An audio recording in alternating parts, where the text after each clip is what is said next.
The old tree groans to the blast. The falling branch resounds. The wind drives the clung thorn along the sighing grass. He shakes amid the night. Dark, dusky, howling is night. Cloudy, windy, full of ghosts. The dead are abroad. My friends receive me from the night. And now, where shadows dance. Chapter 1. Friday, the 24th of July, 1812. A cool wind gusted up, rustling the branches of the trees overhead, and bringing with it the unmistakable clatter of wooden wheels approaching over cobblestones. Standing just outside the open gate to the alley, Paul Gibson doused his lantern, his eyes straining as he peered into the fog-swirled darkness. Thick clouds bunched overhead, obscuring the moon and stars, and promising more rain. He could see nothing but high, rough stone walls and a refuse-choked muddy lane curving away into the mist. A dog barked somewhere in the night. In spite of himself, Gibson shivered. It was a dirty business, this. But until the government revised its laws on human dissection, anatomists like Gibson could either resign themselves to ignorance or meet the resurrection men in the darkest hours before dawn. Paul Gibson was not fond of ignorance. He was a slim, dark-haired man of medium height, Irish-born and in his 32nd year. Trained as a surgeon, he'd honed his skills on the battlefields of Europe, but a French cannonball that shattered the lower part of one leg had left him with recurring pain and a weakness for the sweet relief to be found in poppies. Now he shared his knowledge of anatomy by teaching at hospitals like St. Thomas's and St. Bartholomew's, as well as working out of his small surgery here at the base of Tower Hill. The dog barked again, followed this time by a man's low curse. A two-wheeled cart loomed out of the mist, the raw-boned mule between the poles snorting and jibing at the bit, when the driver drew up with a guttural, "Whoa there, you blooming idiot! Where do you think you're going? We got one more delivery to make before you can head home to your barn." A tall, skeletally thin man in striped trousers and a natty coat jumped from the cart and tipped his top hat in a flourishing bow. As he straightened, a waft of gin underlaid with the sweet scent of decay carried on the wind. "We got him for you, Doctor," said Jumping Jack Cochrane with a broad wink. "Mind you, he's not as fresh as I like me merchandise to be, but you did say you wanted this particular gentleman." Gibson peered over the cart's side at the bulky, man-sized burlap sack that lay within. Another name for the resurrection men was the sack-em-up boys. "You're certain you've got the right one?" "It's him all right." Cochrane motioned at the sturdy lad who accompanied him. "Grab the other end there, Ben." Grunting softly, the two men slung the burlap-wrapped merchandise off the back of the cart. It landed heavily in the rank grass beside the gate. "Careful," said Gibson. Cochrane grinned, displaying long tobacco-stained teeth. "I can guarantee he didn't feel a thing, Doctor." Hefting the heavy sack between them, the two men carried the merchandise into the stone outbuilding at the base of Gibson's overgrown garden and heaved it up onto the granite slab table that stood in the centre of the room.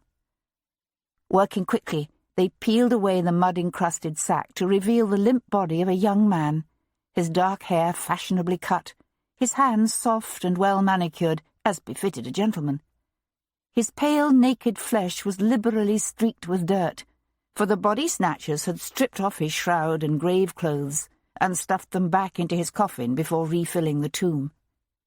There was no law against carting a dead body through the streets of London, but stealing a cadaver and its grave clothes could earn a man 7 years in Botany Bay.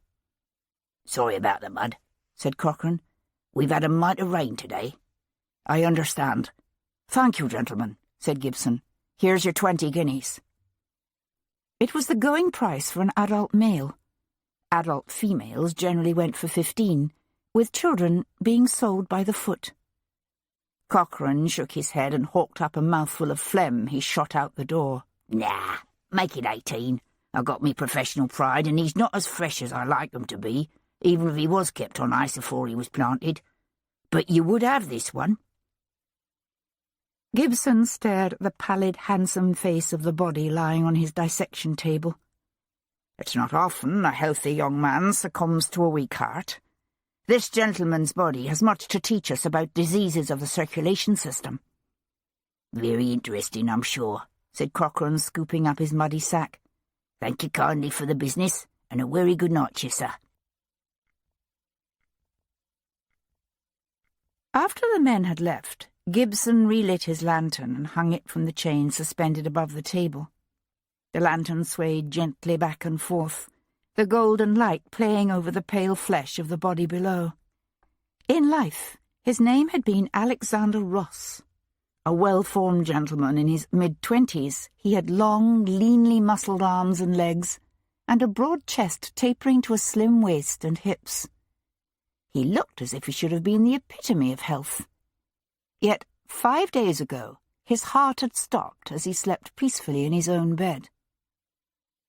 The delicate dissection of the defective heart would need to wait until daylight, but Gibson set to work with a bowl of warm water and a cloth, sponging off the mud of the graveyard, and casting a preliminary practised eye over the corpse. It was when he was washing the soil from the back of the man's neck that he found it, a short purple slit at the base of the skull. Frowning, Gibson reached for a probe and watched in horror as it slid in 4 inches, easily following the path previously cut through living flesh by a stiletto. Taking a step back, he set aside the probe with a soft clatter, his teeth sinking into his lower lip as he brought his gaze back to the young man's alabaster face. Mother of God, he whispered, you didn't die of a defective heart. You were murdered. Chapter 2. The first rays of the rising sun caught the heavy mist off the river and turned it into shimmering wisps of gold and pink that hugged the wet rooftops and church spires of the city. Standing beside his bedroom window, Sebastian St. Cyr, Viscount Devlin, cradled a glass of brandy in one hand. Behind him lay the tangled, abandoned ruin of his bed. He had not slept. He was a tall man, leanly built, not yet 30 years of age. He had dark hair and strange yellow eyes with an unnatural ability to see clearly at great distances or at night, when reality was reduced for most men to vague shadows of grey. Now, as the world outside the window brightened, he brought the brandy to his lips, only to hesitate and set it aside untasted. There were times when memories of the past tormented his sleep and drove him from his bed. Times when his dreams echoed with the crash of cannonballs and the screams of mangled men, when the cloying scent of death haunted him and would not go away. But not this night. This night he was troubled more by the present than by the past, by a life-altering truth revealed too late, and a future he did not want, but was honour-bound to seek. He reached again for his brandy, only to pause as the sound of frantic knocking reverberated through the house. Jerking up the sash, he leaned out, the cool air of morning biting his bare flesh as he shouted down at the figure on the steps below. "What the bloody hell do you want?" The man's head fell back, revealing familiar features. "That you, Devlin?" "Gibson." Sebastian was suddenly painfully sober. "I'll be right down." Pausing only to throw on a pair of breeches and a silk dressing-gown, he hurried downstairs. He found his majordomo, Maury, dressed in a paisley gown of astonishingly lurid reds and blues, and clutching a flickering candle that tipped dangerously as he worked at drawing back the bolts on the front door. "Go back to bed, Maury," said Sebastian. "I'll deal with this." "Yes, my lord." A former gunnery sergeant, the majordomo gave a dignified bow and withdrew. Sebastian yanked open the front door. His friend practically fell into the marble-floored entrance hall. "What the devil's happened, Gibson? What is it?" Gibson leaned against the wall. He was breathing heavily, his normally jaunty face haggard and streaked with sweat. From the look of things, he hadn't been able to find a hackney and had simply hurried the distance from the Tower to Mayfair on foot. Not an easy journey for a man with a wooden leg. He swallowed hard and said, "I have a wee bit of a problem." Sebastian stared down at the pale body stretched out on his friend's granite slab and tried to avoid breathing too deeply. The sun was up by now. The wind had blown away the clouds and the last of the mist to leave the sky scrubbed blue and empty. Already the day promised to be warm. From the corpse before him rose a sickly sweet odour of decay. "You know," said Sebastian, rubbing his nose, "if you'd left the man in his grave where he belonged, you wouldn't have a problem." Gibson stood at the far side of the table, his arms folded at his chest. "It's a little late now." Sebastian grunted. To some they might seem unlikely friends, this Earl's heir and the Irish surgeon with a passion for unravelling the secrets of the human body. But there had been a time when both had worn the king's colours, when they'd fought together from the West Indies and Italy to the mountains of Portugal. Theirs was a friendship forged in all the horrors of blood and mud and looming death. Now they shared a dedication to truth and a passionate anger at the wanton, selfish destruction of one human being by another.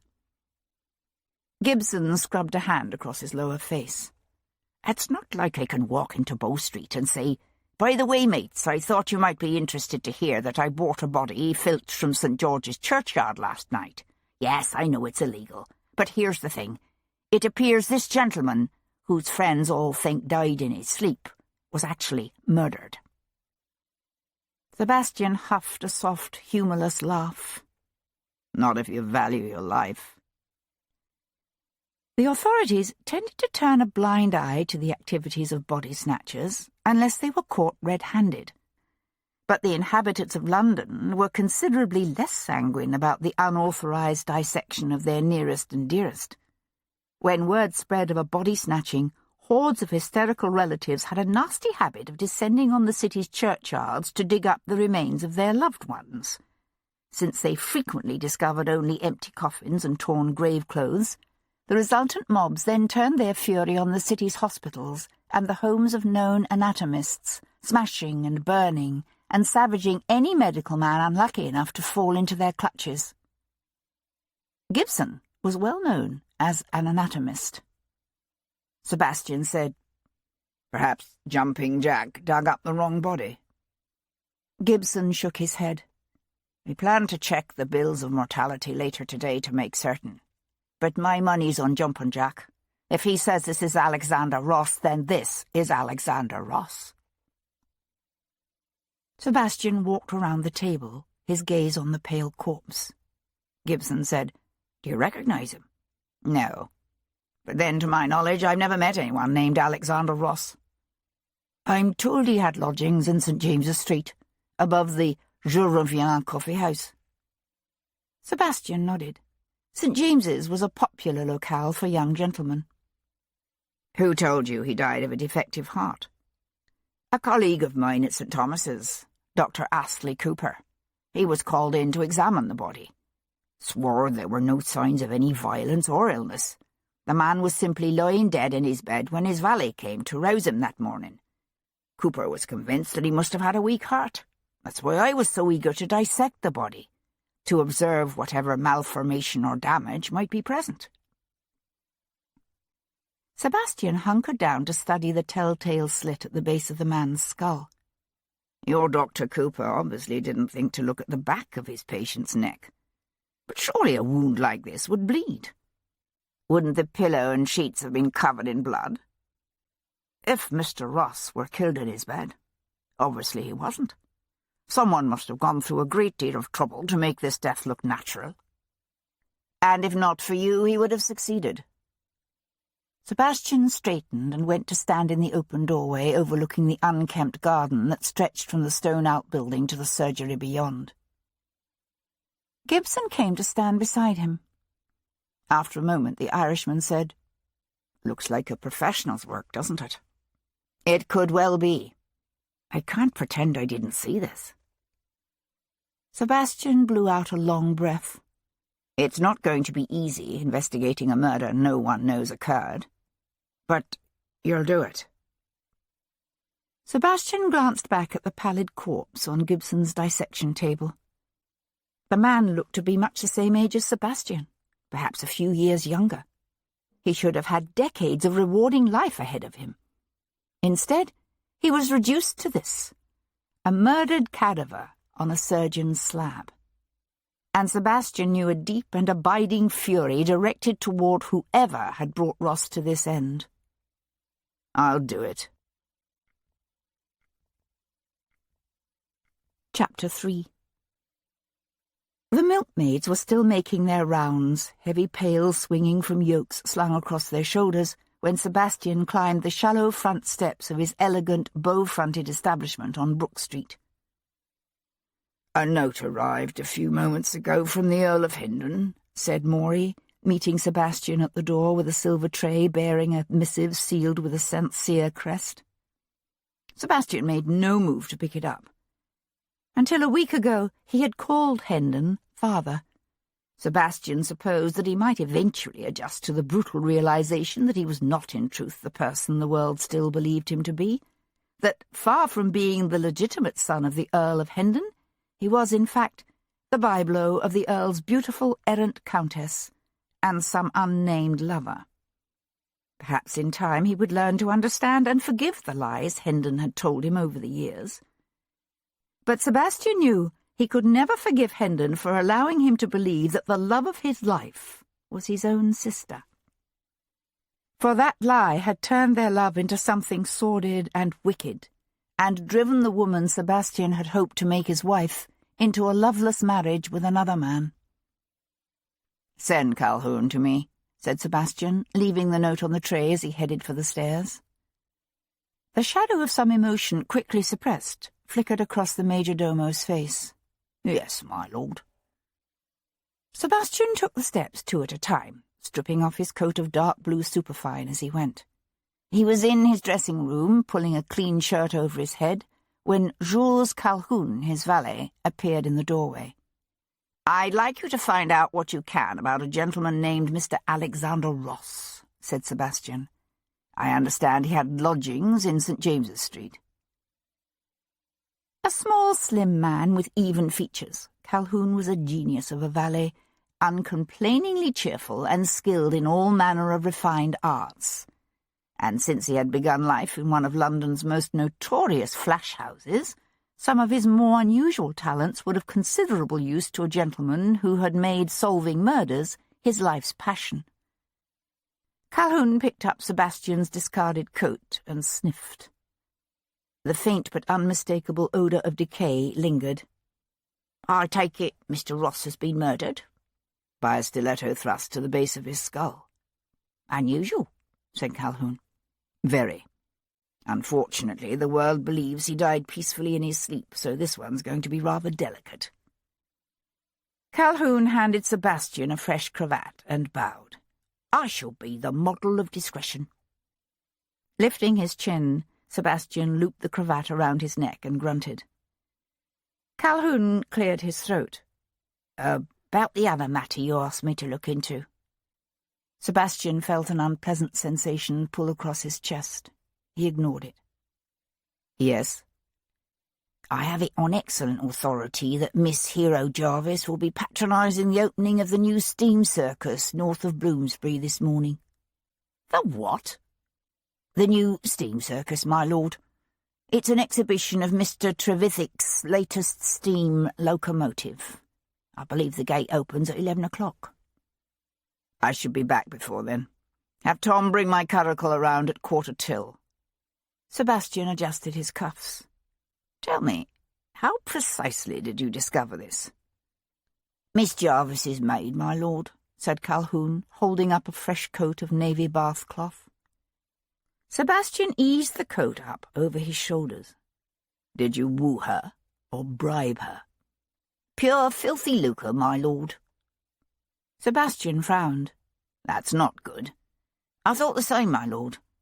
I mean, there's not many who've my way with the ladies, if I do say so myself. But that woman'll talk to anyone who's willing to pay her price. Charles, Lord Jarvis, stood beside the window of the chambers set aside for his exclusive use in Carlton House, his gaze on the palace forecourt below. Since old King George had slipped irrevocably into madness some 18 months before, the centre of authority in London had shifted away from the ancient brick courtyards of St. James's Palace to this, the extravagantly refurbished London residence of the Prince of Wales. And Jarvis, cousin to the king, brilliant, ruthless, and utterly dedicated to the preservation of the House of Hanover, had emerged even more prominently as the acknowledged power behind Prinny's weak regency. In his late 50s now, Jarvis was a big man, both tall and fleshy.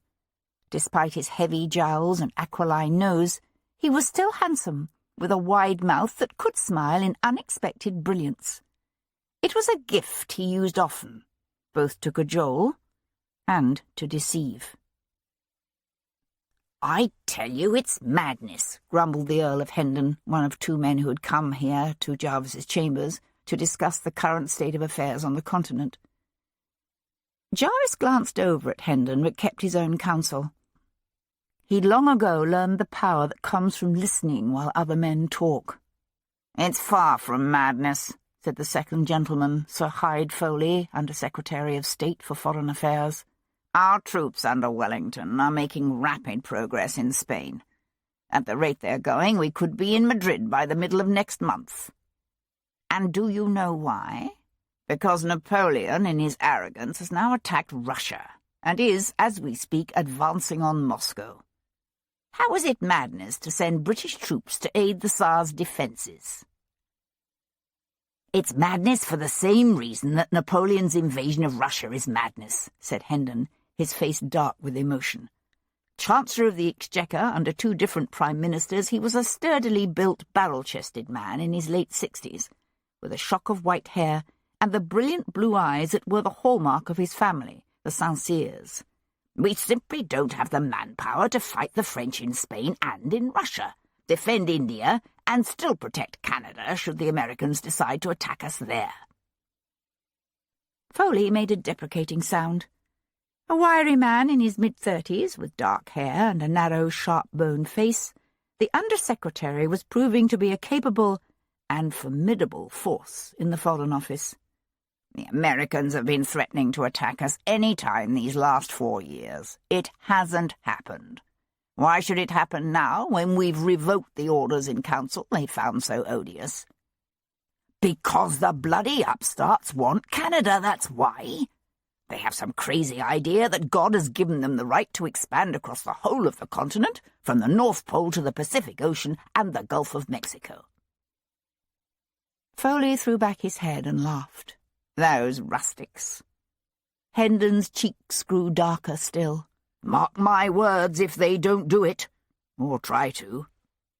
"Gentlemen," said Jarvis softly, "these arguments are premature. Discussions with the Tsar's representatives are still at the preliminary stage." It was a lie, of course. The negotiations with the Russians had been nearly complete for more than a week. Only Hendon's continuous vociferous objections had prevented their finalization. "Just so," said Hendon. He glanced at the ormolu clock on the mantel. "Now, you must excuse me. I have a meeting with Liverpool in a quarter of an hour." "Of course," said Jarvis, at his most gracious. He paused, then added with feigned concern, "I was grieved to hear that an unfortunate estrangement appears to have arisen between you and your son, Viscount Devlin." Hendon's jaw hardened. "No." "Indeed?" Jarvis reached for his snuff-box. "Then I must have been misinformed. You relieve me, my lord." Hendon bowed politely to first Jarvis, then Foley. "Good day, gentlemen." After Hendon had gone, Foley came to stand beside Jarvis, his gaze, like Jarvis's, on the scene below. As they watched, the Earl of Hendon emerged from the palace and walked rapidly across the paved forecourt. "He doesn't know," said Foley. "He suspects. You think he may be a problem?" "He may." Jarvis raised a delicate pinch of snuff to his nostril and sniffed. "But don't worry. I can deal with him." Chapter 4. The coffee house, known as Je Reviens, occupied the ground floor of a gracefully proportioned sandstone-faced building of 4 stories on the western side of St. James's Street. Through the coffee house's elegant oriel window, Sebastian could see a panelled room crowded with cloth-covered tables and chairs, filled, even at this early hour, with men drinking coffee or chocolate. It was an animated scene, the muted roar of the men's voices and laughter spilling into the street as they passionately discussed everything from the latest horse race to Napoleon's invasion of Russia and the new threats of war from the United States. He stood for a time on the footpath, breathing in the scent of freshly roasted coffee and watching quietly. Beside the door to the coffee house stood a second door. Pushing it open, he found himself in a well-scrubbed hall containing a steep, straight staircase that swept up to the rooms above. The stairs were of marble, uncarpeted. As Sebastian climbed to the first floor, his footsteps echoed hollowly. Since he had no knowledge of which rooms had once belonged to Alexander Ross, he knocked at both doors on the first floor. From behind the panels to his right came a surly male voice slurred with sleep. "Go away. You'll get your money next week," I said. The second door was opened by a middle-aged housemaid with an enormous bosom and a crown of curly, fiery red hair inadequately restrained by a freshly starched mob-cap. "Mr. Ross?" she said in a rasping Scottish brogue in answer to Sebastian's question. "Och, no, it's old Mrs. Bloom what lives here, sir. You'll be wanting the forward rooms upstairs." She jerked her head toward the staircase and leaned closer to add, "Only you won't find him at home, I'm afraid. Died in his sleep just last Saturday, he did." She stared at Sebastian expectantly, obviously more than willing to talk about the incident. Sebastian was quite happy to oblige. "Yes, I had heard," he said. "We were friends. The thing is, you see, that I lent Ross a book a few weeks ago and was hoping to get it back." "Ah, well, Mr. Ross's man is up there still. Sir Gareth is paying his wages until the end of the month." "Sir Gareth?" "His brother, Sir Gareth Ross." She drew her head back, her grey eyes narrowing with suspicion. "I thought you said you was his friend." "Oh, of course, Sir Gareth." Sebastian affected a self-deprecating laugh. "I keep forgetting Gareth has inherited the title now. And how is he?" She gave a sad, "Not well, poor man. They say he's never recovered from his injury, you know. He was able to travel down from Oxfordshire for Mr. Ross's funeral, but he was that uncomfortable the whole while. Left for the Priory again just this morning, he did. He's had to leave Mr. Poole to pack up everything for him." Sebastian nodded understandingly. "So Poole is still Mr. Ross's valet, is he?" "Oh, yes. Or I suppose we should say he was. He's terribly broken up about poor Mr. Ross's death." She made an impish face and dropped her voice as if sharing a secret. "But then, seeing as how he'll now need to be finding a new position, he would be, wouldn't he?" "True," said Sebastian. "Still, I expect Poole found Ross easy enough to work for." He was fishing, of course. For all he knew, Alexander Ross could have been the very devil of an employer. An unexpected glow came over the maidservant's full, ruddy face. "Oh, Mr. Ross was a lovely gentleman. Ever so charming he was. Always giving the children at the greengrocer's up the street rides on his shoulders and bringing them little treats. Why, he even carried a scuttle of coal up the stairs for me once when I mentioned my back was hurting. I was ever so grateful." If the Scotswoman had been young and winsome, One might suspect the late Mr. Ross of having had designs on her virtue. But under the circumstances, Sebastian decided the dead man could be acquitted of any such ulterior motives. Sebastian heaved a melancholy sigh. They do say the good die young. I'd no notion he had a delicate heart. Nor had anyone. A more handsome, robust gentleman you never did see. Did he go out the night he died, I wonder, or have a quiet evening at home? She frowned with the effort of memory. I can't rightly say. I think I did hear footsteps up and down the stairs a few times that night, but then Mr. Ross was a great one for having visitors. And there's always the other residents of the second and third floors, I suppose, said Sebastian. She shook her head. Oh, no. Old Mr. Osborne on the third floor is quite the recluse. And as deaf as Mrs. Bloom here, to boot, while Mr. Griffin next to him spends his summers in the country. And the other set of rooms on the second floor, they've been empty these past 2 weeks. I see. Sebastian held his hat in his hands and gave her an elegant bow. Thank you, Miss... Jenny, she supplied. Thank you, Jenny. You've been most helpful. He mounted the stairs to the second floor as light-footedly as he could, curious to see if it might be possible to minimize the racket. He was reaching the top step when the nearest door jerked open and a nattily dressed gentleman, clutching an unwieldy bundle of clothes, manoeuvred through the opening and out into the hall. A softly plump man, he had rounded shoulders, a thin moustache, and a spreading bald spot, made all the more conspicuous by his attempts to cover it with what was left of his long, straight, dark hair. At the sight of Sebastian, he let out a shriek and staggered back, the bundle sliding to the floor with a soft plop. "Merciful heavens!" said the man, groping for his handkerchief and pressing the snowy folds to his loose lips. "You startled me. How long have you been standing there?" Sebastian mounted the final step. It was obviously possible with care to climb the stairs very quietly indeed.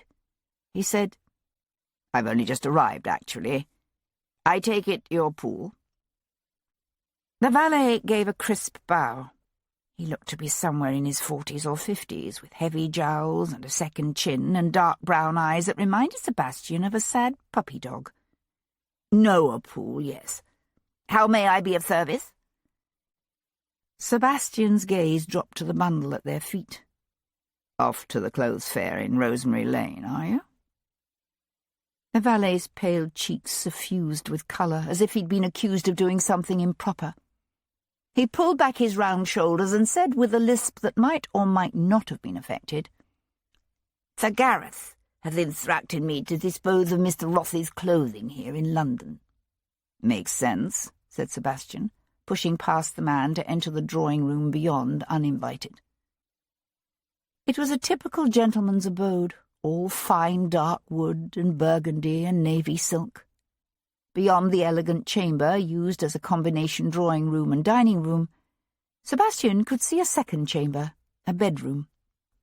From the looks of things, Ross might have just stepped out for a visit to his club. Noah Poole was obviously in no hurry to complete his assigned task. "Actually," said Sebastian, "I'm here to retrieve a book I lent Ross a couple of weeks ago. Scott's Lady of the Lake. Have you seen it?" Poole blinked at him a few times. "And who might you be, if I may be so bold to ask?"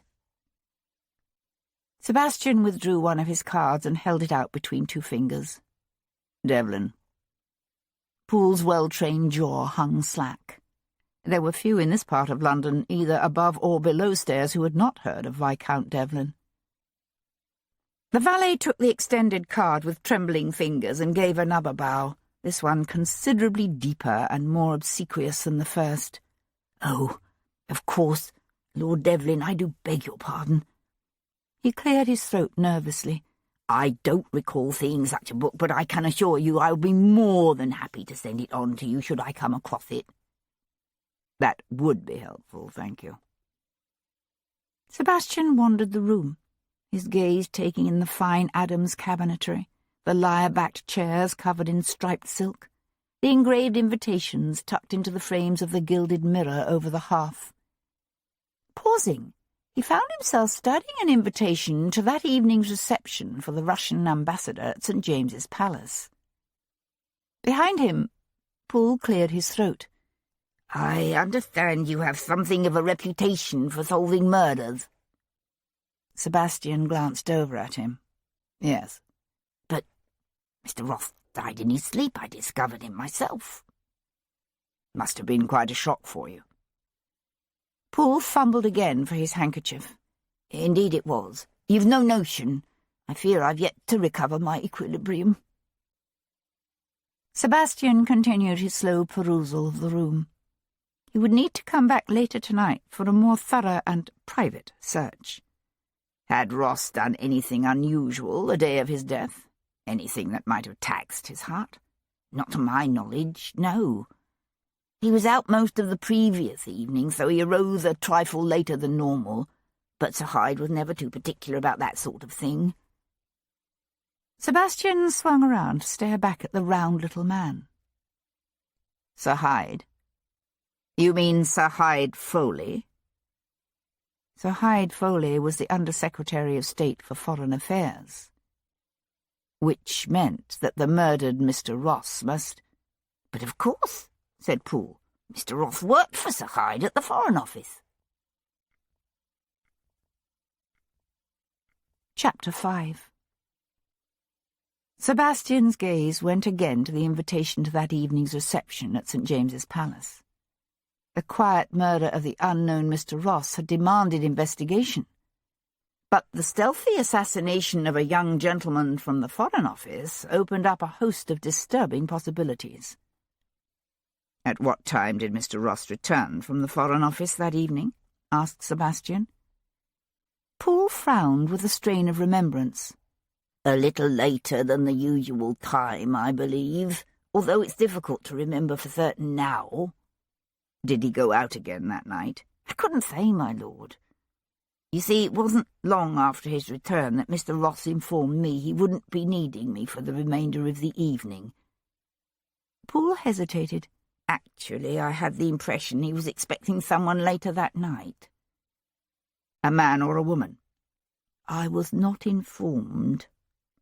"Is your chamber here, on the second floor?" Poole shook his head. "No, my lord. I'm in the attic." He nodded to a bell pull near the hearth. "Mr. Ross could summon me whenever I was desired, but he did like his privacy."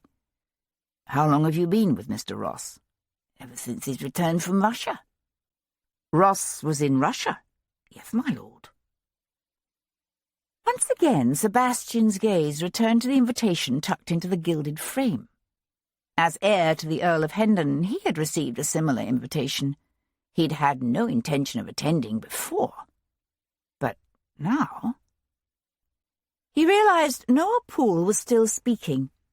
"And I've more than 20 years of experience as a gentleman's gentleman," he was saying. "So if you would by chance know of anyone who is in need of a valet, I've excellent recommendations."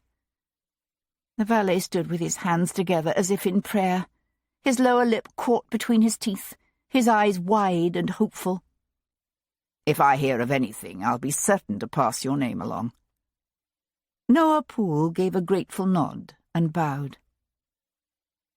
Sebastian was turning to leave when Poole cleared his throat again and said, "You might try speaking to Madame Champagne." Sebastian paused to glance back at him. "Who?" "Angelina Champagne, the proprietor of the coffee shop on the ground floor. She owns the entire house, actually. She sits by that oriel window most of the day and half the night as well." Poole swallowed, both his chins pulling back into his neck so that they nearly disappeared. "In my experience, there is little that escapes her attention." "Thank you. That might be helpful," said Sebastian, and went in search of Madame Champagne. But when he entered the fragrant, noisy coffee room on the ground floor, it was to be told that Madame had stepped out and was not expected back until late in the afternoon. Sebastian slipped his watch from its pocket and frowned. It was nearly 11 o'clock. Driving himself in his curricle, Sebastian arrived in Bloomsbury to find the big square just to the north of the new road filled with an enormous circular wooden enclosure that looked for all the world like some primitive fortress in the wilds of America. Vertical boards, 12 to 15 feet high, discouraged the efforts of a motley crowd of curious onlookers from sneaking a peek at the steam locomotive without actually paying to enter the gate. "If I'm more than 10 minutes, walk 'em," Sebastian told the young groom, or tiger, who clung to his perch at the rear of the curricle. From the far side of the palisade came a belch of steam and the shriek of a whistle. The chestnuts snorted and tossed their heads nervously. "Easy, lads," crooned Tom, scrambling onto the seat. A half-grown urchin of 13 years, he was gap-toothed and scrappy, and utterly devoted to Sebastian. "Maybe I'd best walk 'em now." "As you wish," said Sebastian, hopping down. "Actually, you might use the time to see if you can discover where Foreign Under-Secretary Sir Hyde Foley takes his luncheon." "Aye, Governor." Dutifully handing over his shilling entrance fee, Sebastian pushed his way into the vast enclosure to find an open space circled by a single line of tracks laid just inside the wall. On the far side of the ring stood a small black steam engine mounted on wheels with a modified open carriage bolted behind it. The engine's boiler smoked and steamed, filling the air with the hot pinch of burning coal. Some 40 to 60 brave souls, ranging from well-dressed ladies and gentlemen to gawking artisans and apprentices, milled about the enclosure. But the carriage remained empty. It was one thing, obviously, to pay 1 shilling for a look at the throbbing, hissing machine, but something else again to actually risk life and limb by going for a ride. Sebastian let his gaze drift around the assembled crowd, looking for Miss Hero Jarvis. It was nearly 11:30. Perhaps she'd already come and gone. "I'd no notion you took an interest in the advances of modern science," said a well-bred female voice behind him. He turned to find Miss Jarvis regarding him with an expression he found impossible to decipher. She was a tall young woman, nearly as tall as her powerful father, Lord Jarvis. No one would ever describe her as pretty, although she was handsome in her own way, despite having also inherited her father's aquiline nose and haughty expression. She wore a carriage gown of soft moss with a matching parasol she held tipped against the glare of the sun, and a jaunty velvet-trimmed hat from which escaped wisps of soft brown hair. A frightened-looking Abigail hovered behind her, for a single gentlewoman never went anywhere without her maid. "We don't know much about each other, do we?" said Sebastian. He did, in fact, have a passing interest in modern science, but not, as it happened, a fondness for steam engines. "True." She let her gaze rove the crowd of curious onlookers. "Mr. Trevithick hasn't attracted much of a crowd, I'm afraid, and even those who've paid to take a look seem to lack the courage to actually go for a ride." "Perhaps they're waiting for someone else to be the first." She brought her grey eyes to his face and smiled. "I'm game if you are." He stared at her. "Me? Surely you're not afraid, too?" Sebastian studied the engine's fiercely glowing fire. "You do know why Watt insists on the use of low-pressure steam, don't you?" "Yes, because high-pressure steam engines can be dangerous, but they can be made so much smaller. This," she gestured with one elegantly gloved hand towards Trevithick's steaming engine, "this is the future." Sebastian rubbed the side of his nose with his bent knuckles. "I hear one of his engines exploded, killing 4 men. Her lips tightened. "That was an earlier design. I tell you, one day engines such as this will propel passenger-carrying vehicles on our roads." "I like horses," said Sebastian. "So do I. But I also recognize their limitations. Imagine what working steam locomotives could accomplish if people could only learn to accept them." With a wry smile, Sebastian stepped to the side of the empty carriage and held out his hand. "Very well, Miss Jarvis. Shall we set an example?" She put her hand in his. "Oh, Miss Jarvis!" cried the Abigail, her fists clenched tight against her bosom. "You're never going to make me ride in that thing?" Miss Jarvis glanced back at her. "You may await me here. It's no different, surely, from going with his lordship for a drive around the park." The Abigail heaved a visible sigh of relief. "Oh, thank you, Miss Jarvis."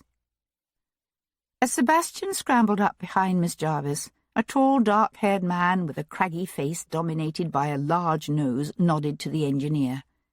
A shrill whistle cut through the air, eliciting a shriek from those nearby. The engineer opened a valve. There was a rush of steam, and the engine's wheels began to turn. With a sharp jerk, the carriage lurched forward. "How fast can it go?" shouted Sebastian over the whoosh of steam leaving the cylinders and the roar of the crowd. 12 miles an hour, she shouted back, her hand tightening on the handle of her parasol. "But you didn't come here to talk to me about steam engines, did you, Lord Devlin?" Sebastian met her gaze squarely. "You know why I'm here." 2 months before, they had faced death together, trapped in the subterranean vaults beneath the abandoned gardens of a long-vanished Renaissance palace. In a moment of desperate weakness, they had sought comfort in each other's arms. Only they had cheated death. And now it had become apparent that those moments of unexpected intimacy had resulted in an unintended consequence. Thus far, Lord Jarvis's indomitable daughter had determinedly resisted all Sebastian's efforts to convince her to accept the protection of his name. But he was not one to give up so easily. He said, "Have you reconsidered my proposal?" She held his gaze without flinching, although he noticed her throat tightening as she swallowed. "In point of fact, I have." "And?" "I have decided you are right. It is in the best interests of all concerned that I accept your generous offer. Therefore, I would be honoured to be your wife, my lord." She paused, then added, "Preferably as soon as possible." Chapter 6. Her response caught Sebastian so completely by surprise that for a moment he could only stare at her in stunned silence. A wry sparkle lit up her eyes. "Didn't expect that, did you?" "To be honest, no. But believe me when I say that I will never give you cause to regret this decision." She responded with what sounded suspiciously like a derisive snort. "Personally, I've no doubt we shall both have multiple occasions on which to ponder the wisdom of this moment." He huffed a soft laugh. Then his smile faded. "What made you change your mind?" When she'd refused his offer before, she told him she'd decided to leave England, travel the world, give birth to their child in some exotic locale, and then return after several years claiming the infant as an adopted foundling. It was a suggestion that had revolted Sebastian on many different levels, not least because it touched on the secret but raw wound of his own cloudy parentage. "It would not have been—" She hesitated, as if searching for the right word. "Good for my mother had I left England. She needs me here." Sebastian had heard that in her youth Lady Jarvis was a pretty vivacious thing, dainty and gay and different from her daughter in most ways imaginable. Then an endless series of miscarriages and stillbirths had ruined her health and debilitated her mind, leaving her easily frightened and more than a little addle-brained. Of the relationship between mother and daughter he realized he had no knowledge at all. "Will she be unhappy to see you wed?" he asked. "My mother? Hardly. The first time she sees you, she will doubtless fall on your neck and shower you with her undying gratitude. She never could understand my refusal to marry." "Most women do wish to see their daughters established in life." She started to say something, then obviously changed her mind and looked away. He studied her carefully schooled profile and acknowledged a moment of deep disquiet. They may have faced death together, they may have joined their bodies to create a new life, yet they were still, in essence, wary strangers, while he and her father were sworn enemies. He said, "I thought I would ask the Archbishop to officiate. Would sometime next week suit you?" Arrange the time and place, and I will be there. I suppose it only appropriate that I also formally approach Lord Jarvis. Something flickered in her eyes, although whether it was amusement or a quite different emotion he couldn't have said. That should be an interesting encounter, seeing as how in the past 18 months you have at various times broken into his house, held him at gunpoint, and thrown a knife at him. Don't forget that I also kidnapped his daughter, Sebastian reminded her. It's how they had first met, when Sebastian had been a fugitive unjustly accused of murder, and Jarvis had been doing his best to avert a scandal by having Sebastian summarily killed. She said, "That too."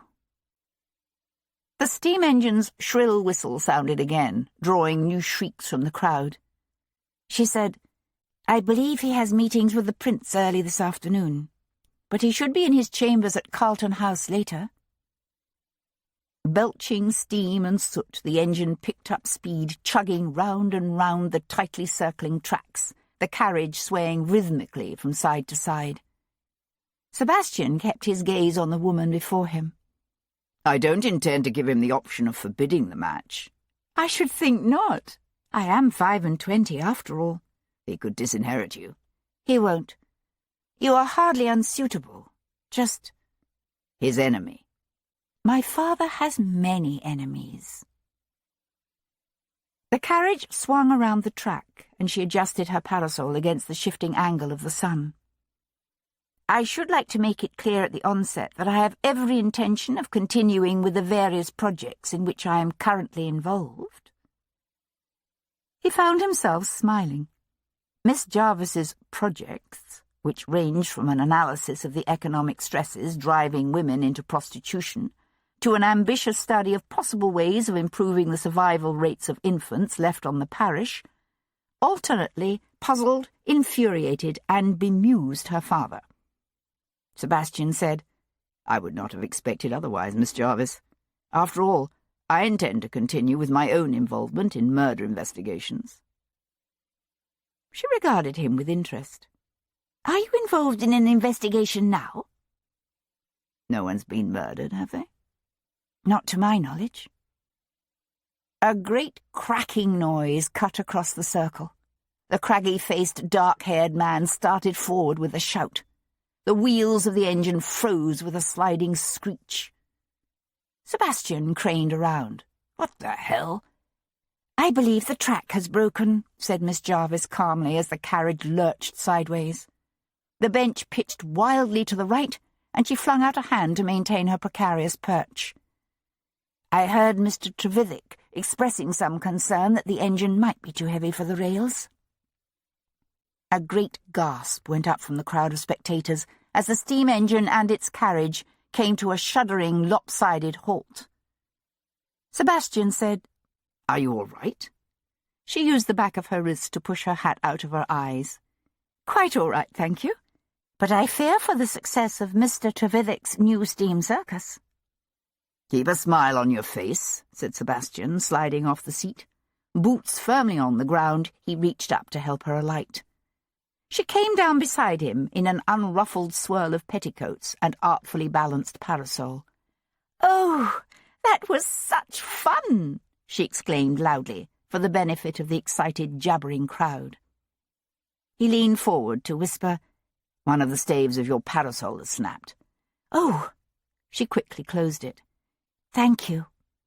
"My dear Miss Jarvis," exclaimed the craggy-faced man, descending on them, "please accept my heartfelt—" No, Mr. Trevithick. Let me thank you," she said, cutting him off. "What a wonderful experience. And do let me know when the tracks are repaired so that I may have another ride around your amazing circus." "You can't be serious," whispered Sebastian as they pushed their way through the crowds rushing forward to gawk at the steaming, hissing engine. "But I am." She drew up just inside the palisade's gate, her gaze scanning the crowd for her Abigail. "Where is that woman of mine?" Sebastian spied the harried, pale-faced maid threading her way toward them. He said, "I'll let you know the details once I've spoken to the Archbishop." Miss Jarvis nodded, her gaze on the Abigail. He found himself studying the woman beside him. She had a streak of soot across her cheek. A lock of soft brown hair had escaped from beneath her hat. The combination made her look both less formidable and considerably more likeable. "You won't regret this," he said suddenly. She brought up a hand to shove the stray lock of hair back up under her hat with a brisk motion. "It was always my intention to never marry. To be forced to do so now seems somehow a defeat." He reached out to wipe the smudge of soot from her cheek with the pad of his thumb. "Yet you also told me that your one regret was that you would never have children." An uncharacteristic rush of colour tinged her cheeks, and she tightened her grip on her parasol. "Yes, well, we've already remedied that, have we not?" "Oh, miss!" exclaimed the Abigail, rushing up to them. "What a frightful thing! You could have been killed." Miss Jarvis turned toward her maid. "Nonsense, Marie. I'm quite all right." She nodded to Sebastian with what struck him as a regal inclination of her head. "My Lord Devlin." He tipped his hat. "Miss Jarvis." He stood at the gate, his gaze following her across the square. He was still watching her when Tom drew up the curricle beside him. "What did you discover?" Sebastian asked, leaping up to take the reins. Tom scrambled back to his perch. "Your Sir Lloyd Foley takes his luncheon at the public house on the corner of Downing Street. A cat and bagpipe." Ancient and low-ceilinged, its atmosphere permeated with the wood smoke and spilled ale of centuries, the cat and bagpipe had once echoed with the shouts and bawdy songs of medieval pilgrims to the nearby shrine of Edward the Confessor in Westminster Abbey. Its current patrons were considerably more sedate, being drawn largely from government offices occupying the warren of old houses fronting Downing Street and St. James's Park. Pushing his way through the early afternoon crowd of clerks and MPs, Sebastian found Sir Hyde Foley eating a plate of sliced boiled beef at an age-darkened oak table near the pub's vast stone hearth. A slim man, with pale skin and dark hair, he watched Sebastian's progress across the hazy room with narrowed eyes.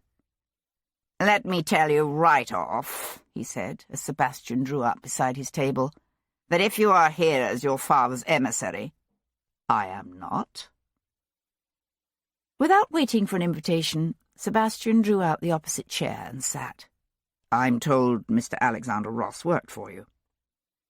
Foley cut a slice of beef. "He did? Why do you ask?" Sebastian studied the other man's thin, sharp-boned face. "You don't find the sudden death of a healthy young man at the Foreign Office cause for concern?" Foley chewed slowly and swallowed. "Mr. Ross died of a defective heart." Sebastian caught the eye of the plump, middle-aged barmaid and held up 2 fingers. "Mr. Alexander Ross died from a stiletto thrust to the base of his skull." Foley hesitated, with his fork raised halfway to his mouth. "How do you know this?" "That I'm not at liberty to say." "Indeed. So I'm simply to take your word for it?" Sebastian waited while the barmaid set 2 foaming tankards on the battered tabletop between them. Then he said, "When exactly did you last see Mr. Ross?" Foley frowned as if with thought. "He died... when? Last Sunday? Either early Sunday morning or sometime Saturday night." Foley shrugged. "Then I suppose I must have seen him that Saturday at the Foreign Office." "Why?" Sebastian took a long, slow swallow of his ale. What precisely were Mr. Ross's duties with the Foreign Office? He dealt with foreign nationals. Sebastian raised one eyebrow. Meaning? Meaning that anything beyond that is none of your damned business. Sebastian smiled and took another sip of ale. What was your opinion of him? Ross? Foley shrugged. He was a good man. A very good man. We were sorry to lose him. Too many young men in his situation would have treated his position in the Foreign Office with negligent indifference. Not Ross. In his situation? What does that mean precisely? Only that his brother, Sir Gareth Ross, is both childless and half-paralysed from a carriage accident. As the heir presumptive, Alexander Ross would doubtless have inherited, had he lived. Sir Gareth's fortune is considerable. Considerable? I wouldn't go so far as to say that. But comfortable, definitely comfortable. The family is an old one, while the estate, Charlbury Priory, is both ancient and widely admired. Ross was how old? 25? 30? 26, I believe. He'd been with the Foreign Office since coming down from Cambridge. Always in London. Foley carved another slice of beef. With the exception of a 2-year stint at our embassy in St. Petersburg, yes. He was in Russia? That's right.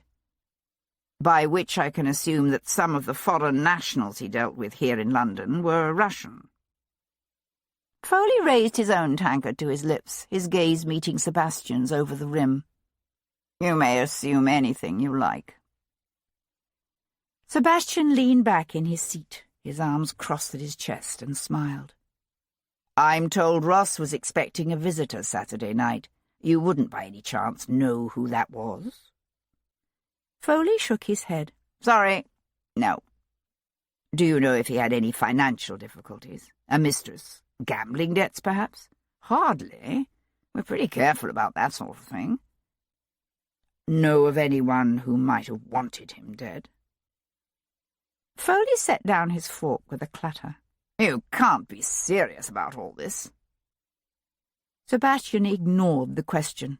No enemies? Foley held his gaze. None that I'm aware of, no. Any recent quarrels? Foley was silent for a moment. What? Prompted Sebastian. The Under-Secretary drained the last of his pint and gave a soft laugh.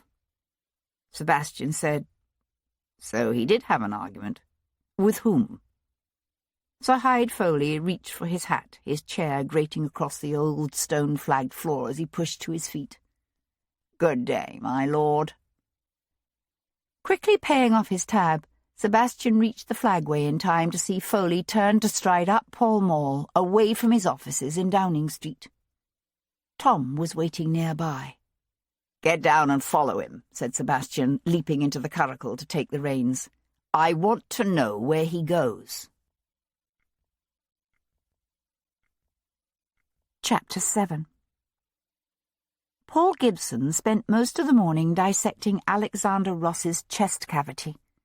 He found no evidence of any heart disease or other natural disability. He was so engrossed in his task that he barely managed to grab time before his scheduled lecture at St. Thomas's to study the bills of mortality for London and Westminster. Published weekly for more than 200 years now by the parish clerks, the bills of mortality recorded the dead in each parish, along with their ages and causes of death. Originally designed to provide a warning against the onset of plagues, the bills of mortality were not infallible, but they were fairly reliable. The returns were compiled by old women known as viewers or searchers of the dead, employed by each parish. Their job was to enter houses where a death had been reported. Since they were paid 2d per body, they tended to be thorough to the point of being aggressive. Of course, the searcher's expertise in determining causes of death was limited. Gibson had no doubt that whatever searcher recorded Alexander Ross's death had simply accepted the diagnosis provided by the renowned Dr. Cooper. But if Jumping Jack had made a mistake, If the body lying on Gibson's slab belonged not to Mr. Alexander Ross, but to some other young gentleman who was known to have encountered a violent death, then his identity would be found in the bills of mortality. Choosing a chair near a dusty window, Gibson quickly ran through the compiled list of deaths by natural causes for the previous week. Aged, 24. Ague, 2. Bloody flux, 1. Childbed, 3. Fever, 235. French pox, 1. Measles, 5. Sighing, he skipped down to the unnatural deaths. Bites, mad dog, 1. Burnt, 2. Choked, none. Drowned, 3. Shot, none. Smothered, 1. Stabbed, none. He checked the previous week, just to be certain. Shot, 1. Stabbed, none. Leaning back in his chair, he scrubbed both hands down over his face. Then he pushed to his feet, returned the bills of mortality to the bored-looking clerk, and went in search of Dr. Astley Cooper. He met the surgeon turning in through the gates of St. Thomas's Hospital. An imposing man with dark eyebrows and thick grey hair flowing from a rapidly receding hairline, Dr. Astley Cooper was long accustomed to hearing himself described as London's preeminent surgeon.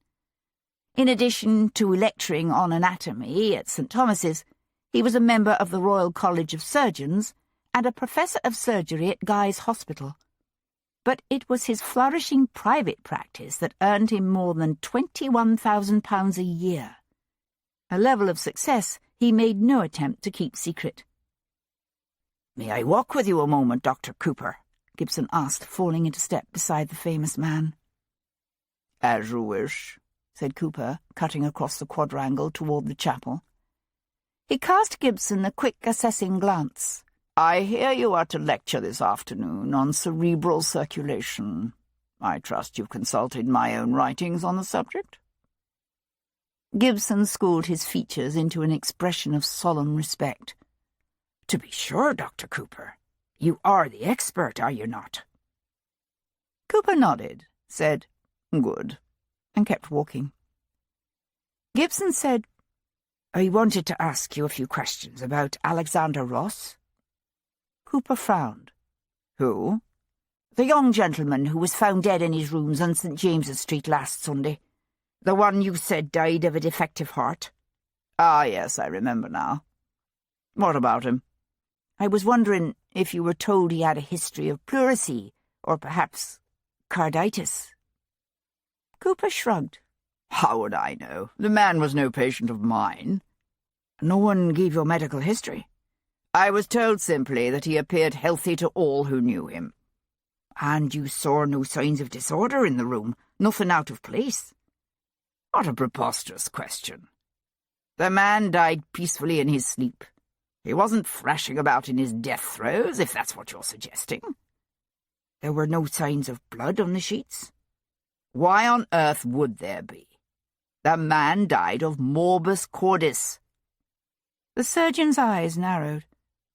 "Are you questioning my diagnosis?" "Not at all. Simply curious." Gibson drew up. "Thank you. You've been most helpful." He started to turn away, then swung back around when a thought occurred to him. "Just one more question, Dr. Cooper." The surgeon tightened his prominent, bulbous jaw. "Yes, what now?" "I was wondering, who called you to Mr. Ross's bedside that morning?" "Who called me?" "Sir Hyde Foley. Why do you ask?" Chapter 8. Sir Henry Lovejoy, once the chief magistrate at Queen Square, now the newest of Bow Street's 3 stipendiary magistrates, drew a handkerchief from his pocket and pressed its snowy folds against his damp upper lip. The day had grown uncomfortably warm, the insects in the surrounding dank grass setting up a loud, maddening hum that seemed somehow to accentuate the foul stench of death and decay rising from the body before him. Wrapped in a dirty canvas, the unidentified corpse lay half-hidden in a weed-choked ditch on the edge of Bethnal Green, a wretched, insalubrious area on the north-eastern fringes of London. The district was a favourite dumping ground for dead cats and dogs, unwanted babies, and victims of murder. "It ain't a pretty sight, I'm afraid," said Constable O'Neill, a stout, middle-aged man with florid jowls and a prominent nose. Slopping noisily through several inches of slimy water, he leaned over with a grunt to draw back a corner of the canvas and reveal a bloated, discoloured nightmare of a face. "Good God!" Lovejoy bunched the handkerchief against his nostrils. "Cover it up again, quickly, before the children see it." The constable threw a sceptical glance at the knot of ragged half-grown urchins who'd gathered nearby to gawk at them and dropped the canvas. "Yes, sir." Normally, the discovery of another body in one of the poorest districts of London was of no concern to Bow Street, but there were circumstances surrounding this man's death that Lovejoy found troubling. He said, "So, what exactly have you discovered, Constable?" "Not much, I'm afraid. You did notice his clothes, sir. They're uncommon fine. The local magistrate reckons the body must have been brought from somewhere else and dumped here. Ain't no gentleman missing from around these parts, sir." Lovejoy sighed. "No identification on him?" "None, sir." Lovejoy turned to stare thoughtfully across the green toward the dark, grim walls of the madhouse, and beyond that, Jew's Walk. This was an area of marshy fields and tumble-down cottages, of Catholics and Jews and impoverished French weavers. The constable cleared his throat. "And then there's the lad I was telling you about. Jamie Durbin, sir." Lovejoy brought his gaze back to the constable's jowly face. "Where is he?" "Here, sir." The constable motioned to one of the ragged boys. "Well, come on then, lad, say your piece." Jamie Durbin, a scrawny, carrot-topped lad of 10 or 12, wiped the back of one hand across his nose and reluctantly stepped forward. Lovejoy looked the boy up and down. He was barefoot, the flesh of his arms and legs liberally streaked with dirt, his ragged shirt and breeches 2 sizes too big for his slight frame. "So, what have you to say for yourself, Jamie Durbin?" The lad threw a frightened glance at the constable. "Go on, tell him," urged the constable. Jamie swallowed hard enough to bob his Adam's apple up and down in his skinny throat. "It was Saturday night of last week, sir. Or rather, I suppose you could say, early Sunday morning." Lovejoy fixed the boy with a hard stare. "Go on." "I was heading home along the east side of the green when I seen a swell carriage draw up just here, beside the ditch." "What makes you think it was a gentleman's carriage and not a hackney?" asked Lovejoy. "It was rather dark last Saturday, was it not?" "Not so much, sir. The moon was still pretty new, but it was clear, and the stars were shining something fierce. It was a gentry cove's carriage, all right. A curricle drawn by a pair of high-stepping dark horses and driven by a cove wearing one of them fancy coats with all them shoulder capes." Lovejoy studied the boy's pale, delicate features. "And?" "I could see the gentry cove was wrestling with something big and bulky he had on the floor of his curricle. So I nipped behind the wall of the corner house there to watch, and I seen him dump it here in the ditch. It had rained some that day, and I heard the splash when it hit the water." Lovejoy's gaze drifted back to the silent, canvas-covered body at their feet. "What did the gentleman do next?" "Why, he got back in his curricle and drove off. Toward the west, sir." "And what did you do, Jamie?" Jamie dug the bare toes of one foot into the dirt, his gaze averted. "Speak up there, lad," barked the constable. "Answer the magistrate's question."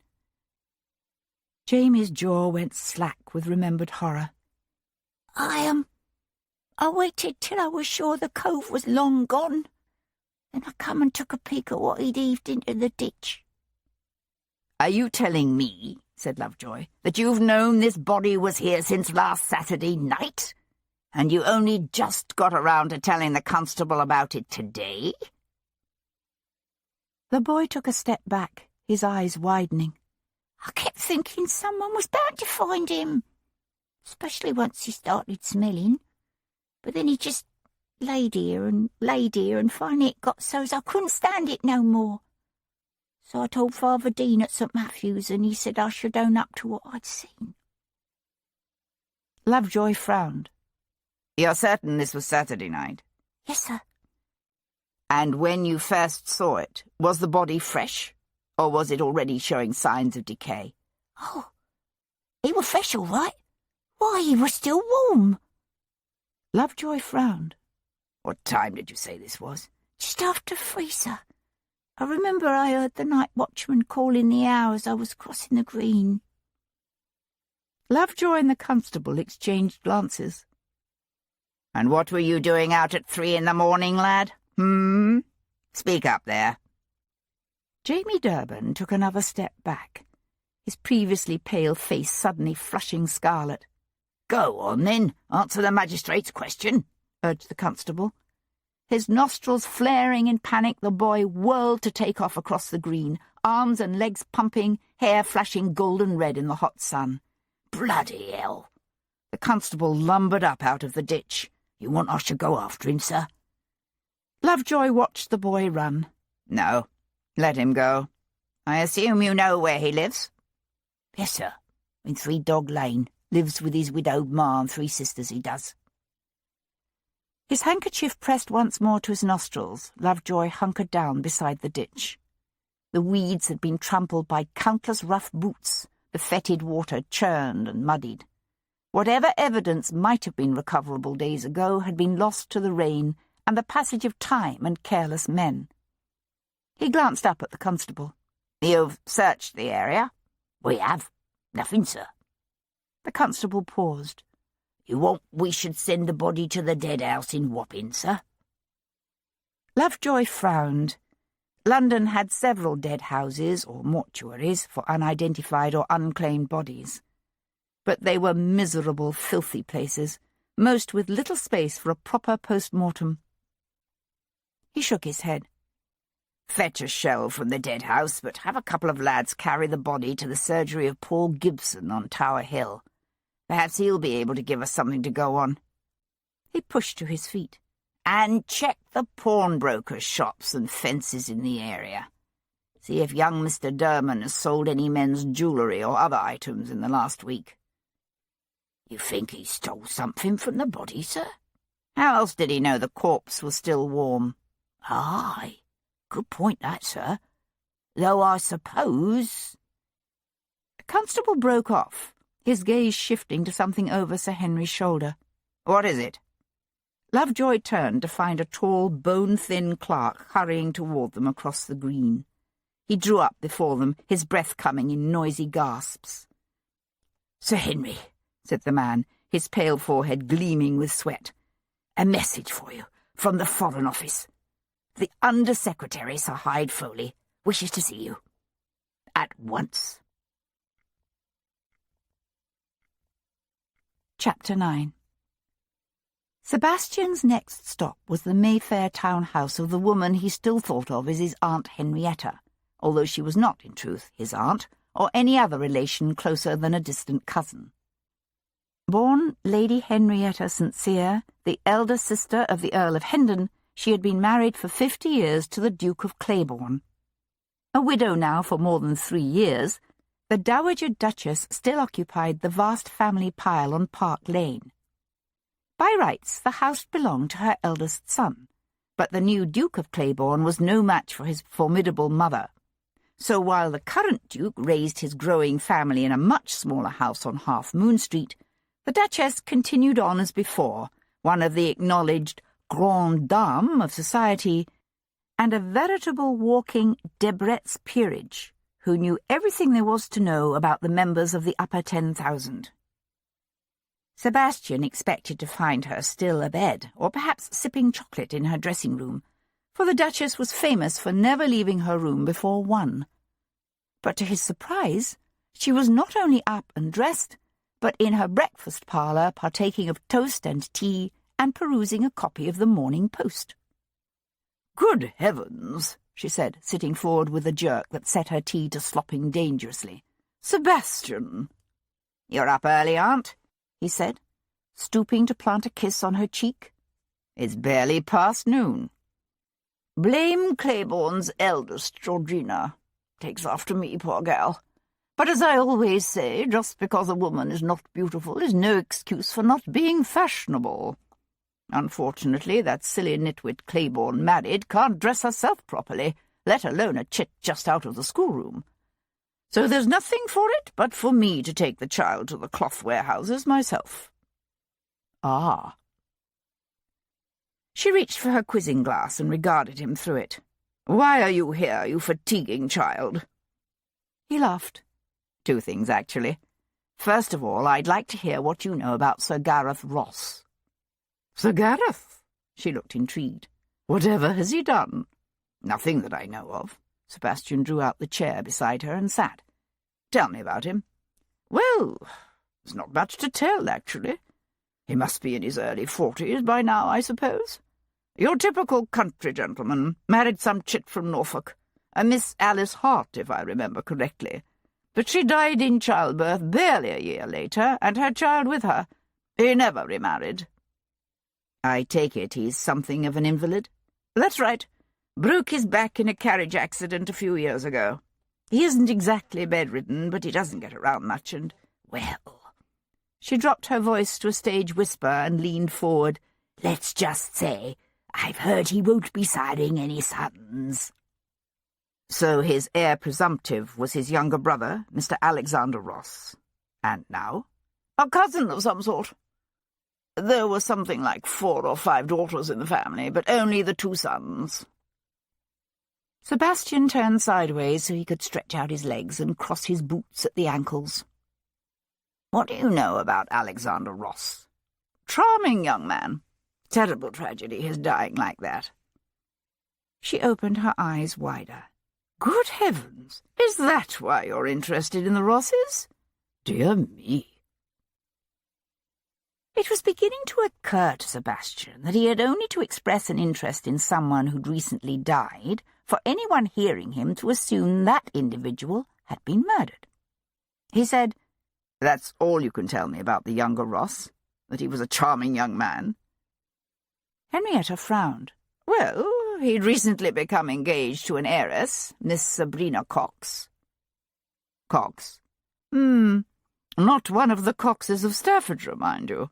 Her father was Peter Cox, the one who was Lord Mayor and then Member of Parliament for London until his death. So he was a cit, a very rich cit. The girl's mother was gently born, however, a sister of Lady Dorsey. But her father ran with the Hellfire crowd and plunged so deep that he was forced to sell his youngest daughter to the highest bidder." "How high a bid are we talking about here?" "Towed the old reprobate out of the River Tick, or so they say. In his day, Peter Cox was said to rival Golden Ball, divided his wealth between his son and daughter." Sebastian frowned. "Her brother is Jasper Cox?" "Yes. You know him?" "I've met him," said Sebastian noncommittally. Henrietta huffed a sharp laugh, and couldn't stand the man, obviously. You can. But he's dreadfully well off. Manages his sister's portion until she weds as well. Together they're major shareholders in the Rosehaven Trading Company, amongst other ventures. It was quite a brilliant match for Ross, even if the wealth does come from trade." "Thank you, Aunt," said Sebastian, pushing to his feet. "You've been most helpful." She frowned up at him. "You said you were here for 2 reasons. Ross is the first. What is the second?" He leaned forward to kiss her cheek. "I'm getting married next week." He turned toward the door. "Sure what?" Her teacup hit its saucer with a clatter. "Sebastian, you come right back here and sit down. You can't just fling something like that at me and then walk away. Sebastian, it's not—" "Oh, Sebastian, you're not marrying Cat Boleyn." He paused, with one hand on the doorframe, to look back at his aunt, his jaw set hard. She's already married, remember? He tried hard not to resent the ill-disguised relief he saw flood across his aunt's face. Then who— She broke off, her eyes widening. Good heavens! It's Miss Jarvis, isn't it? It was his turn to stare. How the devil did you know that? She raised her teacup to her lips and gave him an arch look over the brim. Well, you have been seen together rather a lot lately. They'd been seen together because they'd been discussing murder, but he wasn't about to tell his aunt that. He said, I'd like you to be there for the ceremony, if you're willing. Don't be ridiculous. I shall be delighted. She hesitated. You've told Hendon? No. Sebastian, however difficult it may be for you to believe, you must realize that Hendon's love for you is real. You have always been his son in every way that counts. That has not changed, and it never will. Sebastian swallowed the inevitable retort and turned away. I'll let you know when the time and place have been finalized. His next stop was Lambeth Palace on the south bank of the River Thames, home to John Moore, the aged Archbishop of Canterbury. So, said the Archbishop, pouring a shaky stream of tea into two delicate china cups. His movements were slow and deliberate, for he was an old man, pale and grey-haired, his thin body racked by the final stages of consumption. If you've already procured a special license from Doctors' Commons, you don't need me. Sebastian stood before the marble mantelpiece in the Archbishop's chambers, his hands clasped behind his back. Nevertheless, I would be honoured to have your Grace perform the ceremony. This is, if you feel you're up to it. It would be a pleasure. Moore paused to carefully set the heavy teapot aside. Odd that the Duchess of Claiborne made no mention of any approaching nuptials when I encountered her in Bond Street yesterday. The Archbishop and the Duchess were old friends. She didn't know then. She does now. Ah, I see. Archbishop Moore held out one of the cups. Well, here's to your health and happiness. He raised his own cup in a wry toast. I wish it were something more suitable, but doctor's orders, you know. At any rate, cheers. Thank you, Your Grace. Sebastian took a polite sip of the tea. The Archbishop's eyes crinkled into a smile. If I might be so bold as to ask the name of the lady. Miss Hero Jarvis. The Archbishop choked on his tea and fell to coughing violently. Sebastian started forward. Are you all right, sir? Shall I call— No. Moore put out a hand, stopping him. One would expect that by my age I'd know better than to try to drink and breathe at the same time. He fortified himself with more tea. Miss Hero Jarvis, you say? A fine young woman, to be sure. He cleared his throat. And when would you like the ceremony to take place? Sometime this week, if possible. Moore nodded. Thursday, shall we say, at 11 in the chapel here at the palace. You may arrange the details with my secretary. He stared down at the murky liquid in his cup, a strange smile curling the edges of his lips. Well, he said, as if to himself. How very interesting. Chapter 10. Leaving the Archbishop's palace in Lambeth, Sebastian made his way back to the Je Reviens coffee shop on St. James's Street. This time he found Madame Champagne seated at a small round table, placed so that it caught the sun streaming in through the oriel window overlooking the fashionable thoroughfare. She was an attractive woman, somewhere in her late 40s or 50s, petite and slender, with pale blonde hair just beginning to fade gracefully to white. Her features were fine-boned and elegant, their delicacy thrown into sharp relief when she turned her head and he saw she wore a black silk patch over her right eye. She watched him cross the room toward her, a wry smile curving her full, generous mouth. Vicomte Devlin, I assume. She gave the title its French inflection, Vicomte, her accent still pronounced despite the years of exile from her native land. I was told you were inquiring after me. May I? He asked, drawing out the chair opposite her. She spread her hands wide. Please, I know why you are here. Sebastian sat. You do. Monsieur Poole and I had an interesting conversation. She gave a barely perceptible nod to the burly, grey-bearded man behind the counter who set to work preparing 2 coffees. Alexander Ross was murdered, is this not so? I never said that. It was unnecessary. She tilted her head to one side, her remaining eye narrowing as she assessed him. He noticed she tended to keep the right side of her face turned away. She said, I trust you have a good reason for this assumption. I have. She nodded. Me, I suspected as much. Why is that? She shrugged. When a healthy young man who is involved with dangerous people dies suddenly, well, let us just say that if there's one thing I have learned in this life, it is not to take anything at face value. Sebastian waited while the grey-bearded man placed the coffee on the table before them, then withdrew. How long have you been in London? Nearly 10 years. I went first to Italy, then Mallorca. She leaned back in her chair, her fingers playing with her cup, an enigmatic smile touching her lips. I was acquainted with your mother, you know. You are quite like her in many ways, although not in all. Sebastian held himself very still.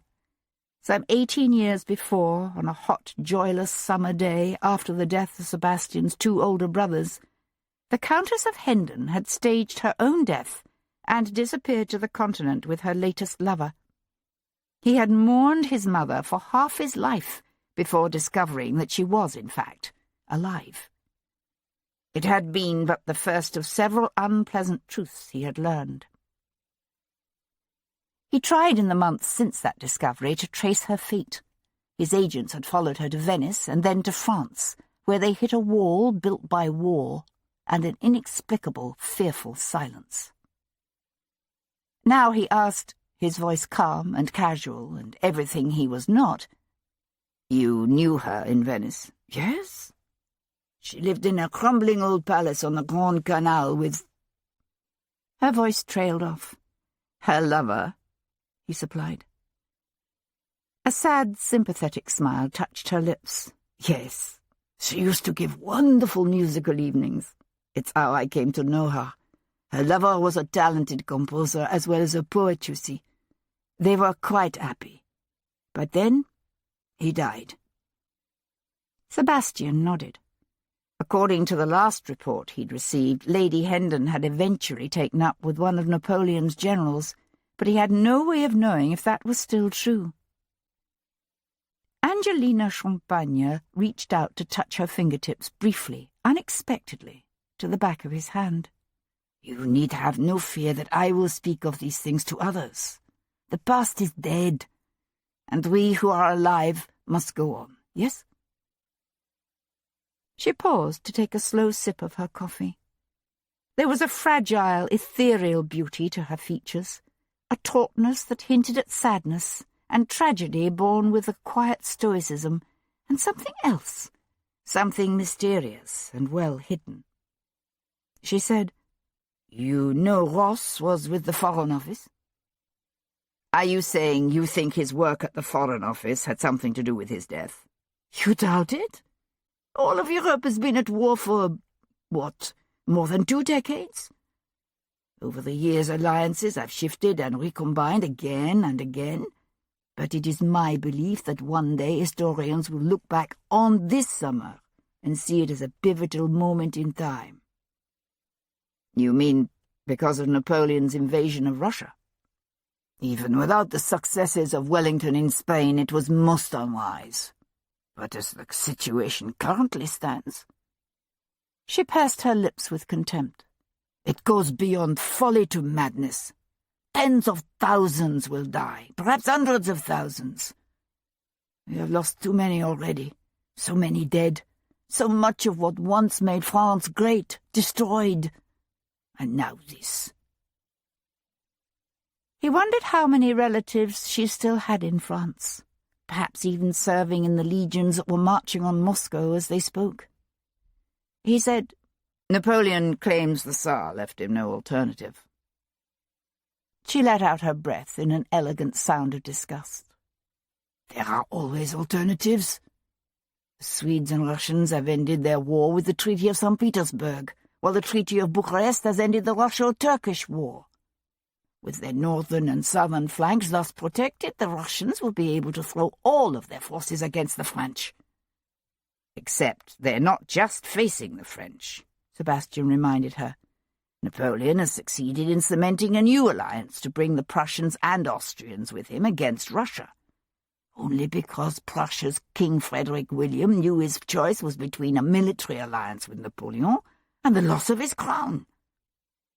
And Austria? Austria has little to lose, and much to gain from a war between France and Russia. Metternich knows this. She was an unusual woman, shrewd and well-versed in current events, and not the least hesitant to state her opinions. Sebastian studied the stark line of the tie for her eye patch, the sun-kissed skin of her cheek. In an age when most gentlewomen took excruciating pains to protect their delicate complexions from the sun, Madame Champagne obviously deliberately sought it out, and he found himself wondering why. He said, You take an interest in diplomatic affairs? War tends to make us all students of diplomacy, does it not? There is a story that Napoleon once told the widow of the Marquis de Condorcet that he detested women who meddled in politics. Do you know her reply? Sebastian shook his head. She said, You are right, of course, General, but in a country where one cuts off women's heads, it is natural that they should wish to know the reason why.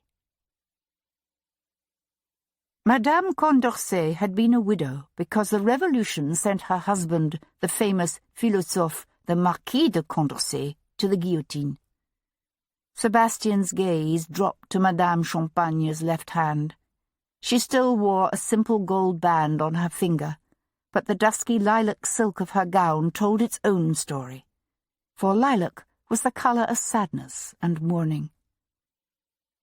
As if aware of the train of his thoughts, she said, My husband was Baron Jean-Baptiste Champagne. He was killed in the September massacres in 1792. Sebastian had heard of Jean-Baptiste Champagne. Like the Comte de Virieu and Lally Tollendal, Champagne had been an early supporter of the revolutionary movement before it turned violent and cruel and began devouring its own. He said, That's when you fled France? As soon as I was able? Yes. Her voice quavered ever so faintly, and she turned her head, showing him only her flawless profile as she studied the flow of elegant carriages in the street, the endless parade of gentlemen on the strut. He found himself wondering about the life she'd once lived, and lost, in Paris. About the horrors she must have witnessed before she finally escaped it all and fled to Venice, and about all the lonely years she'd lived since then, bereft, with her memories. They sat in silence for a moment, watching as a plump-cheeked dandy with exaggerated shirt points and a painfully nipped-in waist approached the adjoining door that led to the apartments above and disappeared inside. A moment later, the shuffle of his footsteps on the stairs could be faintly heard above the murmurs in the coffee shop. Sebastian said, These dangerous men you say Ross associated with. Do you know who they were? No. Then how do you know they were dangerous? Again, that faintly amused curving of the lips. In my experience, men who turn up the collars of their coats and pull their hats low enough to hide their faces are generally to be avoided. Did such men visit Ross often? Often enough. And the night he died? You mean last Saturday? Yes. What makes you think I would remember such a thing now, a week later? Because on Sunday morning, when you heard Ross had died, you were suspicious. I think you gave some thought as to what you might have observed the night before. She raised her cup to her lips and took a sip. You are very astute, are you not? Sebastian said, Who visited Alexander Ross that night? She set her cup down with careful attention. Well, let's see. First, there was a young woman, or at least I assume she was young, although it is difficult to be certain since she wore a cloak and had the hood pulled up. A well-dressed young woman. Her cloak was plain, but well cut. I couldn't see more than that since she also wore a veil. She was no woman of the streets, if that's what you're asking. Did Ross entertain women of the street? Not in his rooms.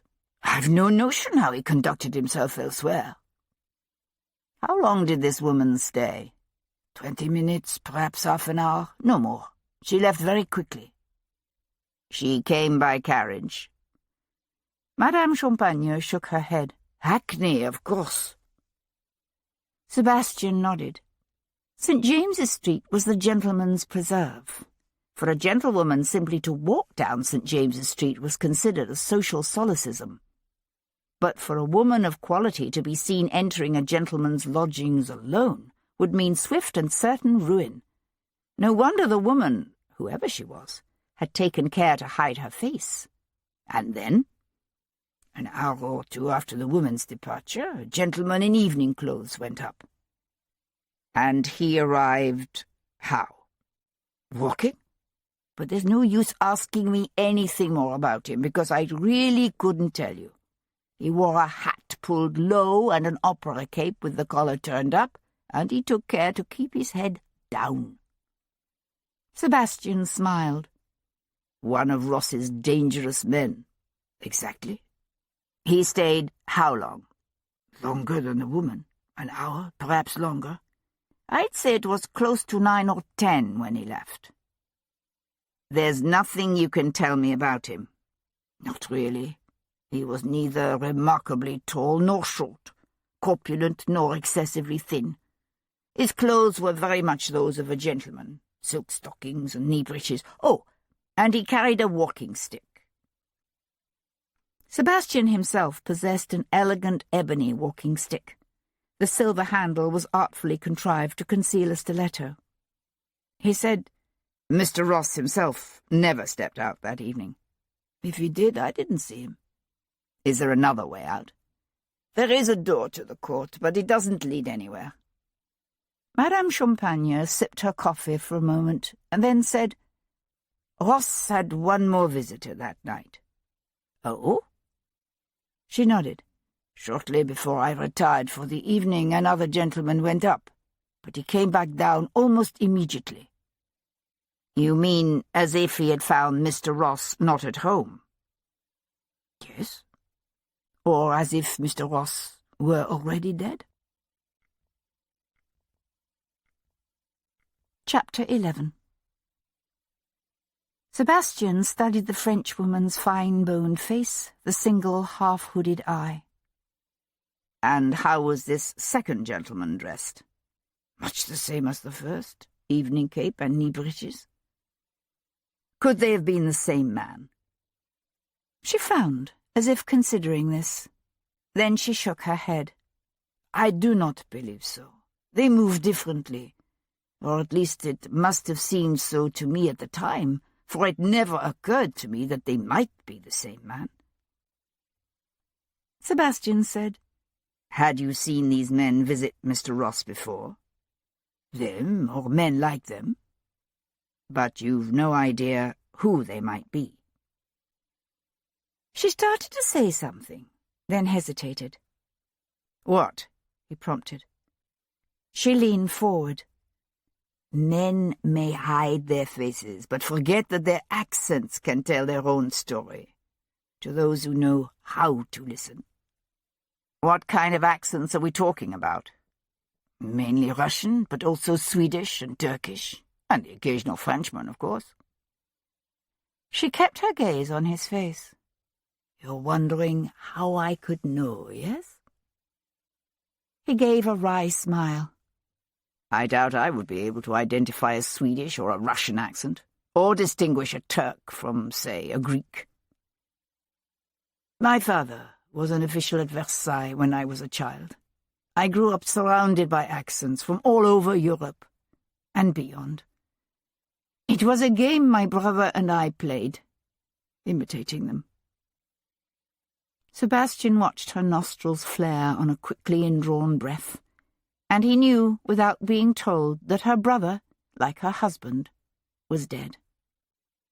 He said, "You knew none of these men?" "I recognized one of the Russians, a colonel attached to the embassy by the name of Colonel Dmitri Chernyshov. I understand he and Ross were friends from Ross's time in Russia." The name meant nothing to Sebastian. "Anyone else?" She made a face. "Well, there's Antoine de la Roque." "Who is he?" "Once he was a priest. He fled France in the first wave, more than 20 years ago now. He has something of a reputation as a collector of rare old books. He has opened part of his collection to the public, to the paying public, of course, although he claims that is only to keep out the riffraff." "Where is this?" "Great Russell Street, near the museum, although he can frequently be found prowling the bookstores in Westminster Hall." "Could de la Roque have been one of the men you saw that night?" "He visited Alexander Ross regularly, but was he one of the men I saw that night?" Again, that enigmatic smile. "Who knows?" Sebastian was beginning to suspect she knew considerably more than she was willing to reveal. But all he said was, "The second man, the one you say went upstairs and came back down again so quickly. At what time was this?" "Somewhere around midnight. It was shortly before I retired for the night. I keep rooms in another house I own near here," she explained, "on Ryder Street, so it is always possible someone could have arrived to see Monsieur Ross after I left here, or Monsieur Ross himself may have stepped out. I would not know." Sebastian pushed to his feet. "You've been most helpful, madame. Thank you." She gazed up at him thoughtfully. "Yet you wonder why, when I know your reason for asking these questions, I have given you the name of one of my countrymen, a fellow émigré, hm?" He had, in fact, been wondering exactly that. The skin beside her remaining eye crinkled with her smile. "For some time now, those of us in the émigré community have suspected that there is a traitor in our midst, one who claims to despise Napoleon, and all the while secretly passing information back to Paris." Sebastian had heard such rumours. He said, "You think de la Roque could be the traitor?" She pressed her lips together and shrugged. "He claims he fled France to avoid being put to death as a non-juring priest." Tens of thousands of priests had fled revolutionary France rather than take the anti-papal oath of religion. Those who stayed faced either death or deportation to a penal colony. "Yet he will also laugh and tell you he lost his faith in God at the age of 10. Both cannot be true." "That doesn't make him a traitor," Sebastian said. "No, but it makes him a liar. Remember that when you speak to him." Hero Jarvis sat at the heavy oak table in the library of the Jarvis townhouse on Berkeley Square. She held a pen in one hand. Piles of maps and books lay scattered about her. She had intended to devote the afternoon to a survey she was preparing on the few surviving traces of London's lost monastic houses. But the ink had long ago dried on the nib as she stared unseeingly at the garden beyond the room's tall windows. She'd told Lord Devlin the truth when she said it had been her intention never to marry. She might work hard to change England's draconian marriage laws and the unconscionable powers granted husbands over their wives, But she was realistic enough to know that real change was still generations away. And so she had poured the energy that other women her age devoted to their families into studies and articles and draft legislation. She'd told Devlin she intended to continue her efforts, and she did. But she was no fool, and she suspected her life was about to change in ways she couldn't begin to imagine and didn't want.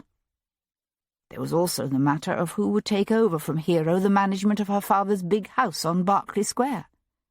Hero's grandmother, the Dowager Lady Jarvis, had long ago retired to her rooms on the second floor and rarely ventured forth to do more than complain or criticize. Hero's own mother, Annabel, Lady Jarvis, was so feeble both physically and emotionally that the mere thought of trying to select a menu or deal with tradesmen was enough to send her tottering toward her couch, vinaigrette in hand. Hero would need to find a companion for her mother, someone capable of both overseeing the household and sheltering her ladyship from the worst of her husband's venom. Jarvis did not suffer fools lightly, and Lady Jarvis's mental stability was always at best precarious. Hero was running a list of possible candidates through her head when the butler appeared, bearing a sealed missive on a silver tray. "A message from Lord Devlin, Miss Jarvis," he said, with a bow, his face impassive. "Thank you, Grisham." She set aside her pen, but waited until the butler had withdrawn before breaking the seal and spreading open the single folded sheet. The message was brief and to the point. "Brook Street, 24th of July. I have made arrangements with Canterbury for the ceremony to be held at 11 o'clock Thursday morning in the Lambeth Palace Chapel. Please advise if this is convenient." The signature was a simple, scrawled Devlin. She sat for a long time, conscious of an uncharacteristic disquiet yawning deep within her. It was one thing, she'd discovered, to analyze the various unpleasant options available to one and choose what appeared to be the most reasonable course of action. But it was something else entirely to find oneself actually catapulting toward that fate. Especially when that fate was marriage to a man like Devlin. Resolutely refusing to allow herself to dwell on all such a marriage would involve, she dipped her pen in the ink and scrawled a simple 3-word answer. "It is convenient." She sealed the note and entrusted its delivery to one of the footmen. Then she went in search of her mother. Chapter 12. The ancient, well-worn paving of Westminster Hall bustled with self-important clusters of barristers and judges in wigs and gowns, who pushed their way through the motley crowds gathered around the stalls of the seamstresses and milliners, law stationers and old booksellers who lined the entrance of the vast, soaring hall. A few discreet questions brought Sebastian to a stall halfway down the eastern row, where a thin, middle-aged man, dressed in gently worn buckskin breeches, a ruffled shirt, and an old-fashioned green velvet coat, stared with thoughtful concentration at a slim volume bound in battered brown leather and marbled paper. He had a sallow complexion, and wispy straw-coloured hair he wore cropped short, which had the unfortunate effect of accentuating his unnaturally long neck and small head. "Monsieur de la Roque?" asked Sebastian, walking up to him.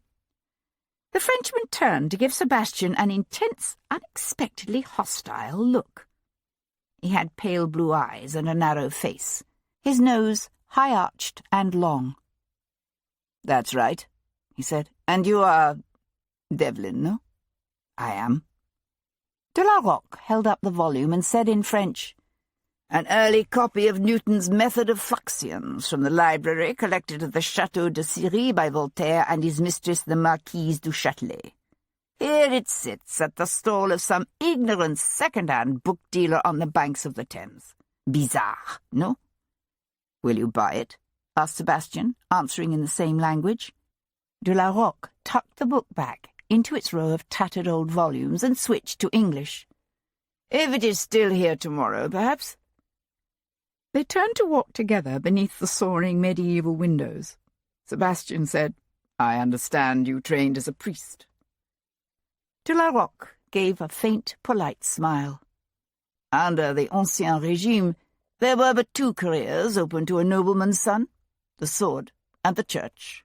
My 3 older brothers chose the army. I was the bookish one, which meant I was consigned to the Jesuits at the tender age of 7. If things had worked out differently, I would have been a bishop by the age of 30. Now... He spread his arms wide, taking in the stalls displaying ribbons and gloves, the maids buying white scarves, the law students with their pale complexions and shiny coats, then dropped his hands back to his sides. Behold, my noble see. And would you have enjoyed being a bishop? Rather than answering, he simply smiled and let his gaze drift away. As flattering as your visit is, Monsieur le Vicomte, I'm afraid I can't help but wonder why you have sought me out. I'm told you were acquainted with Alexander Ross. I was, but I fail to see... The man's eyes suddenly widened, his lips puckering, as he chewed distractedly at the inside of his cheek. Mon Dieu! Ross was murdered, is that it? You obviously find the possibility somewhat disturbing, said Sebastian. Why? It is a natural reaction, is it not? To be troubled when one learns of the murder of a friend. Was Alexander Ross a friend? Of a sort. And what sort was that? Ross had a burgeoning interest in rare and old books. Sebastian studied the other man's small, narrow face. There'd been a few books on Ross's shelves, but none of them had struck Sebastian as particularly old or rare. He did? From time to time I came into possession of a choice volume that interested him. Any kind of books in particular? Many of my books come out of France. With the dissolution of the monasteries there, countless volumes of astonishing antiquity have been thrown on the market. In France.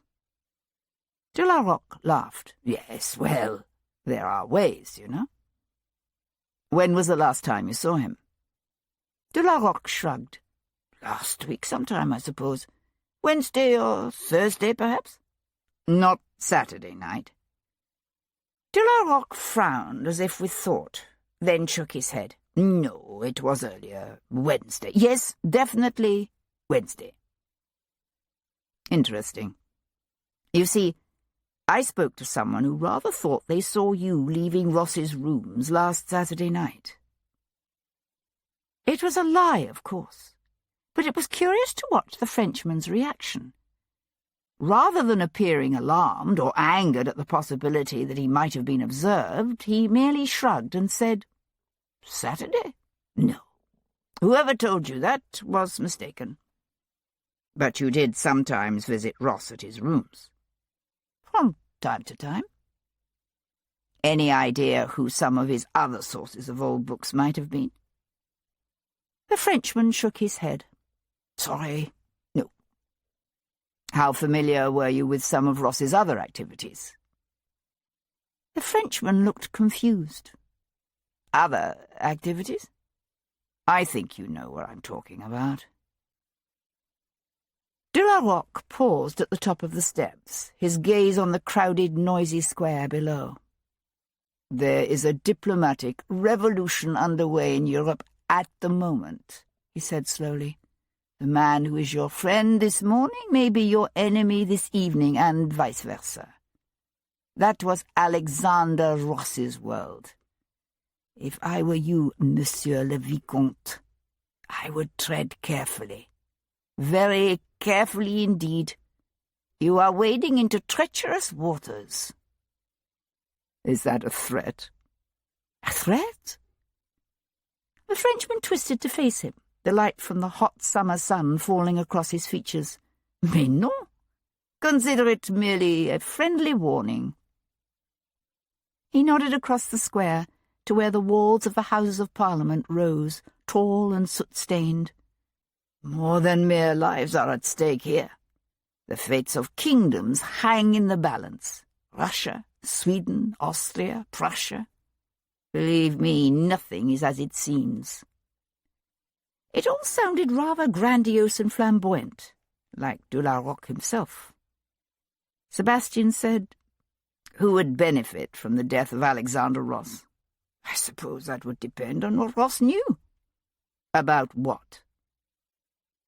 De la Roque's eyes narrowed with his smile. "Ah, but if I knew that, then I too would be at risk. And believe me, Monsieur le Vicomte, I am a man who believes in minimizing risks. Yet you're not, obviously, averse to taking risks when necessary." "When the odds are good." "The odds? Or the price?" Rather than being offended, the Frenchman laughed. "Both, actually." He hesitated a moment, then said, "There is one man you might find it productive to speak with. A Swede." "A Swede? Tall man, blonde, name of Lindquist. Mr. Karl Lindquist." Sebastian frowned. "Who is he?" "To all appearances, he is a trader." "Meaning that appearances in this case could be deceptive?" De la Roque smiled. "Appearances generally are." Chapter 13. His modest round hat gripped in both hands, his mind swirling with conjecture, Sir Henry Lovejoy followed a succession of clerks through the warren of damp, badly lit corridors that led to the Downing Street office of Sir Hyde Foley. He found the Under-Secretary of State for Foreign Affairs seated behind a broad old-fashioned desk, its surface covered with what looked like dispatches and stacks of reports. The room was large and darkly panelled, with a massive mantel of carved sandstone and a window of diamond-paned leaded glass overlooking a court below. As the sombre clerk bowed himself out, Foley leaned back in his chair and breathed an exasperated sigh. "Well, it's about time. I expected you an hour or more ago." Lovejoy gave a slight bow. "My apologies. I was in Bethnal Green at the scene of a murder." Foley grunted, obviously unimpressed. He did not invite Lovejoy to sit. "I called you here because I want to know what the devil is going on." Lovejoy blinked. "I beg your pardon?" "I'm referring to this business about Alexander Ross. The man died of natural causes. So what precisely is Bow Street doing, poking around and asking questions about his death? It presents a very odd appearance. Very odd indeed." Lovejoy dredged up a faint recollection of reports of a young man attached to the Foreign Office who had died the previous week. "To my knowledge, we're not doing anything, Sir Hyde." The Under-Secretary's nostrils flared. "Don't even think of playing me for a fool, Sir Henry.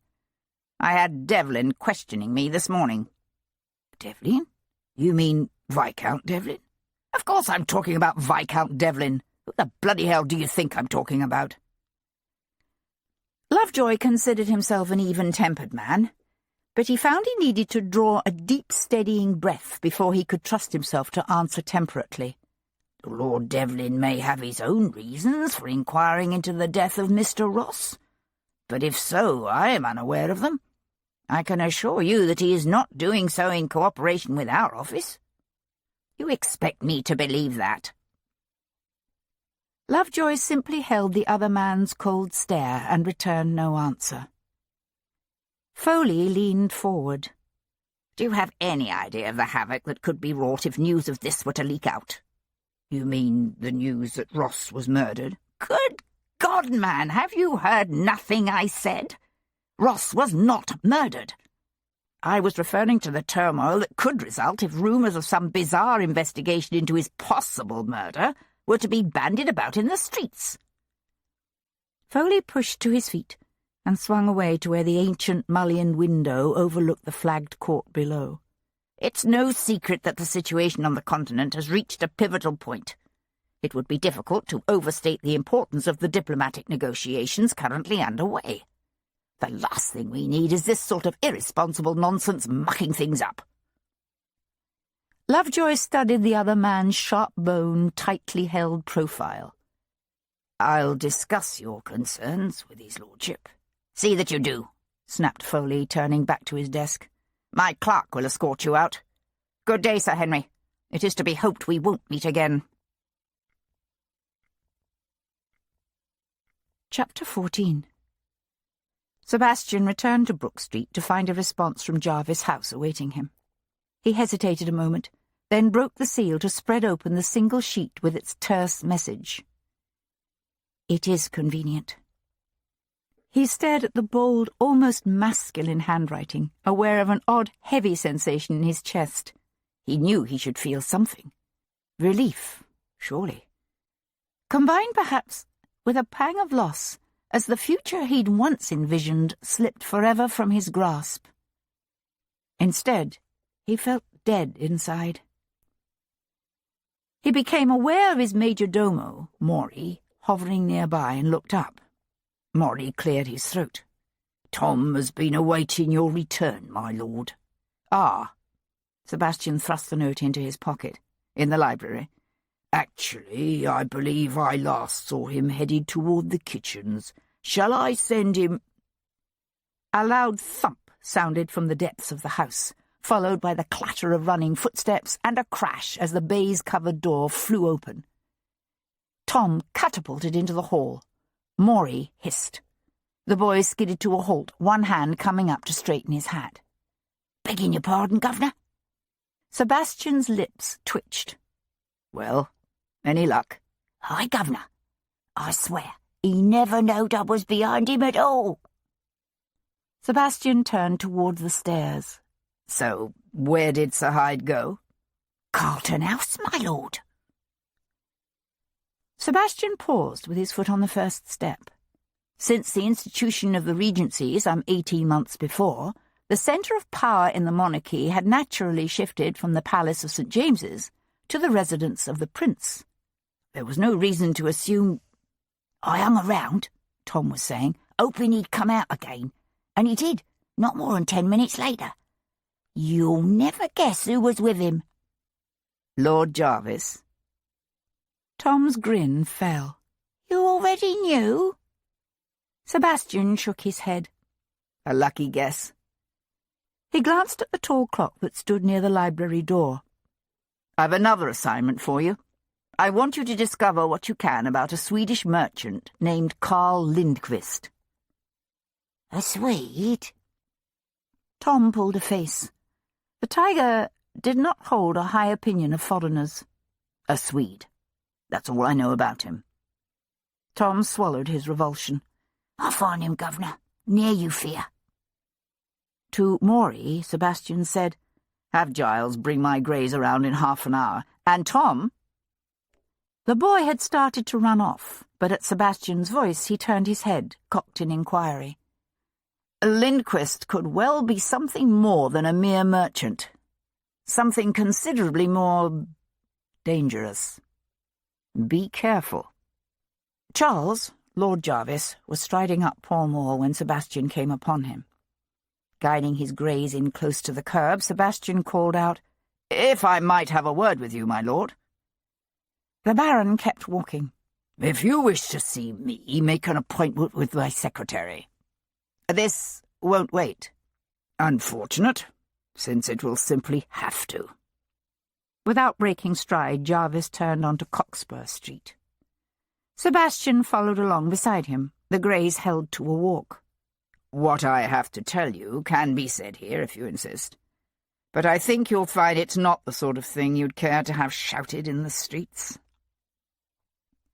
Jarvis drew up abruptly and swung to face him. Sebastian reined in and nodded to his middle-aged groom, Giles, who hopped off his rear perch, and took a step back to await Sebastian on the footpath. "My lord," said Sebastian to Jarvis. With unexpected agility, the big man leapt up into the curricle to take the seat beside Sebastian. "Very well. You may drop me at the Admiralty. Now, what the devil is it?" Sebastian gave his horses the office to start, his attention all for the task of guiding the greys back out into traffic. Miss Hero Jarvis has consented to become my wife. Jarvis remained silent. Then he said, his voice calm, I take it this is some sort of a jest. A vulgar wager, perhaps, or— You know it is not, said Sebastian, turning onto Whitehall. You would have me believe that Hero has agreed to this. Hero? Yes. Preposterous. Ask her. Jarvis's large fist tightened around the seat's iron railing. And if I refuse my consent? Glancing sideways, Sebastian studied the older man's florid, closed face. The thought of having Lord Jarvis as his father-in-law alarmed him almost as much as the concept of taking Hero Jarvis to wife. He said, I assume you know your daughter better than that. She is determined to wed, with or without your approval. Jarvis let out a sound somewhere between a grunt and a snort. Why are you doing this? Sebastian met Jarvis's fierce stare. He tried to remind himself the man was a father with a father's concerns. Believe me when I say that my motives are nothing except honourable. Jarvis turned his head away. Pull up here. Sebastian reined in his horses and waited while the Baron clambered down from the high seat. The Archbishop's Chapel in Lambeth, Thursday, 11 o'clock. Be there or not, as you choose, he said, and drove off to retrieve his groom. Chapter 15. Paul Gibson limped up Tower Hill, increasingly conscious of a faint but unmistakable stench of putrefying flesh that intensified as he drew closer to his small stone house and the adjoining surgery. He was met at the entrance by his housekeeper, a square-faced, foul-tempered matron named Mrs. Federico. "I'm a housekeeper, I am," she squawked, flapping her stained apron at him. "A housekeeper, not some bleeding sexton." "And a wonderful housekeeper you are too, Mrs. Federico," lied Gibson, turning on the Irish and giving her a cajoling smile. "I don't know what I would do without you." She said, stomping after him down the narrow hall. "I told them I want nothing to do with that thing, but did they listen? No. 'Do you have a key to the building out back?' they asked me. 'Not bloody likely,' says I. 'Why, just keeping his house and cooking his meals is more than a Christian ought to be asked to do,' says I. 'Have you seen what he keeps in those jars of his?' says I." Gibson poured a tankard of ale from the pitcher in the kitchen and headed out the back door. The jars, or more properly their contents, were the excuse Mrs. Federico used to avoid cleaning most of the rooms in the house. He said, "I take it someone's brought me a body, have they?" "If you want to call it that. Then we'll just have to wait for him," they says, like the thing ain't smelling bad enough to put the whole neighbourhood off its dinner. Gibson grunted. She followed him out onto the back stoop. "I've already had Mel Jacobs here complaining, and Mrs. Cummins too. Worse than a bloody charnel house it is." She stopped at the top of the steps. "You don't pay me enough for this," she shouted after him as he cut across the unkempt yard. "You hear? You don't pay me enough." He found the constables waiting for him in the narrow strip of shade cast by the small outbuilding's stone walls. One was a gnarled, grizzled old codger who looked to be missing most of his teeth. The other, a burly, ruddy-faced man, pushed to his feet with a sympathetic grin as Gibson walked up to them. "Pleasant for you," said the constable, nodding toward the canvas-covered shell at their feet. "From Bow Street, Sir Henry Lovejoy." Hunkering down beside the shrouded form, Gibson flipped back the canvas. "Good God! Sorry, guess I should have warned you." "The smell should have done that," said Gibson, his gaze riveted by the bloated, discoloured, insect-ravaged face. "Quite a sight, ain't he?" "Is it a he?" asked Gibson. At this point it was difficult to tell. "Well, it's wearing gentleman's clothes, all right. Found him in a ditch in Bethnal Green, we did. Sir Henry wants to know what you can tell about how the gentleman died. And maybe a bit about who he is while you're at it. Unidentified, is he? Afraid so. The constable gave him a concise outline of the body's discovery. Then he nodded to the outbuilding's padlocked door and said, Want we should help you move him inside? Gibson pushed to his feet. Please, just, give me a moment first. Unfastening the lock, he slipped through the partially open door and quickly pulled a sheet over what was left of Mr. Alexander Ross. Lady Jarvis's reaction to the news of her daughter's approaching nuptials was at first incredulous, then hysterically joyous.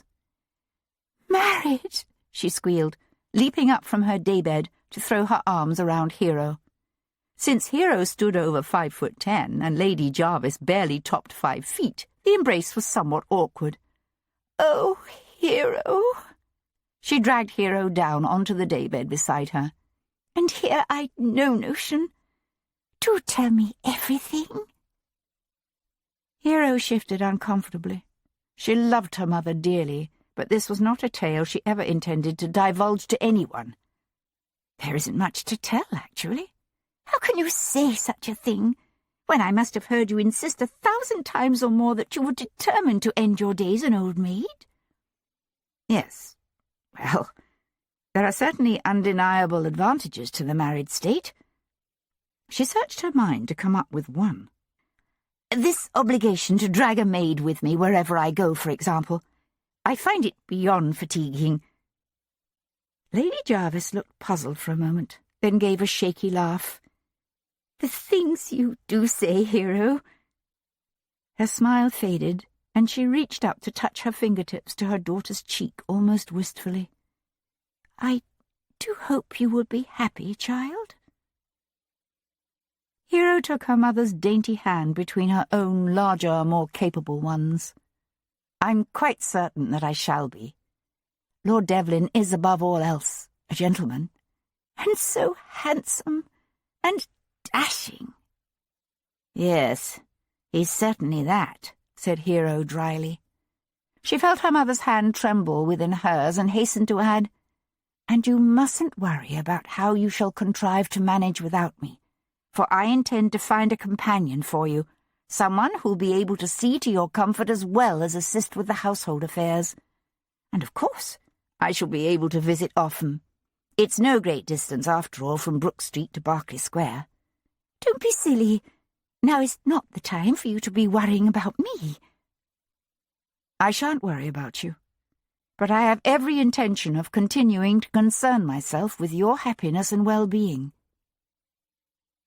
Lady Jarvis tightened her grip on her daughter's fingers. You know, this is the answer to my prayers, for I don't scruple to tell you that I had quite given up hope of ever seeing you settled. Hero sank her teeth into her lower lip and forced herself to keep silent. And grandchildren, gushed Lady Jarvis, her eyes shining. I do hope we won't have long to wait. I trust not, said Hero. It was some hours later, when Hero was gathering together her papers in the library, that she heard her father's heavy tread in the hall and turned to find him standing in the doorway. Is it true, then? Lord Jarvis demanded without preamble, his gaze hard on his daughter's face. What Devlin tells me. It is. Hero went back to the task of assembling her papers. I hope you mean to wish me happy, Papa, but I expect you know me well enough to realize that I shall marry, with or without your blessing. I could cut you off. You could, she acknowledged. Under the terms of her mother's marriage settlement, her father had obligated himself to provide any daughters born of their union with a portion of not less than £10,000. That Jarvis could not avoid. But as Jarvis's only surviving child, Hero stood to inherit a substantial chunk of all property not entailed to the male relative next in line to inherit the barony. In this instance, a plump, vapid young man named Frederick Jarvis. It was well within Jarvis's power to change his will and leave everything to Frederick. She said, I've no doubt Cousin Frederick would be pleased. Jarvis made a rude noise. cousin Frederick is a useless, addle-brained popinjay. True. I suppose you could always use your wealth to endow some charitable institution. Enough of this, said Jarvis. I've no intention of cutting you off, and you know it. He pointed a thick, steady finger at her. But I intend to drive a hard bargain on the settlement. Make no mistake about that. I should hope so. He went to pour himself a glass of brandy from the carafe kept near the hearth. The entire kingdom trembles with fear at the thought of displeasing me, he said, but not my own daughter. She smiled. And you know you would have it no other way. Would I? He set aside the carafe with a soft thump. I assume you have your reasons for what you're doing. You're the one who's always pressing me to marry. But Devlin, hero. Devlin. For more than 30 years, Jarvis had dedicated his life to safeguarding the stability of the British monarchy at home and expanding the nation's power and influence overseas. Few dared to stand against him for long. Working quietly and ruthlessly through a network of informants, spies, and assassins, he was the kind of man who valued order and stability above all else, who had nothing but contempt for such maudlin concepts as fairness and justice. As far as Jarvis was concerned, the modern enthusiasm for equality constituted the greatest threat ever to confront civilization. But Devlin was a man for whom power and authority were never sacred, whose values were justice and reason, not expediency and privilege. In the course of his murder investigations, he had not hesitated to probe into the murkiest corners of Jarvis's activities. Again and again he had not only confronted the king's powerful cousin, but dared to thwart him. And Hero had no doubt he would continue to do so in the future. She said, "Can you think of another man brave enough to marry Lord Jarvis's daughter?" At that, her father gave a reluctant laugh. He took a slow sip of his drink, his eyes narrowing as he studied her pensively. She thought she held up under his scrutiny with remarkable calm. Then he said, "There's something you're not telling me." Tucking her notes under one arm, she turned toward the door and simply ignored the comment, saying, "Do you go with Mamma and me to the reception for the Russian ambassador at St. James's Palace tonight? Or will you form one of the prince's retinue?" "I dine with the prince. Which reminds me, Sir Hyde Foley tells me Devlin is investigating the possibility that the young man from the Foreign Office who died last week, Alexander Ross, was actually murdered. Do you know anything about that?" She looked back at him in surprise. Ross? Whatever gave Devlin that idea? "He hasn't mentioned anything to you about it?" "No." "Interesting," said Lord Jarvis, turning to pour himself another drink. It didn't occur to Hero until she was mounting the stairs that he had not, in fact, wished her happy. Chapter 16. "The first man up the stairs must be the one who killed Ross," said Gibson, his hands wrapped around a pewter tankard, his head resting against the high back of an old oak bench in the corner of the pub where he and Sebastian had met for a pint. "By the time the second man came and knocked on the door, Ross was dead. No one answered the door, so he left again right away, thinking no one was home." Sebastian took a deep draught of his ale. "It's possible. The problem is, we've no way of knowing exactly when Ross was killed. It could have been long after Madame Champagne had retired for the night." "Aye, there is that." Gibson blew out a long breath. "What about the mysterious veiled woman? Think she was this Miss Sabrina Cox?" "Gently bred young ladies aren't generally in the habit of visiting gentlemen in their rooms, even if they are betrothed." "Yet some still do," said Gibson with a wry smile. "They do. If I could meet the lady, I might be able to judge the chances of that myself. Unfortunately, she's in mourning, which means she's gone into seclusion, and the only visitors she's receiving are relatives or close friends. That does complicate things, said Gibson, draining his tankard. Considerably. Sebastian signalled the barmaid for 2 more tankards. Although, frankly, I'm more inclined to suspect the veiled woman, whoever she was, is someone connected to Ross's activities with the Foreign Office. According to Dr. Astley Cooper, it was Sir Hyde Foley who called him in to examine Ross's body. Really? Now that is interesting. Gibson waited while the barmaid set the brimming new tankards on the boards before them. Then he said, "What about this French priest, de la Roque? Sounds like a queer character." "He is indeed. And whatever his dealings with Ross, I'll be surprised if they involved old books." Sebastian paused, listening to the tolling of the city's church bells, counting out the hour. He took a quick swallow of his ale and pushed to his feet. "Now, you'll have to excuse me. I'm off to visit the Queen." Gibson raised his tankard in a mock toast. "Give her my regards." Returning to Brook Street, Sebastian donned the formal knee breeches and tails that were de rigueur for a gentleman attending an official function at the palace. "I had an occasion to ask around about your Mr. Ross," said Calhoun, holding out a fresh cravat. Sebastian glanced over at him. "And I discovered nothing of interest, my lord. From all reports, Mr. Ross was a congenial, warm-hearted young man, well liked by all with whom he came into contact."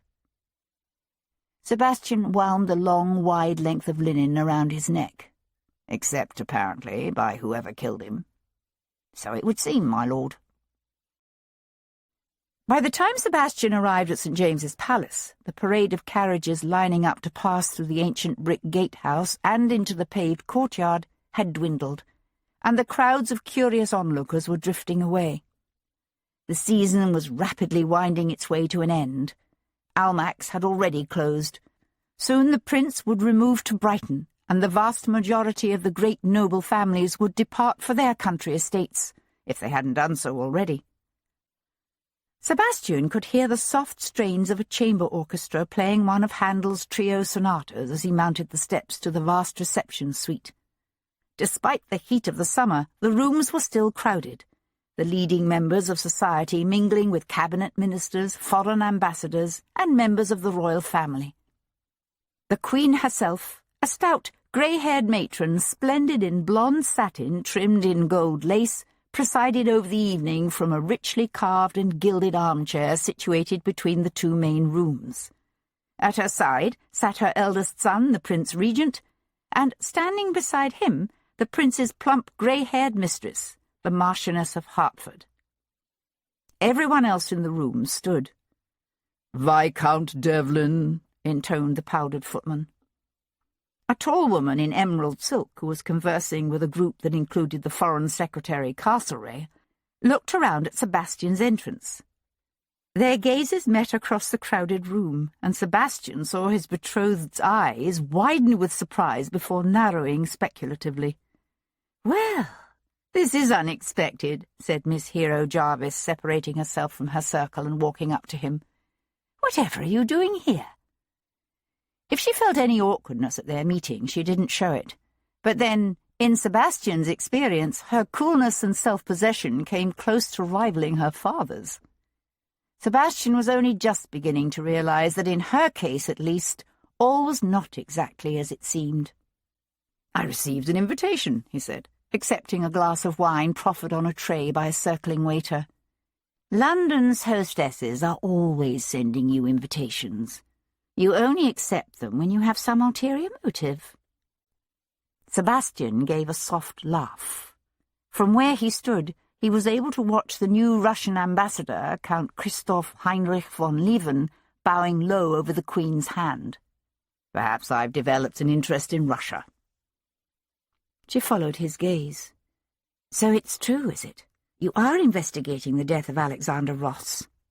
"Word does get around, doesn't it?" "When the topic of conversation is murder? What do you expect?" She stood beside him, her gaze, like his, drifting over the assembled company. "I must say I am relieved to hear someone is looking into it. I personally found his sudden death beyond suspicious." Sebastian glanced at her in surprise. "You knew him?" "He was engaged to marry one of my cousins." "Ah.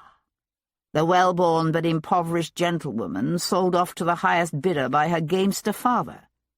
She's a relative of yours, is she?" "She was. My mother's cousin, Charlotte. Dreadful woman. I always thought old Peter Cox got far more than he bargained for with that match.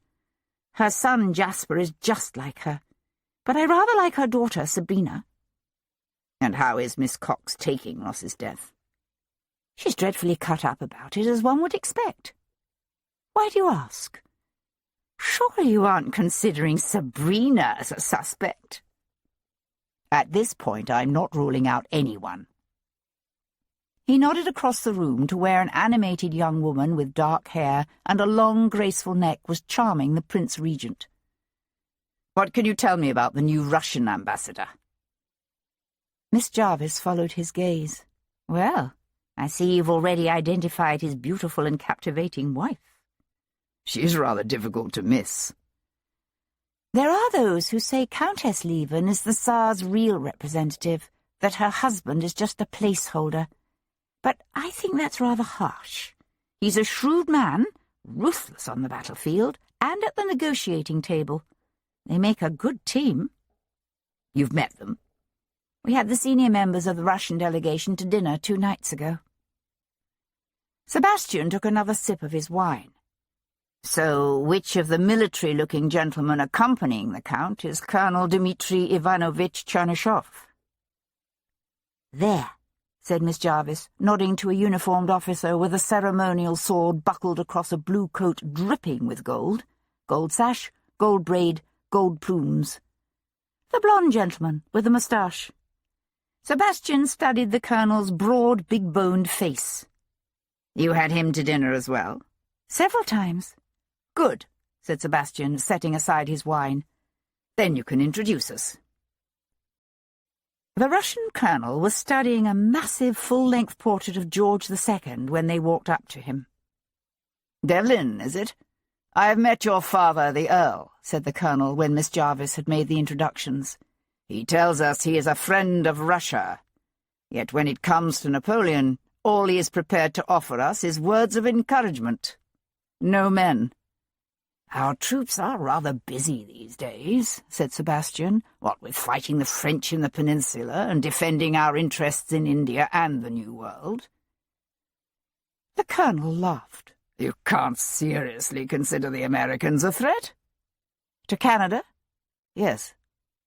"Excuse me, gentlemen," said Miss Jarvis, adroitly withdrawing. The Russian watched her walk away. "A formidable woman, that one." "Definitely," agreed Sebastian.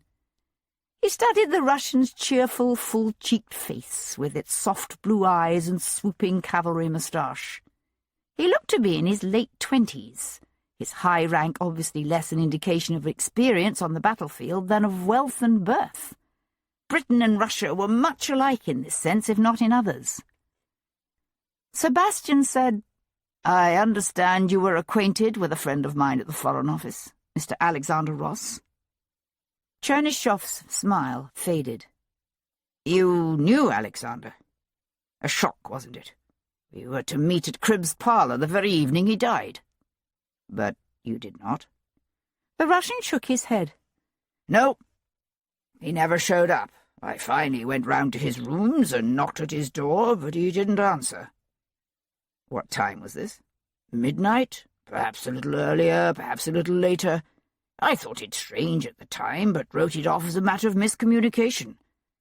Then I heard he'd been found dead in his bed, and it struck me as all the more peculiar. And now you are asking me questions, and I have been in London long enough to know what that means." He stared at Sebastian expectantly, but Sebastian only said, "You were friends? For some years now, yes. We met in St. Petersburg when Alexander was with your embassy there. It is not easy being a stranger in a strange land. This time, I am the one who is far from home. We would meet occasionally for a drink. Talk of Russia. When was the last time you saw him? The Russian looked thoughtful for a moment. I suppose it must have been that Wednesday night at Vauxhall. I formed part of the ambassador's party while Alexander was there with his fiancée and her brother. Lovely young woman. And fabulously wealthy, I understand. He gave a rueful smile. I was quite jealous of my old friend's good fortune, you know. And then, just a few days later... He kissed his bunched fingers and then flung them open in an ironic gesture. Alexander is dead. Fate is a strange thing, is it not? Fickle and cruel. Know of anyone Ross had quarrelled with recently? Anyone who might have wanted him dead? The Colonel's gaze shifted to the painting beside them. It's a thought that naturally occurs to one, is it not? And? He kept his gaze on the painting. Alexander was a diplomat by profession. It can be a dangerous game, diplomacy. A dance of shadows in the darkness. Meaning? Meaning, I know some of what Alexander was involved in, but not all. Yet you know something. Chernyshov hesitated, then said, That night at Vauxhall I chanced to come upon Alexander in a heated conversation with Ambassador Ramadani. Ramadani? The Russian cast a significant glance toward the dark-eyed, dark-bearded man wearing long crimson robes, gold-embroidered slippers, and an elaborately wrapped turban, who was now engaged in conversation with the Marchioness of Hertford. Mr. Antonaki Ramadani, the ambassador from Constantinople. Sebastian recognized the man. He'd frequently seen him, in different clothes, exercising a magnificent Turkoman in Hyde Park early in the morning. Ross was involved with the Ottomans? That I do not know, but he was most certainly involved with Mr. Ramadani in some way. Any idea what the subject of their argument might have been? The Colonel shook his head. Sorry, I only caught the last few words of their discussion. But what I heard was interesting, to say the least. I distinctly heard Ramadani say, Don't threaten me, you little English shit, or you will be the one to be sorry. Chapter 17. Threaten him about what? Asked Sebastian. Chernyshov shrugged. I never discovered. They saw me then. Ramadani strode away while Ross laughed and tried to pass the incident off as nothing. But I knew he was concerned. Sebastian was silent for a moment. Chernyshov's light blue eyes glinted with quiet amusement. You don't believe me, do you? Russia and Turkey are well known to be age-old enemies. True, Chernyshev acknowledged. But since the recent Treaty of Bucharest, we are no longer at war. He shrugged.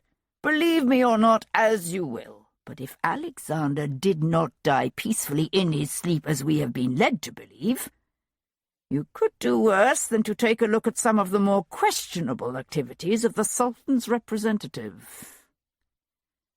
Placing one hand on the hilt of his ceremonial sword, the Russian gave a short bow and moved away. Sebastian was watching the Colonel thread a path across the crowded room when Miss Jarvis walked up to him. "Learn anything?" she asked. He turned to look into her shrewd grey eyes.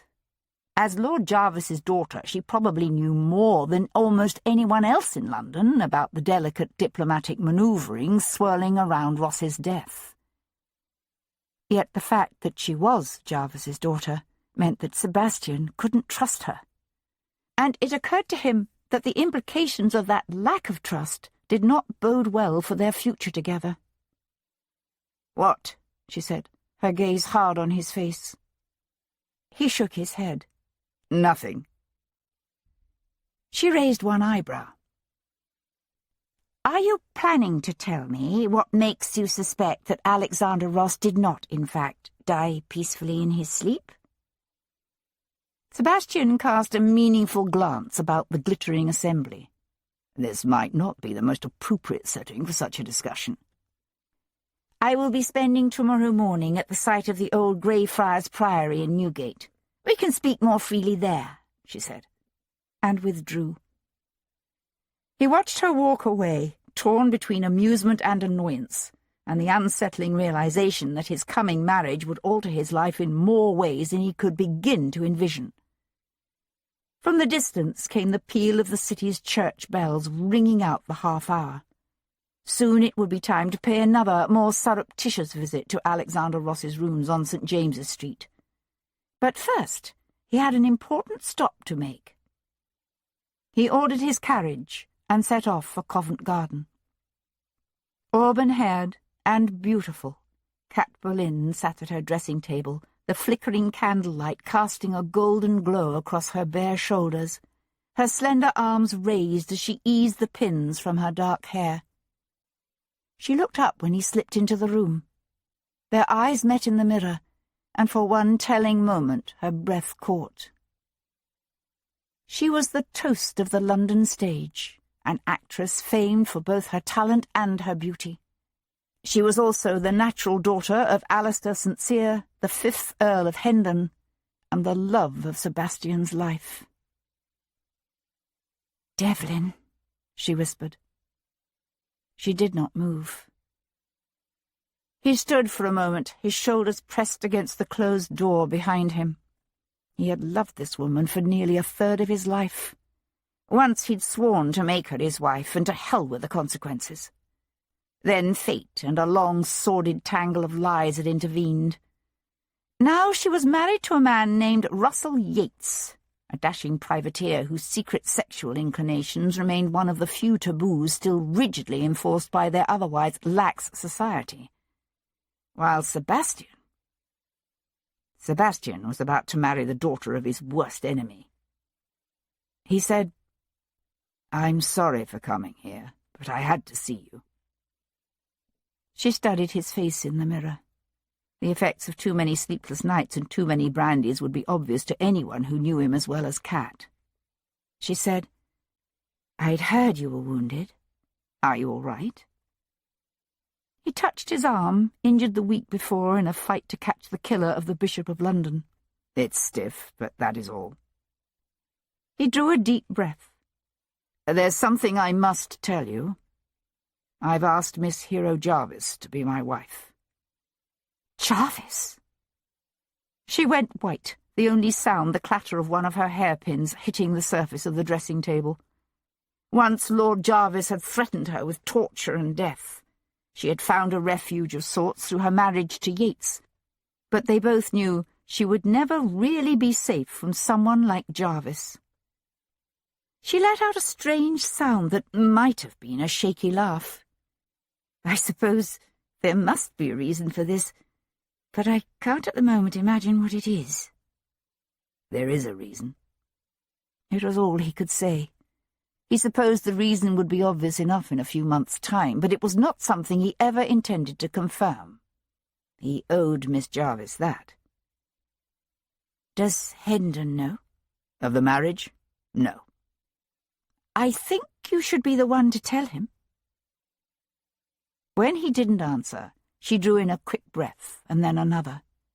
Yet her voice was still a harsh whisper when she said, "You know I wish you happy, Sebastian." She hesitated, as if searching for something pleasant to say. She does not seem overly much like her father." "No, I don't believe she is." Overly much, he thought, although he didn't say it. He watched Cat remove the last pins from her hair to send it cascading about her shoulders. The urge to reach out and touch her, to run his fingers through that heavy auburn fall, to draw her into his arms was so intense that he shuddered with it. She said, "I hear you are investigating the death of Alexander Ross." He was startled enough to smile. Is there anyone in London who does not know of it at this point? Probably not. He studied the familiar contours of her face, the wide, sensual mouth and childlike nose, the intense blue eyes she had inherited from her father. He knew that once she had worked for the French, passing along secrets she hoped would aid her mother's people, the Irish. It had been more than a year now since she'd severed her connections to Napoleon's agents, but that had been before, when they'd still been lovers, the truth of the connection between them blissfully unknown. It was possible, he supposed, that her relationship with the French had been resumed. He knew that her husband, Yates, still maintained his contacts with the smugglers who plied the perilous waters between England and the continent. He said, "Have you heard anything about Ross's death?" She shook her head. "No, but I can make some inquiries if you'd like." "It might be helpful to know more about his activities." "I'll let you know if I learn anything." She pushed up from her bench and turned to face him, her hands at her sides, her fingers curling around the edge of the table behind her. She wore only a petticoat and a chemise beneath a short corset. He could see the heavy velvet folds of her costume thrown over a nearby chest. Her breasts were high and full, swelling above the confines of her corset. Her eyes shone wide and luminous in the candlelight, and for one dangerous moment out of time, he lost himself in looking at her. She said, "I never would have married you. You know that, don't you? I've been saying it for nearly 10 years now. If things had turned out differently, I could have made you change your mind, eventually." She laughed at that, a low, sad laugh, rich with love and all the years they'd lost and all the years they'd shared. Oh, Sebastian, always so cocksure and arrogant, so certain that somehow the world can be put to right. Her smile faded, and she gave a little shake of her head. "I realized long ago that if I truly loved you, and I do, that I couldn't ruin you by marrying you. The only way I could ever have married you is if I were to fall out of love with you, and that will never happen." He felt an ache pull across his chest, but he managed to keep his own tone light. "Is this supposed to make me feel better?" "It would, if you could ever be brought to believe it." "I can't." "Believe it, Sebastian. Believe it." She came to him then, her skin soft beneath his touch, her hair sliding across his fingers as he drew her close, her lips yielding to his. It was a kiss of heartbreak and hopeless passion, of a wild, all-consuming yearning. And a last goodbye. She was the one who pulled away first, but still her lips came back to brush his again and again before she finally brought her fingers up to press them against his mouth. "I will always love you," she said, her forehead touching his, her breath mingling hard with his. "And I know you will always love me. But that doesn't mean you can't learn to love someone else." He looked into her blue, sincere eyes. "And you, Kat, have you learned to love Yates?" She drew back then, her lips swollen from his kisses, her chest still rising and falling with her rapid breathing. "That's different. Yet you think I can be happy, knowing you are not." "It is what I would wish." He gave her a crooked smile. "And you say I am the one who likes to believe the world can somehow always be put to rights." Chapter 18. The night was warm, and the moon nearly half full and unusually bright. Sebastian left his carriage on Piccadilly and strolled down St. James's Street, an evening cape thrown over his shoulders, the heels of his dress shoes clicking softly on the flagged paving. The windows of the gentlemen's clubs blazed with light. Music spilled from open doors. The laughter of ungenteel women carried on a soft breeze. Passing the Je Reviens coffee shop, he glanced in the oriel window. Despite the hour, the coffee room was still crowded, the burly, grey-bearded Frenchman at his station behind the counter. Madame Champagne had obviously retired for the night. Smiling softly at the thought of what she told him, Sebastian pulled his hat low and slipped in through the side door to quietly climb the steep, straight flights of steps. The stairwell was dark, with no telltale slivers of light showing beneath either of the doors on the first floor. The inhabitant of the one, doubtless out on the town, the other, asleep. The servants would long since have retired to their attic rooms. On the second-floor landing he paused and listened. Sebastian's hearing, like his eyesight, was acute. As a child he had simply assumed that everyone could see well enough to read in the dark, and could hear whispered conversations from distant rooms. But in time he'd come to realize that his senses were so keen as to be considered uncanny by most. Wolf-like, Cat used to call him. But he shut his mind to that. He listened carefully, but heard only the distant murmur of voices from the coffee shop and the clip-clop of hooves, the whirl of carriage wheels, the laughter and footsteps from the street below. Reaching into his pocket, he drew out a ring with a cluster of small metal shafts, their tips bent at various angles. Selecting one of the shafts, he slid its tip into the door's keyhole. It was a thieves' tool, a picklock, and it took only a delicate touch and good hearing to slide the tip through the lock's gates and carefully press the levers aside. He heard the final click, and the lock sprang open. Pocketing the tool, he slipped inside and quietly closed the door behind him. The light filtering in through the drapes was dim, but sufficient to enable him to see that the valet, Poole, had made little further progress in his assigned task. The comfortable clutter of a young gentleman's existence lay undisturbed, as if Ross had only just stepped out and was expected back at any moment. Sebastian started in the bedroom, methodically searching through drawers, checking the pockets of the few coats left in the cupboard. But Poole's efforts were most apparent here. There was little left. He found a litter of stray buttons, a chit from Tattersall's, an enamelled snuff-box that looked unused, as if it had been a gift. The framed profile shade, or silhouette as the French called them, of a young woman, shadowy curls framing a winsome face, hung above the bedside table. One could imagine Ross pausing to gaze fondly upon it before retiring for the evening, never to wake again. Except that Alexander Ross had not died peacefully in his sleep. He had been violently murdered, his body put to bed by his killer. So, where had the murder actually taken place? Here, in this room? Or somewhere else? Sebastian went over the room carefully, looking for traces of blood. He found none. Frustrated, he moved to the main chamber. He glanced through the invites on the mantel.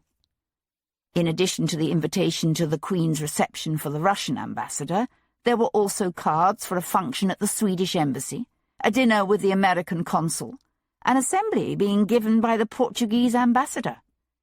Alexander Ross had been a handsome young man, a rising star at the Foreign Office, the heir to a barony, betrothed to a wealthy and beautiful woman. The combination had obviously made him a popular guest in diplomatic circles. Turning to a Davenport desk standing near the hearth, Sebastian lifted the hinged top and sifted through the contents of the upper compartment. He found a few tradesmen's bills, but none of them excessive or overly extravagant. Beside the bills lay a sheet of parchment with what appeared to be a half-written letter addressed to Viscount Melville, First Lord of the Admiralty. Sir, I am writing on behalf of a young American seaman, Mr. Nathan Bateman, impressed off the coast of New Bedford, Massachusetts, by the HMS Rodney in June of 1809. The citizenship of Mr. Bateman has been firmly established by documents presented by his father, namely a—" There the writing ended abruptly, as if Ross had been disturbed and set the letter aside to complete at a later time. Thoughtfully tucking the letter into the pocket of his coat, Sebastian glanced quickly through the Davenport's drawers, then went to stand in the middle of the room. He was acutely conscious of the passage of time. The longer he stayed, the greater the risk that one of the occupants of the rooms below would awaken, or return to hear the sound of footsteps overhead, or that someone in the street might look up and catch a whisper of movement behind the drapes. He shifted his attention to looking for those things Ross might have preferred to keep hidden. He turned over the clock on the mantel, the cushions on the chairs.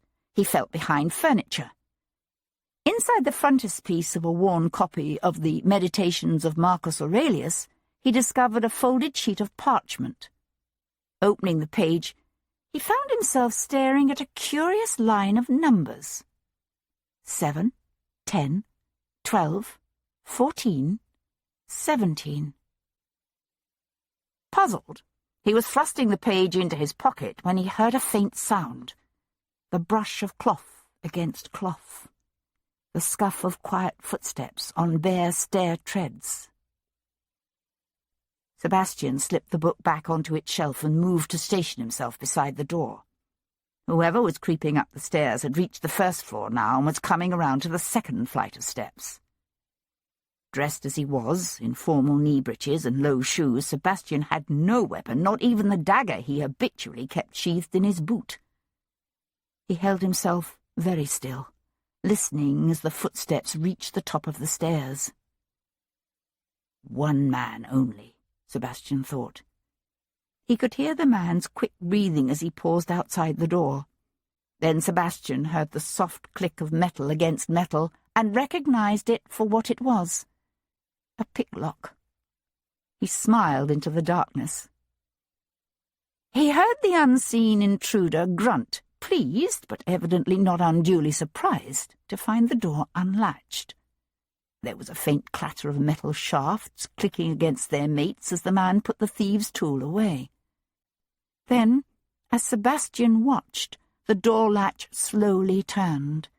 The panel swung inward, and the intruder stepped into the room.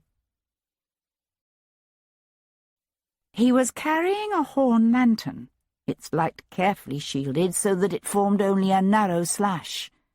But this was no ordinary thief. Like Sebastian, he wore evening clothes, satin knee breeches, a black coat, silk stockings, and silver-buckled shoes. Sebastian waited until he had taken 2 steps into the room. Then Sebastian reached out, grabbed the man by the back of his coat, and shoved him forward, hard. Caught by surprise, the man stumbled off balance. Sebastian slammed his foot into the back of the man's right knee. With a startled cry, he crashed to his outflung hands and knees. The lantern smashed and went out. One hand still fisted in the back of the man's coat, Sebastian brought his right arm across the front of the man's throat and yanked him back. Sebastian's right hand bracing against his own left elbow as he shifted his other hand to press against the back of the man's head. "What the devil?" exclaimed the man, flailing around with his arms, trying to reach the unknown and unseen assailant behind him. "Who are you?" whispered Sebastian, his lips close to the man's ear. "What are you doing here?" "Who the devil are you?" snarled the man, his nails raking across the back of Sebastian's head and sending his top hat flying. Sebastian tightened his chokehold. "I ask the questions. You answer them."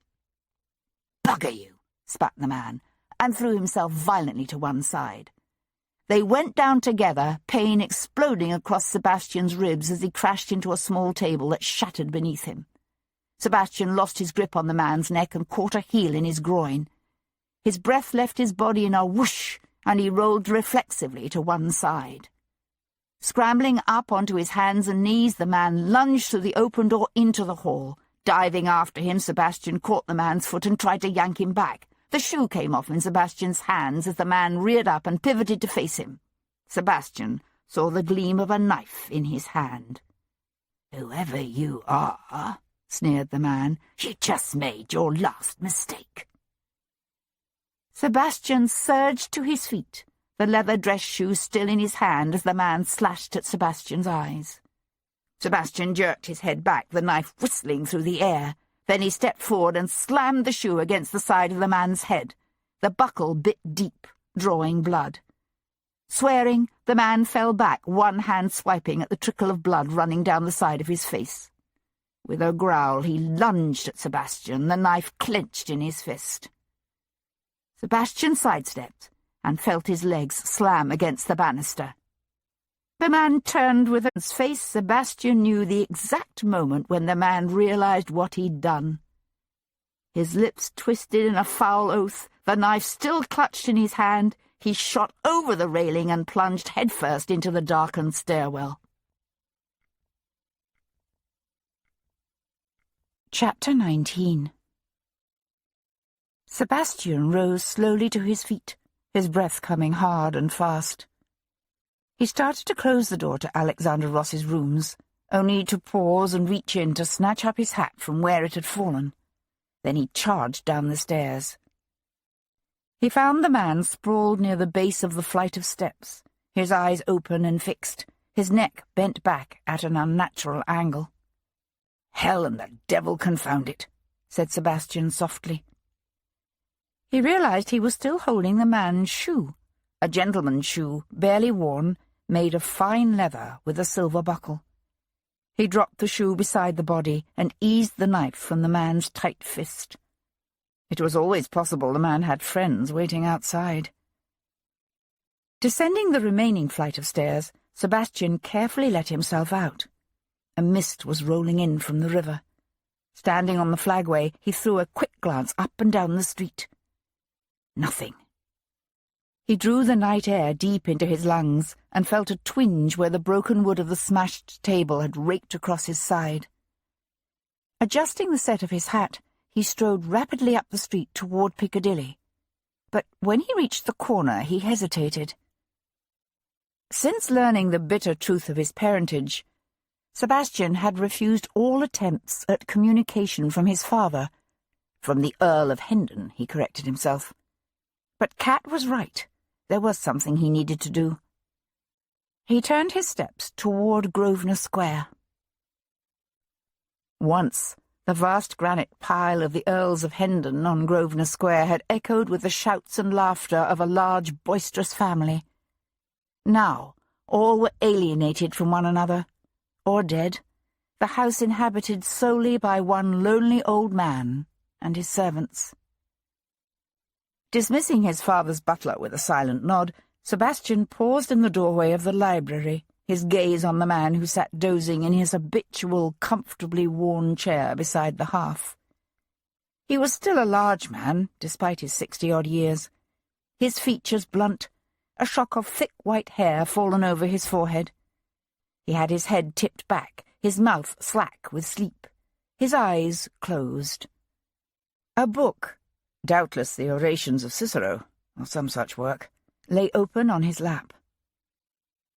Of the 3 young boys Hendon called son, only the youngest, Sebastian, had shared the Earl's love of classical literature. Sebastian's enthusiasm for the works of Homer and Caesar had delighted the Earl, even if Sebastian's reading tastes did range further afield than Hendon would have liked, to Catullus and Sappho and Petronius. Yet the Earl's pleasure in this youngest child's precociousness had always been tinged with an element of odd perplexity that at times bordered on resentment. It was an attitude that both confused and hurt Sebastian as a child. He'd never understood the sudden icy aloofness that could tighten the Earl's jaw and cause him to turn away. Now he did. For a long moment, Sebastian simply stood in the doorway, awash in a complex swirl of emotions, anger and resentment mingling with hurt, and an unwanted but powerful upsurge of love that startled him by its intensity. Then the Earl's eyes fluttered open, and the 2 men stared at each other from across the room. Sebastian said stiffly, "I expected to find you abed." "I would have been soon." Hendon wiped one hand across his mouth, but otherwise held himself quite still, as if afraid the least unstudied motion might cause his son, or rather the man he'd called son for nearly 30 years, to vanish from his sight. "Come in. Pour yourself a brandy." Sebastian shook his head. "I'm here to tell you that the notice of my engagement will appear in Monday's Post." Even to his own ears his voice sounded tight, stilted. He saw the delight mingled with surprise and wariness that leapt in the old man's eyes. For years Hendon had pressed Sebastian to marry, to beget the next sincere heir. A supreme irony, given that the only sincere blood flowing through Sebastian's veins had come to him from his mother, the errant countess, who had, in that way of noble families, married her own distant cousin. Hendon cleared his throat. "Your betrothal?" Sebastian nodded. "I will be marrying Miss Hero Jarvis on Thursday." Hendon's voice came out in a long hiss. "Jarvis? "Yes." What madness is this?" At that, Sebastian laughed. "The ceremony will take place at 11 in the chapel of the Archbishop of Canterbury at Lambeth." Hendon stared back at him. "I'm invited." "Yes." Sebastian turned to leave. "Devlin." He paused to look back, one eyebrow raised in silent inquiry. "Thank you," said Hendon. But Sebastian found he did not trust himself to do more than nod. Saturday, the 25th of July. The next morning dawned warm and clear. Dressed in buckskin breeches, glossy black hessians, and a drab olive riding-coat, His Excellency Antonaki Ramadani, the ambassador to the court of St. James from the Sublime Porte, trotted sedately up Rotten Row. He might have been mistaken for any sun-darkened Englishman exercising his horse in Hyde Park. The only exotic touch came from the ambassador's mount, a magnificent bay Turkoman, with a high-pointed saddle covered in crimson velvet. "Good morning, Your Excellency," said Sebastian, bringing his own neat Arab mare in beside the Turk's bay. "I was sorry we didn't have the opportunity to meet at the Queen's reception last night. I am Devlin." The Turk cast him a quick, speculative glance, then returned his gaze to the track before them.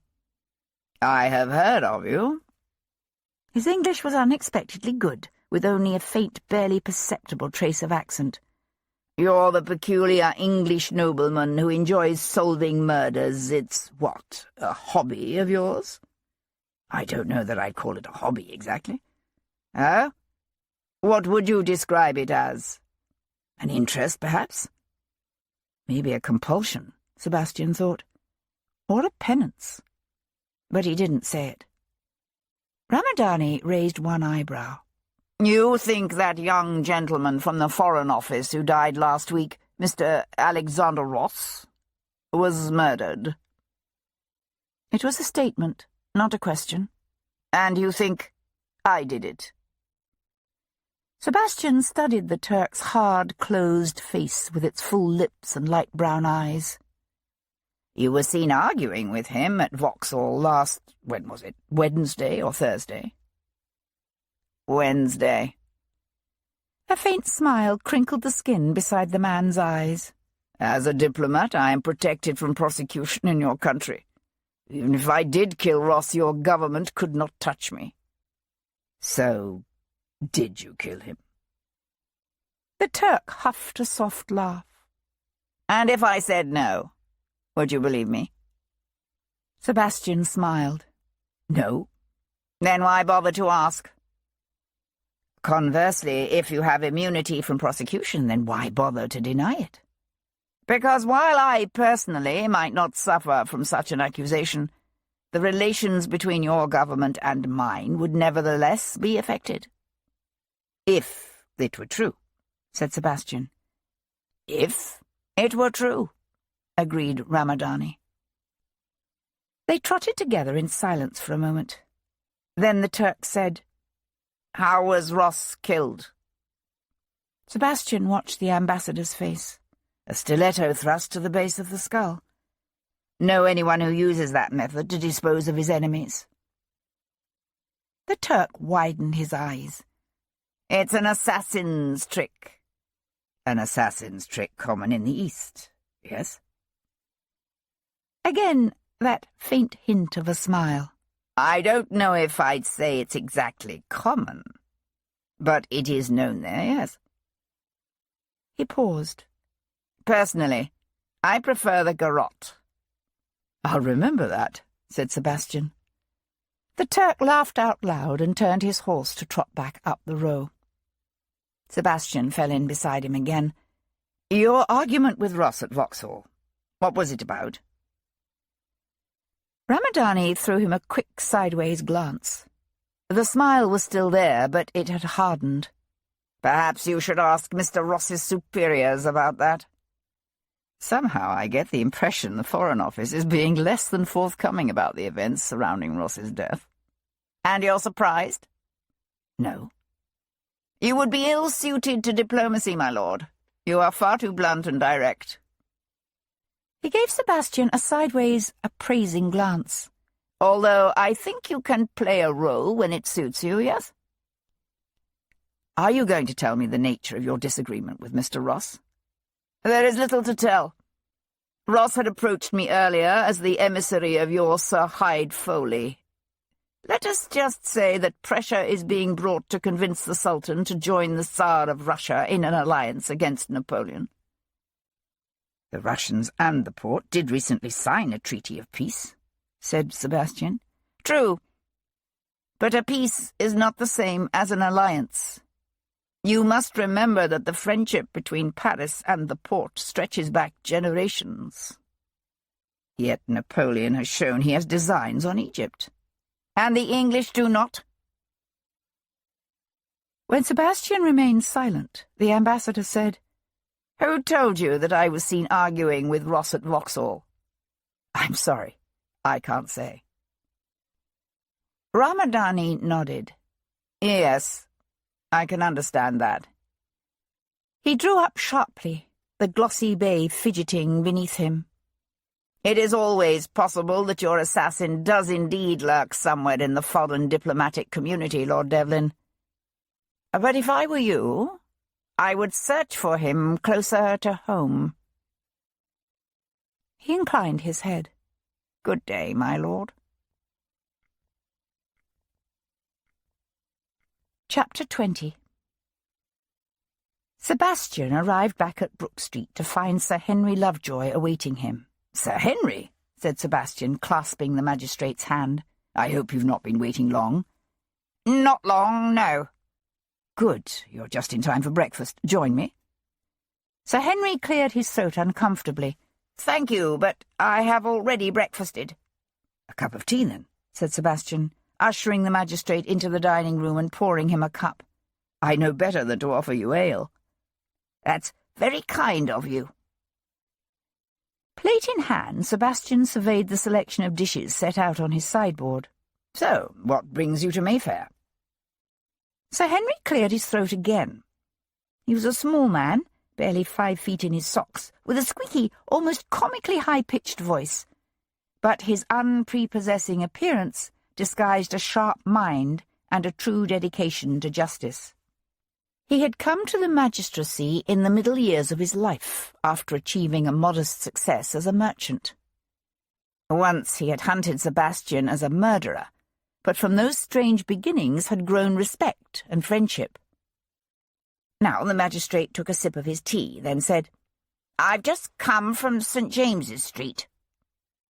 Sebastian paused in the act of spooning buttered eggs onto his plate. Oh? Has something happened?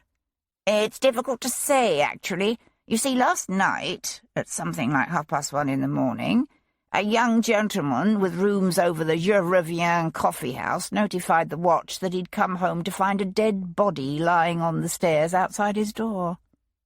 A dead body? Yes, a gentleman dressed in evening clothes, with a broken neck. As if he'd taken a tumble down the stairs? Asked Sebastian, selecting a slice of bacon. One might suppose so, yes. Only here's the odd part. When the constables arrived, there was no body to be found. Just a gentleman's shoe. One shoe. One shoe.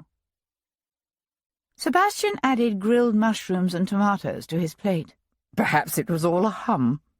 I assume the gentleman who reported the body was foxed. He could have been seeing things. That was the assumption, naturally. I gather the constables are rather harsh on the young man. Only when Mr. Alexander Ross's valet opened the door to his late master's rooms this morning, just above where the body was said to have been seen, he discovered signs of a struggle. A broken table, a smashed lantern. Sir Henry paused. And a gentleman's hat. Indeed. Sebastian came to sit at the table, thankful he had paused long enough to at least retrieve his own hat before leaving Ross's rooms. How puzzling. But I can't help wondering what all this has to do with me. The magistrate took a slow sip of his tea. Sir Hyde Foley tells me you've been asking questions about Alexander Ross's death, that you believe he was murdered. He carefully set his cup back on its saucer, his attention all for the task. Might I ask the reason for your suspicions? Sebastian shrugged. A healthy young man attached to the Foreign Office is found dead. You don't find that suspicious? I'm told Ross died of morbus cordis. Yet no autopsy was ever performed. Sir Henry nodded as if coming to a decision, and pushed to his feet. You're right. It does warrant looking into. I'll order the body exhumed. Sebastian paused with a forkful of eggs halfway to his mouth. Exhumed? Yes. These things take time to arrange, of course, and we'll need to send word to notify Sir Gareth in Oxfordshire, so it won't be until Monday morning. We'll have the bodies sent to Paul Gibson, of course. Sir Henry turned toward the door. I'll see myself out, my lord.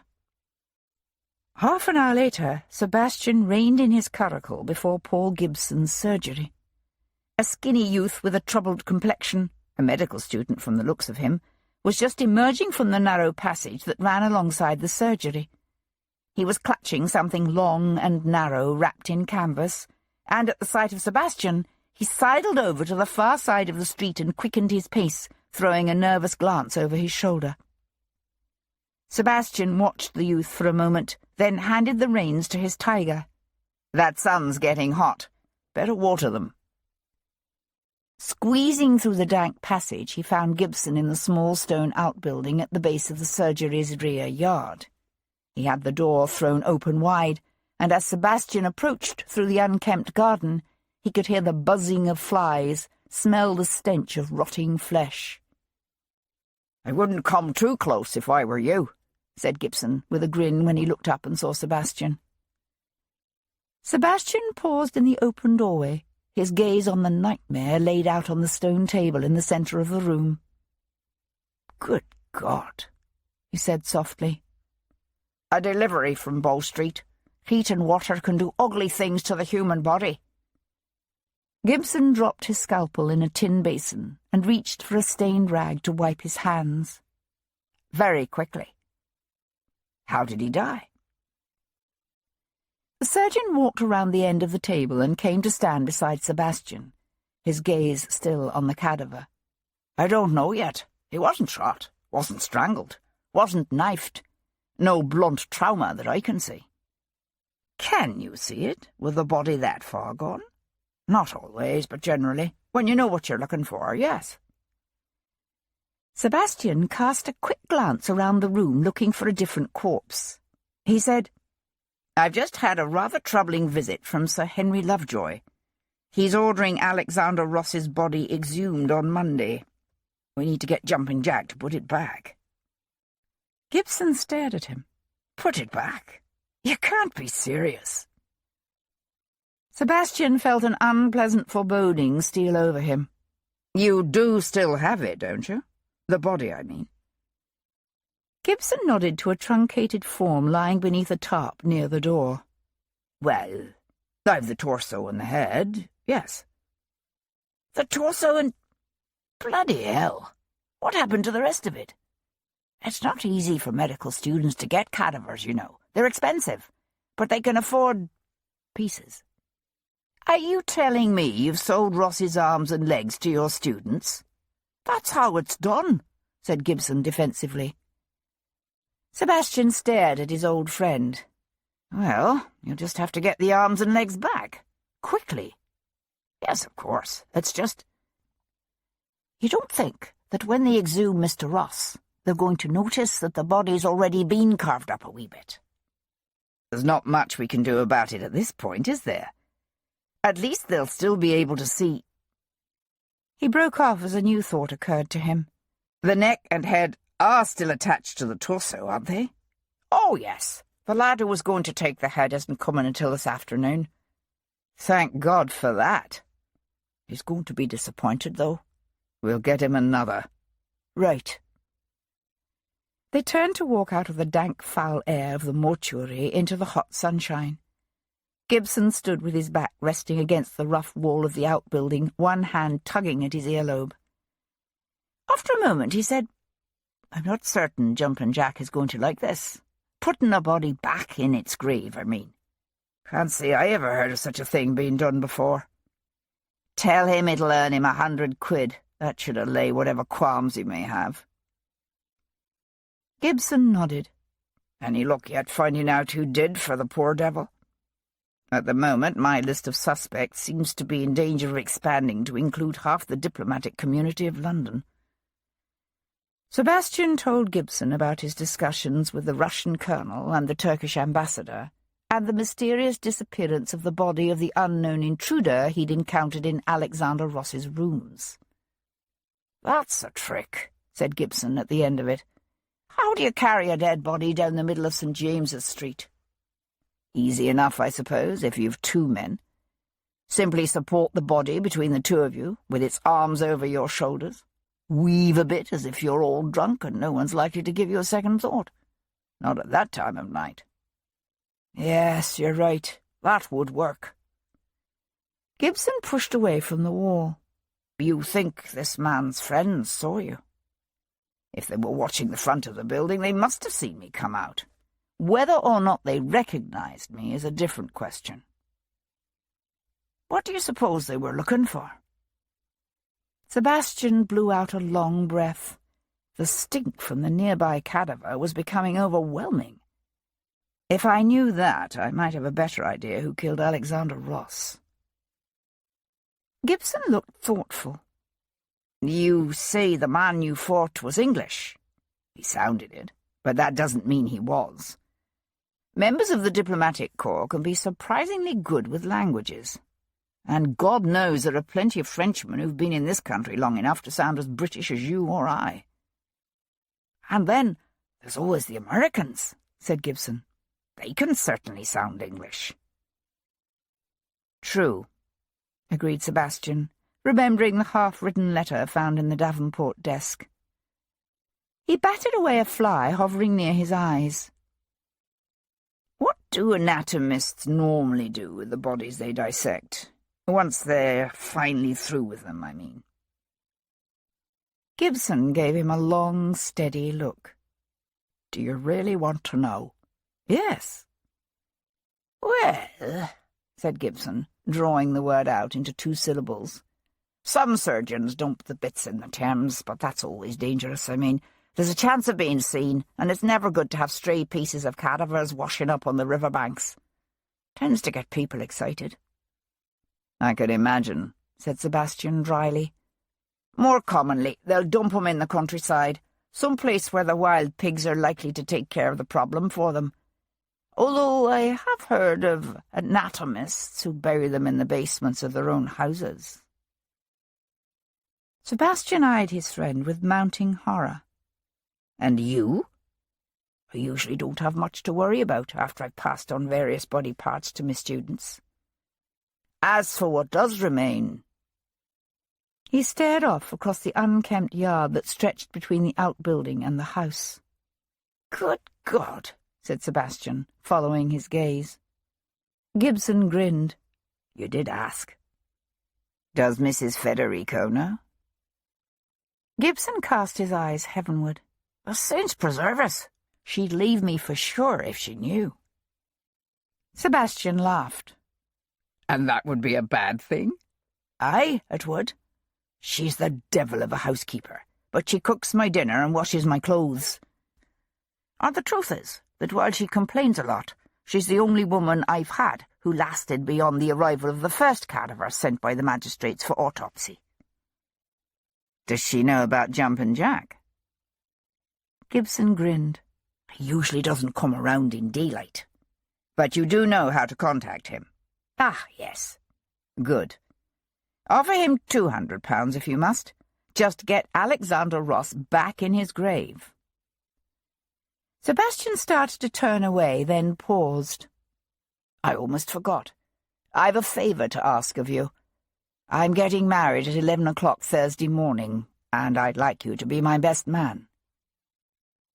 Gibson started to laugh, then broke off, his eyes narrowing as he searched Sebastian's face. Good God, he said. You're serious, aren't you? Very. Gibson swallowed hard. Then I'll be honoured. Who is the bride, if I may be so bold as to ask?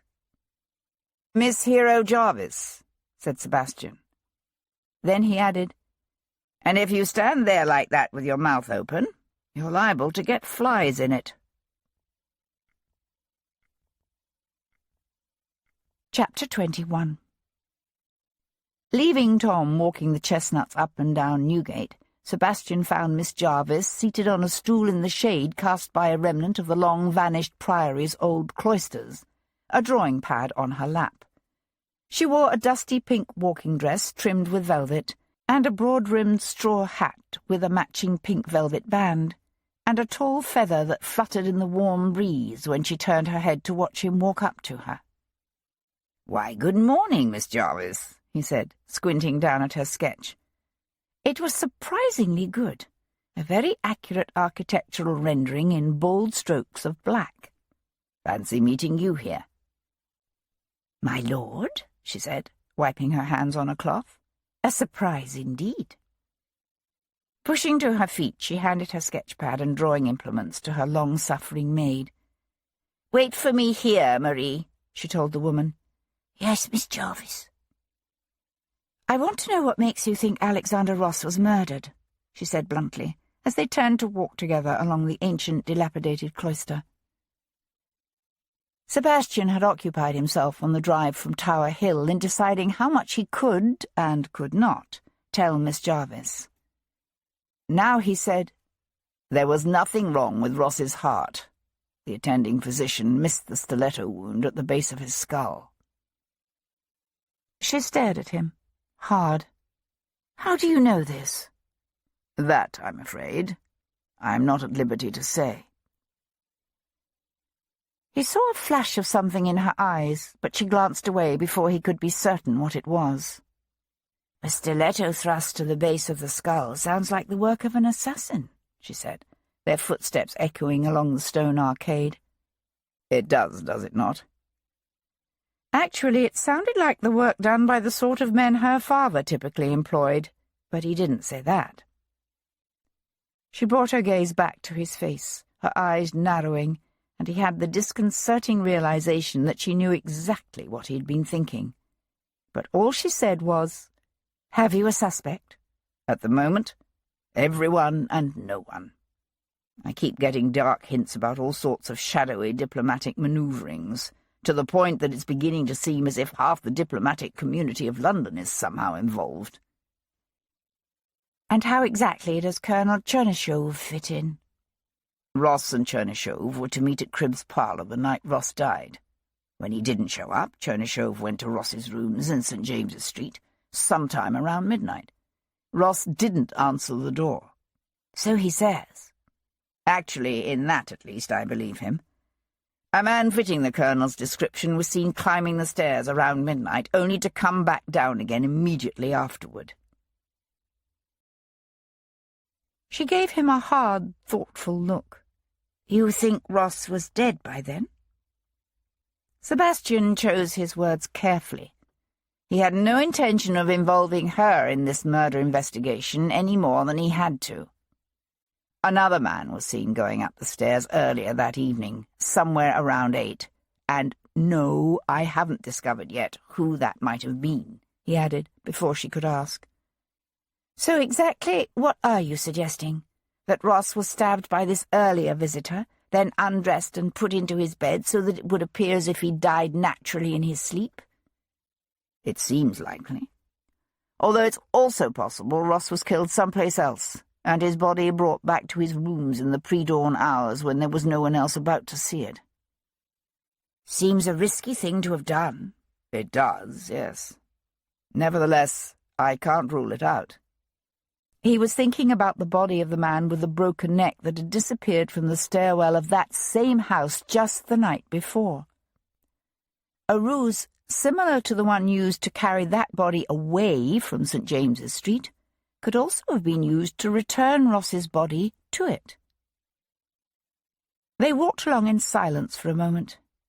Then she said, I didn't know Ross well, but what I knew of him I liked. He was a very open and engaging man. I can't imagine anyone having a reason to kill him. What about your cousin, Miss Cox? What is she like? Was she happy in her engagement, do you think? Miss Jarvis gave a sharp, incredulous laugh. What are you suggesting? That Sabrina became disillusioned with her betrothal and hired an assassin to rid her of him? The thought had occurred to me, yes. Sabrina Cox, or her wealthy, disagreeable big brother. That's because you don't know Sabrina. No, I don't. And unfortunately her state of mourning makes it most difficult for me to approach her. He was aware of Miss Jarvis giving him another of her long, steady looks. So that is why you indulged my vulgar curiosity by coming here, is it? You'd like me to speak to Sabrina for you. Ask if she knows of anyone Ross might have quarrelled with lately, perhaps. See what other deep, dark secrets I can ferret out.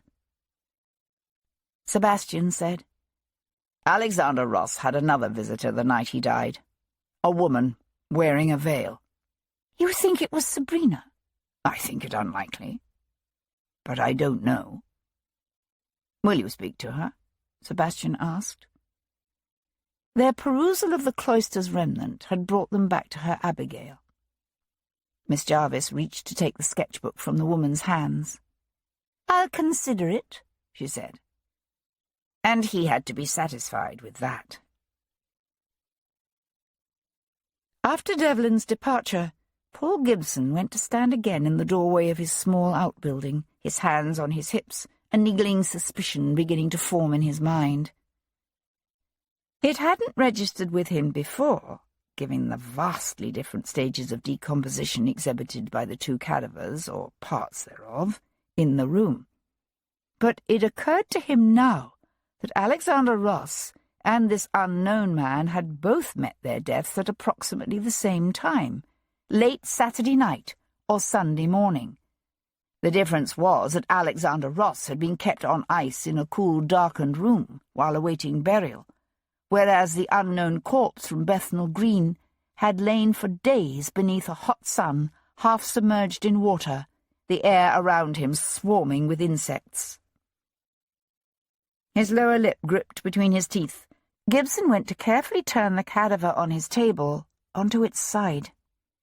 Reaching for a probe, he shifted the fair hair at the base of the man's skull. Now that he knew what he was looking for, it took but a moment to find the slit. He watched the probe slide in, following the track left by an assassin's blade.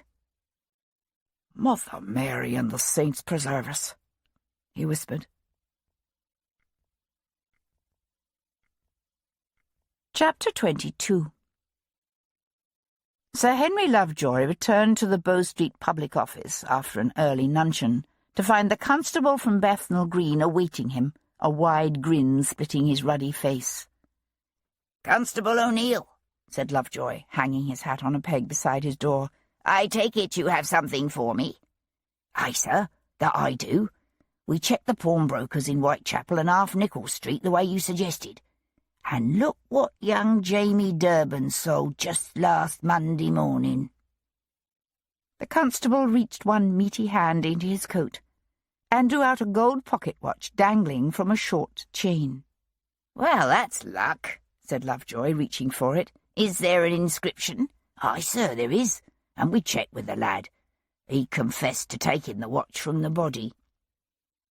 It was a rather plain timepiece, its case decorated with only a narrow band of ivy engraved around the outer edge. Flipping it open, Lovejoy read the inscription opposite the face. "For Ezekiel, with love, Mahala." He looked up. "It's a promising start, assuming, of course, this Ezekiel is the man whose body we found lying in the ditch beside the green, and not his father or grandfather. It's an unusual name, sir. And here's the thing. I've done some checking, and it seems there's an American by the name of Ezekiel Kincaid disappeared from Rotherhithe just last week." Lovejoy frowned. "Disappeared?" "Aye, sir. Had a room at the Bow and Ox near the Surrey docks, he did. Stepped out for a stroll last Saturday evening and never come back." "Saturday, you say?" "Aye, sir." Lovejoy reached for his hat. "Collins," he said, calling to his clerk, "cancel whatever appointments I've scheduled this afternoon." He glanced at the constable. "Interested in coming with me to the docks, constable?" The big constable turned a rosy hue. "I'll be honoured, sir." According to Tom's investigations, the Swedish trader Carl Lindqvist operated mainly in the area of Wapping, where he was known as an importer of timber and furs. After checking with the man's offices on Prince's Square, Sebastian finally tracked Lindqvist to a lumber yard on the banks of the Thames near the Prospect of Whitby at Pelican Stairs, where he was inspecting a new shipment of spruce and pine. "I'm a busy man, Lord Devlin," said Lindqvist, striding along between two towering rows of timber. "What do you want?" The trader was younger than Sebastian had expected, no more than 30 or 35 at the most. Clean-shaven, with full, flushed cheeks and a thick shock of straight golden hair, he was also quite tall. Too tall for his height to have gone unnoticed by Madame Champagne? Sebastian wondered. He wasn't sure. "I understand you knew Alexander Ross," said Sebastian, keeping pace with him. "I did, yeah." "How exactly did you two meet?"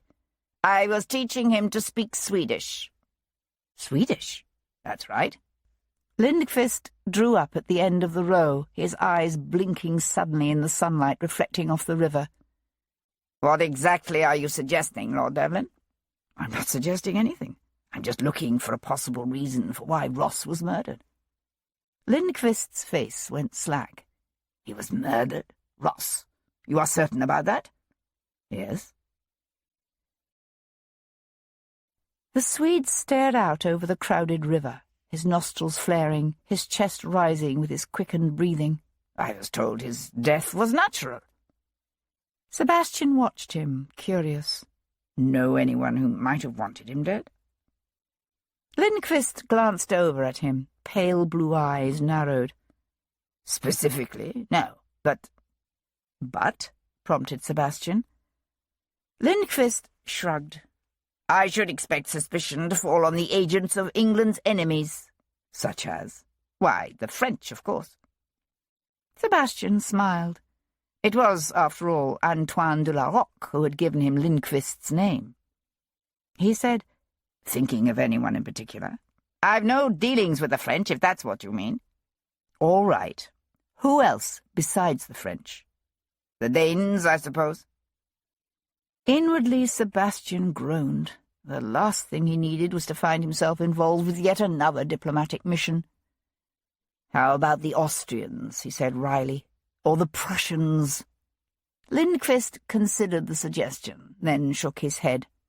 "Ross never had any dealings with them, at least not that I know of." "Thank God for that," thought Sebastian. When was the last time you saw him?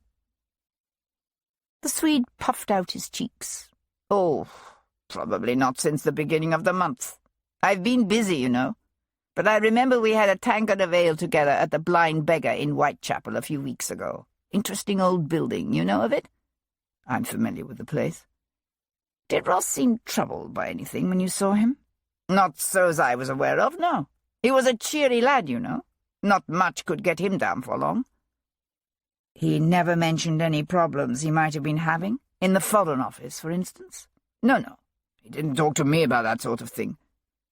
How about his fiancée, Miss Cox? The Swede started to shake his head, then hesitated. Sebastian said, "What?"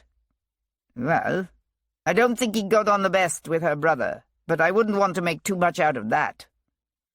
He's a merchant, isn't he? Deals in timber and furs and wheat." Sebastian paused a moment, then added, "Like you." The Swede chuckled. "Cox is one of the wealthiest men in London. Me, I'm just a small-time Swedish trader. My father's a vicar in Uddevalla." "But you know Cox well enough to know that you don't like him," Sebastian said. "You'd be hard-pressed to find anyone along the waterfront who doesn't have an opinion of Cox." Lindqvist started to turn away. "Now you must excuse me, my lord. I have work to do. Just one more question. Where were you the night Ross died?" The Swede glanced back at him. "I was home. Alone." His brows drew together in a frown. "What is it?" said Sebastian. "I was just thinking. I know that Ross had recently got himself mixed up with something that had turned out to be more than what he'd bargained for. Some Americans, an older man and a young woman, who'd come here to London. Something to do with the impressment of the man's son. But I don't remember his name."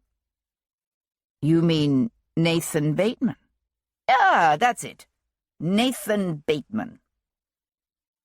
Clad in an old-fashioned frock-coat, breeches, and a long waistcoat stained with spilled snuff, the aged American sat on a bench in the churchyard of St. Pancras. His name was William Franklin, and he was an old man now in his 82nd year. Once he'd been His Majesty's governor for the colony of New Jersey. Then had come revolution and imprisonment, followed by estrangement from his father, the death of his first wife, and endless decades of exile from the land of his birth. For years he had devoted much of his time to helping his fellow loyalists in their struggles to receive compensation from His Majesty's government. That, and caring for his granddaughter Ellen, a plain-faced child who grew to resemble her famous great-grandfather Benjamin Franklin more each day. Now William Franklin could usually be found here, near the grave of his beloved second wife, Mary. Franklin looked up when Sebastian settled on the bench beside him, his head nodding in greeting. "I heard you'd been hurt. How is the arm?" "Well enough that I hardly think of it, thank you. And you?" "The warm weather is kind to old bones." Franklin glanced over to where Ellen was watching a line of ants marching between two moss-covered tombstones. "But I don't think you're here to talk about an old man's health, are you, my lord?" Sebastian smiled. "I want to know what you can tell me about an American named Nathan Bateman, a seaman, impressed off the coast of New Bedford, Massachusetts, by the HMS Rodney back in June of 1809. Ever hear of him?" "I have, actually." Franklin shifted his weight, both hands gripping the knob of the walking stick he held between his spread knees. "A nasty business, this impressment. Bad enough for a nation to essentially kidnap and enslave her own men, but to do it to the citizens of other countries." He shook his head. "No wonder the United States complain. In fact, I'll be surprised if this high-handed behavior doesn't drive the Americans to declare war before the year is out." "That, and their desire to take over Canada," said Sebastian wryly. Franklin gave a laugh that turned into a cough. "That too. Is Bateman an American? Oh, yes. The Navy has impressed thousands of them, you know. As many as 14,000, according to the previous U.S. consul. The Admiralty says it's the Americans' own fault because they allow deserters from His Majesty's Navy to sign up on American ships. They claim that when a British warship stops an American merchantman on the high seas, they're only looking for their own. The problem is, how the devil can you tell an American seaman from an Englishman? They look the same, sound the same, and the burden of proof always rests with a poor sod accused of being an Englishman. In other words, if he can't satisfy the boarding officer that he's not a British subject, then he's considered one.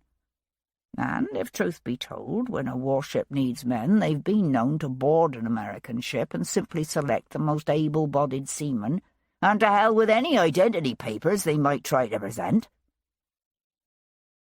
So, tell me about Bateman. He was on a coastal schooner. The Rodney had run short of hands and stopped the schooner within sight of shore. Bateman was one of 3 men taken off, all Americans. He has proof of his American citizenship. Oh, yes. His father has presented copies of his own commission from the days of the war, in addition to testimonials from the likes of President Madison and the current governor of Massachusetts. So what's the problem? Why hasn't Bateman been released? Some men are occasionally released by order of the Admiralty on application of the American consul. Franklin let out a huff of laughter that carried no amusement. They send them on their way with nothing more than an apology to the effect that since Americans and Englishmen speak the same language and are of the same race, it's difficult to distinguish between them. Needless to say, few are mollified. Why the devil the Admiralty can't understand that if service in His Majesty's Navy weren't such a god-awful experience, they wouldn't have such a problem with desertion is beyond my comprehension. When a sailor deserts his ship and turns around and signs with an American vessel, it should tell him something now, shouldn't it? What happened to Bateman's application? Well, the original application was made by William Lyman, the previous American consul. But then Lyman died last fall, and it took a while for his replacement to be posted.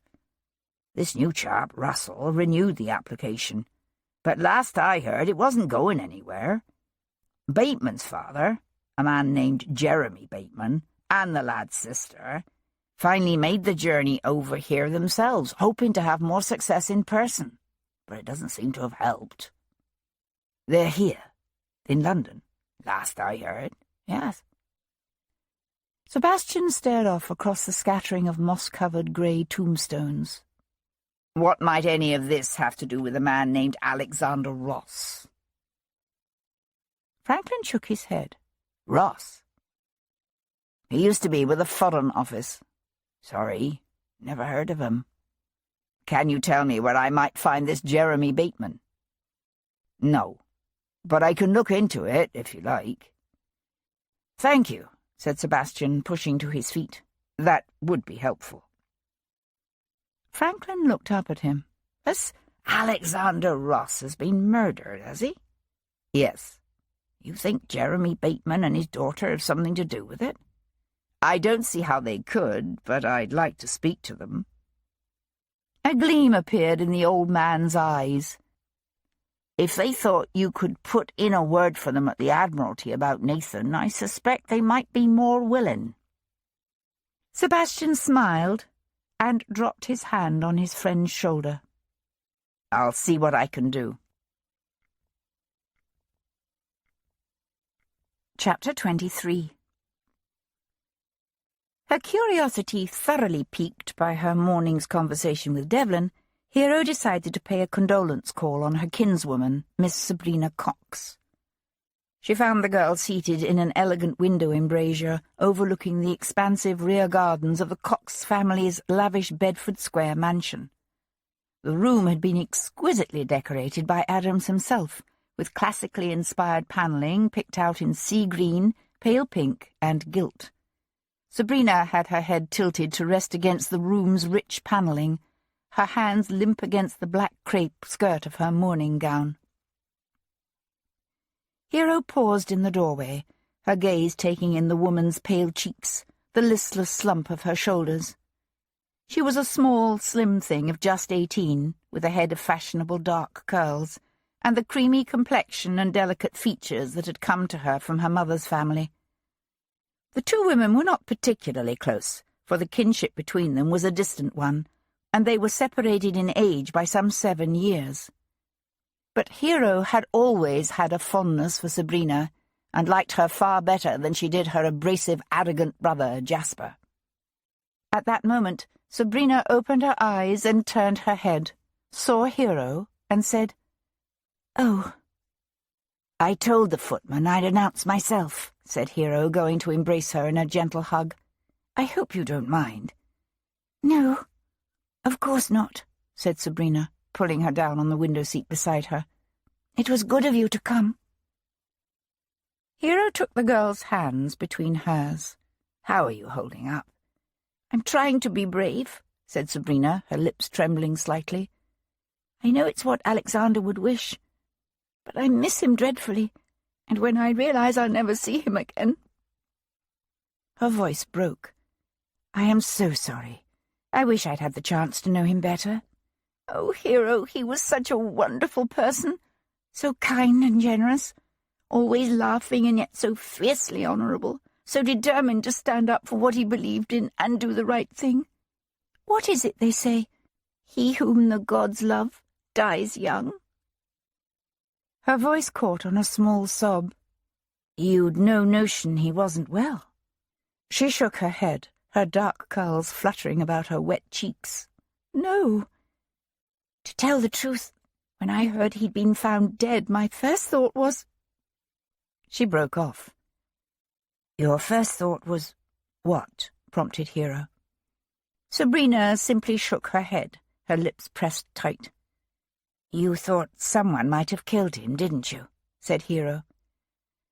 Sabrina drew a quick, frightened breath. "It was just—oh, I don't know. It's foolish of me to even think of such a thing." Had Alexander quarrelled with someone? What little colour had been left in Sabrina's face now drained away. She pushed up from the seat to take a quick, agitated turn about the room. "I probably shouldn't even speak of it, but—" She swung back to face Hero. "You won't tell anyone, will you?" "No, of course not," said Hero with earnest mendacity. Sabrina came to sit beside her again, her voice dropping low. "He was involved with something important at the Foreign Office. Sir Hyde had him handling these massive amounts of gold. It made Alexander dreadfully anxious. Don't misunderstand me. He was excited about it, to be involved in something so important. But, well, who wouldn't be nervous dealing with so much money?" "Gold," said Hero. Sabrina nodded. "I don't know if it was a bribe or a payment or what, but it was being transferred in staged allotments to an agent of some foreign country." "What country?" "Alexander wouldn't say.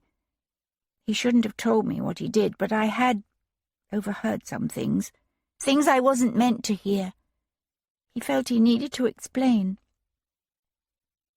Hero searched the girl's delicate, grief-pinched face and wondered what she was hiding. How was this transfer made? "I don't know exactly. All I know is that it was going on for weeks, with deliveries being made every few days." "When was the last transfer?" "Friday night."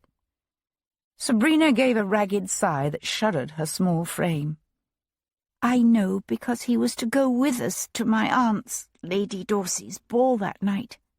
She's been sponsoring my come-out, you see. Only Alexander was so late we had to leave for the ball without him. When he finally did arrive, I'm afraid I wasn't as understanding as I might have been." In other words, Hero thought, Sabrina had subjected her betrothed to an angry, emotional scene she would probably now regret for the rest of her life. Aloud, Hero said, "Was that the last time you saw him?" Sabrina dropped her gaze to her lap, where her fingers were alternately pleating and smoothing the matte black cloth of her gown. "Yes." The girl was a terrible liar. Hero said, "How did Alexander get along with Sir Hyde Foley?" "Do you know?" Sabrina looked up. "Sir Hyde? Why, he always had a great respect for him, at least until—" "Until?" Sabrina's gaze darted away and she shook her head. "They quarrelled about something recently. Alexander wouldn't say what." "Was it the gold, do you think?" She thought about it a moment, then shook her head again. "I really don't know." Hero studied her averted profile. "When was this?" "That they quarrelled? Wednesday? Perhaps Thursday. I'm not—" She broke off as a ponderous step sounded in the hall and her brother entered the room.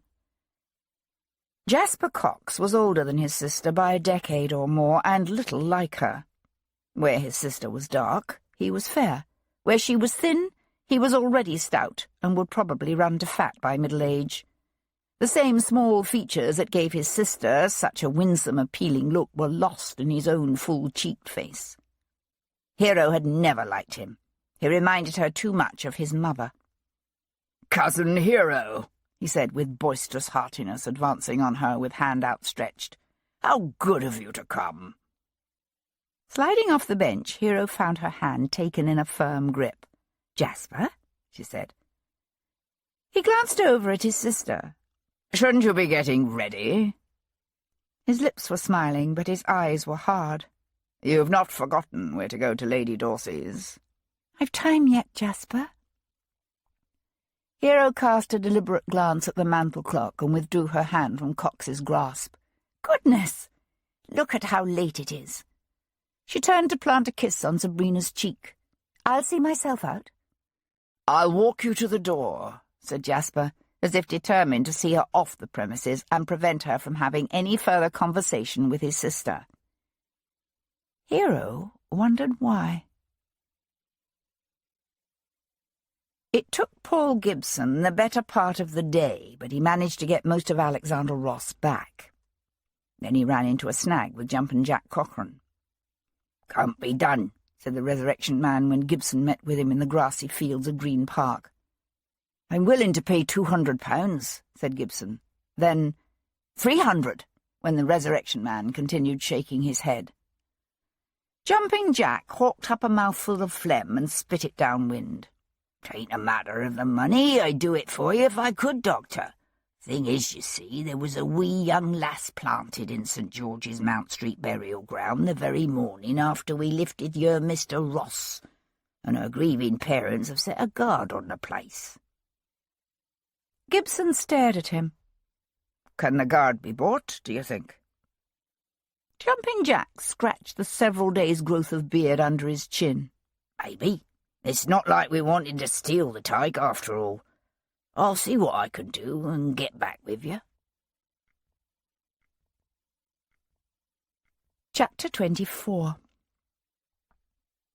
Sebastian returned to Brook Street to find a note from Gibson awaiting him. "There's something I think you need to see," the surgeon had written. Puzzled, Sebastian called for his curricle and headed back to Tower Hill. By the time he reached the surgery, the sun was high in the sky, the heat intense, and the smell emanating from the small stone-walled mortuary at the base of the yard so rank it made his eyes water. "My God," he said, pausing in the doorway. "How do you stand it?" Gibson glanced up with a grim smile. "After a while, you don't notice it so much." "Is there a problem with Jumpin' Jack?" No. Things are progressing nicely," he said, a bit more airily than Sebastian would have liked. He dropped his gaze to the bloated, discoloured remnant of humanity that lay face down on the slab between them. 6 years of fighting across the battlefields of Europe and the sight of raw, ugly death still unsettled him. "So, what have you found?" "Watch." Reaching for a probe, Gibson slid. Probably stripped off him when the body was dumped. Gibson rolled the body onto its back with an unpleasant plop. "As far as I can tell, he was a man in his 30s. Well-formed, slightly above medium height. Good musculature. sandy-coloured hair. He pulled back the cadaver's lips to reveal a ghoulish grin. This is probably his most prominent feature. Look at the size of those front teeth. They overshot his lower jaw in a way that must have been prominent. That's all we have to go on? He was a man in his 30s with blonde hair and buck teeth? Sorry. Sebastian tossed the stained clothes aside. Maybe Bow Street's had some luck with him. You could try them. Sir Henry was eating a quiet dinner in the Brown Bear across the street from the Bow Street public office when Sebastian walked up to him. "My lord," said the magistrate, "please, sit down. You're looking for me?" Sebastian slid onto the opposite bench and ordered a tankard of ale. "I'm interested in the gentleman whose body was dumped out at Bethnal Green last Saturday." "You are?" said Sir Henry with obvious puzzlement. "Why?" Sebastian leaned forward, his forearms on the table. "I think he was killed by the same man who killed Alexander Ross." Sir Henry took a bite of his pasty, chewed slowly, and swallowed. "You have a reason for this belief, my lord?" "I do. Only I'm afraid I can't explain it to you just yet. Have you made any progress in identifying the body?" "As a matter of fact, we have. It's difficult to confirm, given the state of the corpse in question, but we have reason to believe he may be a Mr. Ezekiel Kincaid, who disappeared from an inn called the Bow and Ox on the Blue Anchor Road near the Surrey Docks." "Ezekiel Kincaid?" Sebastian frowned. The name meant nothing to him. "Who was he?" "As far as we can tell, he was an agent in the employ of the Rosehaven Trading Company." "Rosehaven? Now, why does that sound familiar?" "Perhaps because it is owned by Mr. Jasper Cox, brother of Miss Sabrina Cox, the young lady who was betrothed to the late Mr. Alexander Ross." Sebastian stared at him.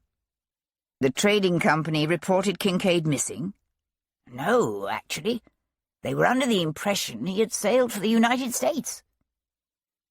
The United States again. Sebastian said, "So what makes you think Mr. Kincaid didn't sail?" Sir Henry reached inside his coat. "It seems the young Fatchgallows who reported the body to the constables first helped himself to this." He laid a plain gold pocket watch on the table between them. Sebastian flipped open the watch and read the inscription. "To Ezekiel, with love, Mahala." "It's an uncommon name, I'll grant you that. But if Mr. Kincaid wasn't reported missing—" "Ah, but you see he was. He never retrieved his possessions from the Bow and Ox. I understand the ship he was set to sail on, the Baltimore Mary, waited as long as they dared, but they were finally forced to sail without him, or miss the tide." Sir Henry rubbed the bridge of his nose. "I've had a look at the man's baggage they were keeping for him at the Bow and Ox. In it was a letter from his wife Mahala." Sebastian was aware of a suspicion forming on the edges of his thoughts. "A letter from where?" "Baltimore."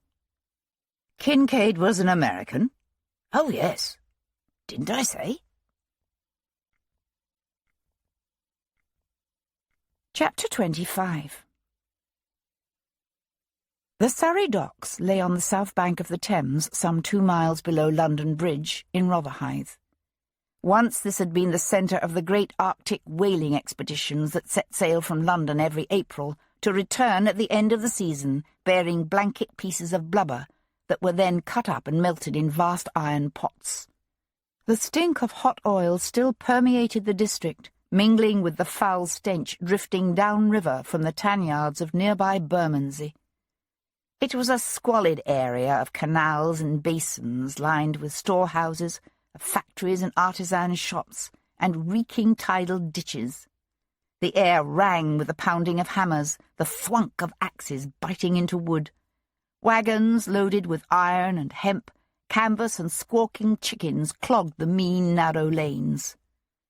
"Place always gives me the willies, it does," muttered Tom as they rattled over the uneven cobbles. "Too many foreigners, I suppose." Sebastian gave a soft laugh. That must be it. He swung the chestnuts in through the arch of the Bow and Ox. The inn at least appears respectable, and very English. An ancient half-timbered inn with a lichen-covered tile roof and cantilevered galleries, the Bow and Ox catered to the company agents and factors, whose business required them to frequent the nearby docks and their less-than-savoury environs. "Water them," said Sebastian, handing the horse's reins to his tiger. Despite the lengthening shadows that told of the coming of evening, the afternoon sun was still brutal. "Just don't let them get carried away. I shouldn't be long." He found the landlady in the tap-room. She was a short, rotund, grandmotherly-looking woman with a disarmingly beatific smile who, sadly, when asked about Ezekiel Kincaid. "Aye, I remember Mr. Kincaid all right, poor lad," she said, drawing Sebastian a pint of ale. "Said he had a wife and 2 sons back in America. I keep thinking of them so far away, waiting for him to come home and never knowing what happened to him." "What do you think did happen to him?" She set the tankard on the boards before him. "Footpads, if you ask me. Should have known better than to go off alone at night like that. And him so nervous, too." "Nervous? In what way?" "Oh, just ever so anxious, if you know what I mean." She reached for a towel. "I kept his things for him in case he came back for them, but that magistrate from Bow Street carried it all away with him." Sebastian took a sip of the ale. "How many days was Mr. Kincaid here?" "Never spent a night, poor man. Why, he'd only just docked that very morning. Took a room and ate a meat pie in the public room, he did, and then went off for a good long while. If I recall, he said something about needing to see someone in the West End, but I could be wrong." "He never came back?" "Oh, no, he did." She ran the towel over the ancient dark wood of the bar. "Came back and had his dinner, but then he went off again, and that was the last anyone saw of him." "No idea where he went?" "Well, he did come and ask how to get to the St. Helena Tea Gardens. It's a lovely place, you know, with a brass band and dancing most every evening in summer." "Where is it?" She nodded downriver. "You follow the Halfpenny Hatch there, through the market gardens to Deptford Road. 'Tisn't the best area to go walking through after dark, mind, seeing as how the top of Turnley's Lane is known as something of a resort for footpads. That's what we thought when we realised he didn't ever come back, that he'd run afoul of footpads." "You notified the constables?" "The next day, yes. They checked along the pathway and all around St. Helena, but never found a trace of him. No one at the tea gardens remembered seeing him, so we reckoned something must have happened to him before he got there." "Tell me, what did Mr. Kincaid look like?" She paused, her face screwed up with thought. "He was in his 30s, I'd say. Hair the colour of a haystack. Didn't notice his eyes, I'm afraid. He was a nice lad, to be sure, but it was hard when you were talking to him to notice anything but his teeth." "His teeth?" "Aye, poor lad. Could have eaten an apple through a picket fence, as the saying goes." Sebastian drained his ale. "What ship did you say he came in on?" "The Baltimore Mary. She was at the Greenland dock." She gave him a considering look. "Going down there now, are you?" "Yes. Why?" She nodded toward the window where the westering sun was casting long shadows across the road. "Best hurry, then. You don't want to be anywhere around there when it starts getting dark." Chapter 26. Sebastian drove through long stretches of biscuit factories and anchor forges, close built with sail lofts and tumble-down cottages. At the outskirts of the Greenland dock, he left the curricle with Tom in the shade of a big brick storehouse on a quiet cobbled lane, and pushed on afoot through throngs of workmen in leather aprons and merchant seamen stinking of gin and old sweat. The Surrey docks were a jumble of harbours, canals and timber ponds lined with warehouses and granaries and immense piles of timber, or dealwood.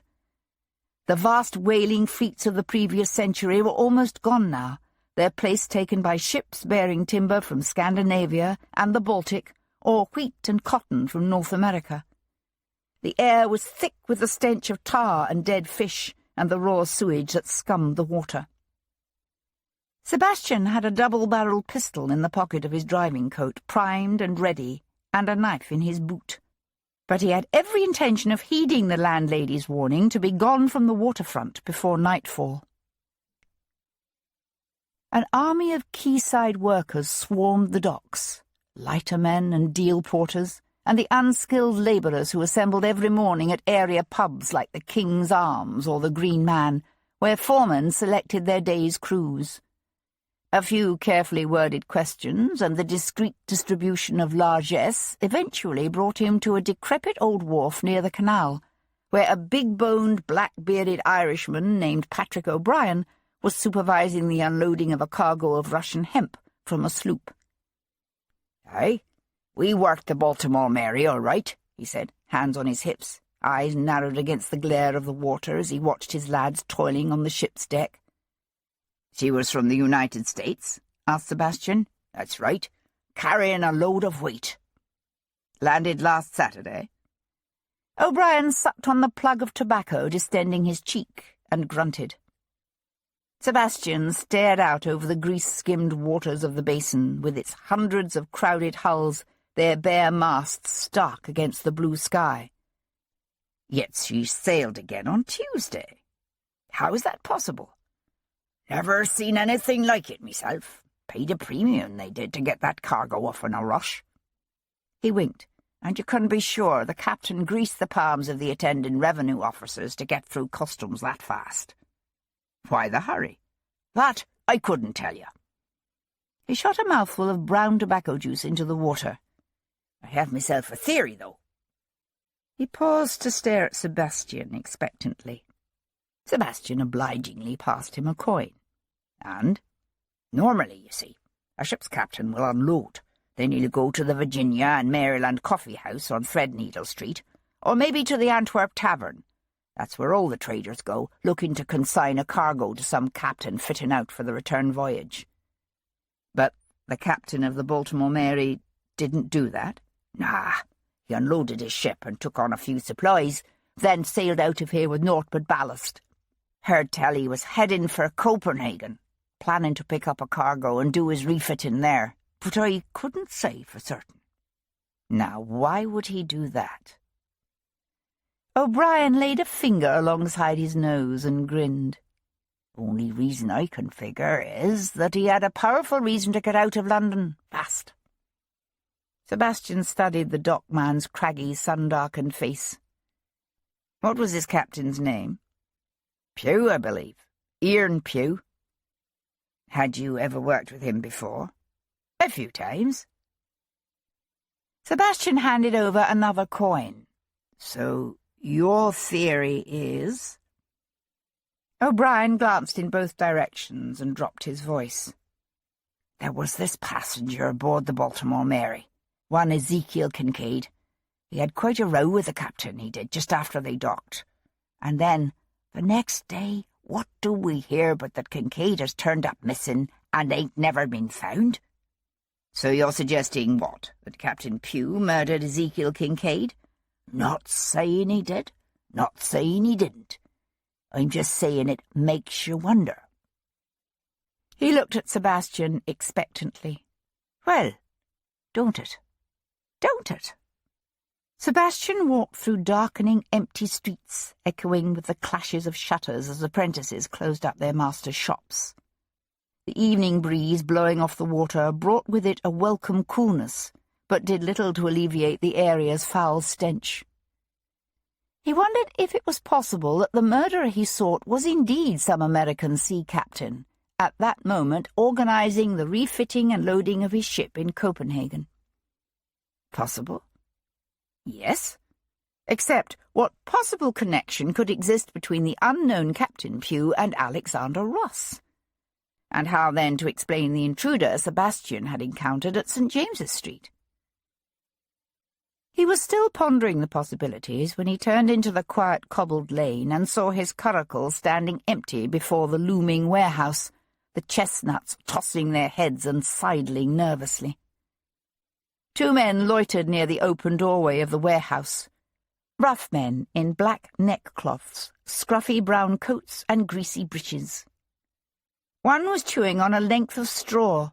The other, a younger man, held himself stiffly to one side. Tom was nowhere in sight. Sebastian became aware of the echo of his footfalls in the silent street, the steady beat of his own heart, the icy chill that coursed through him. There was no doubt in his mind that Tom would never abandon the chestnuts. Not willingly. Slipping his hand into the pocket of his driving coat, Sebastian walked up to the man with the straw dangling out of the corner of his mouth. Of medium height and build, he had dark hair and a beard-grizzled face split by a provocative smirk. "The groom who was with the curricle," Sebastian demanded, his voice tight. "A lad in a black and yellow striped waistcoat. Where is he?"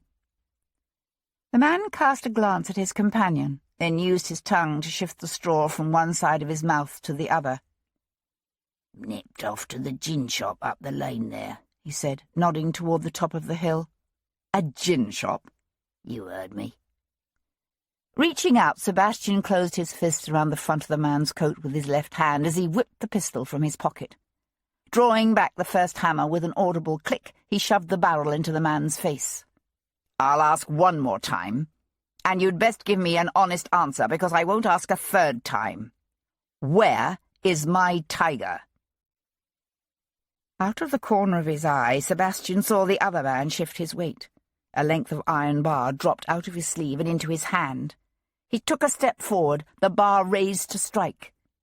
Without losing his grip on the first man's coat, Sebastian pivoted, levelled the pistol over his outstretched arm, and fired. The shot hit the ruffian at the base of his throat, the force of the blast slamming him back against the wall behind him. He slid down the wall slowly, his body crumpling sideways as he hit the earth. "Jackson!" shouted the first man. "Your friend was stupid," hissed Sebastian. Tightening his grasp on the man's coat, he pushed the ruffian back against the rough brick wall and shoved the hot muzzle of the gun up under the man's chin. "Let's hope you're smarter." The smell of sizzling flesh filled the air, and the man yelped, his eyes going wide. "I want to know 2 things," said Sebastian, pulling back the second hammer. "Where is my tiger? And who sent you?" The man licked his lips, his eyes darting toward the darkened entrance of the storehouse. "He's in there. He's not hurt, I swear it." "You'd best hope for your own sake that he is not." His finger on the trigger, one hand still fisted in the man's coat, Sebastian hauled him toward the open doorway. "You first." Yanking him up short, Sebastian paused in the entrance to give his eyes time to adjust to the gloom. A vast, cavernous place with a brick floor, the storeroom was filled with piles of crates and barrels, and one small, wriggling boy lying just to the right of the entrance. It was Tom, his hands and feet bound, his mouth pried apart by a gag, his eyes open and alert. Sebastian felt a rush of relief, followed by a renewed upsurge of rage. "Here's what we're going to do," Sebastian told the hireling, dragging him over to the wide-eyed tiger. "You're going to kneel right here." He shoved the man to his knees. "And you're going to hold yourself very, very still. Do anything stupid and you're dead. Understand?" The man nodded, his jaws set hard. Hunkering down beside Tom, Sebastian transferred the gun to his left hand. Keeping the barrel trained on the man, he eased the knife from his boot. Quickly but carefully he sawed through the ropes binding the lad's wrists. He was setting to work on the bindings at the boy's ankles when Tom yanked the gag from his mouth and yelled, "Look out!" Chapter 27. Sebastian saw the man lunge up, the gleam of a knife blade in his hand. Pivoting, Sebastian fired the remaining barrel of his pistol into the man's chest. Within the confines of the warehouse, the report was deafening, the air filling with the stench of burnt powder. The man flopped backward, twitched once, then lay still. "Caw," said Tom, on an exhalation of breath. Sebastian went to rest his fingers against the man's neck. Is he dead? Whispered Tom, struggling to sit up. Rather than answer, Sebastian went to help the boy to his feet, then held him by the shoulders a moment longer than was strictly necessary, his gaze on the lad's pale, freckled face. "Are you all right?" Aye, Governor. They just roughed me up a bit. It was you they was looking to kill. They knew my name. Sebastian caught the tiger's cap up off the brick floor and handed it to him. Aye. Who you reckon set them on you? Asked Tom, using the cap to whack the dust off his coat and breeches as he followed Sebastian out into the shadow-filled street. I'm not sure, but after we talked to the local magistrate, I think Mr. Jasper Cox has some explaining to do. It was some hours later when he came upon Jasper Cox in the Cockpit Royal on Birdcage Walk on the south side of St. James's Park. The air in the small theatre-like building was thick with the smell of dust and sweaty men and blood. Pushing through the outer ring of rougher men standing tightly packed around the curving walls, Sebastian found Cox sitting in the first tier of benches. "Personally, I favour the black-grey," said Sebastian, squeezing in between Cox and a man in a drab coat who obligingly shifted over to make room for him. "How about you?" Cox nodded to the bird being taken out of its bag by a whip-thin, sharp-nosed cocker. "My money's on the red pile. Look at that size and girth." Sebastian watched the setters move toward the stage in the centre of the pit. Above them blazed a huge chandelier, its myriad flames adding to the heat of the close-packed room. "There's no doubt his spurs are long and sharp," said Sebastian. Cox turned his head to give Sebastian a long, considering look. "I hear you think Alexander Ross's death was a murder." "It was murder," said Sebastian, his gaze still on the stage below. "I assume by now that you've also heard of the death of one of your agents, an American by the name of Ezekiel Kincaid." "I have, but I'll be damned if I see what the devil one has to do with the other." "They both died on the same night. Did you know?" "No, I did not. Yet what is that to the point? You don't find it suggestive?" "Of what? Men die in London all the time." "True." Sebastian watched the two birds ogle each other. "How well did you know Mr. Kincaid?" Cox frowned. "Not well. He may have been in my employ, but I'd met him only a few times." "I understand he had just arrived from America." "That's right. In fact, his ship docked the very morning he died." "Had it? I'm afraid I don't recall. It may seem significant to you, but my company deals with many such transactions on a daily basis. My personal involvement is minimal." "That's unfortunate, because I was hoping you could enlighten me on something. You see, as I understand it, the Baltimore Mary dropped anchor and unloaded her cargo in near-record time. She was supposed to undergo some repairs and negotiate a new cargo for the return journey. Instead, she weighed anchor and set sail just days later, leaving Mr. Kincaid behind." "Yes, well, he was dead, wasn't he?" "True. But the Baltimore Mary didn't know that. Or at least I get the impression they didn't, since they seem to have made every effort to find him and nearly missed the tide waiting for him." Jasper Cox narrowed his eyes against the haze as the birds circled each other in the ring below. "I really don't see what any of this has to do with me." On the stage before them, the black-grey cock rushed in, feathers flying as the birds struck and slashed. The red pile reeled back, bleeding. Sebastian said, "Don't you?" "The thing is, you see, The only link I can find between Ezekiel Kincaid and Alexander Ross is you. You're assuming there is a link? Oh, there's a link, all right. I'll be damned if I see it. The red pile was down, dazed. Sebastian said, Can you think of anyone who might have wanted to see Ross dead? Cox kept his gaze on the stage. His bird was finished. After a moment he said, Actually... Then he shook his head. No, it's absurd to even think of it. Think of what? Cox cast a quick glance around, then leaned in closer and dropped his voice. I heard a rumour. Don't ask me who from, because I won't tell you. But there are whispers that Yasmina Ramadani, the wife of the Turkish ambassador, has made several conquests amongst the members of the diplomatic community, and that Ross was one of her paramours. Sebastian studied the man's fleshy, sweaty face. It was the most preposterous suggestion he'd heard yet. Are you seriously suggesting that Alexander Ross was conducting an illicit affair with the wife of the Turkish ambassador? Such an activity would have gone beyond mere folly and indiscretion to careen straight into the realm of the suicidal. Cox shrugged. She's a very beautiful woman.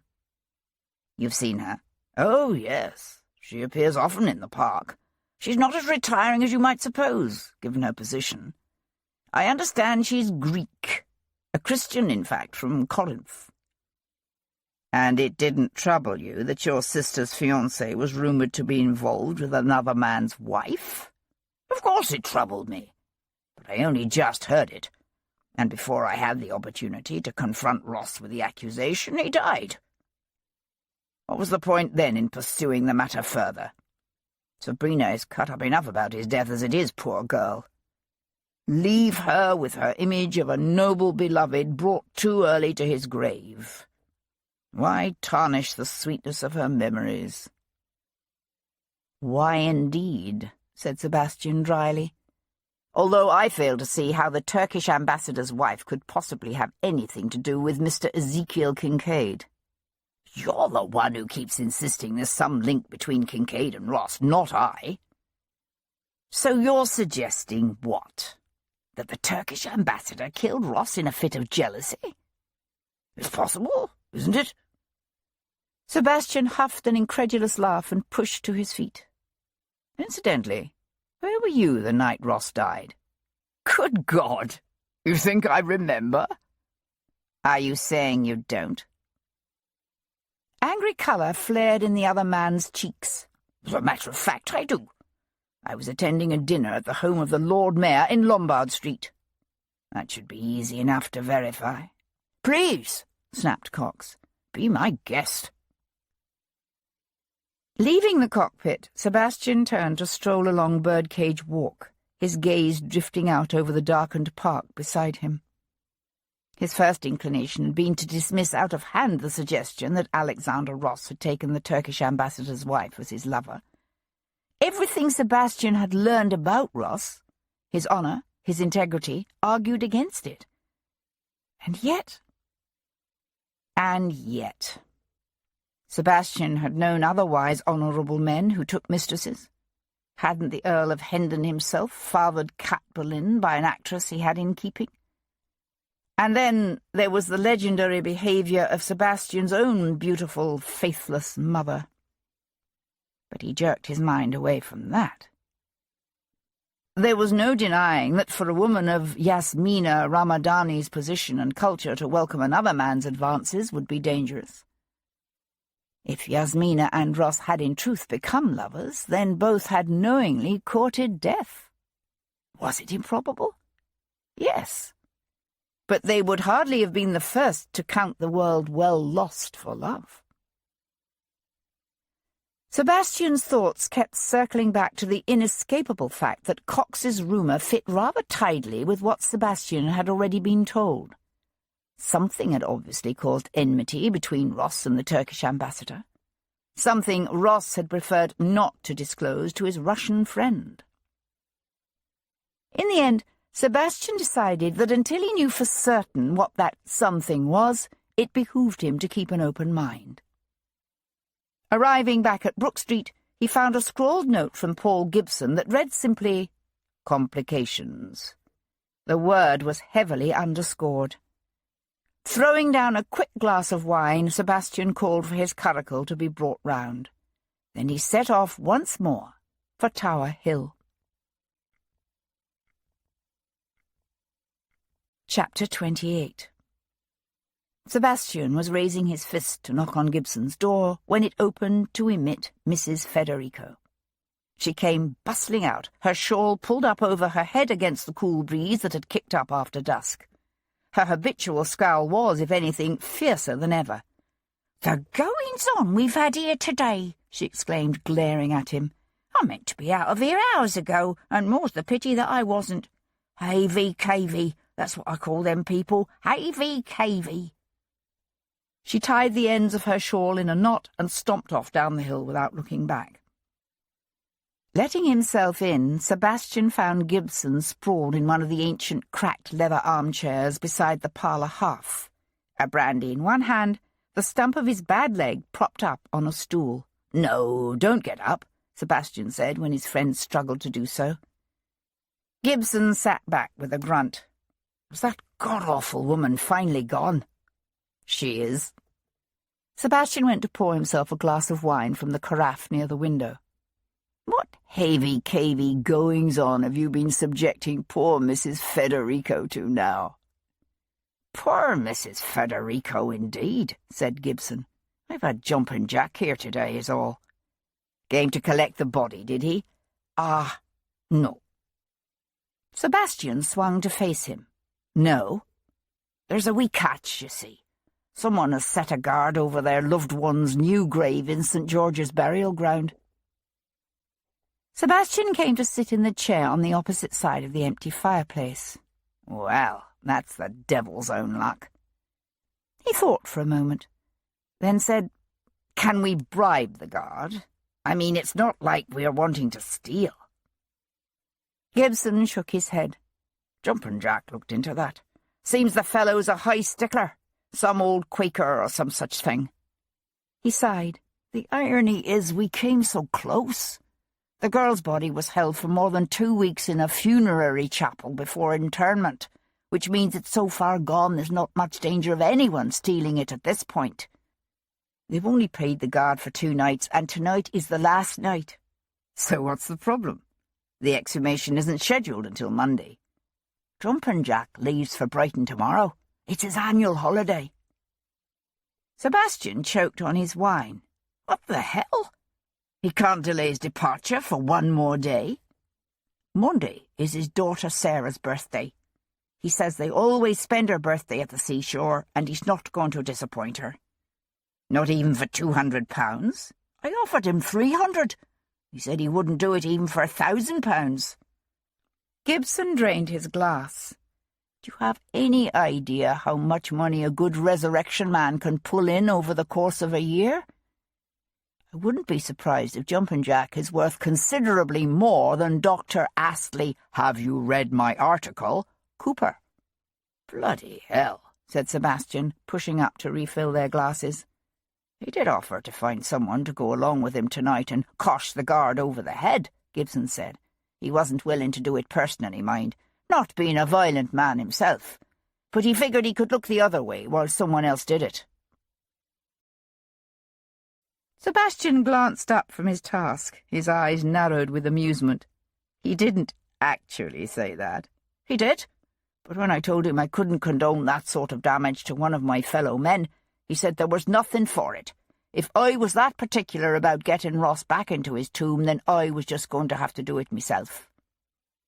Gibson's chest shook with his soft laughter. Sebastian stared at him. Gibson stared back, his smile fading. Oh, no, don't even think about it. Why not? Why not? You can't be serious. Sebastian poured a healthy measure of wine into their glasses.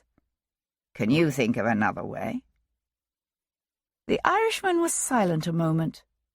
Well, I know some other sack-em-up boys, but none I'd trust to actually do the deed. Doesn't do us any good to pay someone to put Ross back in his grave, only to have them tip the bits into the Thames. You did get all the bits back, didn't you? Most of them. Most of them? I'm working on it. Sebastian handed his friend the refreshed drink. We'll just have to put back what we have. If he's arranged artfully in his casket and Lovejoy sends the lot to you, there's no need for anyone to be the wiser. Gibson stared up at him. You can't seriously mean to do this.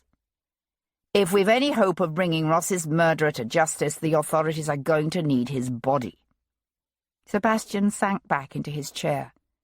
I even have some experience in the resurrection trade, remember?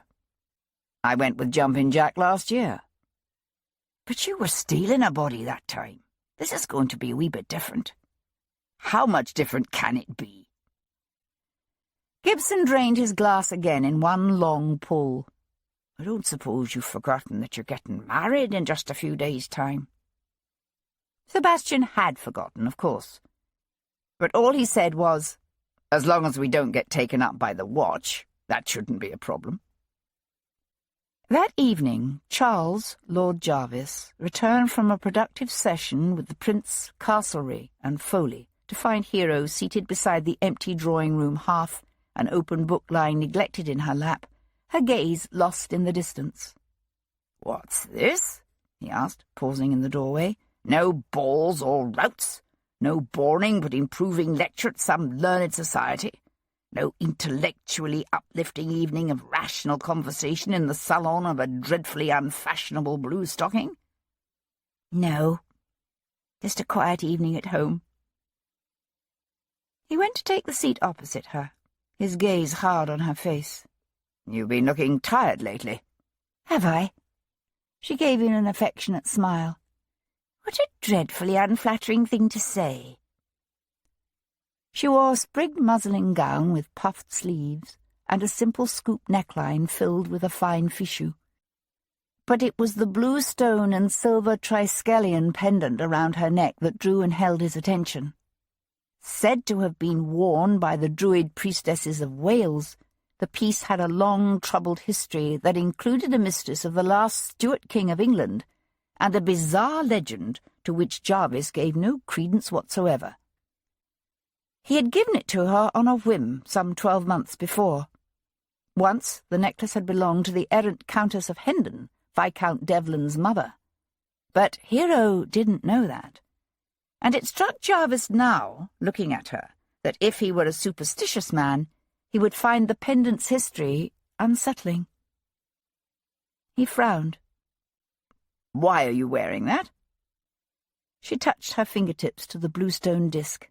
"I like it," she said simply. "Why?" He shook his head.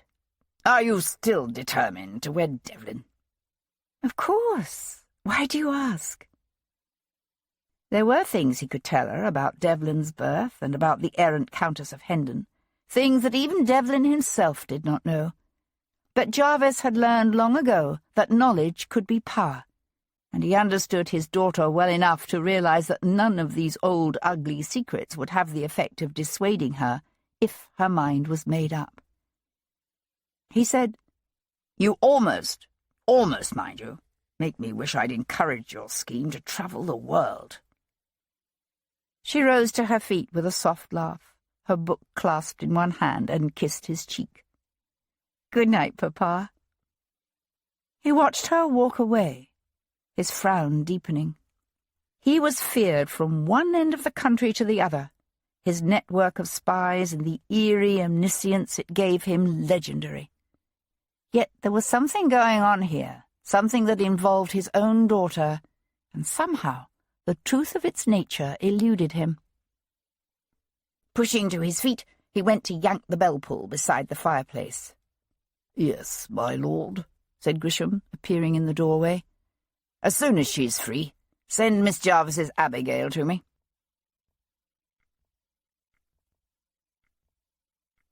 Chapter 29.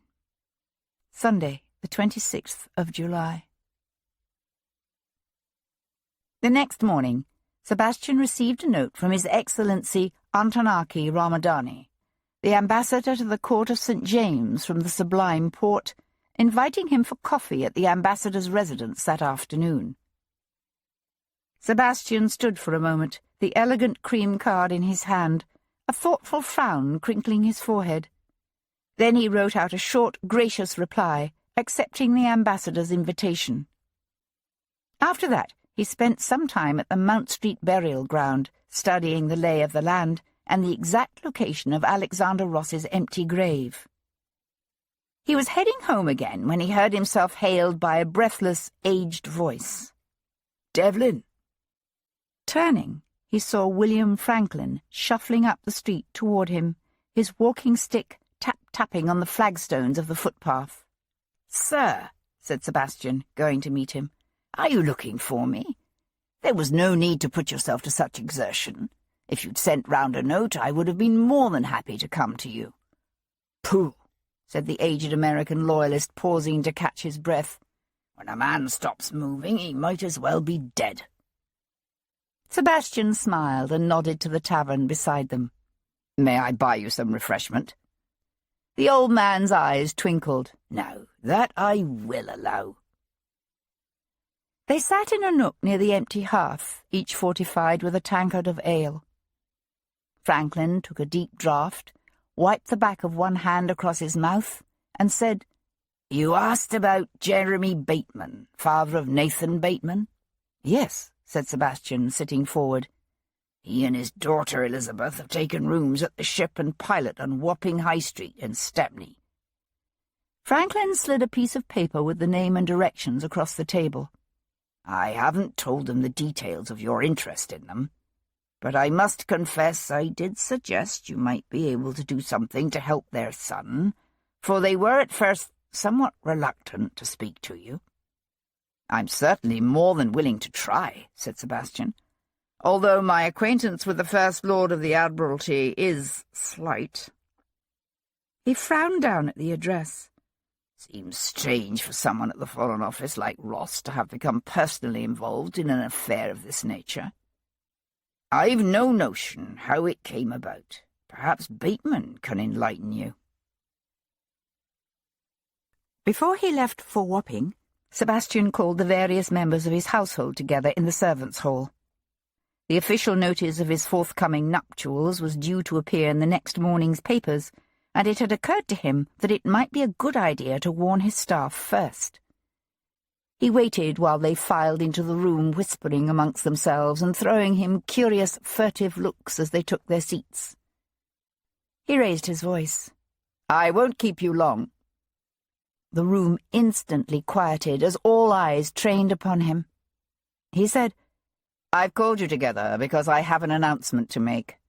This household will soon have a mistress. Miss Hero Jarvis has consented to become my wife. We will be wed this Thursday." A moment's stunned incredulity greeted his words. Then Tom blurted out, "Governor, no!" Maury clamped a warning hand on the boy's shoulder, silencing him as Calhoun leapt to his feet with a hearty hurrah. "Congratulations, my lord!" The others quickly chimed in, although in some instances Sebastian suspected he detected a forced note to their good wishes. A few, no doubt, anticipated more work as Sebastian's carefree bachelor ways came to an end. Others perhaps feared their new mistress might be unduly critical or even demand a change in staff.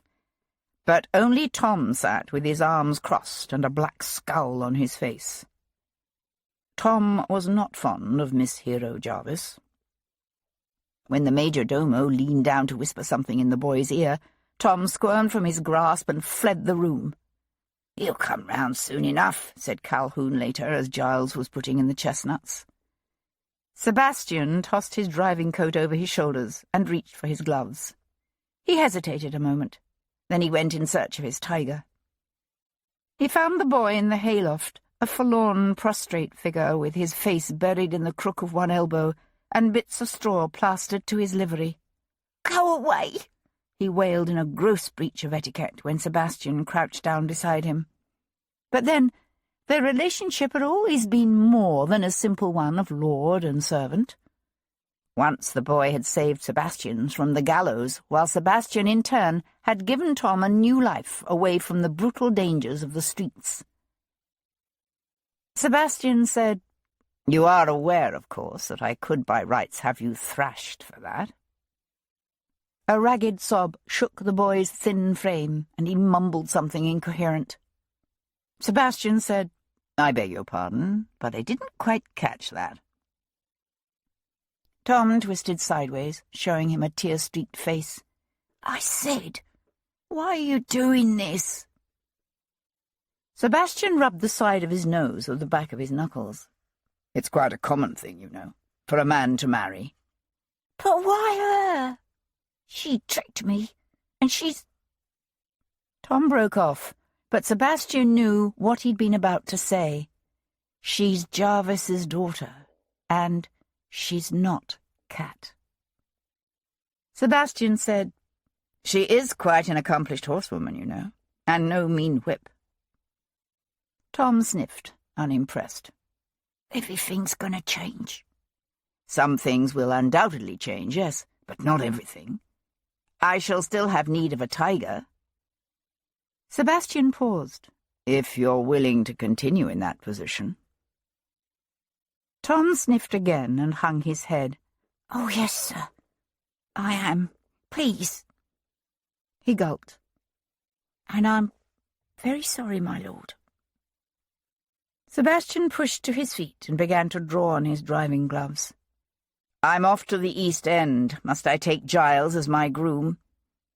"Chestnuts don't like Giles," said Tom, dragging his sleeve across his eyes as he scrambled up beside him. "Then come along," said Sebastian. Sebastian could remember his father, or rather the man he'd thought of at the time as his father, taking him to Wapping as a boy of 4 or 5 to view a famous pirate hanging in chains on the banks of the Thames. It was the custom to hang the pirates at the low water mark and leave them there until 3 tides had overflowed them. Sebastian had a particularly vivid memory of a crow perched on the dead pirate's shoulder, its shiny black head jerking up and down as it pecked through the iron netting that enclosed the body. He found himself shadowed by that long-ago day as he drove through the crowded streets of Stepney. Like Rotherhithe on the opposite bank, this was an area focused on the river and its maritime trade, the narrow lanes and alleys crammed with ship and boat makers, biscuit bakers and rope makers, mast makers and anchor smiths, its taverns and alehouses overflowing with drunken seamen. Thanks to the long decades of war with the French, the settlement around the Wapping docks had expanded and expanded again. They didn't hang pirates here anymore. The ship and pilot proved to be a modest but respectable establishment. Leaving Tom with the curricle in the inn's yard, Sebastian tracked Bateman to the Shadwell Spa in Sun Tavern Fields. The day was sunny but not excessively hot, the sky arcing above the open fields, a pale blue scattered with puffs of high white clouds. The fine weather had brought out a score of the area's aged, lame, and otherwise afflicted, to drink the Shadwell mineral waters, whose sulphurous content was reputed to assist all manner of ills. The American was seated alone on a rustic bench in the shade of one of the ancient elms ringing the springs. "Mr. Bateman," said Sebastian, walking up to him and holding out his card. "I'm Devlin." Bateman squinted up against the bright sun, his hair white and sparse, the lines on his face dug deep by the passage of the years and the ravages of a life lived in the sun and weather. He took the card, but he did not glance at it. "You're a viscount," he said incredulously. Sebastian laughed and pulled up a nearby chair. "I am indeed. Don't I look like one?" "I suppose. But you're walking. And alone." "Ah, I see. I left my carriage and retinue at the inn." "Oh." The man still didn't sound convinced. He looked to be somewhere in his 60s, of medium height, with slightly stooped shoulders and a ponderous belly that hung over his stick-like legs. His worn, old-fashioned clothes were those of an honest shopkeeper or tradesman down on his luck. Sebastian suspected that the desperate struggle to save his son from the horrors of the British Navy, topped off with a voyage to London and the extended stay here, had essentially bankrupted him. Sebastian said, "Mr. Franklin tells me you're attempting to secure the release of your son, Nathan." "That's right." The old man rubbed one hand over his swollen right knee. "Been in London near 2 months now, for all the good it's done us. Seems to me we spend most of our time at this spa drinking these nasty-tasting waters. My Elizabeth insists on it. Says it's good for my rheumatism." He nodded over Sebastian's shoulder. "There she comes now." Pushing to his feet again, Sebastian turned to see a tall, dark-haired young woman walking toward them, a glass of the spa's famous curative waters in her hands. She wore a simple cambric gown made high at the neck. It was neither stylish nor new, but she wore it with an unconscious grace. Unlike her father, she scrutinized Sebastian's card with care, then looked at him speculatively. "Mr. Franklin tells us you may be able to speak to the Admiralty about Nathan." "I trust he didn't raise your hopes too high, but I'll do what I can, yes." She was attractive, if not exactly beautiful, with a long nose and widely set brown eyes and a generous mouth. She was not the woman whose silhouette Alexander Ross had framed and hung above his bed, but she might well be the mysterious woman who had visited his rooms the night of his death. Sebastian watched her settle on the bench beside her father. "Tell me about your brother." "He was originally taken by HMS Rodney, but we understand now he's been transferred to the Swiftshore." "And where is the Swiftshore?" "With the British fleet off Toulon. At first we tried sending his documents to Sir Edmund Pellew, the commander-in-chief of the squadron. They were hand-delivered to Pellew in person. We expected the Navy to release Nathan within days, but nothing happened. Nothing. They know he's an American. They knew that when they kidnapped him. But it doesn't matter. Nathan says there's Swedes and Portuguese on board with him, all impressed just like him." "You've heard from your brother?" She nodded. "He's managed to get several letters through to us." "Who have you spoken to here in London?" It was her father who answered. "We've been to the Admiralty on any number of occasions, but we've only been allowed to speak to low-level functionaries. Our efforts to meet with Viscount Melville have been repeatedly rebuffed." "So what did you do then?" "The American chargé d'affaires, Mr. Jonathan Russell, got us a meeting with the Under-Secretary for Foreign Affairs, Sir Hyde Foley." Something of Sebastian's reaction must have shown on his face, because Miss Bateman said, "You know Sir Hyde?" "I do, and I suspect my opinion of the gentleman matches your own." "What happened?" "Condescending twit," muttered Bateman. He took a sip of his waters and shuddered. "Prattled on and on about how, as provincials, we obviously didn't understand the workings of the British government, since the Foreign Office had nothing to do with the Admiralty. I said, well, I may not know anything about that, but I do know something about war, and that's what you lot are going to have on your hands if you keep kidnapping honest American men." Sebastian hid a smile. "So what did Sir Hyde do then?" Bateman's brows lowered. "Kicked us out, he did. Is that when you met Mr. Alexander Ross?" The old man nodded. "We were coming out of the Foreign Office just as he was going in. Elizabeth here was somewhat distressed by the encounter. I was in a towering rage," she added darkly. "And Mr. Ross kindly paused to see if he could offer any assistance." "So you told him about Nathan?" "Yes, and he said he knew this bigwig at the Admiralty and offered to write him on our behalf." "When was this?" Sebastian asked. "That you encountered him, I mean." "A couple of weeks ago, I suppose. I can't say for certain." Did you ever meet with him again? Miss Bateman nodded. Yes. He came to see us here, or rather at the Ship and Pilot, several days later, in order to look at our supporting documents and confirm his understanding of the events before he actually wrote the letter.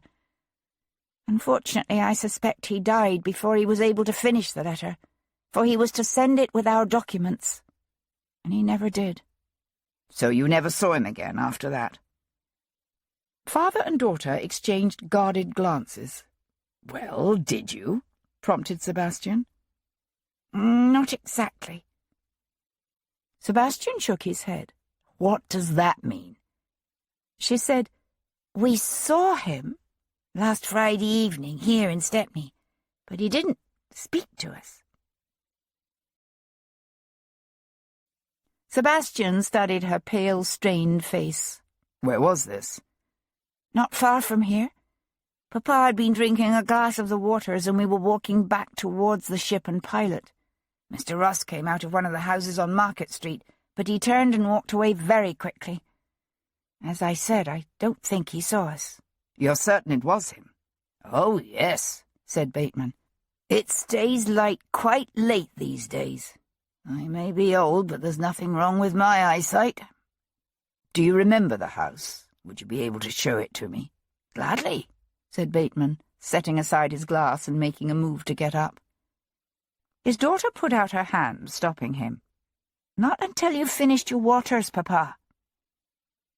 He made a face, but dutifully drank it all down. They walked together across the field, past a vast rope walk where sweating men were turning cables nearly a foot in girth. The air was thick with the scent of sun-warmed grass and tar, and the smells of the river. Just beyond the field they came to a lane bounded on one side by modest but well-kept houses, and Miss Bateman drew up. "This one," she said, nodding to the small, tidy house with whitewashed bricks and yellow trim and shutters that stood near the corner. She turned to look at Sebastian, her brows drawing together with thought. "It's Ross you're really interested in, isn't it? This all has something to do with his death." Sebastian saw no reason to deny it. Yes. But if there is any way I can help your brother, I will. Her nostrils flared. "You English, you like to talk about justice and personal freedom, but the truth is they're just meaningless, hollow phrases that only serve to make you feel good about yourselves. The only thing that matters to you is maintaining the maritime supremacy you've enjoyed since Trafalgar." There was something about this woman, her obvious intelligence, or perhaps it was simply her passion, that reminded Sebastian of Hero Jarvis.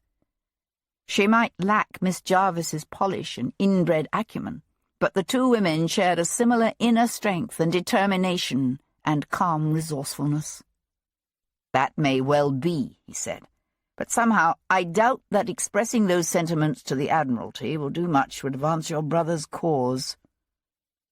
She coloured. "No, you're right, of course.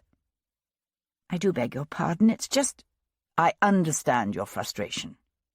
I promise I'll do what I can." "Thank you," she said. He stood for a moment, watching her support her father down the flagway toward the Ship and Pilot. Then he turned to walk up the short path to the front door. He was just reaching the front step when the door opened. Mr. Carl Lindquist came bustling out onto the front stoop, then drew up sharply, his eyes widening at the sight of Sebastian. Chapter 30. "My Lord Devlin!" exclaimed the Swedish trader. "Very good. You startled me. I was not expecting you." "To be frank, I wasn't expecting you either." Sebastian squinted up at the house's simple facade. "You live here?" Lindquist hesitated as if tempted to deny it. Then he obviously realized the folly of the effort, for he said, "Yeah, it is hopelessly unfashionable, I know, but very near the docks." He stared owlishly at Sebastian.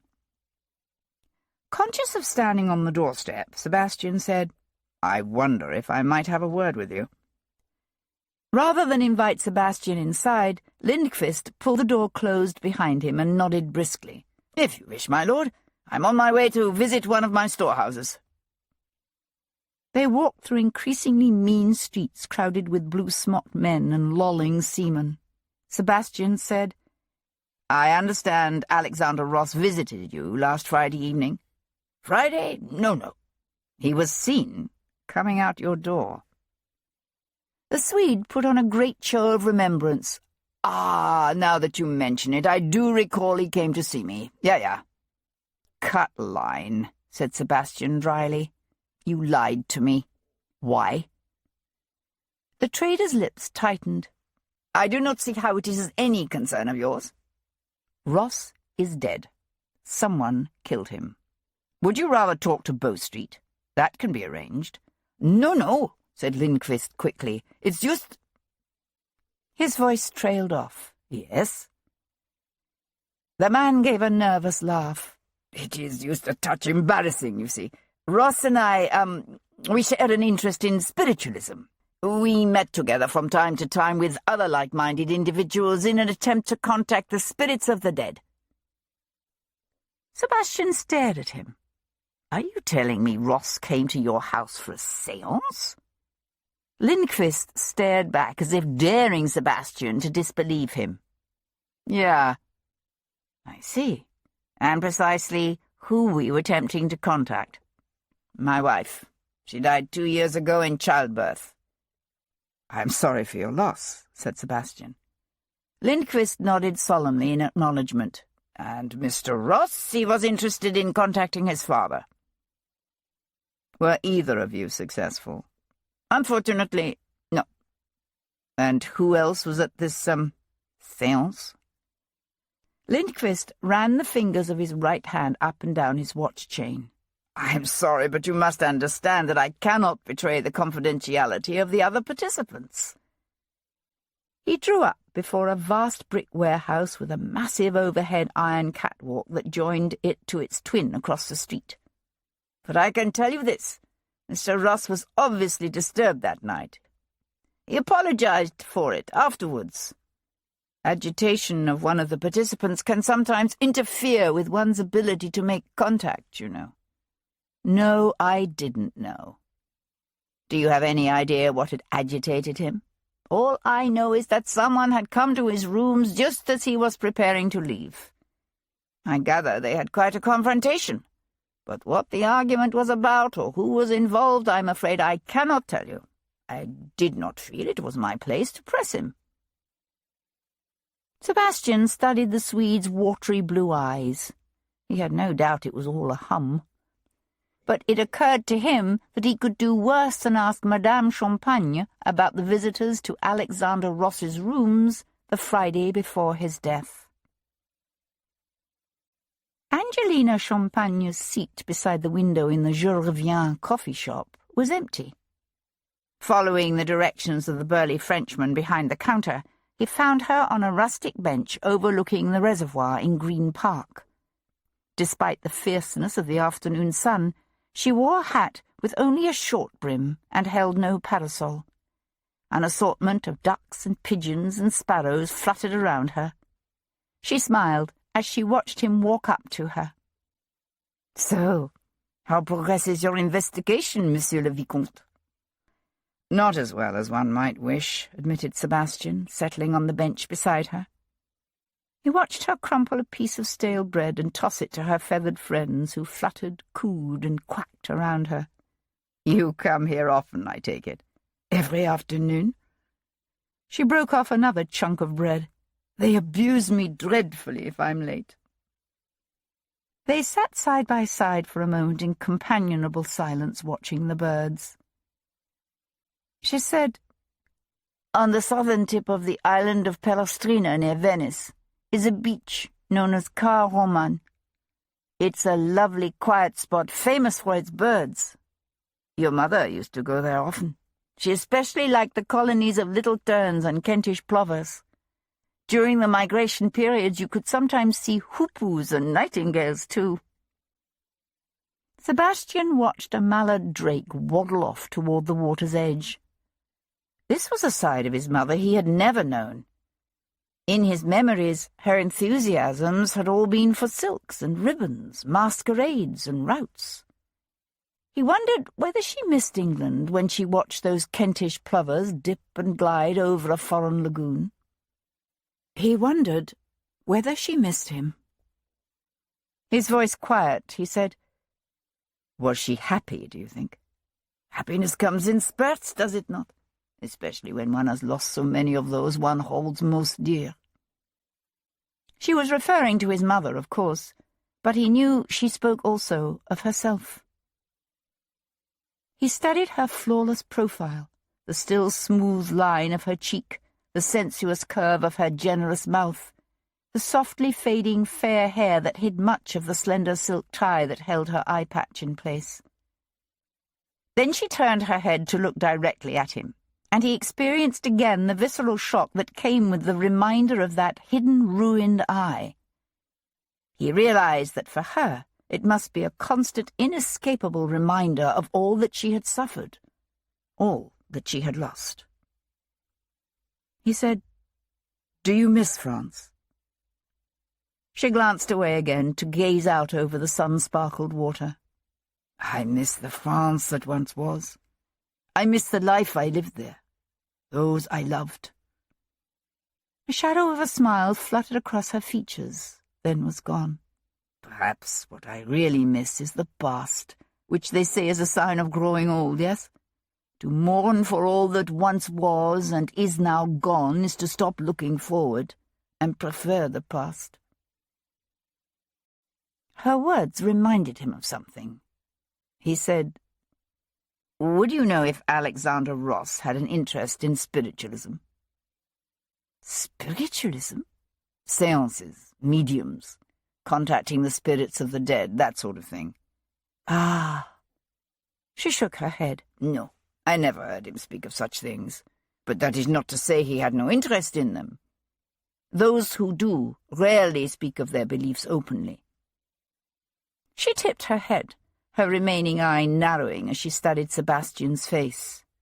"You think that is what is involved here? Spiritualism?" "Frankly, no. I suspect it's more than likely a cover for something else. But I'm also told Ross quarrelled violently with someone who came to his rooms the Friday evening before he died. Would you know anything about that?" "As a matter of fact, I heard them." Her lip curled. "His father may have been a nobleman, but Antoine de la Roque has the manners and breeding of a peasant." "Ross's argument was with de la Roque?" "Yes. I told you he visited Ross frequently. I believe he came that Wednesday, and then he returned again on the Friday before Alexander's death." "Do you know what the argument was about?" "I didn't hear most of what was said. Only de la Roque's parting shot, which he delivered as he was descending the stairs so that it echoed through the stairwell." "Which was?" "I don't recall the exact words, only that de la Roque evidently believed his life was in danger, and he wanted Ross to give him more money because of it. Ross refused." "Why didn't you tell me this before?" She gave him a crooked smile. "You didn't ask." He found himself returning her smile. "What else do you know that you're not telling me?" She looked troubled at that and seemed to withdraw into herself. Scattering the last crumbs of her bread, she pushed to her feet and turned toward the path. "I know nothing more. Nothing." After she left, Sebastian stayed for a time, his elbows propped on his knees, his chin resting on his hands as he gazed thoughtfully out over the wind-ruffled surface of the pool. Then he returned to St. James's Street. Glancing in the oriel window, he saw that she had still not resumed her accustomed seat. He entered the side door and ran up the stairs to Ross's rooms. His knock was answered by the valet, Poole, who blanched at the sight of him. "My lord, I was—" He looked like a frightened rabbit seeking a place to hide. "I was just going out." "I won't be long," said Sebastian, brushing past him into the room. All traces of the broken table that had once stood beside the door were gone. The valet had made surprising progress in his efforts, boxing up some items to be sent to Charlbury Priory, disposing of others. The plump little man had obviously managed to secure a new position and was now eager to move on. "Just a few questions," said Sebastian. "I've been wondering about the clothing Ross was wearing the night he died." Poole looked confused. "My lord?" "His coat, shirt, breeches, stockings, cravat. Everything he had on when last you saw him. Where was he in the habit of leaving the clothing he removed at night? On a chair, the floor?" "His linens he dropped on the floor, my lord, to be washed. If his coat, waistcoat, or breeches required attention, he would place them on the daybed. Otherwise he frequently put them away himself." Poole paused. "Unless he was Fox, of course." "And when you found Mr. Ross dead on Sunday morning, were his clothes from the previous night on the floor?" "His linens, yes, my lord." "You're certain?" "Yes, my lord." "Nothing was missing?" "No, my lord." Sebastian frowned. A stiletto thrust to the base of the skull would have caused considerable bleeding. The killer would have needed to strip off Ross's blood-stained clothing, stop the bleeding, manhandle the body into a nightshirt, dump it into the bed, then remove the bloody clothes. But the missing clothes would have presented a problem, for a valet would notice immediately if his master's clothing was not lying in its habitual place the next morning. Sebastian supposed it was possible the killer had substituted items from Ross's cupboards, a shirt and cravat deliberately crumpled, perhaps, as if worn. But his coat and breeches were in the cupboard. Both of Poole's chins disappeared back into his neck. "To be honest, my lord, I did not check immediately, but I have now done a complete inventory. And, as I said, nothing was missing, my lord. Nothing." Chapter 31. Antoine de la Roque was straightening the towering shelves of his dusty, overcrowded collection on Great Russell Street when Sebastian walked in the front door and closed it behind him with a soft click. "I should perhaps have warned you," he said, "that I don't appreciate being lied to." De la Roque turned, eyes widening. "Lied to, my lord? But I don't understand." "Allow me to refresh your memory. You said you'd last seen Alexander Ross the Wednesday before he died. Now I discover you had a spectacular set-to with Ross at his rooms that Friday. I want to know what it was about." The émigré's nostrils quivered. "I cannot conceive who would have told you such a thing, for in truth—" Sebastian advanced on him, backing the émigré up until he was flattened against the towering stacks of books. "I should also warn you," said Sebastian, "that when it comes to murder I tend to be a trifle impatient. I'll ask you one last time. What was the subject of your argument with Alexander Ross?" De la Roque licked his lips. "I told you that from time to time I provided Ross with old books I thought might be of interest to him." "Yes," said Sebastian, when the Frenchman hesitated. "Well, along with books, I did sometimes provide Mr. Ross with information. Nothing important, you understand. Just the sort of rumours and innuendos one overhears in the émigré community. But passing information can be dangerous. I thought it not unreasonable that the British government should increase the remuneration I receive in light of the danger involved." "You mean because you felt the danger had recently increased?" "Yes." "But Mr. Ross didn't agree?" "Unfortunately, no." "And what precisely led you to believe that the danger you face is rising?" De la Roque pushed out his upper lip. "Don't you feel it? It's in the air. Things are happening this summer. Momentous things." "Such as?" De la Roque's gaze shifted away. "I prefer not to say." Sebastian brought up his left arm and pressed it against de la Roque's throat, pinning him to the bookshelves. "I'll keep your preferences in mind. Now, tell me, this danger you feel threatens you. Did it also threaten Mr. Ross?" "One would assume so," said the Frenchman dryly, "seeing as how he is dead." "But you didn't kill him." "Mon Dieu, what a ridiculous notion." "Is it? Then why lie to me?" The émigré's lips curled in derision.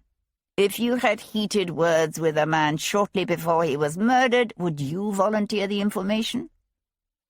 "That is one explanation. On the other hand, you could have kept quiet because you killed him. What possible reason would I have to kill Alexander Ross?" "I don't know. To be frank, I haven't found a believable reason for anyone to kill him."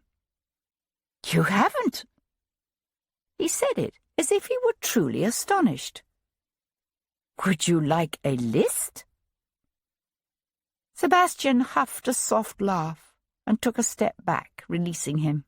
"Please, be my guest." De la Roque straightened his cravat and smoothed the lapels of his worn, old-fashioned coat. "Ah bien. To begin, there are the French, by which, naturally, I do not mean royalists such as myself. I refer to the agents of the usurper." His face contorted with the violence of his hatred. "Napoleon." "Why would Napoleon's agents want to kill Ross?" De la Roque cast a quick glance around and dropped his voice, although they were completely alone. "Presumably because Ross was instrumental in the transfer of some rather sensitive information to the British Foreign Office. A minute ago you claimed your information was mere rumour and innuendo. Now you say it's sensitive. It can't be both." No. I speak not of the information he received from me. I meant information from other channels. Why not simply kill the sources of information? The Frenchman blanched. "That danger also exists, hence my request for an increase in my remuneration." "Are we talking about anyone in particular here, or just some nameless, faceless French agents and channels?" "Believe me, monsieur, if I had names I would give them to you." Sebastian laughed. "Of course you would. Please continue. Who's next on your list? The Americans?" De la Roque looked genuinely confused. "Why would the Americans want to kill Alexander Ross?" "I was thinking of the Mohammedans, specifically that Turk. By whom, I take it, you mean the ambassador from the Sublime Porte, His Excellency Antonaki Ramadani." De la Roque gave a small bow. "Precisely." Sebastian studied the other man's hollow-cheeked, narrow face. "Are you referring to the rumour that Ross was involved with Ambassador Ramadani's wife?" "So you have heard, have you?" De la Roque tittered. "Although somehow I doubt any of us has actually seen His Excellency's true wife. Or should I say, perhaps, wives? Constantinople is full of courtesans and concubines, and the Turks know as well as any the value of a beautiful woman when it comes to acquiring information from weak men." Here was a new slant that Sebastian had yet to consider. If what de la Roque suggested was true, if Yasmina was indeed a woman well practised in the arts of seduction, then it made her conquest of Ross all the more probable. He said, "Was Ross weak?" De la Roque's lids drooped, half hiding his eyes. "All men are weak, each in his own fashion." "Now you sound like a priest." "One's early training is sometimes difficult to walk away from." "Is it?" The émigré gave Sebastian an appraising look. "As well you know." Sebastian ignored the jibe. "I can see Ramadani killing a man he believed had dishonoured his wife. But if Yasmina is in reality a beautiful courtesan sent here to coax information from the men she seduces, then why would Ramadani kill one of her sources?" De la Roque smiled. I can think of several reasons. The target could have become jealous of her other lovers. Were there others? One hears rumours. It is conceivable, is it not, that Ross might have heard the rumours as well? Perhaps he became remorseful. Or frightened. All right, said Sebastian. We'll make Ramadani suspect number 2. Who's number 3? The Swede, of course. You have looked into Mr. Carl Lindqvist, as I suggested. I have. Sebastian studied the ex-priest's sallow, fox-like face. I wonder. You wouldn't happen to know if Lindqvist has an interest in spiritualism and seances, would you?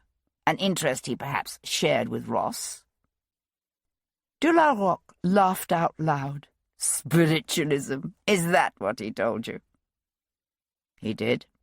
He also claims to be nothing more than a simple trader.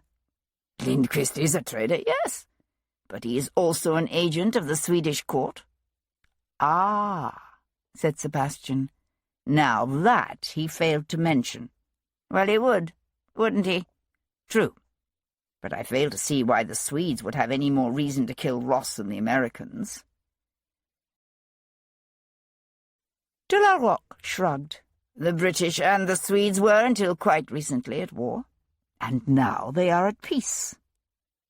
On the other hand, the Americans and the British may soon be at war. Yet I can't see that as a reason for the subjects of either nation to start killing one another in the streets, or in their beds. True, but then Ross was not exactly a mere innocent spectator to all of this, was he? No. Yet you could use the same argument to indict the Russians. After all, Britain and Russia were also, until recently, at war. Except that by invading Russia, Napoleon now has made the two countries close friends indeed.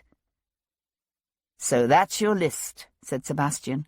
Some nameless French agent, Lindqvist, and the Turkish ambassador. Is that not enough? You've left off one rather significant figure. De la Roque opened his eyes wide, as if in astonishment. I have? And who is that? Sir Hyde Foley. The Frenchman gave a disbelieving huff of laughter. What possible reason could Sir Hyde have to murder one of his own men? You don't think Ross's weakness for dark-eyed exotic women might be a reason for the Foreign Office to quietly dispose of him? De la Roque pursed his lips and tilted his head as if considering this as a new possibility. Perhaps. I can think of another reason, said Sebastian. Oh? If Yasmina's lover from the Foreign Office was not in truth Ross, but someone else, say Sir Hyde himself, and Ross found out about it, I can see Sir Hyde killing Ross to keep his indiscretion quiet. Ridiculous! Sir Hyde has the most beautiful young wife. Have you not seen her? Since when did the possession of a beautiful wife keep a man from straying? Ross was betrothed to a beautiful young woman himself, remember? Betrothed, not wed, said de la Roque with a sly smile. It makes a difference, does it not, Monsieur le Vicomte? To some men, not to others. And which sort of man was Alexander Ross, Perhaps that is the question you need to answer before all others. Sebastian stood on the flagway of Great Russell Street, his eyes narrowed against the glare of the hot sun. What sort of man was Alexander Ross, really? He had spent the better part of 3 days trying to find the answer to that question, yet he still felt as if the truth were eluding him. Alexander Ross was either a warm-hearted, generous man, honourable, decent, and kind, or he was a weak, self-indulgent traitor who had betrayed both his country and the woman he loved. He couldn't be both. Unfortunately, it would be difficult to either confirm or disprove the allegations against the Turkish ambassador and his lady. One could not, after all, simply come right out and ask an ambassador if the woman he claimed as his wife was, in truth, a beautiful courtesan sent by his government to seduce the powerful men of his host country. nor was a blunt question directed to the likes of Sir Hyde Foley likely to elicit an honest response. Sebastian could think of only one person who might, just might, both know the truth and be willing to talk about it. It was not exactly the type of thing a man normally discussed with his gently bred future wife. But then, Miss Hero Jarvis was an unusual gentlewoman. He stepped off the flagway and went in search of his betrothed. Chapter 32. Hero spent the early hours of the afternoon in Duke's Place in that part of London known as Aldgate. Once, a century ago, Duke's Place had been a fashionable address, but as the cream of London society moved steadily westward, the place had grown increasingly seedy. Now the open square was crowded with rickety market stalls thronged by pale, gaunt-faced women in ragged shawls and tattered skirts. The once grand houses overlooking the market had long since fallen into a state of disrepair. Hero was careful to keep her carriage and two stout wooden-faced footmen nearby, the high-bred team of blood bays sidling restlessly and flinging up their heads at every ragged urchin who ventured too close. Her Abigail stood at her elbow, nervously clutching Hero's sketchbooks, drawing implements, and parasol. Hero herself had her hands full, with a notebook tucked under one arm and a large folio of maps balanced against her hip. She was studying a bricked-up arched doorway in an old stone wall when a man's shadow fell across her. Looking up, she found Lord Devlin studying her with an indecipherable expression on his lean, handsome face. "Devlin," she said in surprise, "whatever are you doing here?" "Looking for you." He transferred his gaze to the wall beside her. "What exactly are you peering at with such fascination?" "It's my belief that Duke's Place follows exactly the outline of the cloisters of the old Trinity Priory, pulled down after the dissolution of the monasteries under Henry VIII. She gestured toward the ancient stonework beside them. "Look at this. I think it may once have been the entrance to the original chapter house." He looked instead at her. "I didn't know you were interested in this sort of thing." She handed the maps to her maid and retrieved her parasol. "Dr. Littleton is compiling a volume on the surviving remnants of medieval London, and I've offered to contribute a section on the traces of the city's monastic houses. I'm finding it fascinating. It is astonishing how much is still here, if one only knows where to look. Unfortunately, it is disappearing far too quickly." His strange amber eyes narrowed with amusement. "And here I thought you an advocate of modern science and technology." "I am excited by the possibilities inherent in today's scientific advances, yes. But I also believe it is important to preserve the memories and relics of the past." They turned to walk along the edge of the square, away from the squalid racket of the market. "There must be things you're passionate about, besides the usual male fascination with guns, horses, hounds, and wine." He laughed. "I do enjoy poetry and music. Does that redeem me?" "And the theatre," he added, then looked as if he wished he hadn't. She decided that under the circumstance it was probably best to ignore that. "And murder," she said. "You enjoy murder." "I would hardly say I enjoy it, but I am passionate about seeing justice done, yes." "And are you any closer to finding justice for Alexander Ross?" His lips compressed to a tight, frustrated line. She was beginning to realize just how much of himself this man invested in what he was doing. "I don't feel as if I am," he said. "I know more about Ross's activities in the days before his death, but that is all."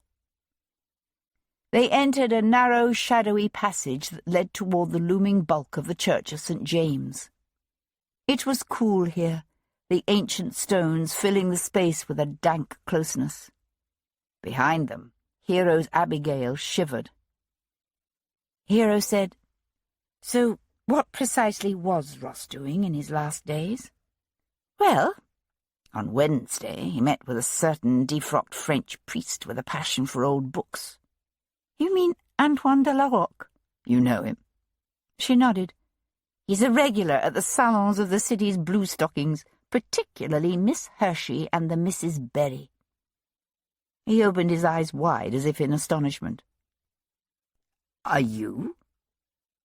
She gave a soft laugh. I wouldn't describe myself as a regular, but I do sometimes attend, yes. Who told you about de la Roque? The owner of the Je Reviens coffee house. Ah, Angelina Champagne. Don't tell me you know her as well. She also attends the salons of Miss Hershey and the Mrs. Berry, although not, of course, in the company of de la Roque. He said, Yes, I had the distinct impression Madame Champagne is not excessively fond of de la Roque. One could say that. Do you know why?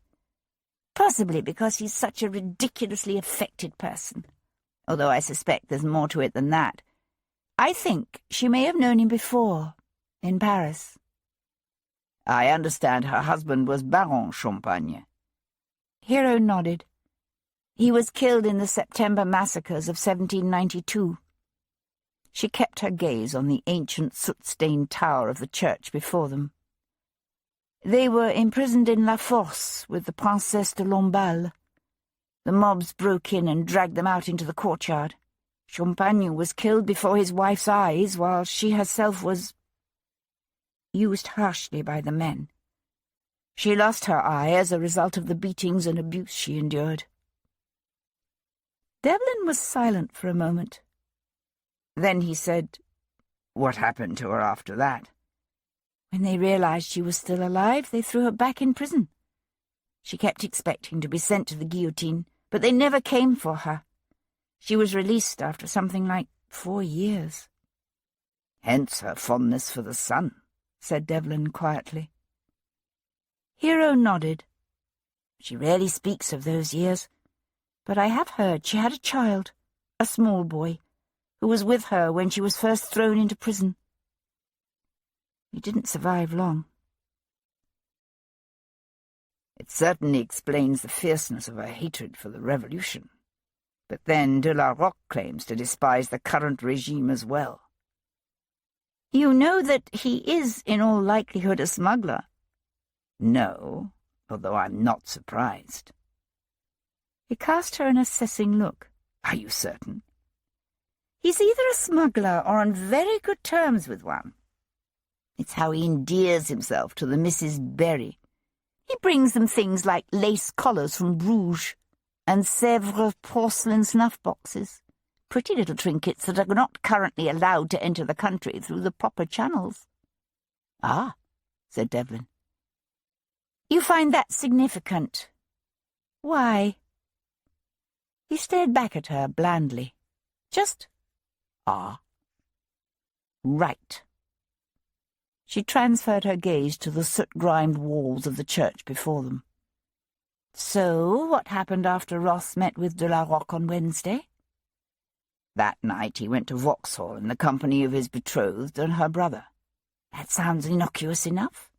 It does, except that while there he had a rather heated confrontation with His Excellency Antonaki Ramadani, the distinguished ambassador from the Sublime Porte. Really? About what? Actually, I was hoping you might be able to tell me that. Me? I'm curious about Ramadani's wife, Yasmina. Have you met her? I have. She was aware of him watching her intently. And? She is a very beautiful, intelligent, remarkably well-educated woman. That's all you know about her. Why do you ask? It's been suggested that Ross might have been having an affair with her. They'd reached the iron fence bordering the narrow old burial ground around the church. Hero stopped and swung to face him. You can't be serious. You don't know anything about that? Good heavens, no, it's ridiculous. Is it? Because of what you know of Yasmina Ramadani, or because of Ross? I don't know Yasmina that well, But I can't believe Alexander Ross would ever have been unfaithful to Sabrina. They began to walk along the churchyard. Devlin said, I think you might be surprised at some of the men, both married and betrothed, who succumb to the allure of an illicit affair. She cast him a quick sideways glance. She was aware of an odd, uncharacteristic compulsion to ask, "Would you?" Instead, she said, "What happened on Thursday?" For a moment he looked puzzled, as if his thoughts too had strayed in a different direction entirely. Thursday. The Thursday before Ross died. You said that on Wednesday he met with de la Roque, then went with Sabrina and her brother to Vauxhall. What happened on Thursday? Nothing that I'm aware of. The next significant event appears to have been a second meeting with de la Roque on Friday evening, during which the two men argued so loudly they were overheard by Angelina Champagne. De la Roque. Ross left to attend a séance at the home of a Swedish trader by the name of Carl Lindqvist, who may or may not be an agent of the Swedish government. A séance? Are you insinuating you don't believe Mr. Lindqvist either?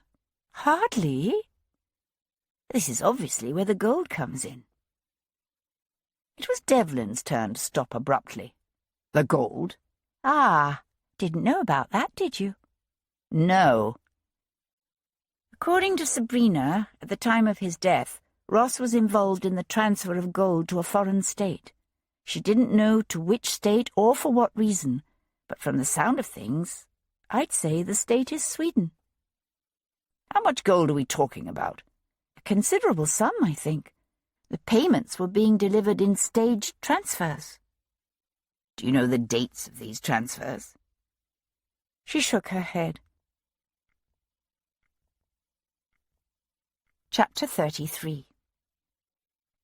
A few discreet inquiries led Sebastian to the fashionable promenade in the park, where he found Sir Hyde Foley strolling along the crowded pathway in the company of his young wife, and an even younger lady who looked as if she'd only recently emerged from the schoolroom. Charmingly gowned in sprigged muslin and a primrose satin spencer, Lady Foley looked to be half a dozen or more years her husband's junior, with short, dark, curly hair, large blue eyes, and a rosebud complexion. Sebastian recalled meeting her in her husband's company at one of his father's dinners. At one of Hendon's dinners, he reminded himself. Lord Devlin, she said, extending her gloved hand with an unaffected smile when she saw him. What a pleasure to see you again. Have you met my younger sister, Miss Eastlake? He stood talking politely to the two ladies for some moments, then turned to say to Sir Hyde, "If I might have a word with you for a moment, sir." The Under-Secretary fixed him with a dark glare. "You aren't still going on about Ross, are you?" "I am, actually." They continued along the pathway, pointedly falling back a few steps behind the ladies. Foley said, "I checked with Bow Street. There is no investigation into the murder of Alexander Ross. And do you know why? Because Alexander Ross was not murdered. So what is the purpose of this nonsense?" Sebastian let his gaze rove over the fashionable crush of curricles, coaches, and hacks filling the carriageway beside them. "I'm curious about Ross's dealings with the Sultan's ambassador, Mr. Antonaki Ramadani." Foley drew up short. "What dealings? I don't know who you've been speaking to, but Ross was not in any way involved in our negotiations with the Sublime Porte." "No?" "My mistake." Foley said, "Just so," and continued on his way. Sebastian fell into step beside him again. "Am I to take it, then, that the shipments of gold Ross was handling were not intended for Constantinople?" Foley let out a warning hiss and pointedly lowered his voice. "Where the devil did you hear about that?"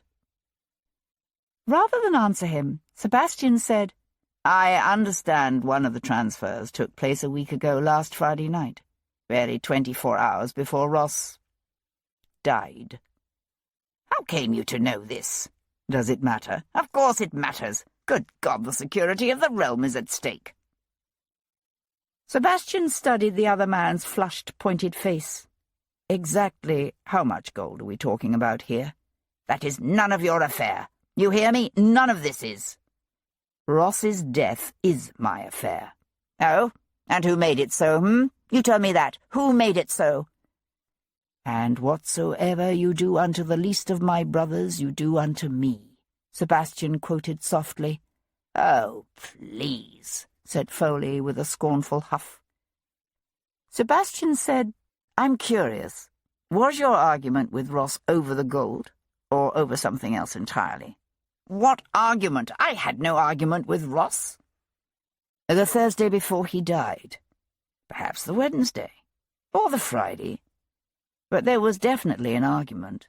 There's no point in denying it. Ross was troubled enough to mention it to a friend. Foley's pale grey eyes narrowed. All right, we did disagree, but over a diplomatic affair, that is all. Not the sort of thing that would lead to... He broke off.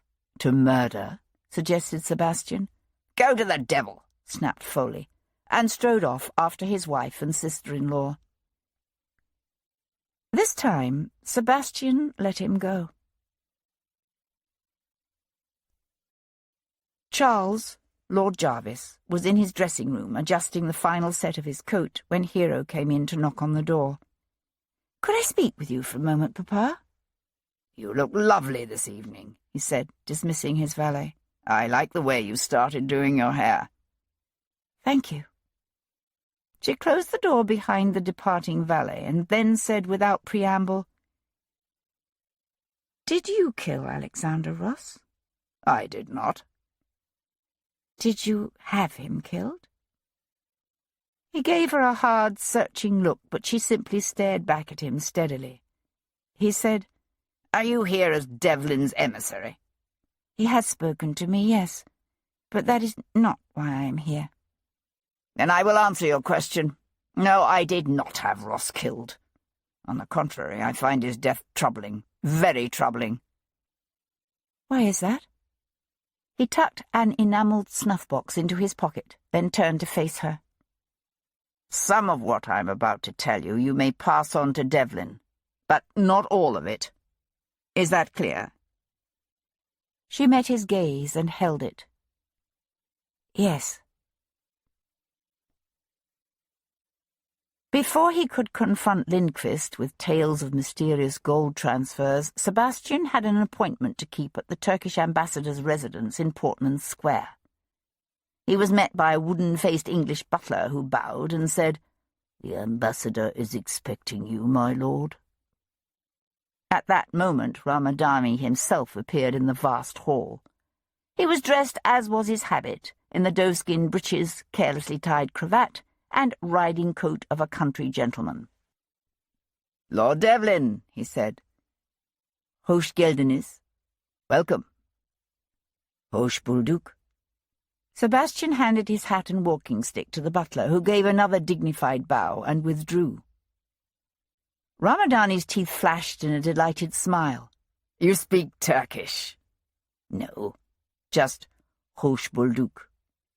"Please, this way." Ramadani led Sebastian to a small salon draped floor-to-ceiling with endless yards of red gauze, so that the effect was something like that of a Turkish tent. A low banquette piled with cushions surrounded three walls, with round tables of dark carved wood and figured brass scattered across the thick, colourful carpets. "You will join me for coffee. Ours is much thicker than yours and sweet, but you will like it, I think." "Thank you," said Sebastian, settling back against the cushions. A dark-haired boy of perhaps 15, dressed in baggy trousers, a loose white shirt, and a sleeveless vest, brought coffee and sweetmeats, then disappeared. The cups were delicate, of glass painted with a gold arabesque pattern. Sebastian took a cautious sip of the thick, hot brew. Ramadani watched him closely. "If it is not to your taste, I do have brandy." "I find it pleasant, thank you. I remember your coffee well. You have visited the Ottoman world, Lord Devlin. I was in Egypt once, that is all. With the army, yes? Yes. Sebastian found it significant that the Turk had obviously gone to the trouble of looking into his background. I would someday like to see more. My future wife is very keen to travel. I have heard of your betrothal to Miss Jarvis. Please accept my felicitations. Thank you. Ramadani sipped his coffee, his eyes alert and watchful behind half-lowered lids. How does your investigation into the death of Mr. Ross progress?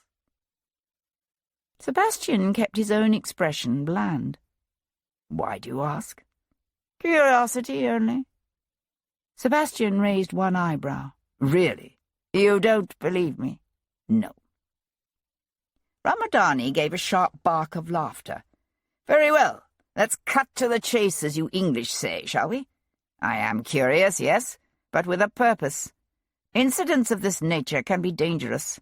There are those who might seek to use this unfortunate young man's death to drive a wedge between our two nations. Such as? The ambassador reached for the tall glass and silver water pipe that stood beside him and began to prepare it, loading the bowl with tobacco and covering the tobacco with a fine metal screen. For me to answer that question would not be diplomatic now, would it? Sebastian chose his words carefully.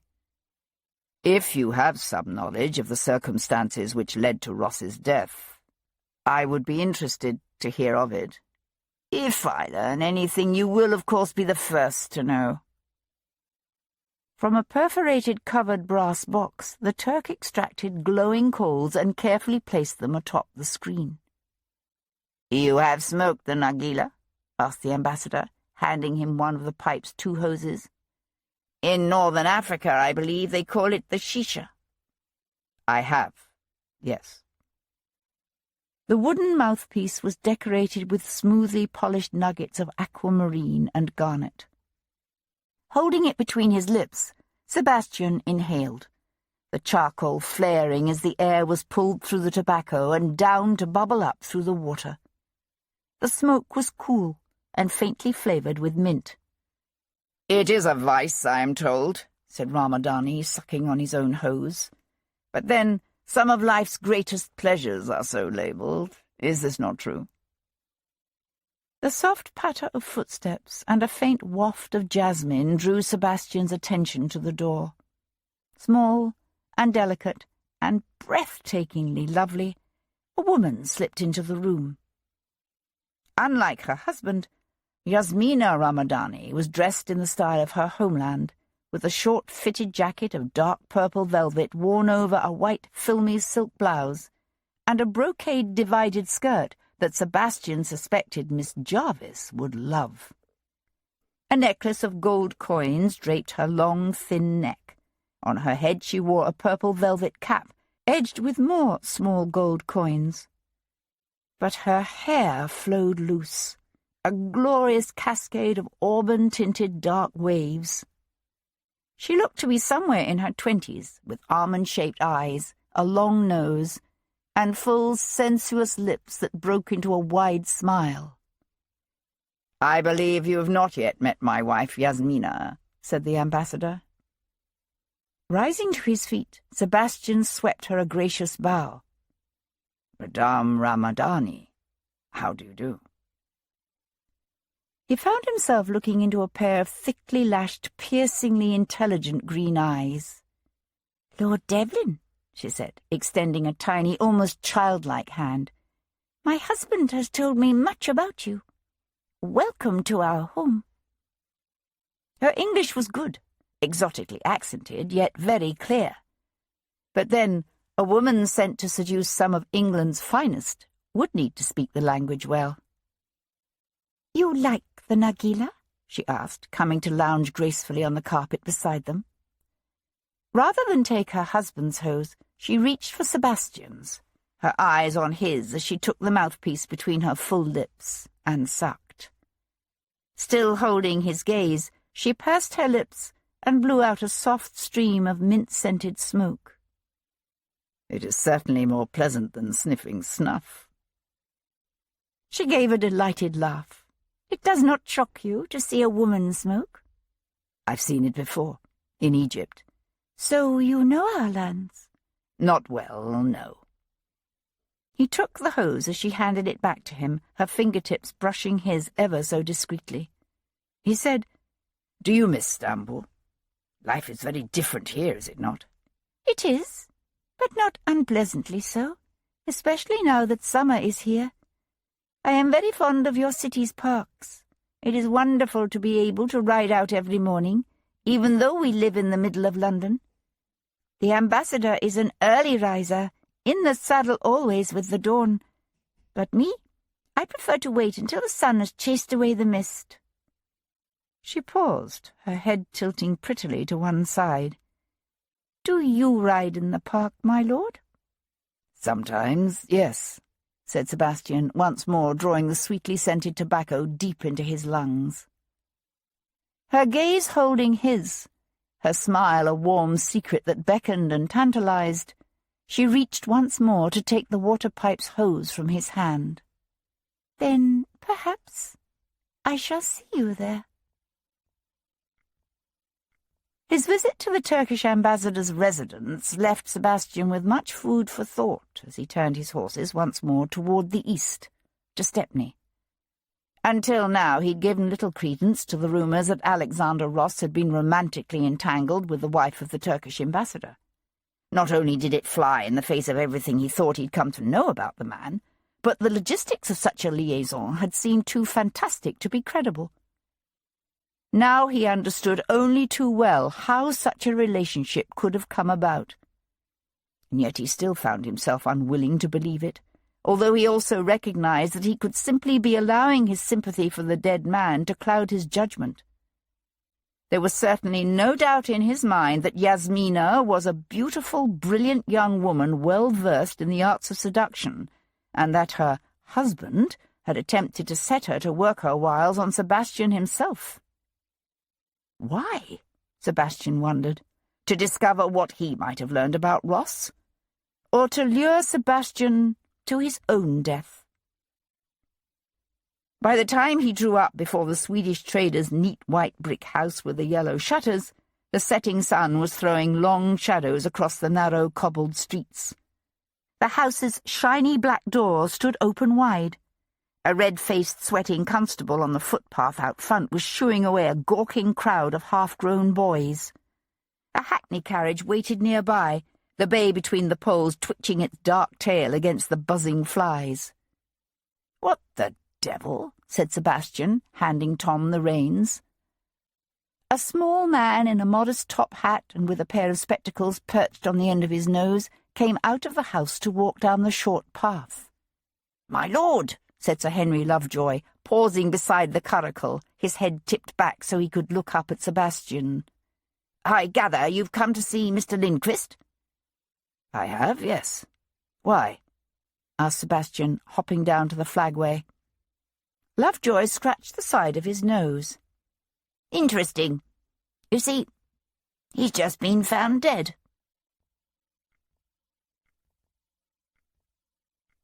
Chapter 34. "Murdered?"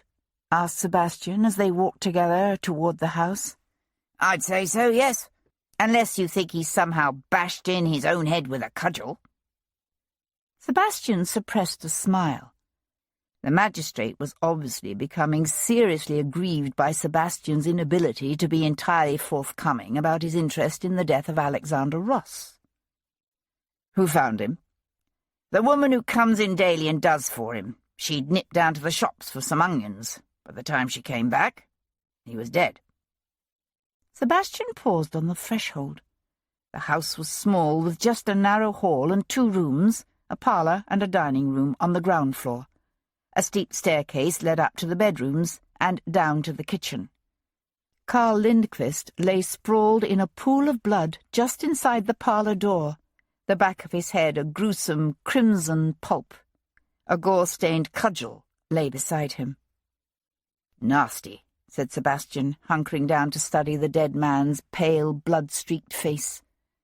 No neat dagger thrust to the base of the skull here. Very, said Sir Henry, stepping around the body to enter the parlour. Sebastian let his gaze wander the room. It was simply furnished with a settee and several chairs, a tea-table and a small writing desk near the front window.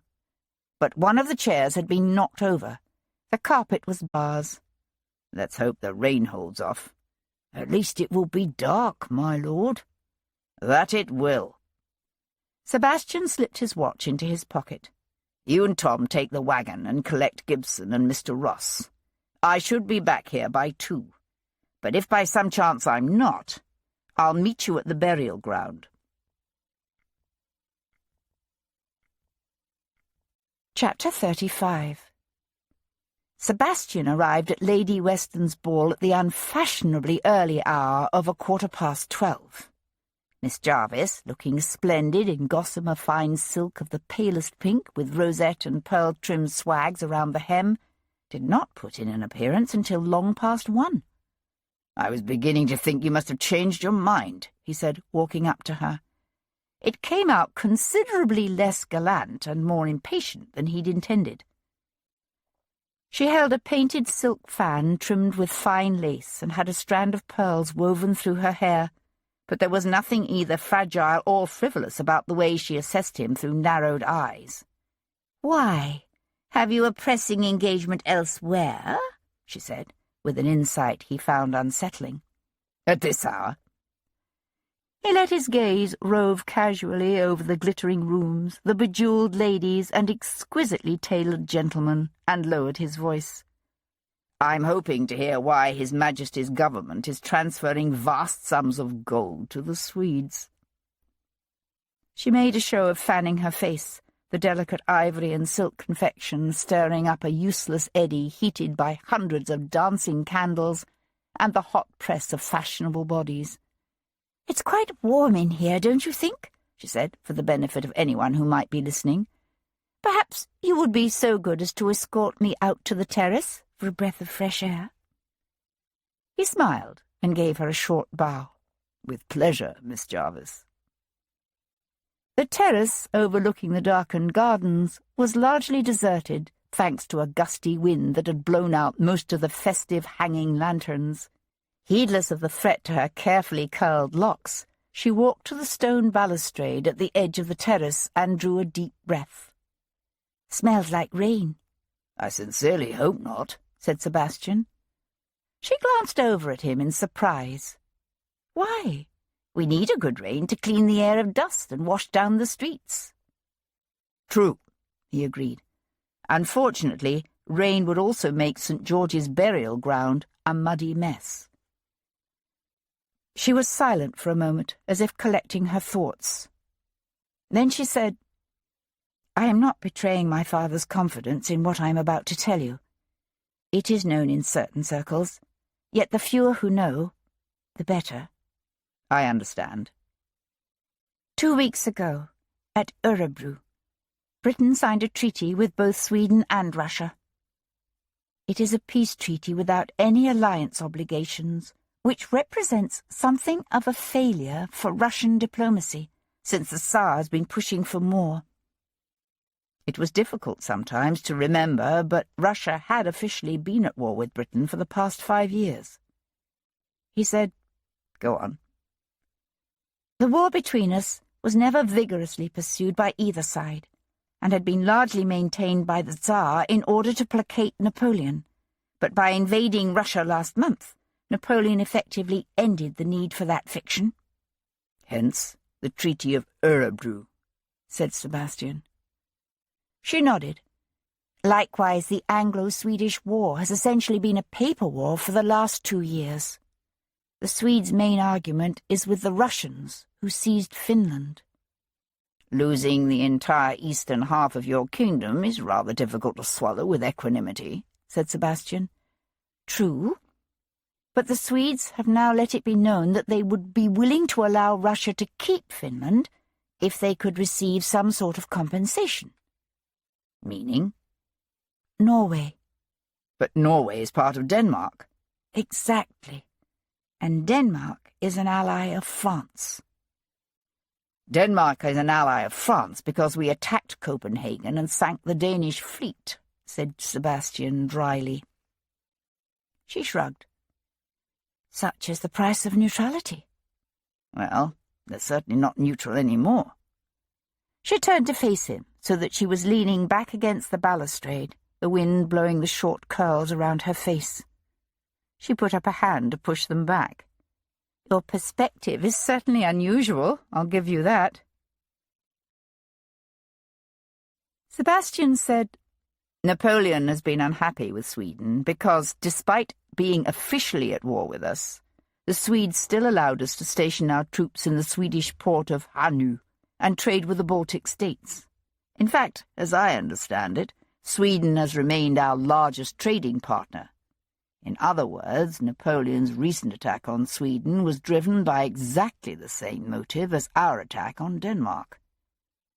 And now Sweden is also willing to attack Denmark.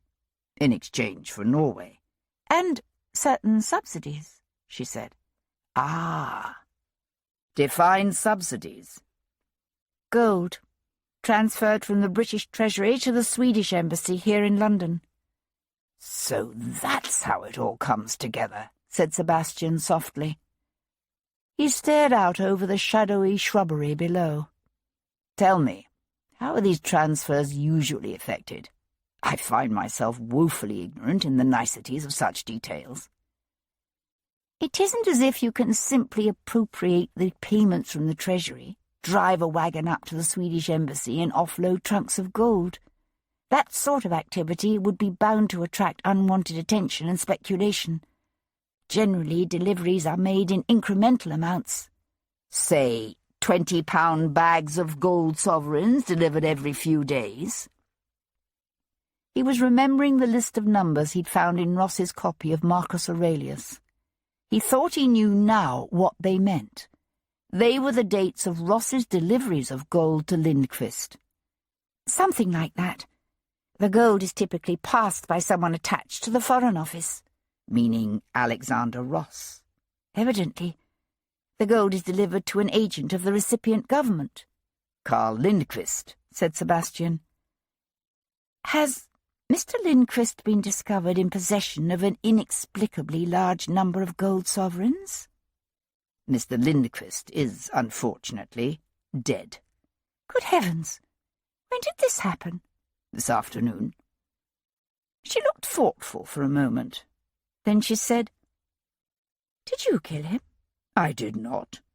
But he most certainly had a large trunk of gold in his possession. How was he killed? In the same method as Ross? Nothing anywhere near so tidy.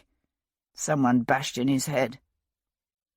She fixed him with a steady stare. You say Alexander Ross died from a dagger thrust at the base of his skull. Yet you've not told me how you came to know that. One of the tall French doors from the drawing-room burst open behind them, disgorging a tangle of laughing young women bedecked in white muslin, satin ribbons, and pearls, and trailed by a clutch of clucking mothers. In the distance, the church towers began to strike the hour. 2 o'clock. Sebastian cast the chattering women a significant glance. Now is perhaps not the time. May I call upon you tomorrow? There are a number of things we really must discuss. And I don't mean simply about the death of Alexander Ross. She got that harried look on her face, the one that stole over her every time he attempted to bring the conversation around to their looming marriage. Not tomorrow, she said vaguely. I already have several previous engagements. Tuesday morning, then. He thought for a moment she meant to refuse him. Then she said, Very well, Tuesday, at 11:30. 11:30, he said, just as the first drops of rain splattered the stone flagging of the terrace. Chapter 36. A fine, misty rain was falling by the time Calhoun reined in his mother's mule on South Audley Street. Sebastian was waiting for them on the footpath. There'd been no time to return to Brook Street or to change out of his evening dress into something more appropriate for digging up graves. "Ah, there you are, my lord," said Calhoun, handing the reins to Tom.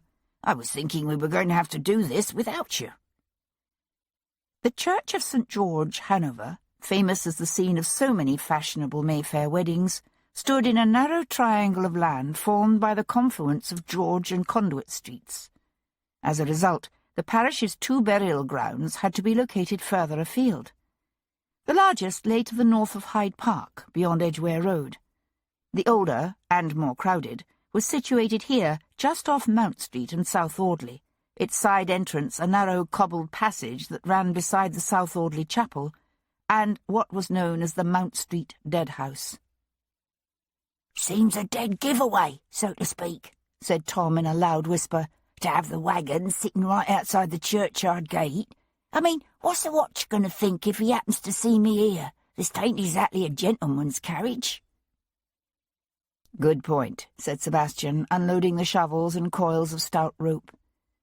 Between them, he and Calhoun eased the heavy sack containing Alexander Ross off the back of the wagon. Then he nodded to the tiger, who wore a simple dark coat and trousers in place of his usual distinctive striped waistcoat and livery. "Wait for us in Grosvenor Square. We'll catch up with you there." "Aye, governor," said Tom, spanking the reins against the mule's back. The wagon moved off noiselessly, the axles well greased. "Ready?" said Sebastian, shifting his grip on the burlap bag. Gibson shouldered the shovels, their ends wrapped in burlap so they wouldn't clatter when they knocked against each other. "Fine lot of suck-em-up boys we make. A one-legged Irishman, a lord dressed like he's going to the opera, and a gentleman's gentleman." Calhoun laughed. They plunged between the high walls of the narrow passageway. The wind gusted up, driving the cool rain against their faces and rustling the leaves of the half-dead trees in the graveyard. "Devilish dark back here," said Calhoun, nearly dropping his end of the burlap sack as he stumbled over the uneven cobbles. "How the blazes are we supposed to see what we're doing?" "A lantern would be asking for trouble," said Sebastian. "Too many houses with windows nearby." "Easy for you to say," grunted Gibson, bringing up the rear. "You've got the eyes of a bloody owl." The burial ground opened up before them, a vast enclosed square filled with moss-covered gravestones and rusty iron railings overrun with tangled vines and weeds. "It's here," said Sebastian, leading the way to a mound of sodden dark earth in the lee of the dead house. "Lord save us," said Calhoun, burying his nose in the crook of his arm. "What's that smell?" "That's coming from the dead house," answered Gibson. "A couple of watermen fished a body out of the river yesterday. I understand it was pretty ripe." Despite the exclusivity of its neighbourhood, the Mount Street mortuary was the destination of all unidentified bodies pulled from the Thames between the bridge and Chelsea. Calhoun gazed up at the elegant row of houses that backed onto the burial ground. "Imagine being a fine lord living in one of those great big places, and having to smell that every time they pull somebody out of the river."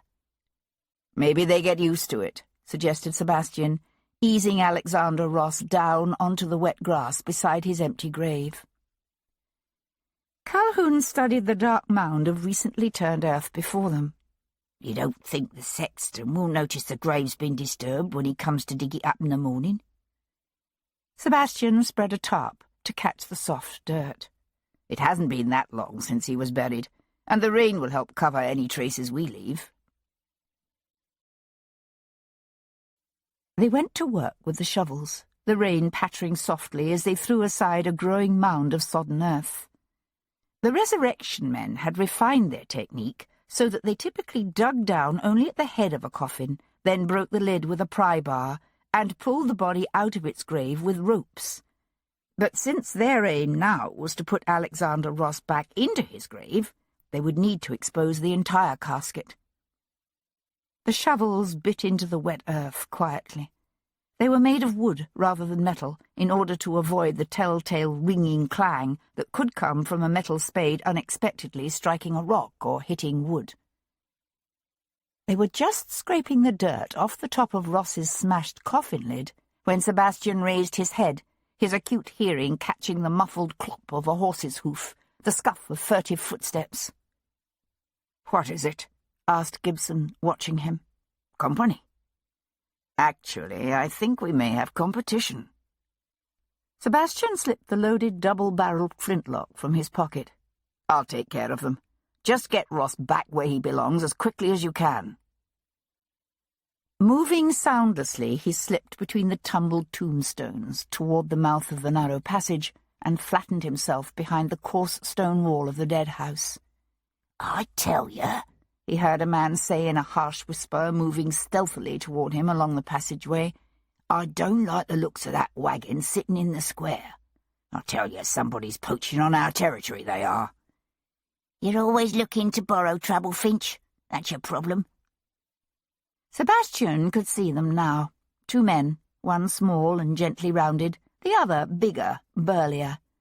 They were loaded down with the burlap-wrapped shovels, the pry-bar, the rope, the crumpled muddy sack of their trade.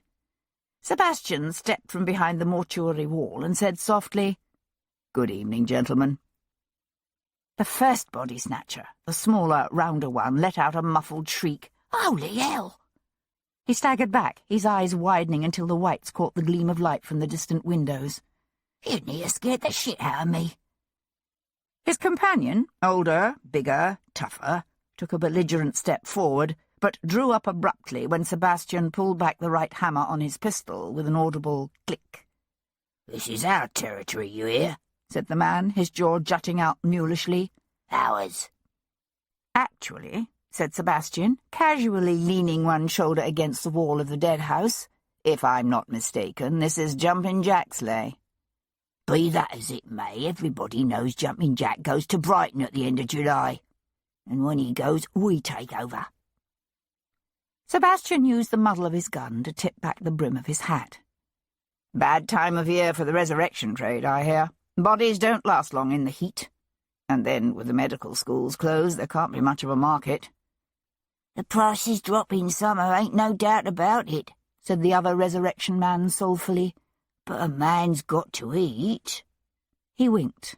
"And support his other habits, if you know what I mean." Sebastian glanced back toward Alexander Ross's grave. Between them, Calhoun and Gibson had worked the ropes beneath the empty coffin and lifted it from the grave. Now Calhoun was busy clothing the corpse with his inimitable skill and arranging it in the casket. Bringing his gaze back to the resurrection men, Sebastian said, "The thing of it is, gentlemen, we're not here to encroach upon your trade." "Get on with you," said Finch. "What else would you be doing here?" He squinted at Sebastian through the darkness.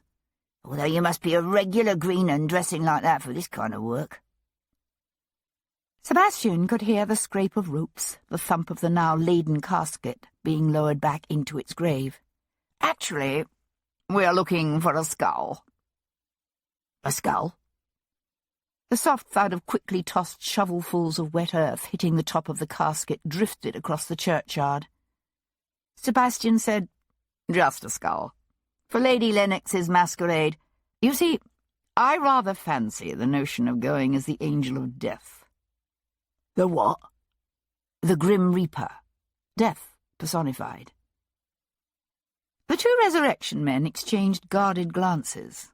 The elder one squinted at Sebastian through the misty rain. "He must be foxed, or mad. What are you, then? Some kind of bloody lord?" "Would a lord be robbing a burial ground?" asked Sebastian, pushing away from the wall as Calhoun and Gibson came up beside him. "Now, if you'll excuse us, gentlemen, we'll be on our way." "Lord love us, I need a drink," said Calhoun, looking faintly green around the gills as he paused on the flagway in front of the chapel to draw in a deep breath of fresh air. "I've dressed many a gentleman in my career, sober, drunk, and even dead. But I must say, this is the first time I've ever been called upon to dress one who was in bits." Monday, the 27th of July. By the next morning, the rain had settled into a steady downpour. Arriving at the Mount Street burial ground just after 8, Sebastian found Sir Henry Lovejoy standing beside Alexander Ross's half-open grave. He had his hat pulled low, his shoulders hunched, as he watched a sexton and his young helper struggle to shift the wet, heavy mud. "Nasty day for it," said Sebastian, coming up beside him. "Nasty work. Full stop," said the magistrate. They stood together in silence, watching the gravediggers. There was a loud scratching as the shovels scraped along wood. One of the men exclaimed, "They don't look good, Sir Henry." Lovejoy peered through the pounding rain. "What does that mean?" "The lid of the coffin's all busted up." With a rare oath, Sir Henry ventured closer to the edge of the open grave. "Are you telling me the resurrection men got him?" The sexton clambered down into the hole with his ropes. "That's what I was thinking when I first seen it, sir, 'cept the coffin's mighty heavy for all that." The sexton's face turned red as between them the two men slipped their ropes beneath the shattered casket and heaved. The coffin came up out of the ground with a sucking plop, the lid bouncing and clattering loosely as it hit the wet grass, hard. Lovejoy held a thickly folded handkerchief to his nose. "Well, something's in here," said the sexton, cautiously sliding the lid to one side. "Course, it could just be rocks. I've seen 'em do that." The lid fell away to reveal Alexander Ross lying nestled in the mud-streaked satin liner of his casket, his death-swollen face now turned a ghastly shade of reddish-green, his body clothed with rare skill by one of London's finest, who'd risen admirably to the occasion despite the considerable handicaps imposed by darkness, the need for speed, and the disjointed nature of the gentleman involved. "Don't understand it, sir. He's here all right, but his shroud's been cut off and left in a muddy wad at his feet." "Perhaps the sack-em-up boys were interrupted at their work," suggested Sir Henry. "Could be, sir. 'Cept why then was the grave filled back in?" Sir Henry nodded toward the shell borrowed from the nearby dead house. "The important thing is he's here. Move the body to the shell."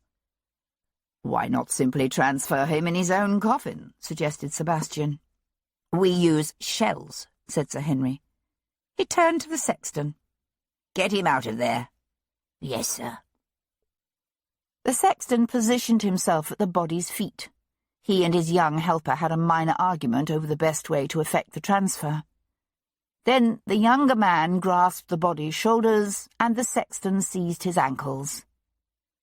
Sebastian clasped his hands behind his back and waited.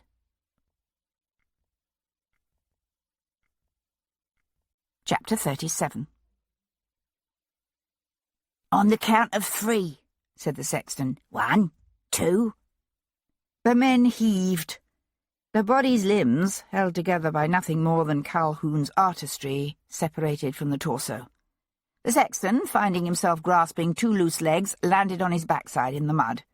One of the corpse's arms flopped back into the open grave. The other, formed of wadded cloth, owing to Gibson's inability to retrieve the original, dangled at a disjointed angle. "What the bloody hell?" howled the sexton. Sir Henry stood quite still. Around them the rain poured. After a moment he said quite calmly, "Collect what is left of Mr. Ross and convey the body to Paul Gibson on Tower Hill." He turned a wooden countenance towards Sebastian. "Or should I perhaps say, convey the body back to Mr. Gibson?" Hero devoted several hours that morning to the task of interviewing the impoverished, distant relative she hoped might serve as companion to Lady Jarvis. Once, Mrs. Emma Knight had been young, pretty, and headstrong, but those days were behind her. The spirited daughter of a country vicar, she had eloped at the age of 19 with a dashing but penniless lieutenant. Her father immediately disowned her, and he had never relented, even when the dashing lieutenant got himself blown to pieces by a badly aimed artillery barrage in India. A hardscrabble life, and the need to constantly defer to others had left Emma a little too timid for Hero's taste. Still, she would do until Hero was able to find someone more suitable. After that, she spent some time with her mother, who was blissfully consumed by the heady task of deciding what to wear for the wedding. Then, her duties as a daughter satisfied, Hero ordered her carriage. Her conversation with Devlin had left her with a number of questions, not all of which her father had been able to resolve. But Hero knew where to look for some of the answers. Her first destination was Montague House on Portman Square. Once the home of the 18th-century Queen of the Bluestockings, the house now served as the residence of the Turkish ambassador to the court of St. James. The ambassador's wife, Yasmina Ramadani, received her in an exotic kiosk in the residence's extensive, high-walled rear gardens. By now the morning's rain had cleared, leaving the deep blue sky clean and fresh. "Miss Jarvis," said Yasmina, taking Hero's hand to draw her toward the kiosk's array of plump cushions and exquisite silk carpets, "I've been hoping you would visit me again. Please, come join me." She was a beautiful woman, fine-boned and dusky-skinned and green-eyed, with a heavy fall of dark hair and a wide, red-lipped mouth. She had a way of moving that fascinated Hero, not just graceful but sinuous, each gesture one of fluid beauty. It occurred to Hero that she was utterly at ease in her own body in a way few English women were. Like a dancer, perhaps. Or a courtesan. "The clouds didn't last long, did they?" said Hero, opening her parasol and positioning it carefully to shade her face from the sunlight. Watching her, Yasmina leaned back against her cushions and gave a melodious laugh. "Believe me, Miss Jarvis, the English sun is not strong enough to require such vigorous measures to hold it at bay." Hero tugged at her skirts. There was obviously a talent to lolling gracefully on cushions, and she didn't have it. Easy for you to say. You don't have a tendency to freckle. Ah. For that you must use crushed strawberries, is it not? I was reading something about it just the other day. Her English was enviably fluent, with only a light, deliciously lilting accent. Hero had learned that in addition to Turkish and English, the woman also spoke Greek, Arabic, French, and what she called a smattering of Farsi. Hero said, "I don't think even a gallon of strawberries would help my freckles after a day in the sun." Laughing again softly, Yasmina reached out to idly run her fingers over the strings of an oud, a wooden instrument similar to a guitar that lay on a nearby cushion. "You are to be married soon? Is this not so?" The question took Hero by surprise. Yasmina's smile widened. "I saw the announcement in this morning's papers." "Oh, yes. I'd quite forgotten the notice was to appear this morning." Casting Hero an enigmatic sideways glance, Yasmina picked up the oud and began to play it softly. "I have met your Lord Devlin. He is a wild one, yet clever, too. I understand he likes solving puzzles." "He enjoys mysteries," said Hero, wondering when and how the Viscount had managed to meet the reclusive Turkish woman. "Murder mysteries."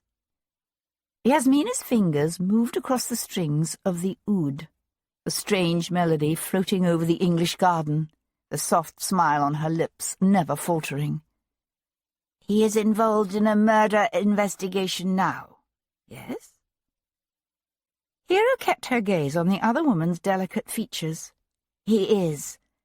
A gentleman who used to work with the Foreign Office named Alexander Ross." "Did you know him?" "Ross?" She shook her dusky hair. "No, but then I meet few men. Our culture is not like yours. The sexes do not mix freely outside the family." To Hero's knowledge, Yasmina was the first wife of a Turkish ambassador to ever accompany her husband to London. She had never appeared in society in the way of other ambassadors' wives. But Hero had heard she did sometimes serve as hostess at the small, intimate dinners given by her husband. Hero said, "You have met some Englishmen, have you not?" Yasmina threw her a sideways glance. "Some, yes." "What about the Swede, Karl Lindqvist? Are you familiar with him?" "I don't believe so, no." "He is with the Swedish embassy?" "Not officially, but he was affiliated with them in some way. Now he's dead." "Murdered as well?" "Yes." Yasmina tisked softly. "It is a dangerous place, London. I'd no notion." "More dangerous than Constantinople." Yasmina's eyes crinkled with amusement. "Perhaps not." For a moment she seemed to give all her attention to her instrument. Then she said, "I hear that Englishwomen often fear their wedding nights, that they know not what to expect. Is this true?" Hero felt herself grow hot with embarrassment. The last thing she wanted was to find herself discussing her looming wedding night with this exotic, sensual woman. Devlin had assured her that he was prepared for their marriage to be one of name only. The problem was, she herself wasn't exactly certain that was what she wanted. She had discovered it was possible to be both leery of a man and physically attracted to him at the same time. "It is true of some, I suppose," Hero said slowly. The Turkish woman's intelligent green eyes narrowed thoughtfully, and Hero wondered what she saw and understood. "But not you," said Yasmina. "That is good." The conversation shifted then to other topics, to the latest sleeves and the Eastern use of henna and the new China roses Yasmina was having planted in the residence's gardens. It wasn't until later, when Hero was leaving, that Yasmina said casually, "You didn't tell me.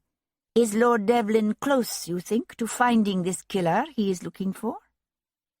"I think so, yes," Hero lied. "That is a relief." It was said with an intense, heartfelt sincerity that would have fooled most. But Hero was Jarvis's daughter. He had taught her from an early age how to know when someone was telling the truth and when they weren't. And there was no doubt in her mind that Yasmina Ramadani was lying. "That certainly answers the question of how you knew Ross had been murdered," said Sir Henry Lovejoy, his hands wrapped around a hot cup of coffee. Sebastian started to say something, but the magistrate held up one hand. "It might be better if I remain in official ignorance of the facts." "I thought so." They sat in a snug little coffee-house on Mount Street. A fire crackled on the hearth, filling the room with a pleasant warmth and the smell of wet wool. Sir Henry said, "So, we have 2 men killed in the same unusual manner on the same night. One a gentleman at the Foreign Office, the other a newly arrived American. What possible connection can there be between the 2? "If there is a connection other than the Cox family, I have yet to find it." Sir Henry frowned. "Kincaid's body was dumped in Bethnal Green at 3 in the morning, but he disappeared from Southwark much earlier, around 11 that night. You think Ross was killed before then?" "I think Ross was dead by the time Colonel Chernyshov knocked on his door at midnight." Sir Henry nodded. "So you're suggesting what? Ross was murdered, then stripped of his clothes and put in bed so he'd be found there by his manservant in the morning? Unless Ross was naked when he was killed." Sir Henry looked confused. "But why would a man be naked?" His voice trailed off as understanding dawned. He cleared his throat uncomfortably. "Ah, yes, the woman." The magistrate shifted in his seat. "It would be highly unusual, although still possible, I suppose."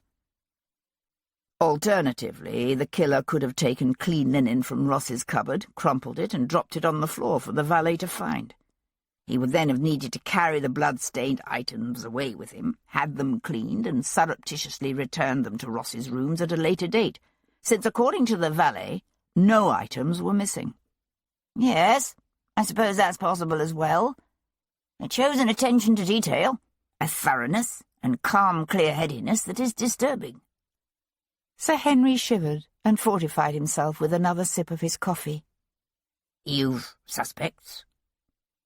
Sebastian gave him a quick rundown of what he'd discovered, leaving out only the diplomatically sensitive information given him by Miss Jarvis. Sir Henry said, Any of these men have alibis for the evening in question? Jasper Cox was at a dinner party given by the Lord Mayor. Others claim to have been home.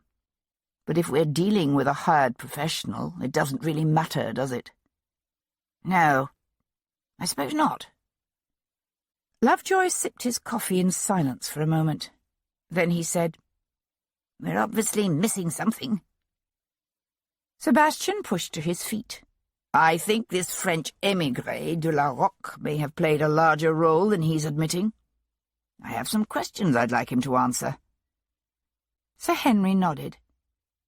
Let me know if you discover anything. He hesitated, then said, I understand. Congratulations are in order, my lord.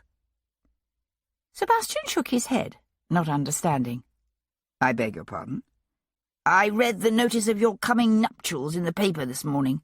Oh, yes, of course. Thank you, Sir Henry.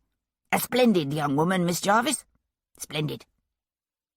Sebastian said, The ceremony is this Thursday morning at Lambeth Palace at 11. I would be honoured if you could attend. The little magistrate turned pink and gave one of his peculiar little bows. Why, thank you, my lord. I assure you the honour is mine.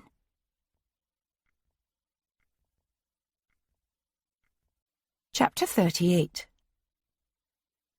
After leaving the Turkish ambassador's residence, Hero made a brief stop in Bond Street to pick out a pair of pale blue satin slippers for the wedding. Then she directed her coachman to Great Russell Street. "Monsieur de la Roque?" she called, pushing open the heavy door to his establishment. Her voice echoed through the empty cluster of interconnected rooms lined floor to ceiling with shelf after shelf of mouldering books. "Oh, Miss Jarvis," whispered Marie, hovering close beside her, her face pale as she followed Hero from one overcrowded room to the next. "Should we even be here? I mean—" "Don't be absurd, Marie," said Hero firmly. "There's nothing the least—" She broke off, her gaze fixed on the single worn brown shoe poking out at an odd angle from beneath the curtain of a nearby archway. "Stay here," she ordered the maid, and thrust aside the curtain.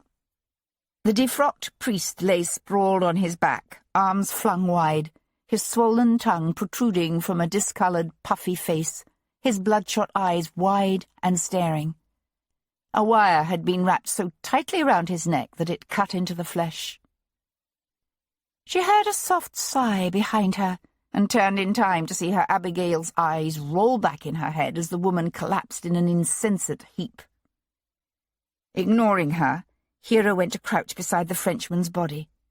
Reaching out, she pressed her fingertips to one outflung wrist. He was still faintly warm.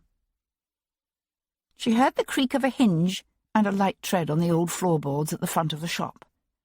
Spinning around, she saw Devlin draw up in the curtained archway. His gaze travelled from her to de la Roque and back again.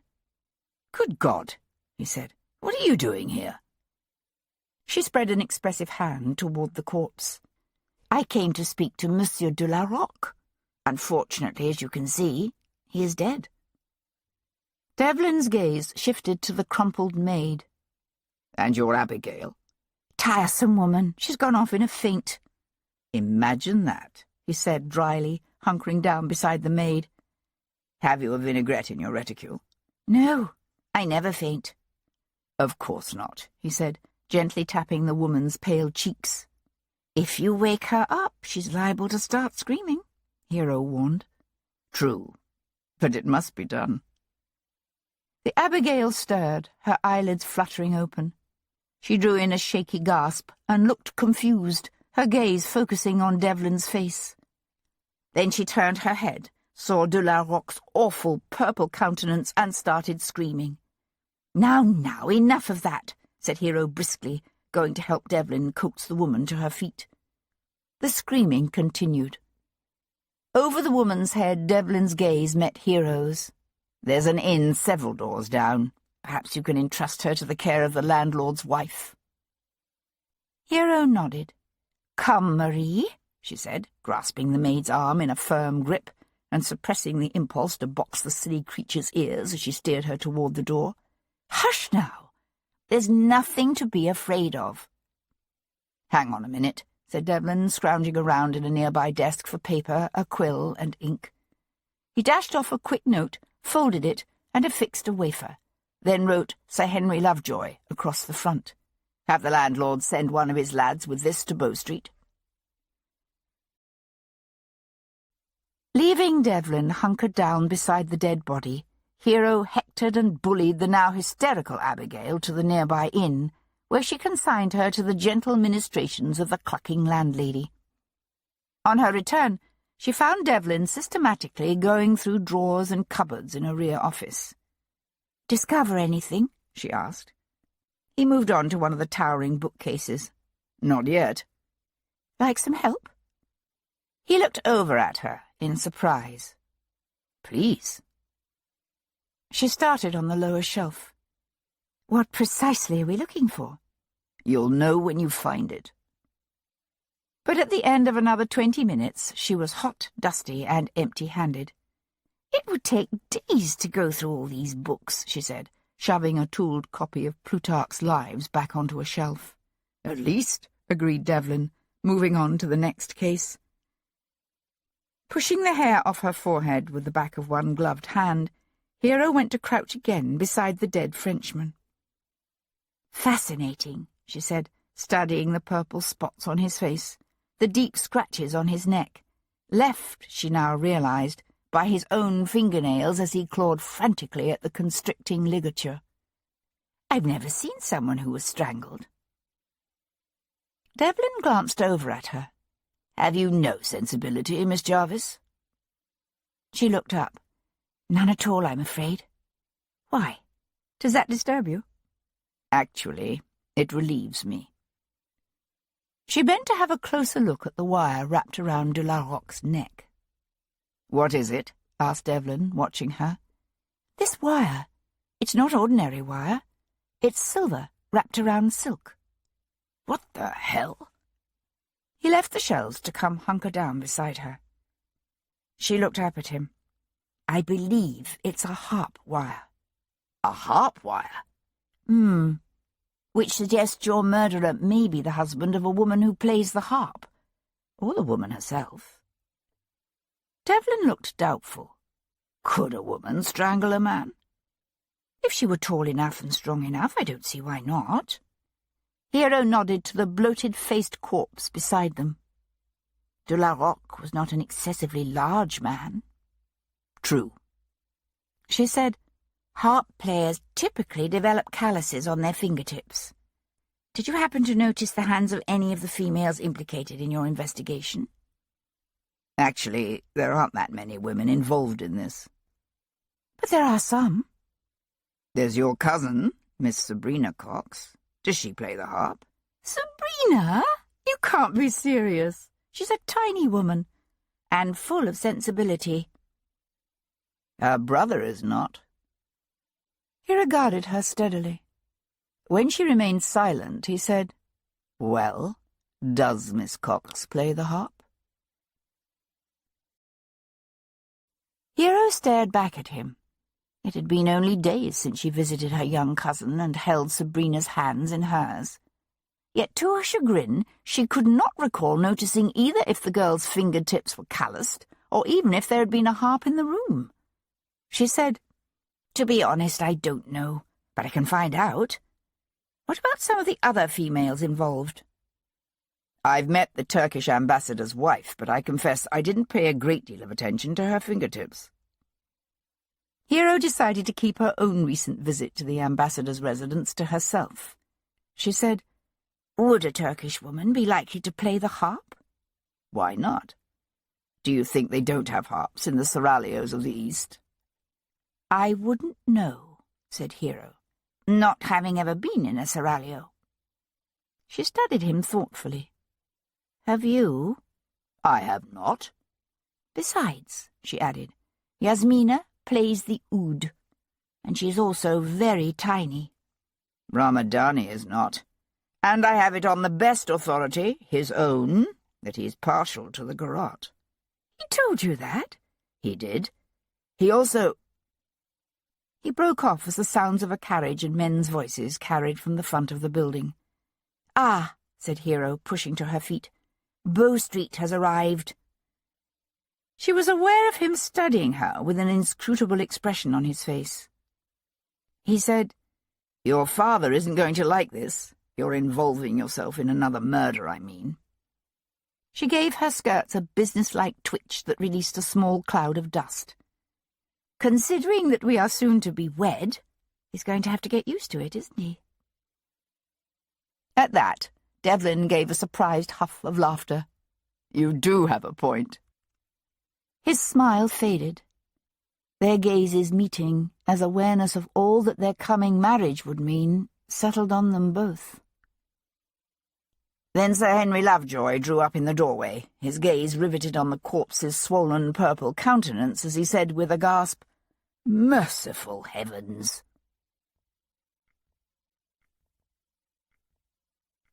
Chapter 39. "What can you tell me?" asked Sebastian, watching Paul Gibson study the body laid out on his slab. The Irishman wiped his hands on a stained rag. "Right now. I can tell you Antoine de la Roque was strangled. If you want more, you're going to have to wait." Sebastian blew out a harsh breath, his gaze on the dead Frenchman's waxy profile. "For some reason, I feel as if we're running out of time." Gibson grunted. "From what you've told me about Monsieur de la Roque, his murder may not be related to the death of Alexander Ross at all. Those mixed up in the trade between France and England do tend to be a pretty rough lot." "The deaths are related," said Sebastian, his gaze drifting to the shelf that ran along the far wall where another silent form, hidden by a sheet, lay awaiting collection by the authorities. "Did you discover anything when you looked at Carl Lindquist?" "Nothing of note.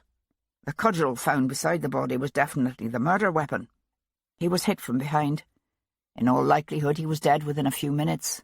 I doubt he even knew what happened." Gibson reached for a scalpel and held it aloft. "Now, are you certain you want to stay for this?" Sebastian beat a hasty retreat to the unkempt yard. He stood for a moment, the afternoon sun beating down hot and golden on his shoulders. He was aware of the buzzing of flies, the distant cry of some street hawker, the faint but inescapable scent of death that haunted this place. A new idea was beginning to take shape in his mind, hazy still, but tantalizing in its promise. The time had come, he decided, for him to pay a visit to the charming young Lady Foley. Hero was in the library of the house in Berkeley Square, an ancient tome on the dissolution of the monasteries lying open on the table before her, when she heard the distant peal of the front bell. A moment later, Grisham appeared in the doorway. "Excuse me, Miss Jarvis, but the Earl of Hendon is here to see you. I have taken the liberty of showing him to the drawing-room." "Yes, thank you, Grisham," she said, curiosity mingling with wariness as she rose to her feet and hurried up the stairs. She paused just outside the drawing-room door to smooth her skirts, then entered with her hand outstretched. "Lord Hendon, I'm so sorry to have kept you waiting. May I offer you some tea, or would you prefer a glass of wine?" He arose from his seat near the fireplace, a big barrel-chested man with a shock of white hair and the famous blue eyes so noticeably lacking in his air. For years she had known him as one of Jarvis's fiercest and most determined rivals. It struck her suddenly that she would need to begin to think of him as the father of the man who would be her husband. "No, nothing, thank you," he said gruffly. "I won't keep you long." He clasped her hand, and she was aware of his gaze hard on her face, as if he was searching there for something that might make sense of the incomprehensible. Then he released her and cleared his throat. "It's no secret that your father and I have had our differences in the past, and I've no doubt we will continue to do so in the future. But, well, I'm here to assure you this coming marriage has my blessing, for all that." "Thank you, my lord," she said, unexpectedly touched. "I won't deny it comes as something of a surprise," he continued. "In fact, well, never mind that. The truth is, it's long been my wish to see my son and heir settled in life before I die, and I'm grateful that it has come to pass." Hero found herself smiling. Even if you can't help but wish he might have chosen to ally himself with a different house. An answering gleam shone in the Earl's blue, sincere eyes. "I won't deny that, no. But it doesn't alter the fact that I wish you well, and I just wanted you to know that. Even if I don't understand what the bloody hell it's all about." The unsaid words hovered in the air between them. She said, "Won't you please reconsider and have a glass of wine?" No. I have a meeting with Castlereagh at the Foreign Office." He reached into an inner pocket and drew forth a small trinket box. "I also wanted to give you this. It's not much, but it belonged to my great-grandmother." Hero found herself holding an exquisite relic from a previous century, its enamelled top worked in a style she'd never seen before. "Thank you," she said quietly. "I shall treasure it." "Yes, well." He tightened his grip on his hat. "Until Thursday, then." After he had gone, she went to lean against the window frame, her gaze on the square below. She was still standing there, her thoughts far away, when she saw her father alight from his carriage and enter the house. She was fully expecting him to seek her out and express his displeasure at her involvement in one of Devlin's murder investigations. But when he entered the parlour a few moments later, his attention was obviously elsewhere. "Ah, there you are," he said, a sheaf of papers in one hand. "I've just come from a meeting with our man of business. I think you'll be pleased with the provisions of the settlement. Not only has Devlin agreed to an annual jointure set at 15% of your portion rather than the usual 10%, but he has also insisted on including a number of provisions that are highly irregular, to say the least." "Such as?" "Listen to this." He flipped open the document. "It is hereby agreed between the parties that all the property of the said Miss Hero Jarvis shall be always and entirely at her own sole disposal and command, the same as if she were still unmarried, and that she may, as often as she pleases, sell or dispose of the same or reinvest the money in any manner she pleases without any consent or concurrence being necessary or required from her husband." Jarvis tossed the document on the table between them. "You have obviously treated him to one of your diatribes on the iniquities of our marriage laws." "I have," she said, her voice not quite steady. "May I see that?" "Be my guest." He watched as she read through the terms. It was not the usual thing for a young woman to be encouraged to interest herself in her own marriage settlement. But then he knew well that Hero was not like most women. By the time she reached the end, she found herself prey to a variety of conflicting emotions. Devlin had told her, of course, that he intended to honour her wishes, but she had never expected him to be either so thorough or so generous. In that, she realized, she had underestimated him. It occurred to her that it was a habit she had with him, and she was honest enough to wonder why. "Well," she said, handing the papers back to her father with a composure she was far from feeling. "That is reassuring." "Reassuring? It's madness. It's only my confidence in your intelligence and strength of character that inspires me to agree to this." He turned toward the door. "Although, when I hear of your presence at a certain murder scene on Great Russell Street, I almost, mind you, begin to doubt my wisdom." But Hero only laughed. While not excessively large, the Undersecretary's house on Half Moon Street was tastefully appointed, with gently aging Turkish carpets, gleaming rosewood furniture, and endless yards of lush silks, satins, and brocades. As expected, Sebastian found the Undersecretary not at home. He then asked for, and was received by, Lady Foley. "Lord Devlin," she said, greeting him with a charming smile. "Sir Hyde will be sorry he missed you. How may I help you?" His gaze was so riveted by the harp positioned between the drawing-room's 2 front windows that it was a moment before he answered. "I was wondering if you're familiar with a gentleman named Antoine de la Roque," said Sebastian, taking the delicate satin-covered chair she indicated. "De la Roque?" Lady Foley's forehead crinkled with thought as she settled back on the sofa. "No, I don't believe so. Is he an associate of Sir Hyde's?" "He may have been." "May have been?" Her smile faltered. "Dear me, has something happened to him?" "I'm afraid so. You've never heard Sir Hyde mention him?" A wary look crept across her features. She might be relatively new to the diplomatic world, but she had evidently learned enough to know that all was frequently not as it seemed, and that she had need to tread carefully.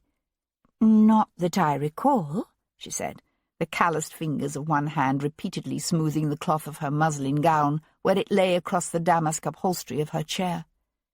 "But you did know Alexander Ross?" "Oh, yes." She gave a sad sigh. "Such a charming man, and so young to die. We often had him to dinner, you know. He was quite a favourite of Sir Hyde's." "I'm curious.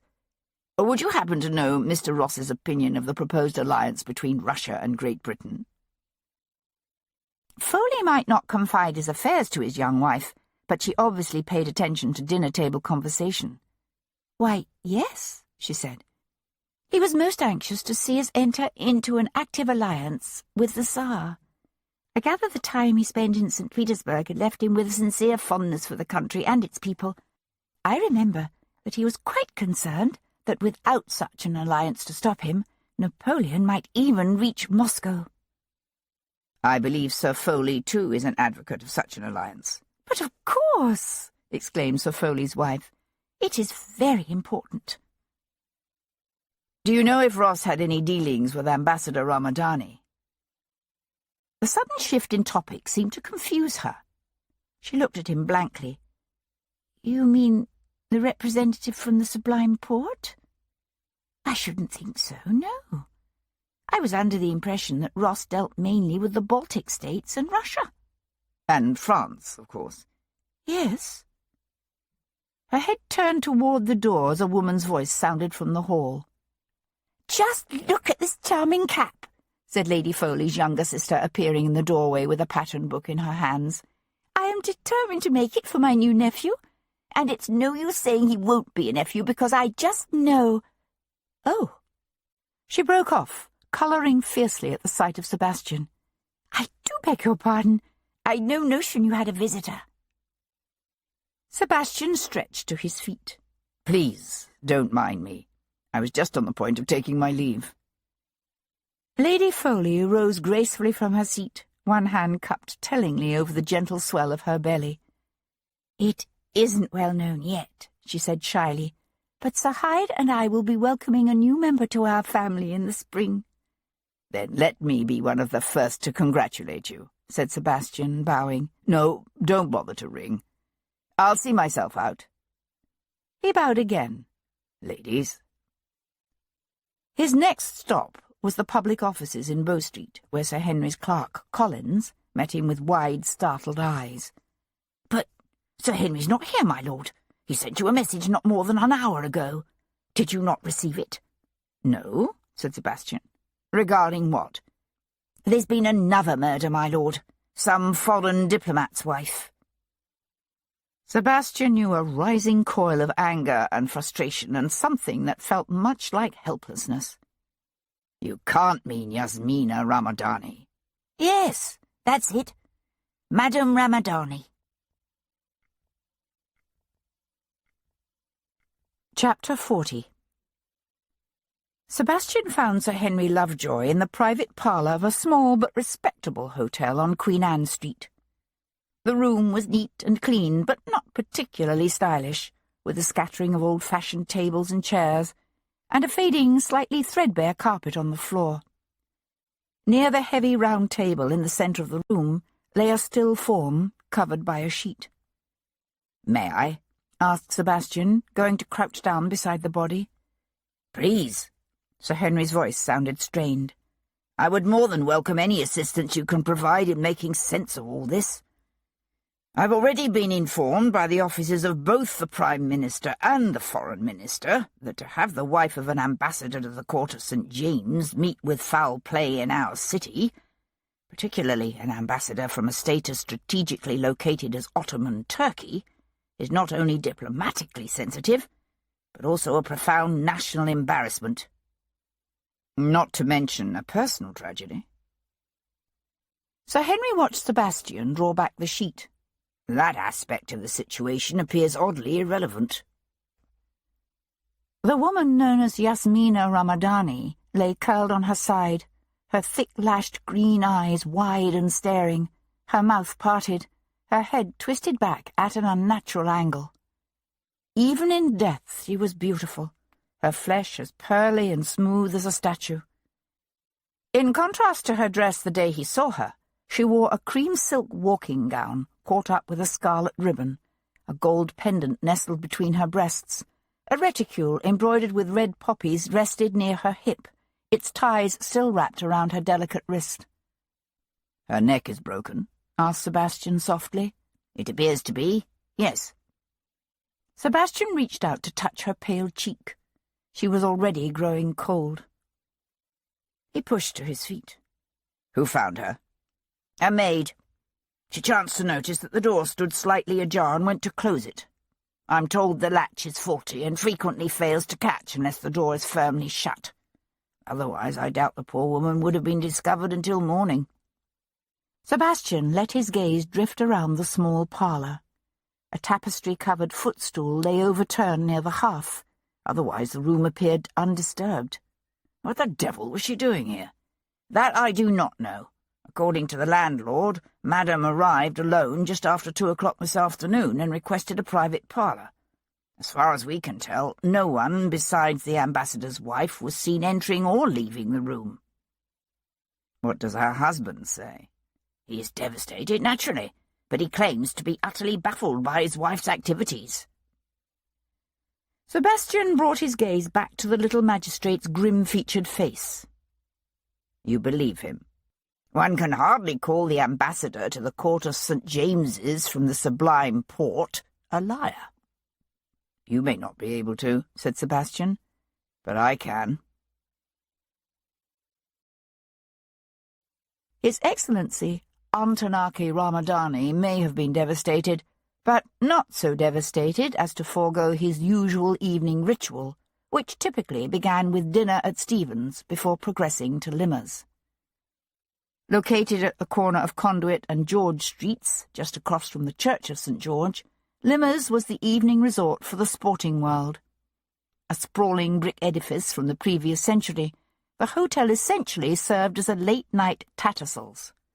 Pushing through the crowd that filled its dark, Spartan public room, Sebastian found the ambassador looking for all the world like a country squire in buckskins and high-top black leather boots, his only condescension to his presumed state of mourning being a black ribbon tied around his arm. "Mind if I join you?" asked Sebastian, pulling out a nearby chair. Ramadani met Sebastian's gaze, his own narrowing. Then he turned to the slim, middle-aged man beside him and said quietly, "You'll excuse us for a moment." Sebastian watched the former jockey walk away. "I didn't know you were a passionate follower of the turf." "I find it amusing," The Turk settled back in his chair. "Take a glass of the hotel's famous gin punch with me, my lord, or do you prefer port?" "I'll have the punch, thanks," said Sebastian, watching the ambassador signal the barmaid. "I was sorry to hear about the death of your wife. It is tragic, is it not? She was a very beautiful woman." "She was indeed." Sebastian waited while the barmaid set their punch on the table before them. "Who did she go to Queen Anne Street to meet?" "That I do not know." "Really?" The Turk returned a bland stare. "Difficult to believe, I know, but nonetheless true." Sebastian watched the Turk's face and his hands. "I've heard the oddest rumour that Yasmina was not your wife, that she was, in fact, brought here to function as a spy." Ramadani gave him a thin, tight smile. He kept both hands wrapped around his punch, although he did not taste it. "Did you know that ambassadors posted to the court of St. James are subjected to closer scrutiny by your government than at any other court in the world? Closer even than that at the port. One might wish that we were so thorough. History tells us that Walpole spent £1 million sterling on his secret service, and I am given to understand that such expenditures have only increased in the last 75 years. Our servants are bribed and hectored into becoming spies who read our private papers and report our every move. All incoming and outgoing mail is routed through the Foreign Office, where it is opened, read, copied, and then resealed before being sent on its way." "So you're saying what? That a nation with so little respect for the sanctity of the diplomatic corps shouldn't object when some of its guest diplomats engaged in a bit of their own spying?" "I certainly wouldn't expect such a people to stoop to murder." Sebastian sipped his gin punch. "Are you accusing the British government of murder?" "The government?" Ramadani pursed his lips and shook his head. "Perhaps not. But certain members within that government. Now, that's a different matter altogether." "Did you have anyone particular in mind?" The Turk gave a harsh smile. "May I suggest you address some of these questions to your prospective father-in-law? He is said to be omniscient, is he not? And the ruthlessness of his methods is legendary. Meaning, I told you I prefer the garrote, did I not? Antoine de la Roque was garroted. True, but not by me," said Ramadani. And he walked away, leaving his gin punch untasted. Charles, Lord Jarvis, was standing at the elbow of the Prince Regent in a gaming hell off Pickering Place when Sebastian walked up to him and said quietly, "If I might have a word with you, my lord." "Outside."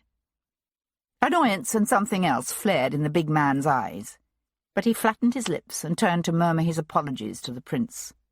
"Well, what is it?" snapped Jarvis as he and Sebastian strolled toward King Street. "The spies in the households of the various ambassadors posted to London," said Sebastian. "Who controls them? You? Or the Foreign Office?" "The Foreign Office. Why?" "But you have access to their reports." "Naturally. So you knew why the woman known as Yasmina Ramadani was sent to London as part of the Turkish ambassador's household?" "We had our suspicions, yes." "Did you have her killed?"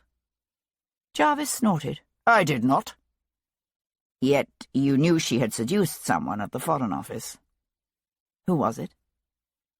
Jarvis's full lips curved into a smile. "Even if I knew, you don't seriously think I'd tell you, do you?" With effort, Sebastian suppressed the urge to plant his fist in the middle of his future father-in-law's complacent face.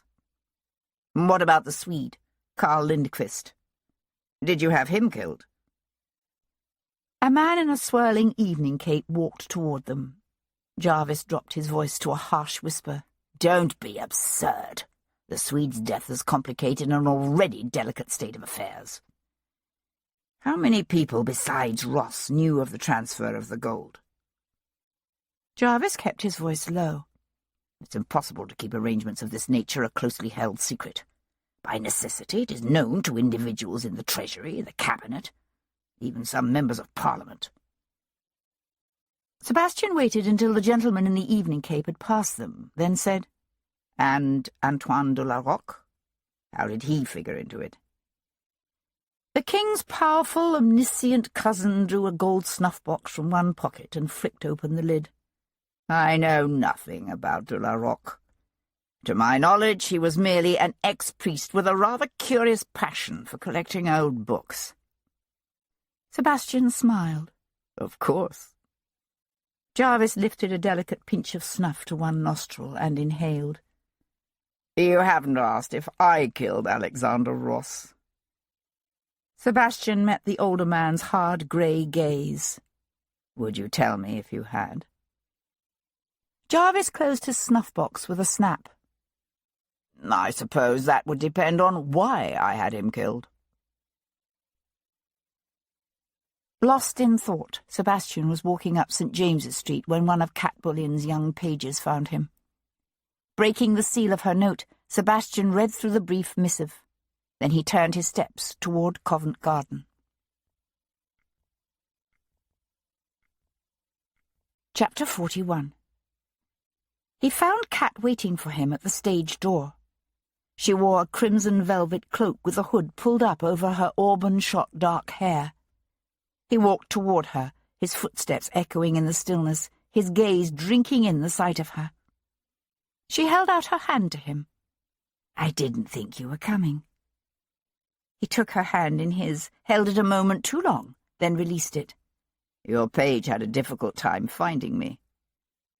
He searched her beautiful, beloved face. What is it? You've heard of the death of the woman known as Yasmina Ramadani? Yes. Why? They turned to walk up the narrow lane. She said, The friendship between France and the Sublime Porte goes back hundreds of years. Thanks largely to their mutual dislike of the Austro-Hungarian Empire and the grand tradition of my enemy's enemy is my friend. Something like that. Sebastian glanced sideways at her. Are you telling me that the information Yasmina collected was being shared with the French? Yes. Via whom? She smiled and shook her head. You know I can't tell you that. He nodded. Can you tell me who Yasmina targeted at the Foreign Office? Was it Alexander Ross or someone else? I'm not certain, although it's possible she may have had more than one lover. Cat hesitated, choosing her words carefully. It has occurred to you, I suppose, that it is in France's best interest to prevent an alliance between Britain and Sweden. Are you saying the French acted on the information Yasmina gleaned from Ross, or someone else, and killed Lindqvist in an attempt to disrupt any alliance between Britain and Sweden? I'm saying it's a possibility. But do I know for certain? No. And Ross? Why was he killed? I haven't been able to learn anything about Alexander Ross. Sebastian blew out a long, frustrated breath. I suppose it's possible his death isn't related to any of this at all. It's related, she said. The manner of his death tells us that. They walked along in silence for a moment, their footsteps echoing hollowly in the narrow, empty street. Then she said, Have you considered Jarvis? When one is dealing with what looks like the work of a professional assassin, the possibility of Jarvis's involvement does tend to suggest itself, yes. Although if Jarvis had Ross killed to prevent him from spilling state secrets to a Turkish spy, I don't see why he wouldn't simply admit it. You asked Jarvis if he killed Ross? Yes. She let out a peal of laughter, soft and melodic, and so belovedly familiar it brought an ache to his chest. Oh, Sebastian, she said, your future family gatherings ought to prove beyond interesting, to say the least. Then she must have read something he didn't want her to see in his eyes, for her smile faded, and she reached out to touch her fingertips, ever so briefly, to his arm. I know why you're doing this, Sebastian. He shook his head in disbelief. How can you? The British government isn't the only one who pays servants to spy on their masters. Get your bride a new Abigail. That night, Hero received an urgent note from her cousin Sabrina. "I need to talk to you," the girl had written, her penmanship wobbly, agitated. "Could we meet for a walk in the park tomorrow?" Intrigued, Hero wrote back, "Of course, I'll see you at 10. Then she sat for a time, her cousin's note in her hand, her mind busy with a series of conjectures that in the end seemed to go nowhere. Tuesday, 28th of July.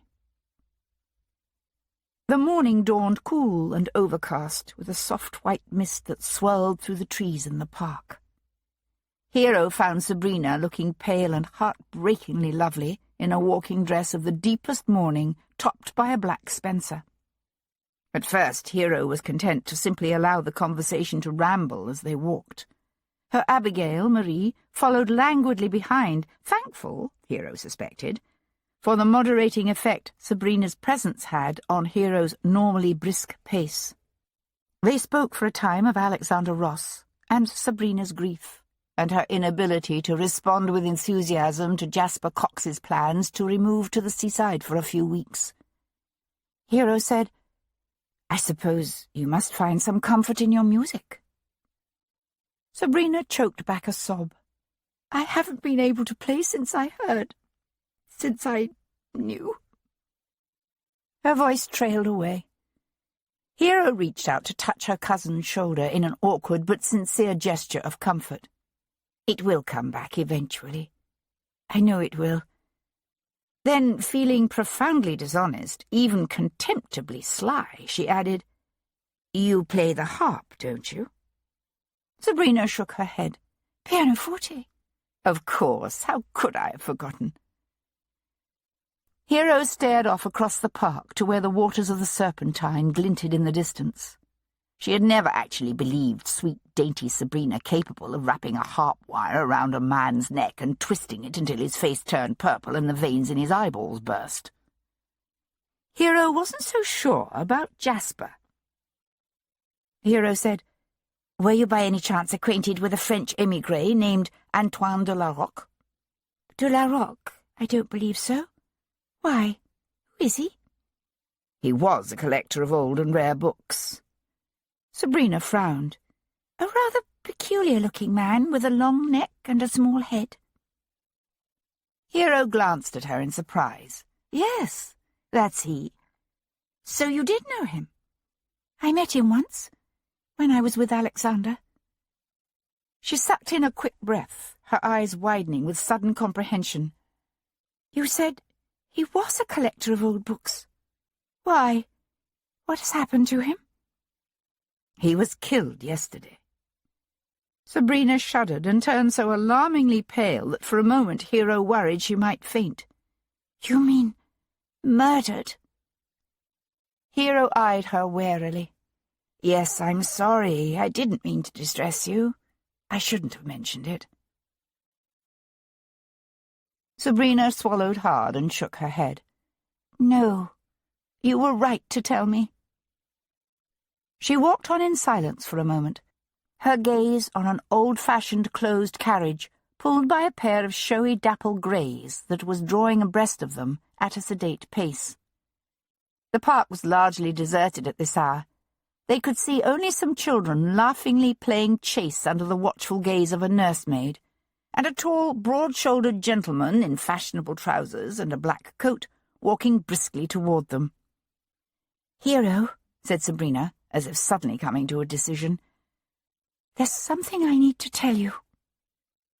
She broke off with a frightened gasp as the tall gentleman reached out to seize her arm, spin her around, and slam her back against his chest. In his left hand he held a pistol, its muzzle pressed against Sabrina's temple. "Do anything stupid," he said to Hero, his rough accent at decided variance with his natty clothes, "and your cousin here gets popped. Understand?" Hero held herself perfectly still, although she could feel her heart pounding wildly in her chest. "I understand." "Hero!" wailed Sabrina, her legs buckling beneath her, her face slack with terror. Hero's maid, Marie, had come to an abrupt halt a few feet away, her eyes wide in a sickly pale face. "It's all right," Hero told Sabrina calmly. "They won't hurt you." She cast a quick glance at her Abigail. "Marie, stay where you are." She was aware of the showy greys coming to a stop beside them. The door of the ancient carriage flew open. Another man, his buff coat well-tailored but ill-fitting, his cravat clumsily tied, leapt out to seize Hero's arm in an ungentle grip. "You're coming with us," he hissed. He tried to drag her back toward the carriage, but he was a good head shorter than Hero and slight. "I will not," she said. The first man pulled back the hammer of his pistol. "Do what you're told." "Hero!" screamed Sabrina, lunging against his hold. "I'll go with you on 2 conditions," said Hero. "Oh, you will you?" jeered the buff-coated man, shoving his beard-roughened, tobacco-stained face unappetizingly close to hers. "And what are your conditions, your ladyship?" "My cousin is allowed to leave safely." The black-coated man with the pistol laughed. "And?" Hero glanced down at the broken, dirt-encrusted nails digging into the fine cloth of her walking dress. "You take your filthy hand off my arm." Chapter 42. Sebastian arrived in Berkeley Square to find the Jarvis household in an uproar. "What the devil is going on?" he demanded when the harried butler finally answered his peal. "I beg your pardon, my lord," said Grisham, his normally impassive face ashen, "but I am not at liberty to—" "If that's Devlin," boomed Lord Jarvis's gravelly voice from the back of the house, "send him in. Now." Sebastian followed the butler through a hall filled with milling servants, Bow Street runners, and the steely-eyed, former military-looking types Jarvis tended to favour for doing his dirty work. From somewhere above stairs came the sound of hysterical weeping that inexplicably raised the hairs on the back of Sebastian's neck. Lord Jarvis stood before the great empty hearth of his library, surrounded by a throng similar to that in the hall. "Leave us," he snapped. He waited until the others had filed from the room, then shut the door and said to Sebastian, "Hero has been taken. She was walking with her cousin in the park when they were set upon. It appears that at least 2 men were involved, plus a coachman." Sebastian knew a strange numbing sensation of disbelief. As if from a great distance he heard himself say, "Both young women were seized." Jarvis shook his head. "Only Hero, and her Abigail, not Miss Cox." Sebastian took a deep breath, and when that didn't help the sudden crushing ache in his chest, he took another. "Their object is obviously not ransom," he said, walking over to pour himself a brandy. His voice came out calm, even cold, but the hand that reached for the carafe was not quite steady. "Obviously," snapped Jarvis. The Jarvises might be an ancient and powerful family, but most of their wealth was tied up in land. For anyone interested in extorting a fortune, Miss Cox would have been the more logical target. Sebastian sloshed a generous measure of amber liquid into a glass. "Is it an attempt to influence you on some looming policy decision, do you think?" "I've received no demands." Sebastian threw him a long, cold look. "I'll take you at your word." A flare of rage, primitive and uncharacteristically out of control, flared in the big man's eyes. "Damn you, you impudent bastard! This is my daughter we're talking about. My daughter!" Sebastian stared across the room at his prospective father-in-law. Once he would have said that Charles, Lord Jarvis, cared about nothing beyond his own power and the security of England and the House of Hanover. In that, Sebastian now realized, he'd been mistaken. "I will remind you," he said quietly, "that she is also my affianced wife, and the mother of my unborn child." "This is because of you." Jarvis punched the air between them with an accusatory finger. You and this mad, quixotic quest of yours for justice. You have no idea what you've mixed yourself up in this time. No idea whatsoever. Sebastian set aside his brandy untasted. What the devil are you saying? That Ross was involved in something else? Something more than the transfer of gold to the Swedish government? Jarvis clenched his jaw so hard the muscles along his cheek line bulged. Sebastian took a step toward him, then forced himself to draw up short. God damn you! Tell me! Hero's very life may well depend upon it. Jarvis's nostrils flared on a deep, angry breath. The 1st and 15th of every month, the French Minister of War provides Napoleon with what is called the Survey of the Situation of the French Army. Which contains what? Snapped Sebastian. Numerical changes in the French divisions, billeting changes, a list of appointments to command posts, that sort of thing. And? For some time now, a certain individual serving on the General Staff has been making copies of these briefings, which he passes to a Parisian bookseller with a stall near the Pont Neuf. From there they progress to the coast, where smugglers carry them across the Channel. Until yesterday they then passed into the hands of a defrocked émigré priest. Antoine de la Roque. Yes.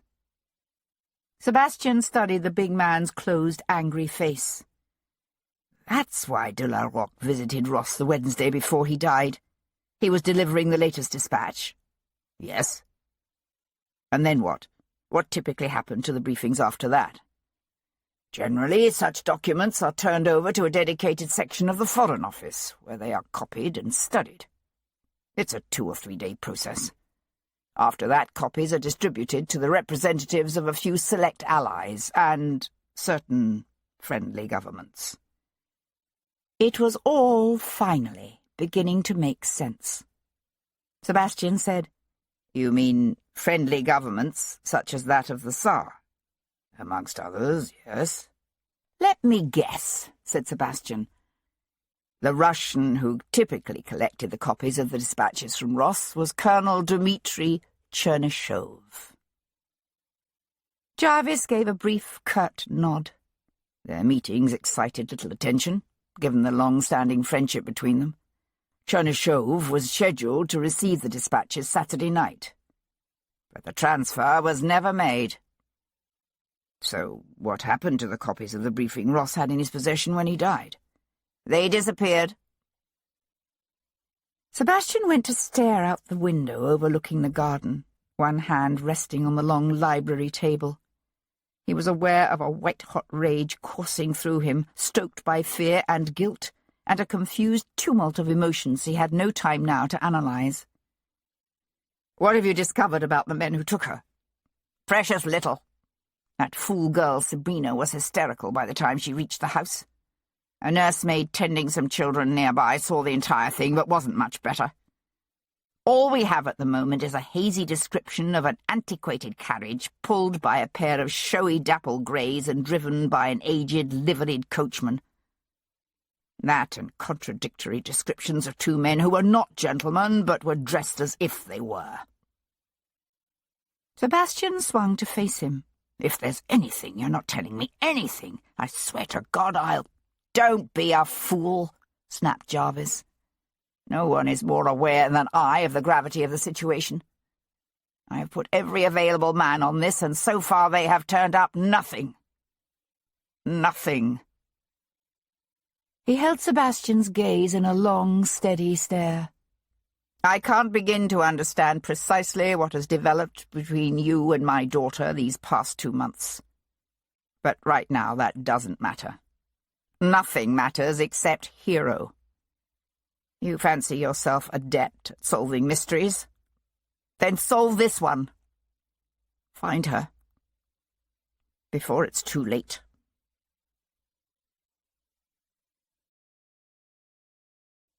It didn't take Hero long to discern that the taller of the 2 men who'd grabbed her was the leader. He sat beside her on the forward-facing seat, his body swaying easily with the lurching movement of the antiquated carriage. his head tipped back against the worn velvet squabs, his watchful gaze never straying far from her face. He kept his finger curled around the trigger of the pistol, held resting in an easy but purposeful grip on his thigh. He was a well-made man, handsome even, with dark curling hair and a strongly boned face. But the slant of his full lips struck her as cruel, his pale grey eyes cold and hard as he nodded toward the sobbing Abigail, who sat bolt upright beside his confederate on the rear-facing seat. "Make her shut up." Hero leaned forward cautiously, one hand reaching out to touch the Abigail's knee. "Marie, hush. You must hush." The Abigail stared at her with wild, unseeing eyes and wailed louder. "That did a lot of good," observed the buff-coated tough slouched in the corner beside the maid. "I don't know why you brought her," said Hero.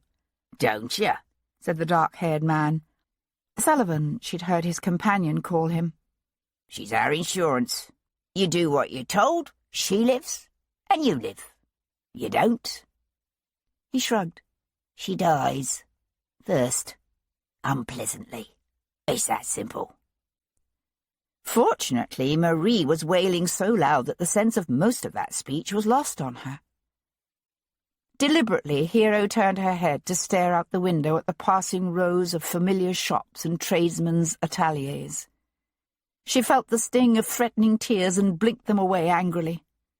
She had no idea where they were taking her, or why. She knew only that the man beside her had lied. Neither she nor Marie would be allowed to live. Otherwise, he never would have let them see his face.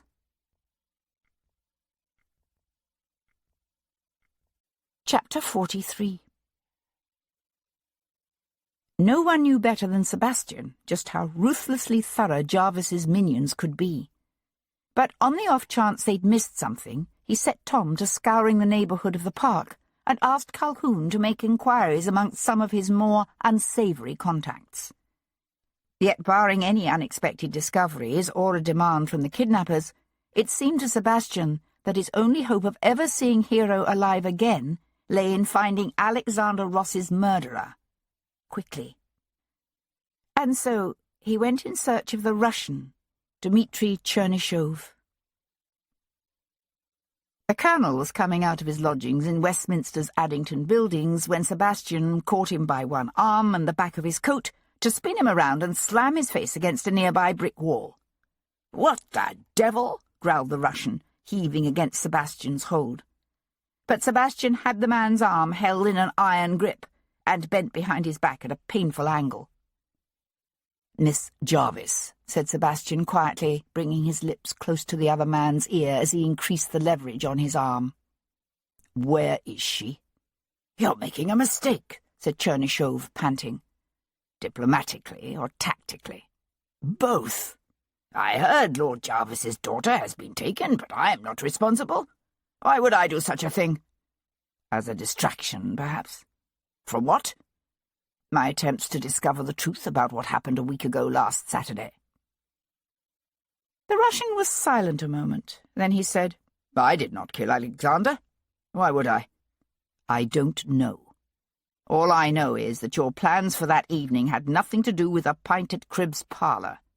You went to Ross's rooms to take delivery of Napoleon's latest war briefing." The Russian's face twisted into a disdainful sneer. "And you are aggrieved because I failed to disclose this fact to you? I told you before, Devlin, there is much involved here of which you are ignorant." Sebastian increased the torque on the man's arm. "So, educate me." Chernyshov gave a ragged laugh. "Break my arm if you feel you must, but it will serve no purpose. I still won't tell you anything. Let me help you out, shall I? The Russian Tsar is pressing the British government for an active alliance that will involve a commitment of troops to help deflect Napoleon's push toward Moscow. But certain elements within the government, the Earl of Hendon amongst them, are reluctant to divert troops to Russia at a time when they may soon be needed to protect Canada. Nevertheless, despite the lack of a formal treaty of alliance, the Foreign Office has been supplying Russia with copies of the French military dispatches, which regularly make their way out of Paris, via a band of smugglers in contact with a certain rare books collector named Antoine de la Roque. Ah. The Russian looked thoughtful. That I did not know, but it does help explain why he is now dead. As is the Swedish trader Carl Lindqvist, said Sebastian. I never knew Mr. Lindqvist. Maybe not, said Sebastian, but Alexander Ross did. Then perhaps, rather than assaulting diplomats in the street, you should instead consider turning your attention to someone who did have dealings with Alexander Ross, Antoine de la Roque, and this Carl Lindqvist. As in someone else in the Foreign Office? It seems logical, does it not? Sebastian shifted his hold on the Russian colonel. The copy of the briefing you were to receive the night of July 18th. What happened to it? I've no idea. I'm told Sir Hyde searched Alexander's rooms the next morning, but the briefing was never found. We were given a new copy just a few days ago. Sebastian frowned. Ross's man, Poole, notified Sir Hyde as soon as he found Ross dead. Yes, it was Sir Hyde who called Dr. Cooper, and subtly suggested to the good doctor that Ross may have suffered from morbus cordis. Perhaps. I wasn't there. Sebastian gave a grim smile. One last question. When we met at the Queen's reception, you told me of a quarrel at Vauxhall between Ross and the Turkish ambassador. You knew of the rumours that Madame Ramadani had seduced someone in the Foreign Office. I had heard whispers, yes. But you didn't believe them. I didn't believe it was Alexander. You didn't know him. I did. He was fiercely loyal, not only to his country, but to his friends and to the woman he loved. He would never have played her false. So where did the rumour originate? One might suspect with the man who actually did allow himself to be seduced. Sebastian released the Russian and took a step back. You mean someone like Sir Hyde Foley? Chernyshov adjusted his cravat. I don't know for certain, but it's what I suspect, yes.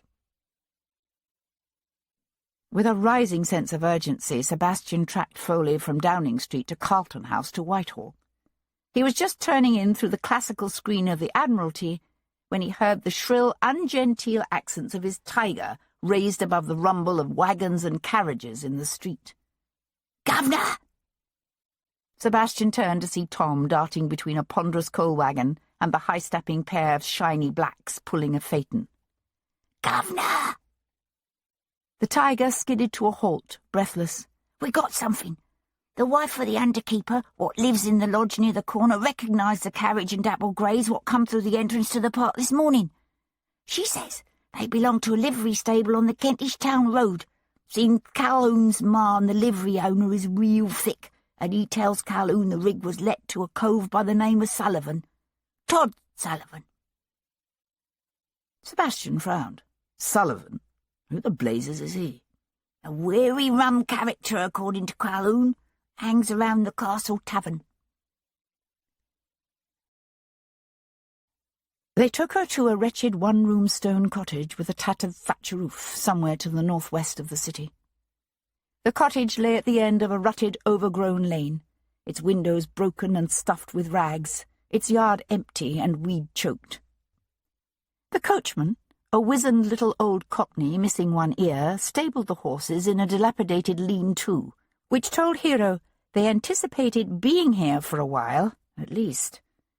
Then he went to gather wood for a fire, while his companions spread the crude table with bread and cheese and salami they washed down with ample swigs from a bottle of gin.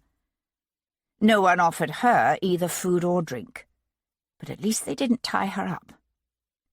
She was left to prowl the cottage's dark, cramped confines, conscious always of Sullivan's watchful gaze following her. Marie collapsed in a limp heap beside the grimy hearth, her body racked with sobs, punctuated by an occasional thin, reedy wail. There, crooned Hero, going to draw the distraught woman awkwardly into her arms. Don't be afraid, Marie. They're not going to hurt us. You'll see. Everything will be all right. She looked up to find Sullivan smiling at her through narrowed eyes. Feel sorry for her, do you? That amuses you for some reason, said Hero stiffly. Aye, it does. He took another deep swig of gin. How d'you think we knew where you was going to be, and when you was going to be there? He nodded to the woman, now sobbing quietly in Hero's arms. She told us. Sold you to us, she did. For a guinea. Just didn't know she was including herself in the bargain. Marie lifted her head to display a pinched, tear-streaked face.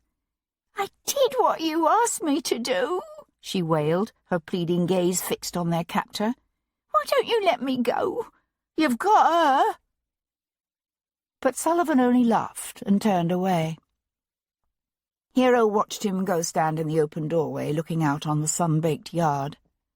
Then she brought her gaze back to the Abigail. Why, Marie? She asked, her voice kept low. Why did you do it? The Abigail sniffed, her features hardening into what looked very much like hatred. You think I should have been content with your cast-off gowns and a few paltry trinkets, do you? You fancy that because you pay my wages you also bought my loyalty? Oddly enough, yes, said Hero, who paid her servants handsomely, for both philosophical and practical reasons. The Abigail's lip curled with scorn. You're a fool. Obviously, Hero was tempted to add. But then, under the circumstances, I would venture to suggest that the appellation applies to you as well. But she kept the observation to herself. The Abigail had already begun to weep again. And though Hero knew that her tears were driven as much by hatred of Hero as by fear and self-pity, Hero continued to hold the girl and do what she could to comfort her. As the hours dragged on and the shadows in the yard lengthened, Hero found herself wondering if Marie asked for her forgiveness, would she have the magnanimity to give it? But the Abigail never did.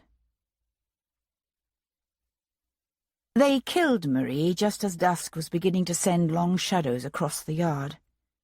Nothing Hero could do would silence the woman's incessant weeping. In the end, Sullivan simply drew an ugly, curved blade from his boot and walked over to grasp Marie by the hair. Hero saw him yank the woman's head back, and she looked quickly away, but she heard the maid's rasping gurgle and the soft thump of her body sinking lifeless to the flagstones.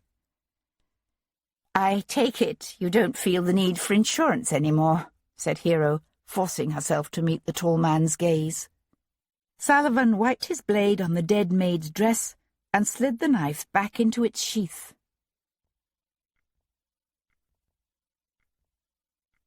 Chapter 44. Sebastian was in no mood for subtleties. The muzzle of his pistol, pressed to the temple of one of Todd Sullivan's cronies at the Castle Tavern, solicited the information that Sullivan frequently made use of a ramshackle cottage on the outskirts of Burham Wood, near Elstree. In the grip of a cold-driven purposefulness, Sebastian borrowed a bay hack from the nearby livery and entrusted Tom with a message for Bow Street. "Why can't I come with you?" asked Tom, his head ducked, his voice strained as he tightened the saddle's cinch. "It's because of the things I said about Miss Jarvis before, ain't it? It's because you don't trust me no more." Painfully conscious of the daylight slipping from the sky, Sebastian paused to rest a hand on the boy's shoulder. "I trust you with my life, and you know it." He swung into the saddle. "But I could be riding into a trap. I need someone I trust to deliver this message. Now go," he said, and spurred the bay out the livery door. For Hero, the darkness came all too quickly. Only a single tallow candle set at one end of the table's rough boards lit the inside of the cottage. That and the soft glow from the fire kindled on the hearth by the coachman. The coachman had long since subsided into a drunken stupor in the fireplace's inglenook, but the other two men continued to drink steadily. They sprawled now beside the crude table, the remnants of their dinner, more bread and sausage, scattered across the scarred surface. They talked in desultory tones about horses and cockfights and some colleague named Jed who had recently made a good end on the hangman's noose. But all the while, Hero was aware of Sullivan's dark gaze following her in a way she did not like as she restlessly paced the confines of the cottage. At one point she heard the buff-coated man lean in close to his friend to whisper, "Need to keep your breeches flat buttoned for a while yet, lad. Least till we hear they won't be needing her for some reason." Both men laughed, and Hero felt a new rush of cold fear wash over her, followed by a hot fury that left a steady resolve in its wake. "Hey," Sullivan called to her, raising his voice, "how about you quit wearing out the floor and make yourself useful by fixing some more tea?" Wordlessly, she prepared the cracked brown earthenware teapot and set it on the boards between the two men. The butcher knife they'd used to slice their bread and salami still lay nearby. She'd noticed the handle of Sullivan's pistol peeking from the pocket of the coat he'd hung on a peg near the door. She was careful not to glance toward it when she went to tend the water she'd set to heat in a blackened saucepan over the fire. She was aware of the old coachman snoring softly beside her as she waited for the water to come to a good roiling boil. Then, grasping the handle of the pot with a rag, she carried the heavy pan to the table. "Who'd have thought," said Sullivan, smiling up at her, "that a fine lord's daughter like you would even know how to boil water?"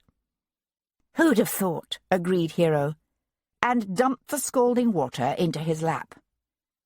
She was only dimly aware of the hot water splashing up to burn her own flesh through the cloth of her walking dress. Sullivan came roaring up off his chair, both hands clasped to his wet, burning crotch, his face snarled with pain and fury. She could hear the buff-coated man stumbling to his feet behind her, but she was already spinning toward him, the saucepan still gripped in a tight hold. Throwing all her weight behind it, she slammed the hot base of the pot into the side of the second man's head with a sickening, searing thud. He went down. "You bloody bitch!" growled Sullivan, lunging for her. She threw the pot at him and snatched the butcher knife off the table. Clenching it in a two-handed grip, she slashed the blade like a sword across his throat. Hot, bright red blood spurted everywhere, streams of it. For one awful moment she could only stand, the knife still clenched in one fist, and stare at him as his step faltered and his eyes rolled back in his head. "What the hell?" Looking up, she saw the coachman stumble to his feet near the hearth. Their gazes met across the room, his jaw slack with horror. Then they both scrambled for the pistol hanging near the door. He was closer than she, and he reached Sullivan's coat first, for she tripped over Sullivan's body on the way. But the coachman was more than half drunk, and he was still trying to pull back the hammer when she buried the butcher knife in his back. He howled and stumbled sideways, but he didn't go down.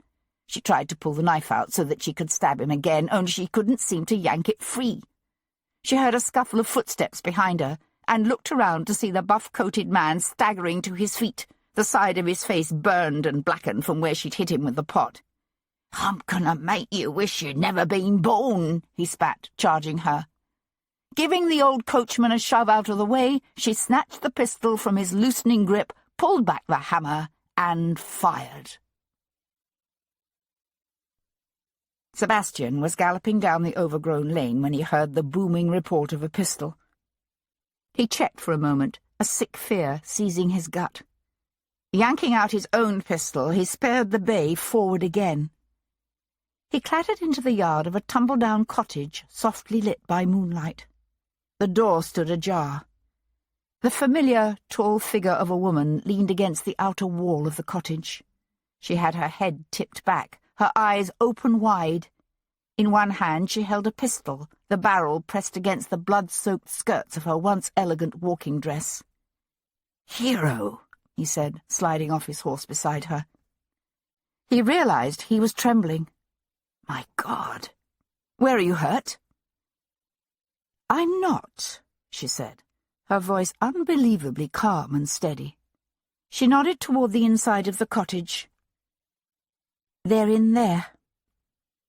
His own pistol held in a tight grip, Sebastian pushed the door open wide. A grey-haired liveried coachman lay face down just to the left of the door, a butcher knife sticking out of his back. Another man, younger, wearing a buff-coloured coat, was sprawled on his back, halfway between the door and a crude table, a bloody hole blasted in his chest. He was alive, but barely. He breathed his last as Sebastian bent over him. A third man, taller, darker, Sullivan, Sebastian suspected, lay near the table. Someone had slashed his throat so viciously they'd half cut off his head. Sebastian put his gun away and walked back outside. She was still leaning against the rough wall of the cottage, just standing there, her chest rising and falling with her quiet but rapid breaths, her gaze on nothing in particular. At his approach, she turned her head, her eyes huge in the moonlight. She said, "Are they dead?" "Yes." "Good." He nodded toward the blood-splattered interior of the cottage. "You did that?" She glanced down at the pistol, then up at him again. "They killed Marie." Reaching out, he drew her into his arms. She came stiffly, holding back. "I'm all right," she said, her voice muffled against his neck, but he could feel the faint tremors rippling through her. He brought his hand up, hesitated, then began to stroke her hair. "I know." "I'm all right," she said again, trying to pull away, as if ashamed of even that momentary betrayal of fear and weakness. But he held her close, his lips pressed to her hair, his eyes squeezed shut. "Shh," he whispered. "It's over."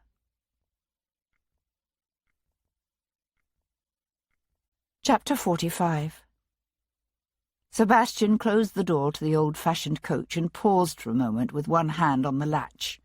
The coach still stood where the kidnappers had left it, beside the lean-to of the ramshackle cottage. The body of the Abigail, Marie, lay where it had been thrown by her killers, on the straw-strewn carriage floor. His fists tightening around the hack's reins, he turned to walk back to where Miss Hero Jarvis watched him from the centre of the yard. "I'm sorry," he said. She nodded and glanced away, her lips held in a thin, tight line, her throat working as she swallowed. He had the feeling she was holding herself together with a gritty combination of pride and determination. He said, "I can still put the horse to. You could ride on the box with me, if you don't want to be inside with her." "No. Let's just go."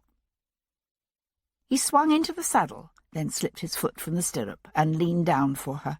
She put her hand in his, and he gripped her forearm and hauled her up in a scrambling rush of ripping muslin skirts and rucked-up petticoats. She settled easily behind him, but he was aware of her gaze drifting back to the carriage. He said, "It's not your fault." "No, but perhaps if I'd been kinder to her." Gathering the reins, he turned the horse's head toward the lane. "I find it difficult to believe you were ever unkind to her." "Perhaps not unkind exactly, but if I'd been less impatient, more understanding, then perhaps she wouldn't have—" He said again, "It's not your fault." They rode through shadowy woods and empty, moon-silvered fields, the steady plodding of the horse's hooves the only sound in the stillness of the grass-scented night. He was aware of her holding herself stiffly behind him, her hands barely touching his waist, and he found himself wishing she would simply relax and lean into him, take some measure of comfort from his warmth and his nearness. He could only guess at the horror of all that she had been through in the last 12 hours, or the extent to which she was still struggling to come to terms with her own capacity for violence, and the need to make that knowledge a part of her understanding of herself. She said, "I keep thinking I should feel some measure of remorse, or at least regret over the deaths of those men. But I don't. I'm glad I killed them." "Personally, I find that perfectly understandable. I see no reason for you to feel remorse. But then, my own propensity for violence is considered by some to be excessive. She surprised him with a soft, ragged chuckle. And you are a man. Our society expects women to be gentle and forgiving, not ruthless and lethal. Gentleness and forgiveness have their place. This was not one of them. Her hand shifted subtly at his sides. She said, "I'd like to think I killed them because of what they did to Marie, but that's not true. I killed them because they made me afraid. I don't think I've ever been that afraid." Her admission both touched him and surprised him. He said, "I was afraid, too." There was an awkward pause. Then she said stiffly, "Under the circumstances, I will understand if you wish to withdraw your offer of marriage." It took him a moment to grasp what circumstances she was referring to. "That's very kind of you," he said, keeping his voice light with effort, "but I have no intention of allowing you to cry off at this late date." "I'm not attempting to cry off," she said, with some heat. "But you must realize that what happened today will inevitably become known." "Your kidnapping is known already." "So? You know what people are like. What is no doubt being whispered at this very moment in nearly every drawing-room and club in London. People will say you married soiled goods, and in time there will be sly suggestions that this child is not yours." He drew up and swung to face her. "Do you seriously believe I would refuse to marry you because of today?" "People will say?" "Not if they value their lives." "What are you suggesting? That you challenge half of London to a duel?" "Somehow, I doubt it will come to that." He moved the bay forward again. She said, "I would like to make it quite clear that those men did not— nothing of that nature occurred." "Miss Jarvis, believe me when I say that even if it had—" "It did not." "Even if it had, it would in no way influence my determination to make you my wife." Silence fell between them again. This time he was the one to break it. "Did you hear nothing that might indicate who hired those men?" "No." "Your father sees the dark hand of Napoleon's agents." "Napoleon?" "It does make sense."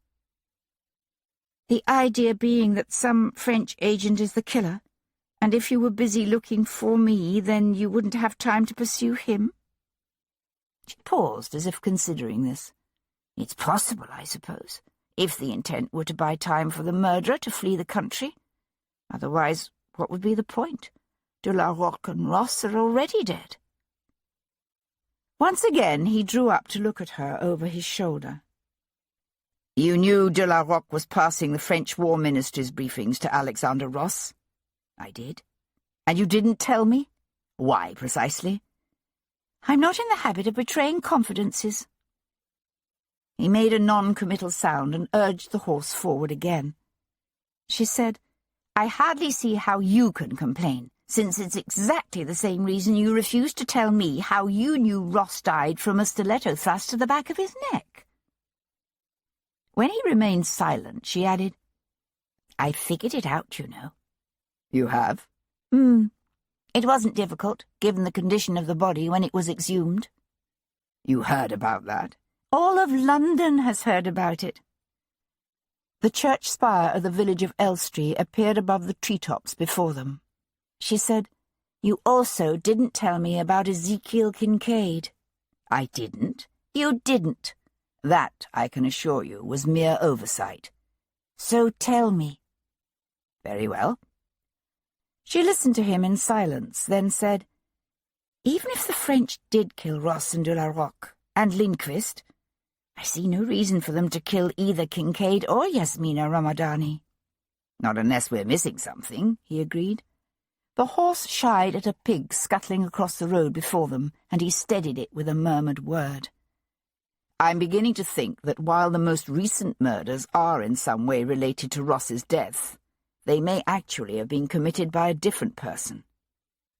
"What are you suggesting?" That we're dealing with 4 different killers? Not 4, no. But there could be 2. The cottages of the village were closing in around them. She said, "1, the mystery man with the stiletto who killed Ross and Kincaid for some reason we don't yet know. Something we don't know. Or something I don't know. And someone else," she continued, ignoring the jibe, "who coincidentally killed De La Roque, Lindquist, and Yasmina? I thought you didn't believe in coincidences." Not coincidentally. He turned into the yard of a rambling, half-timbered inn at the top of the village's high street. Tangentially. She stared up at the inn's surrounding galleries. "Why are we stopping here?" Out at Bareham Wood to deal with. He reined in beside the worn old mounting block in the corner of the yard. And because Miss Hero Jarvis cannot ride into London on the back of a mud-splattered hired hack. She slid off the bay's back onto the high, flat stone. "I suppose we should also send word to Bow Street." I already did. She looked up from straightening her skirts. "You did? When?" "When I discovered where you were being held. I thought I might need help." He met her frank grey eyes and found himself smiling. "I didn't expect you to rescue yourself." Feeling better? Hero smiled at her father. "Yes, thank you." She sat curled up beside a roaring fire in the library. Jarvis occupied the chair opposite, his gaze on her face. Around them the house was quiet, the servants long since retired to bed. Since her return from Elstree, she had bathed and eaten a hearty meal and spent considerable time consoling her hysterical, prostrate mother. Now she was quietly sipping a cup of tea liberally laced with brandy. Devlin had insisted on remaining in Elstree to deal with the authorities while sending her back to London in a hired coach. She'd argued, of course, but in the end she'd allowed herself to be persuaded. She was bone-weary and emotionally drained, and beyond caring that he knew it. "What can you tell me about whoever was behind this day's work?" Jarvis asked now. "Very little, I'm afraid. You may find something by investigating the contacts of that man Sullivan, but I'll be surprised." She had no doubt he would be both thorough and ruthless in his determination to find the man or men responsible for kidnapping his daughter. But she also suspected that whoever they were dealing with had foreseen that, and made his moves accordingly. Jarvis nodded. "It might have helped if you could have left one of them alive." She gave a soft chuckle. "So you could have interrogated him?" "Yes, I should have thought of that. Shockingly careless of me, wasn't it?" She won from him a wry, answering smile. He said, "I am proud of you, you know. There aren't many women who'd have the courage and fortitude to do what you did." "I think you might be surprised." He grunted and shifted in his chair to draw his snuff-box from his pocket. Flipping it open, he held a pinch to one nostril and sniffed. Then he sat thoughtfully for a time, one finger tapping the figured gold lid. He said, "I'll never forgive him for this." "Devlin, you mean? He did find me." Jarvis's jaw tightened. Watching him, it occurred to Hero for the first time that it rankled with her father that despite all his spies and informants, Devlin had succeeded where he had failed. "He wouldn't have needed finding if his damnable habit of involving himself in murder investigations hadn't caused you to be kidnapped." He shot her a piercing look from beneath lowered brows. "You're still determined to see this wedding go forward?" "I am." He started to say something, then glanced away. And she suddenly thought, "Good heavens, he knows about the child." Then she decided she must simply be overwrought and tired, for how could he? Her father said, "He is my enemy. Yet you would make yourself his wife?" "I suspect you are more his enemy than he is yours. He does not hesitate to stand against you when he believes you are in the wrong. But I do not believe he would go out of his way to cause you harm." He brought his gaze back to her face. "And you? Would you stand beside him? against me. I will stand for what I believe to be right, as I have always done. But I am your daughter, and ever will be. He pushed to his feet. If anything should ever happen to you because of him, I'll kill him. He tucked his snuff-box back into his pocket. Good night, my dear. She sat for a time after he had gone, her tea grown cold in her cup, the fire burnt low on the hearth. She told her father the truth when she said she didn't believe Devlin would ever work against him without provocation. But she had no doubt that the day would come when the two men stood once more against each other.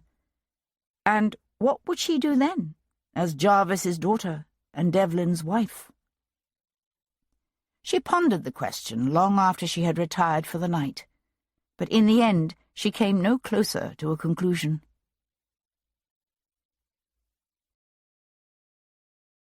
Later that night, Sebastian sat in one of the worn old chairs beside Gibson's hearth. He had his head tipped back against the cracked leather upholstery and a brandy in one hand. It was not his first brandy. Gibson said, "Is she going to be all right, do you think?" Miss Jarvis? Aside from a measure of guilt over the death of her Abigail, I think so, yes. She's a remarkable woman. And very much her father's daughter, he thought, although he didn't say it. Gibson frowned. Guilt? Whatever for? The Abigail betrayed her. I doubt the Abigail knew what those men intended. Probably not. Gibson took a long drink. I still can't believe Miss Jarvis killed all three of them. My God. I offered to take responsibility for the deaths myself, to spare her the unpleasantness and notoriety that would inevitably result. But she would have none of it. I'd like to have seen Lovejoy's face. Sebastian gave a soft laugh.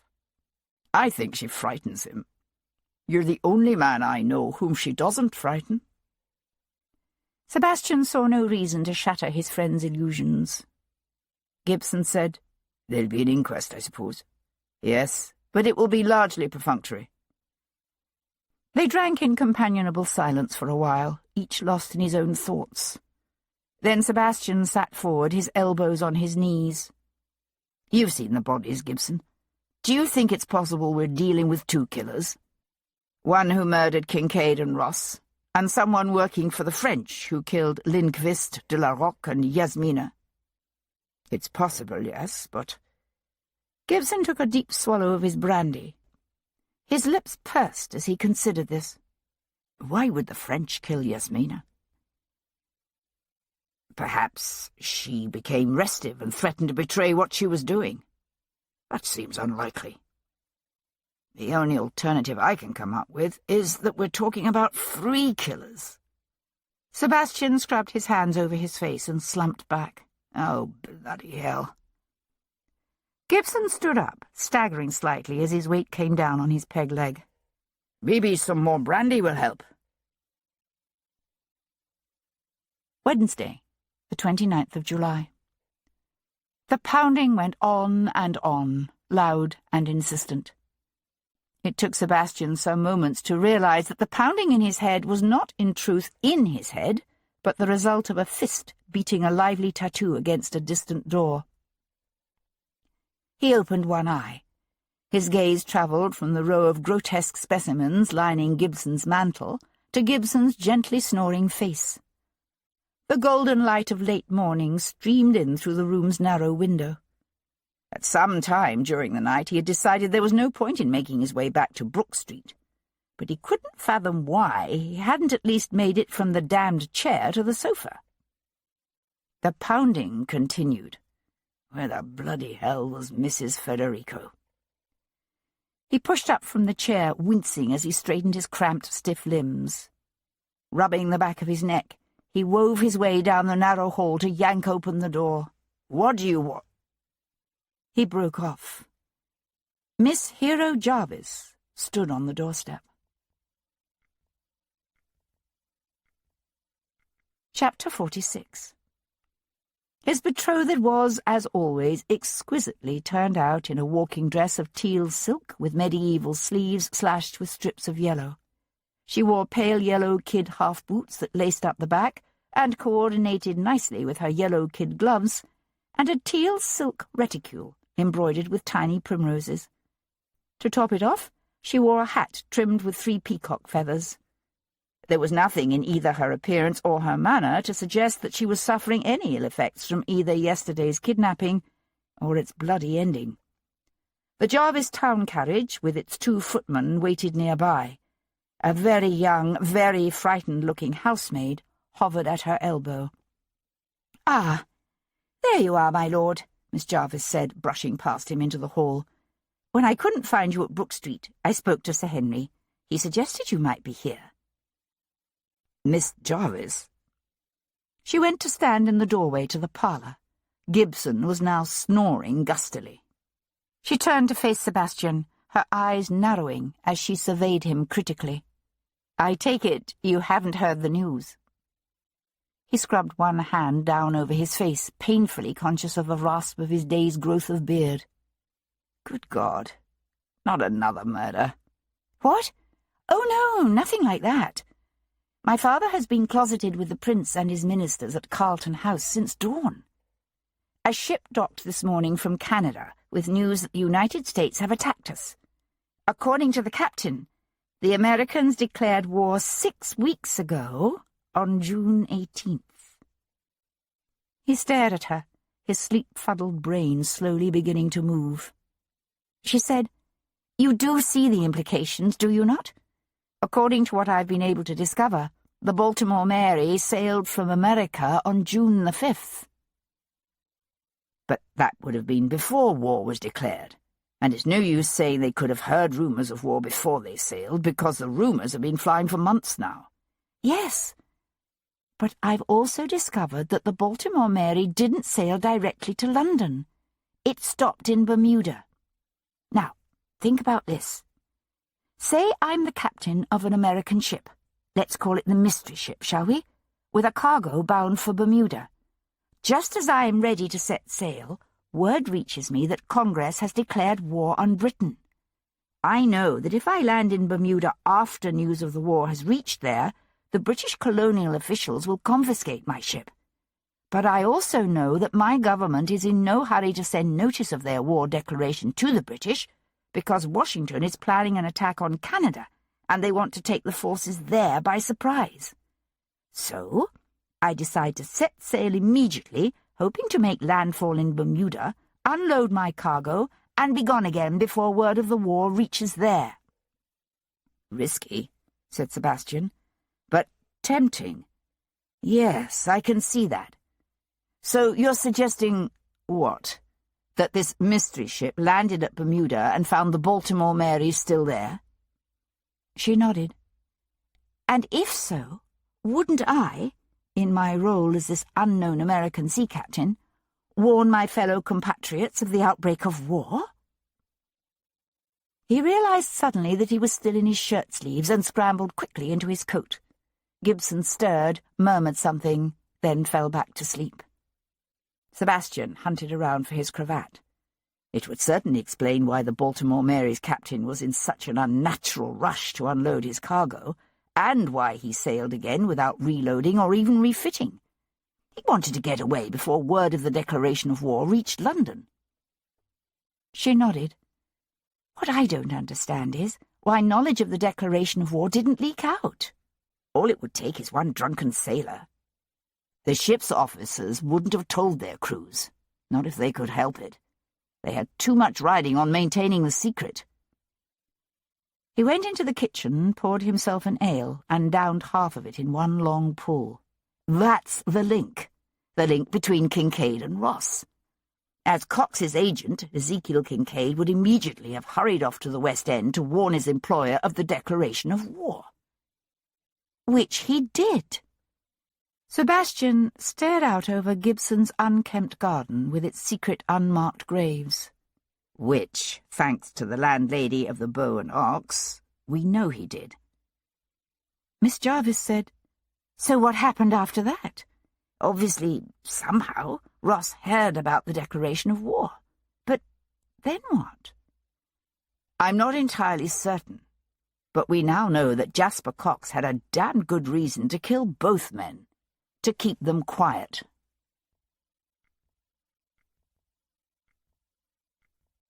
Chapter 47. Jasper Cox is my cousin, she reminded Sebastian as they drove through the crowded streets of the city in her carriage. All the more reason for you not to be present when I confront him with this. She raised one eyebrow in an expression that was, unfortunately, reminiscent of her father. "I'm sorry, but I don't see that." He chose his words carefully. "There are times when men are simply more comfortable talking to men. Reprehensible, I know, but nevertheless true." He watched her nostrils flare on a quickly indrawn breath, saw her eyes narrow. But however much she might rail against the realities of their society, she was no fool, and she knew he was right.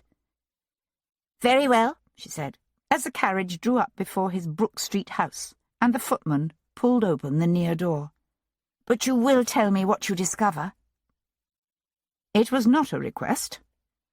Torn between exasperation and amusement, Sebastian paused with one hand on the door-frame to look back at the woman who, in less than 24 hours, would become his wife. "I will tell you what I discover," he promised. "After all, it's the least I can do." He hesitated a moment, then added, "And thank you." Some 45 minutes later, freshly arrayed in the buckskin breeches and dark blue coat that served a gentleman of the ton as morning wear, Sebastian knocked at the shiny black door of the Coxes' impressive house on Bedford Square. The door was opened by a stout, disdainful-looking butler, who listened to Sebastian with a bored air before intoning dismally, "I am sorry, my lord, but Mr. Cox is not at home this morning." "No," said Sebastian, pushing past him. "You don't mind if I have a look myself, just to be certain." "But, my lord," protested the butler, staggering at the effrontery. "What are you doing?" Striding down the hall, Sebastian threw open the door to the library. Finding it empty, he turned to mount the stairs 2 at a time to the first floor. "My lord," wailed the butler, panting noisily as he laboured in Sebastian's wake. "Please, I do most humbly beseech you, come back." "Where the devil is he?" Sebastian demanded, throwing open first one door, then the next. "The morning room? His dressing room? You may as well tell me, because I—" "May I help you?" said a pleasantly modulated female voice behind him. Sebastian turned. It was the young woman from the silhouette, small and dainty, with a winsome face framed by short dark curls. She wore a well-cut but painfully plain black morning gown, caught up high under her breasts by a simple black satin ribbon. "Miss Cox," he said. She was pale but surprisingly self-possessed. "Yes. You're Lord Devlin, aren't you? You're looking for my brother?" "I am." "I keep telling his lordship that Mr. Cox is not at home, but he won't listen to me," said the butler, wheezing as he reached the top step. "Thank you, Heath," she said to the butler. "That will be all."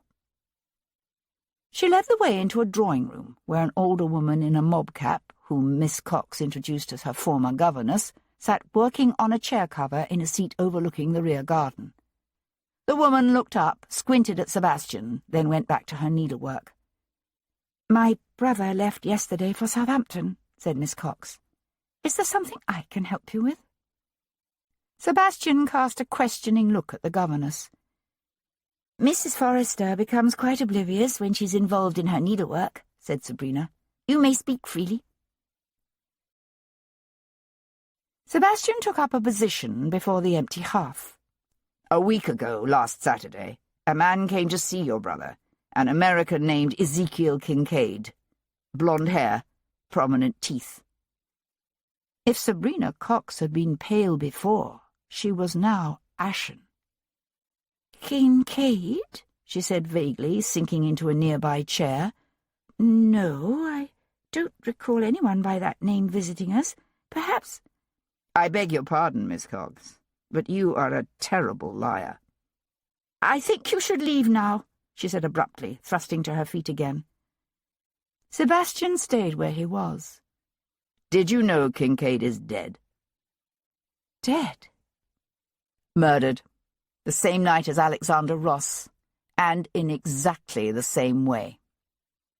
She sank back to the edge of her chair, her hands gripped together in her lap. "No," she said in a small voice. "I did not know." "Ross was here that day, wasn't he?" said Sebastian. "He came to see you, but somehow he overheard Kincaid telling your brother that the United States had declared war on Britain." She shook her head back and forth, her lips pressed tightly together, her face crumpled with distress. Sebastian said simply, "He was here." She bowed her head, her voice a torn agony. "I didn't know anything about it at the time. Alexander and I were here in the drawing room, but he went downstairs for a moment to ask Jasper some question. I don't recall what about now. It wasn't important. He was gone only a moment, but when he came back he behaved strangely. It was obvious he was distressed, but he wouldn't say what about. He left almost immediately afterward. It wasn't until later, when Jasper told me about Kincaid's visit, that I realized Alexander must have overheard them speaking." She swallowed hard. Jasper was in the midst of some delicate business transactions that would have been adversely affected had news of the declaration of war become common knowledge before he could make certain adjustments. It was dreadfully important that the information be kept quiet. Not for long, you understand. Just a day or two.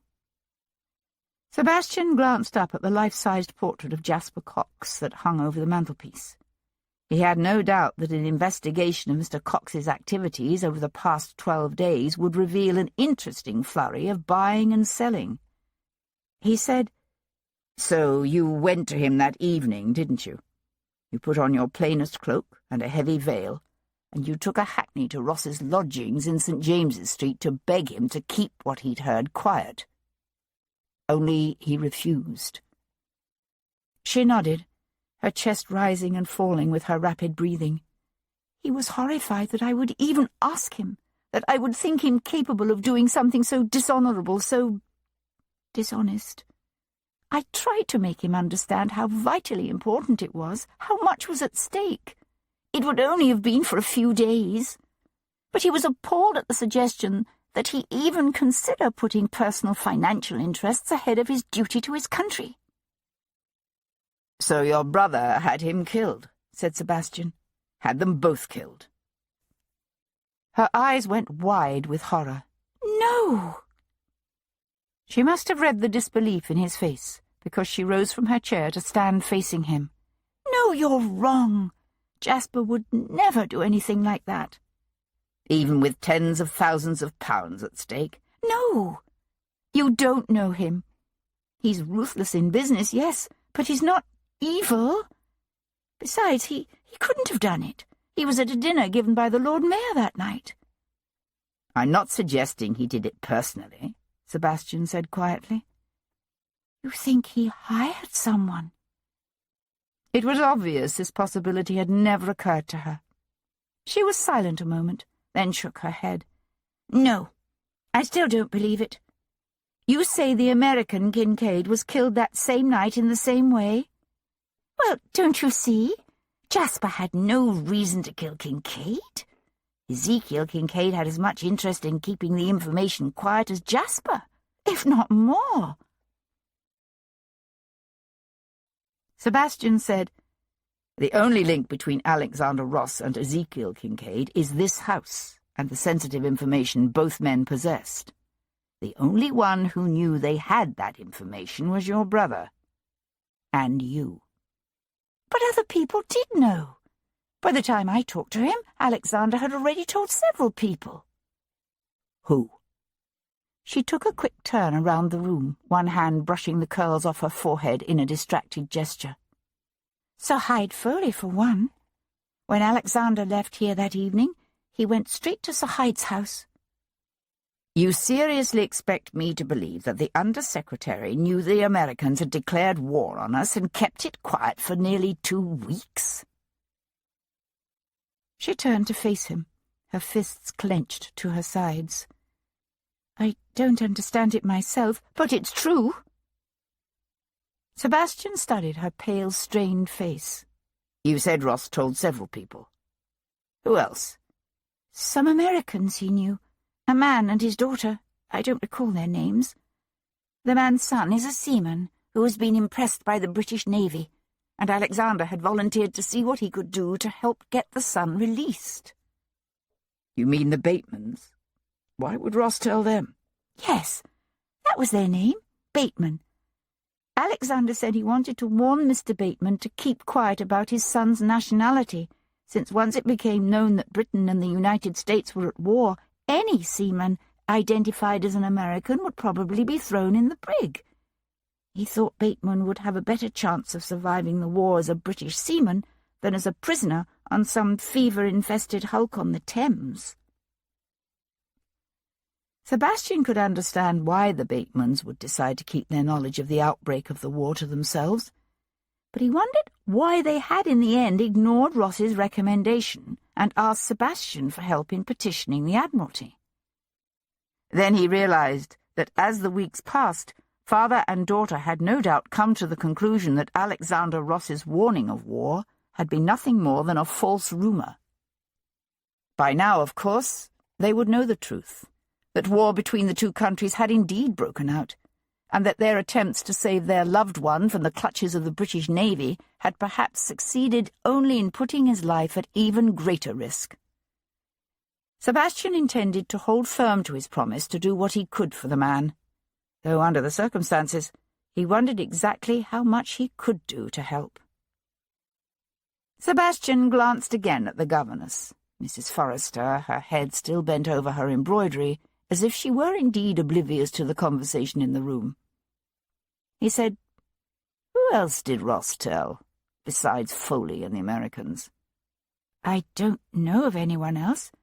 But don't you see, word of the declaration of war never did become known, which means that both Foley and the Batemans kept the news quiet for some reason." She was shivering now, trembling with the need to persuade him and herself of her brother's innocence. But in truth, Sebastian was far from convinced of Jasper Cox's guilt, because while Jasper Cox might have had a powerful motive for silencing Alexander Ross and Ezekiel Kincaid, the fact remained that the wealthy, ruthless merchant had no conceivable reason to kill Carl Lindqvist, Antoine de la Roque, or Yasmina Ramadani. In fact, as far as Sebastian knew, Cox was completely unaware of the existence of any of the other three. Sir Hyde Foley, on the other hand, was now clearly linked to all 5 victims. Chapter 48. "So I was right," said Miss Jarvis from where she sat on the high seat of Sebastian's curricle. "Both Kincaid and Alexander Ross did know of the American declaration of war." "You were right."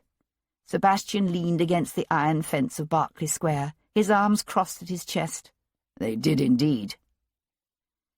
They were outside Gunter's tea shop, which was the only establishment for refreshment where an unmarried young lady could be seen in the company of a gentleman who was not a relative without fear of provoking a scandal. The lady stayed in the carriage, while the gentleman lounged in the street beside her. Sebastian had noticed that however scornful Miss Jarvis might be of society's strictures, she was still careful not to fall afoul of them. "And now you think the killer is Sir Hyde, don't you?" she said, watching their waiter dart across the street toward the curricle. She didn't sound as if she agreed. "It makes sense, doesn't it?" Sebastian waited while the tea shop's boy handed a cup of chocolate ice up to Miss Jarvis. "News of the American declaration of war has effectively ended all talk of committing British troops to support the Russians. That's a powerful defeat for people like Foley, who've been pushing for an active alliance." He hesitated, then added, "People like Foley and your father." "My father did not kill Alexander Ross and Ezekiel Kincaid." "Probably not," Sebastian agreed. She let out a soft, "I find it difficult to believe that even Foley would delay the dispatch of reinforcements to Canada for weeks longer than necessary, simply to buy extra time to convince the doubters in the government to back an active alliance with the Tsar. Yet he has, hasn't he? Kept quiet about it, I mean. Miss Jarvis thrust her spoon into the ice. Ross could have told Sabrina a lie to make her give up and stop pressing him. Perhaps he intended to tell Foley, but hadn't yet done so. I suppose that's possible, Sebastian conceded. And while I can imagine Foley might well kill Yasmina if he discovered she were a spy, why on earth would he kill de la Roque? The book collector was a vitally important link in the transfer of the French dispatches from Paris to the Foreign Office. Sebastian stared out over the gently rustling tops of the maples in the square. I think de la Roque told Ross about Foley's indiscretions with Yasmina. I thought de la Roque suggested to you that Ross was the one ensnared by Yasmina. He did, but bear with me here. We know that de la Roque met with Ross on Wednesday to deliver the latest dispatches. I think that's when he told Ross about Foley and Yasmina. Ross wouldn't simply have taken the accusation at face value, but he certainly would have investigated the possibility that de la Roque was onto something. I suspect that by the time Ross encountered Ramadani at Vauxhall Gardens that night, he either knew it was true or had strong suspicions. Hero swallowed another spoonful of her ice, which actually gives Ramadani a motive for the murders of Ross, Yasmina, and de la Roque, although not Lindquist and Kincaid. Can we just focus on Sir Hyde and de la Roque for a moment? Said Sebastian, pushing away from the fence. The way I see it, de la Roque knew Sir Hyde's sexual indiscretions were putting his own activities at risk. That's why, when he delivered the dispatches to Ross on Wednesday, de la Roque demanded more compensation. It's also why he went to see Ross again on Friday, because he was expecting more money. But for some reason, Ross refused. Hero said, well, the only way Ross could have increased de la Roque's remuneration would have been to go to Foley himself, which he obviously couldn't do in this situation, or to go over Foley's head to Castlereagh. So why didn't he do that? Because Foley killed him before he had gathered enough evidence. Ross wouldn't have made that kind of accusation lightly. She pressed a thumb and forefinger against the high arch of her nose and looked pained. Sebastian smiled. That's what happens when you eat ices too fast. It's melting in this heat. She kept her fingers pinched on her nose. So why did de la Roque lie to you? Because by that point he'd come up with what he thought was a clever scheme. He was going to blackmail Foley, and that's why Foley killed him. She resumed eating her chocolate ice and considered this in silence. I'll admit it makes sense, except for Carl Lindquist. Why would Foley kill him? The payments to Sweden were an important part of Sir Hyde's push for an alliance between Britain and Russia. Sebastian blew out a long breath. That's the one part that's difficult to fit. Miss Jarvis scraped the bottom of her cup. The way I see it, the only ones with any motive to kill Lindquist are the French. His death obviously won't stop the transfer of gold to Sweden, but it will delay things and make future clandestine arrangements between our two nations more difficult. Sebastian handed the empty cup to the passing waiter, then leapt up onto the seat beside her to take the reins. Ah, yes, the nameless, faceless French agents, he said, as Tom stepped away from the horses' heads and scrambled back to his perch. She gave Sebastian a long, steady look. Some of them have names and faces. He stared back at her, wondering if she meant who he thought she meant. Then he reminded himself that she was Jarvis's daughter, and he realized that she probably did. But she simply opened her parasol and tilted it toward the sun as they moved out from beneath the dappled shade cast by the leafy maples in the square. Sebastian was concerned that Miss Jarvis might insist on accompanying him to Downing Street. Instead, She seemed almost anxious to bid him adieu. Arriving in Westminster, he found the entire stretch of Whitehall from Charing Cross to the Houses of Parliament in an uproar, with a stream of panting runners carrying messages back and forth between the Foreign Office, the Horse Guards, the Admiralty, Parliament, and Carlton House. Sebastian pushed his way through the crowded labyrinth of corridors to the chambers of the Under-Secretary. "Sir!" yelped a tall, emaciated clerk as Sebastian strode through the antechamber towards Sir Hyde's office. Sebastian kept going. Trembling, the man thrust up from his seat and scrambled out from behind his desk. "You can't go in there. Sir Hyde is composing an important briefing, and he's been most insistent that he not be disturbed. Most insistent." "I'll tell him I held a gun to your head," said Sebastian, and threw open the door. Sir Hyde paused in the act of reaching his pen toward the nearby inkwell and looked up. "What the devil?"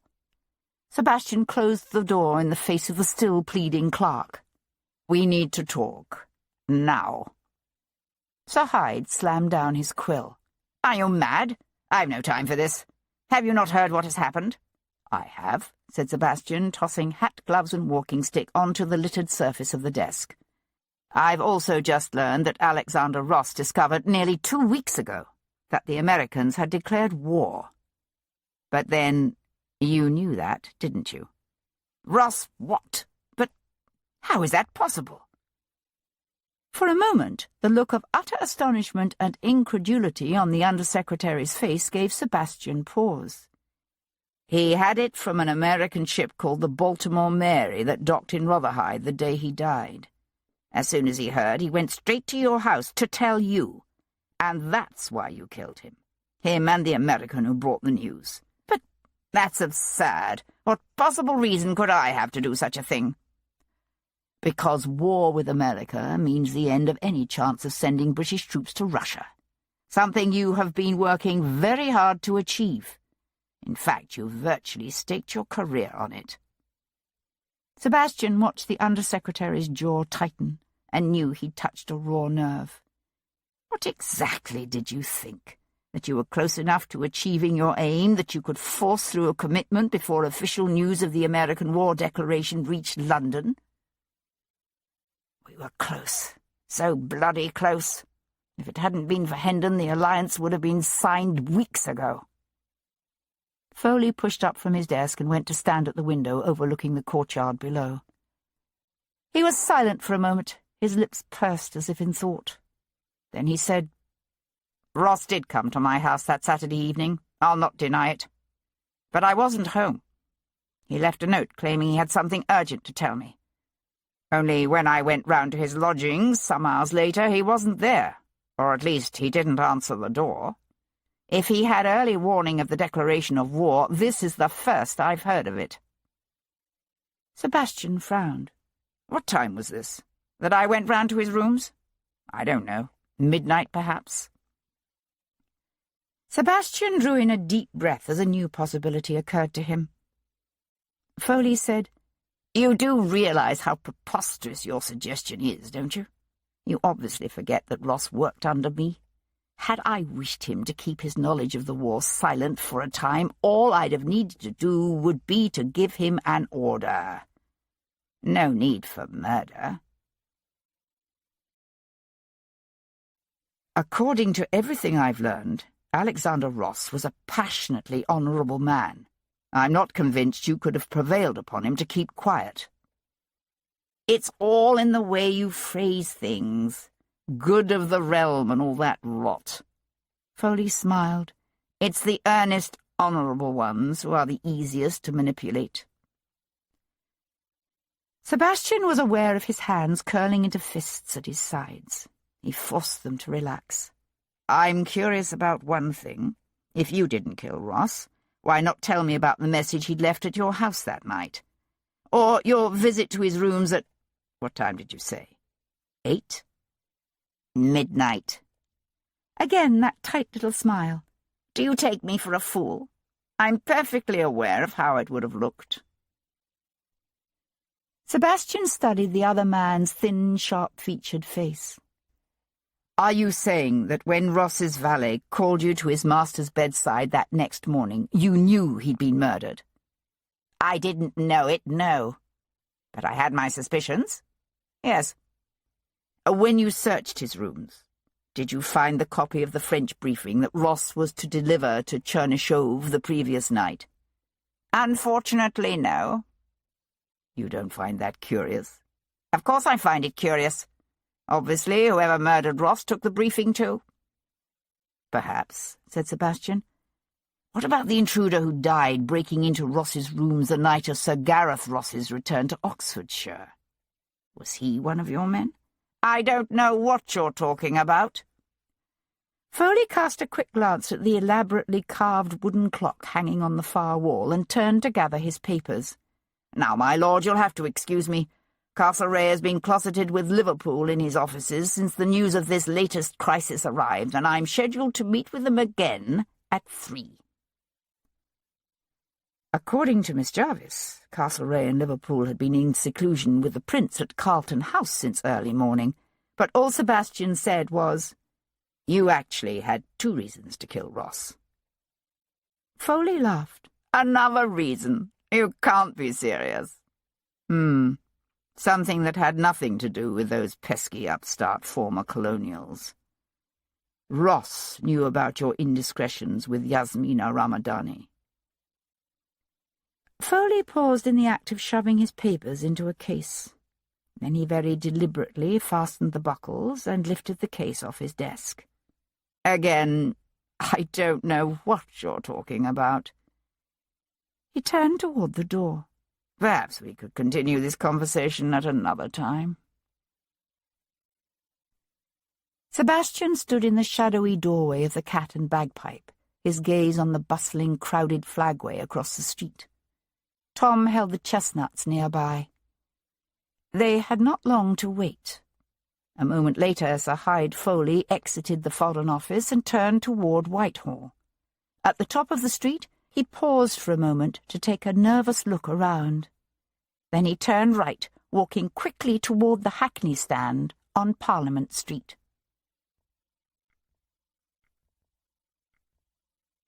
Chapter 49.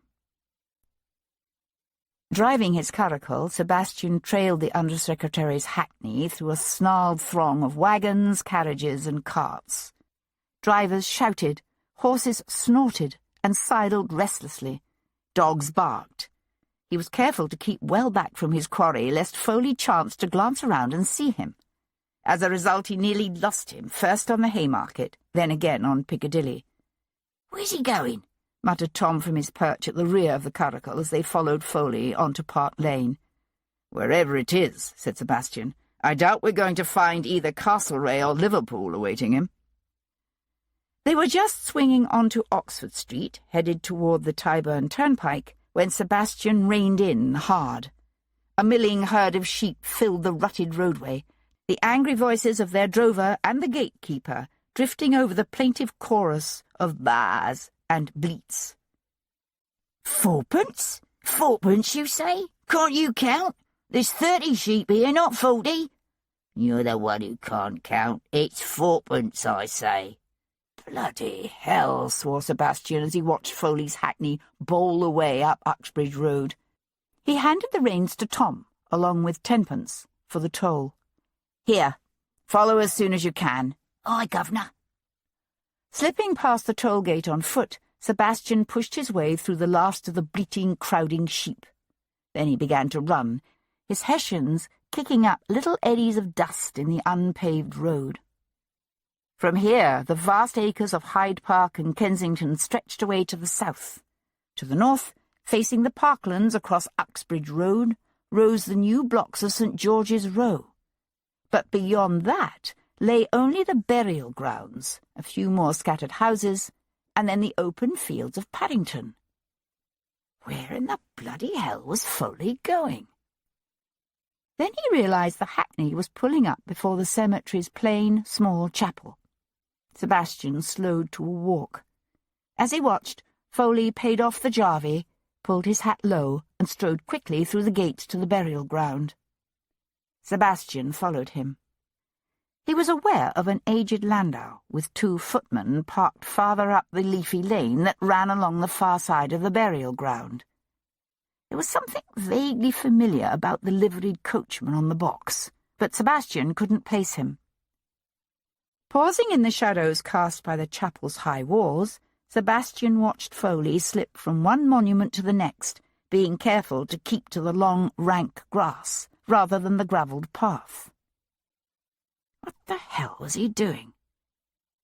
Then Sebastian realized there was someone else in the cemetery, near a massive weeping willow that shaded what looked like the oldest section of graves.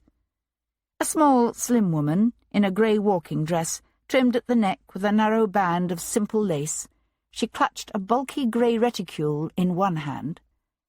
A black silk patch covered her right eye. Angelina Champagne. Pressing himself flat against the chapel wall, Sebastian watched Sir Hyde Foley crouch behind a massive, classically columned monument. The Frenchwoman had paused beside one of the low, lichen-covered vaults. Much of the tomb's weathered concrete surface had crumbled and fallen away, exposing the brick structure beneath. She cast a quick glance around, but the burial ground was quiet, the only sounds the breeze rustling the leaves of the willow and the cheerful chirping of an unseen sparrow high above them. Stooping low, she stripped off her fine kid gloves, then eased one of the bricks from the old tomb's lower course. It was obviously loose, for it came out easily. Setting it aside, she reached her hand into the small, dark opening now revealed. From where he stood, Sebastian could see her stiffen. She withdrew her empty hand and cast another darting look around. "It's nice to know that Yasmina told me the truth," said Sir Hyde Foley, stepping out from behind the monument to stroll toward her. "In the end." Angelina Champagne held herself very still. "You killed her?" "I did, yes. But before she died, she provided me with some very useful information." He nodded to the tomb beside them. "The location of your drop point, for instance. The clever signal she used to let you know she'd left information there." He paused. "And, of course, your identity as an agent of Napoleon. I suspect she hoped if she told me what I wanted to know, I might allow her to live." Angelina Champagne let her head fall back, her remaining eye narrowing as she watched Foley walk up to her. "How did you discover that Yasmina's motives for seducing you had nothing to do with your beaux yeux, and everything to do with your propensity for bragging about your knowledge of state secrets?" A quiver of fury, quickly contained, flickered across the Undersecretary's sharp-featured face. "As it happens, Ross told me. He confronted me with his suspicions the day before he died. I denied everything, of course. I'm not certain he believed me, but it gave him pause." "Alexandre knew?" She frowned. "How could he have known?" "De la Roque." "Ah." She pushed carefully to her feet, her reticule and gloves clutched in her hands. "He was cleverer than I thought. Not so clever in the end. The fool attempted to blackmail me. I had every intention of quietly silencing him myself, only someone else, you, perhaps, was kind enough to take care of it for me." A faint whisper of sound, like cloth shifting against cloth, or perhaps a soft kid shoe brushing against stone, drew Sebastian's attention to one of the newer tombs that lay in the dappled shade of the willow. It was obvious that neither Angelina Champagne nor Sir Hyde Foley had heard anything, but then Sebastian's senses were unusually acute. Squinting against the glare of the sun, he studied the tall young woman who stood motionless in the shade of the giant old willow. The glorious teal and yellow walking dress he'd admired earlier had been replaced by a more subdued muslin gown worn with a lightweight moss-green spencer and a small chip hat devoid of feathers. But it was undoubtedly his betrothed. He remembered the landau with the familiar coachman he'd noticed waiting in the lane, and wondered what she had done with her maid. He also wondered what the bloody hell she was doing here. He heard Angelina Champagne say, "So it was you who killed Ross?"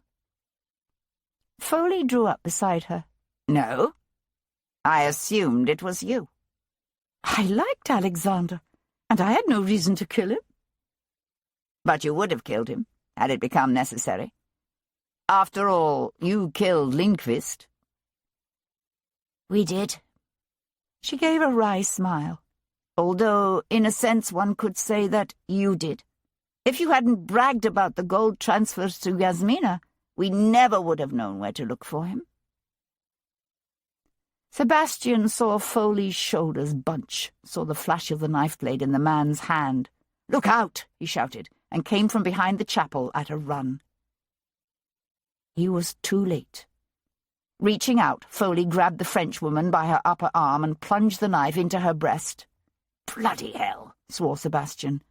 Then he swore again, throwing himself flat as the booming explosion of a pistol echoed around the burial ground.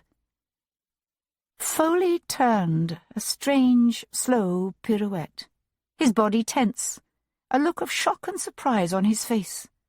The front of his white silk waistcoat a sheet of dark, shiny wetness. He took one step, then his eyes rolled back in his head, and he fell in a limp sprawl against the side of the tomb. Sebastian's gaze jerked back to the Frenchwoman. She still had one hand in her reticule. He could see the charred hole in the side of the cloth, and realized she must have hidden a small pistol there. For a moment, her startled gaze met his. She crumpled slowly. He pushed up, aware of the patter of running feet as Miss Jarvis rushed forward. Sebastian reached the fallen woman first. He gathered her gently into his arms.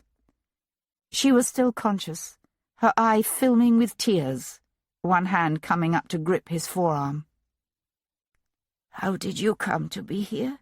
she asked. "I followed Foley." "Ah." There was a pause. "You heard?" "Yes." "It's true what he said. We killed de la Roque and Lindqvist too. Both were agents of the enemies of France. But I swear to you I had nothing to do with the death of Alexander Ross." She coughed, and a trickle of blood spilled down her chin.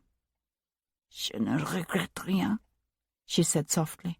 "We are at war." He was aware of Miss Jarvis drawing up at the edge of the tomb. She made no move to come any closer. Angelina's grip on his arm tightened. She said, "I never did tell you about your mother." Sebastian felt his breath catch in his throat. "Tell me what?" She shook her head. "You look so like her, except for the eyes. She told me you had his eyes." "What? Whose eyes?" But he realized she had slipped beyond hearing him. He held her as she breathed her last, as her heart slowed and stopped, and the life eased from her body. Then he laid her gently into the long grass and turned his head to fix his betrothed with a hard stare. "Why are you here?" he demanded. She returned his gaze steadily. "I followed her." "You what? Why?" "I thought you were wrong about Foley." "I was, partially." "And it occurred to me that Madame Champagne might have heard far more of Ross's argument with de la Roque than she led you to believe. I thought I might try speaking to her myself, only she was just leaving as I drove up. I thought she looked strangely furtive, so I followed her." Sebastian stared down at the Frenchwoman's limply curled hands. The calluses on the fingertips were plainly visible. Miss Jarvis followed his gaze. He said, "She told me once that she loved music, but surely she's too small to have strangled anyone." "She did say we, did she not? Somewhere she must have a confederate. The grey-bearded man who worked for her at the coffee shop, perhaps." "Perhaps." "That would be for the authorities to deal with." Sebastian pushed to his feet. "What have you done with your maid?" "She's in my grandmother's landau. I thought it would be less conspicuous than the barouche. Is that why you changed your dress? So you'd be less conspicuous? Under the circumstances, peacock feathers seemed somewhat inappropriate. He found himself smiling. Then his gaze fell to the dead woman beside them, and his smile faded. Her death saddens you, said Miss Jarvis, in a tone that told him she was both confused and disapproving. I liked her. She was a traitor. Not to France. And a killer. That's what people do in war. We kill. This was different. Sebastian shook his head. No. Only less indiscriminate. She nodded to the sprawled, bloody body of the Undersecretary. One could say the same of Foley. He killed the agents of his country's enemy. Foley didn't kill for Britain's sake. He murdered to protect himself, to cover up his betrayal of his own country. Madame Champagne was right. In a sense, he killed de la Roque and Lindquist, even though he didn't actually tighten the garrote or wield the cudgel. It was his vain, self-indulgent indiscretion that led to their deaths. Her gaze drifted back to the Frenchwoman's now serene features. Sebastian saw 2 frown lines form between Hero's eyes. She said, I don't understand how she could have been working for France, after what the Revolution did to her son, to her husband. That was the France of 1792, of Robespierre and the Jacobins, and the Terror. Not the France of Napoleon and the Grand Empire. It's not unusual for those who love France to see the Emperor as a saviour rather than a monster. Well, yes. Sebastian found himself wondering for how long Angelina had been an agent of the French. Since the days of the Directoire, perhaps, when she had been in Venice and Spain, when she had known his mother.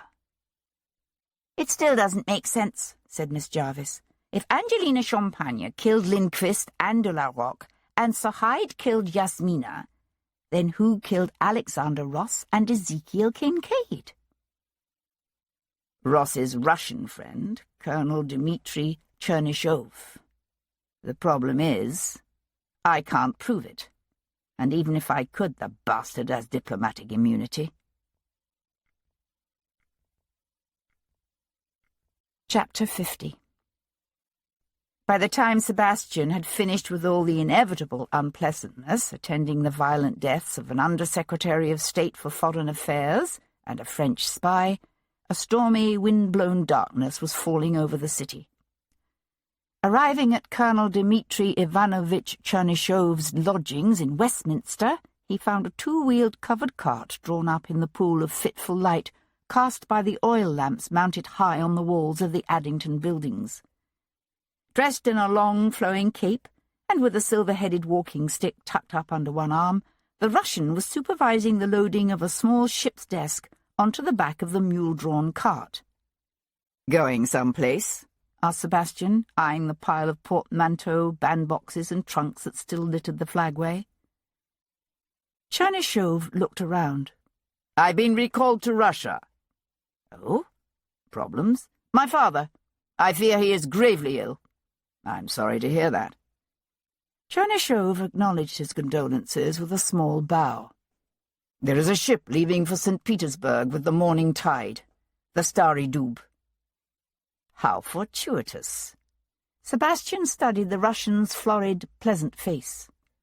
"You've heard about the deaths of Sir Hyde Foley and Angelina Champagne, I presume?"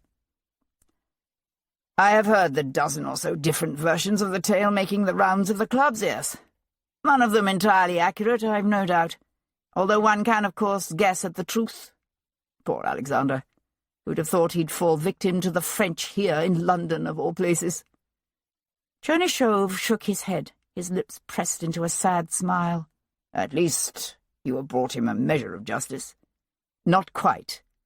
You see, neither Foley nor Angelina Champagne killed Alexander Ross." Sebastian paused. "You did." The Russian gave an incredulous laugh and turned to hand a bandbox up to the waiting man in the cart. "What possible reason could I have to kill Alexander?" "You were never supposed to meet him at Cribb's parlour that night. Instead, he was waiting for you at his lodgings at around 8, not midnight, and you found him very much at home and alive. He invited you in, perhaps even offered his old friend a glass of wine. After all, he'd just learned from Ezekiel Kincaid that the United States had declared war on Britain, and he was doubtless concerned about what effect this new development would have on Russia's chances of cementing an active alliance with Britain. Ross liked Russia. He had good memories of his time there, and he wanted to see British troops deployed to help stop Napoleon from reaching Moscow. He had tried, but failed to get in contact with Foley, so it makes sense he'd be anxious to discuss this latest development with his old friend." Sebastian paused. He didn't expect his old friend to thrust a stiletto blade into the base of his skull. "This is ridiculous," said Chernyshov, turning to toss a portmanteau into the back of the cart.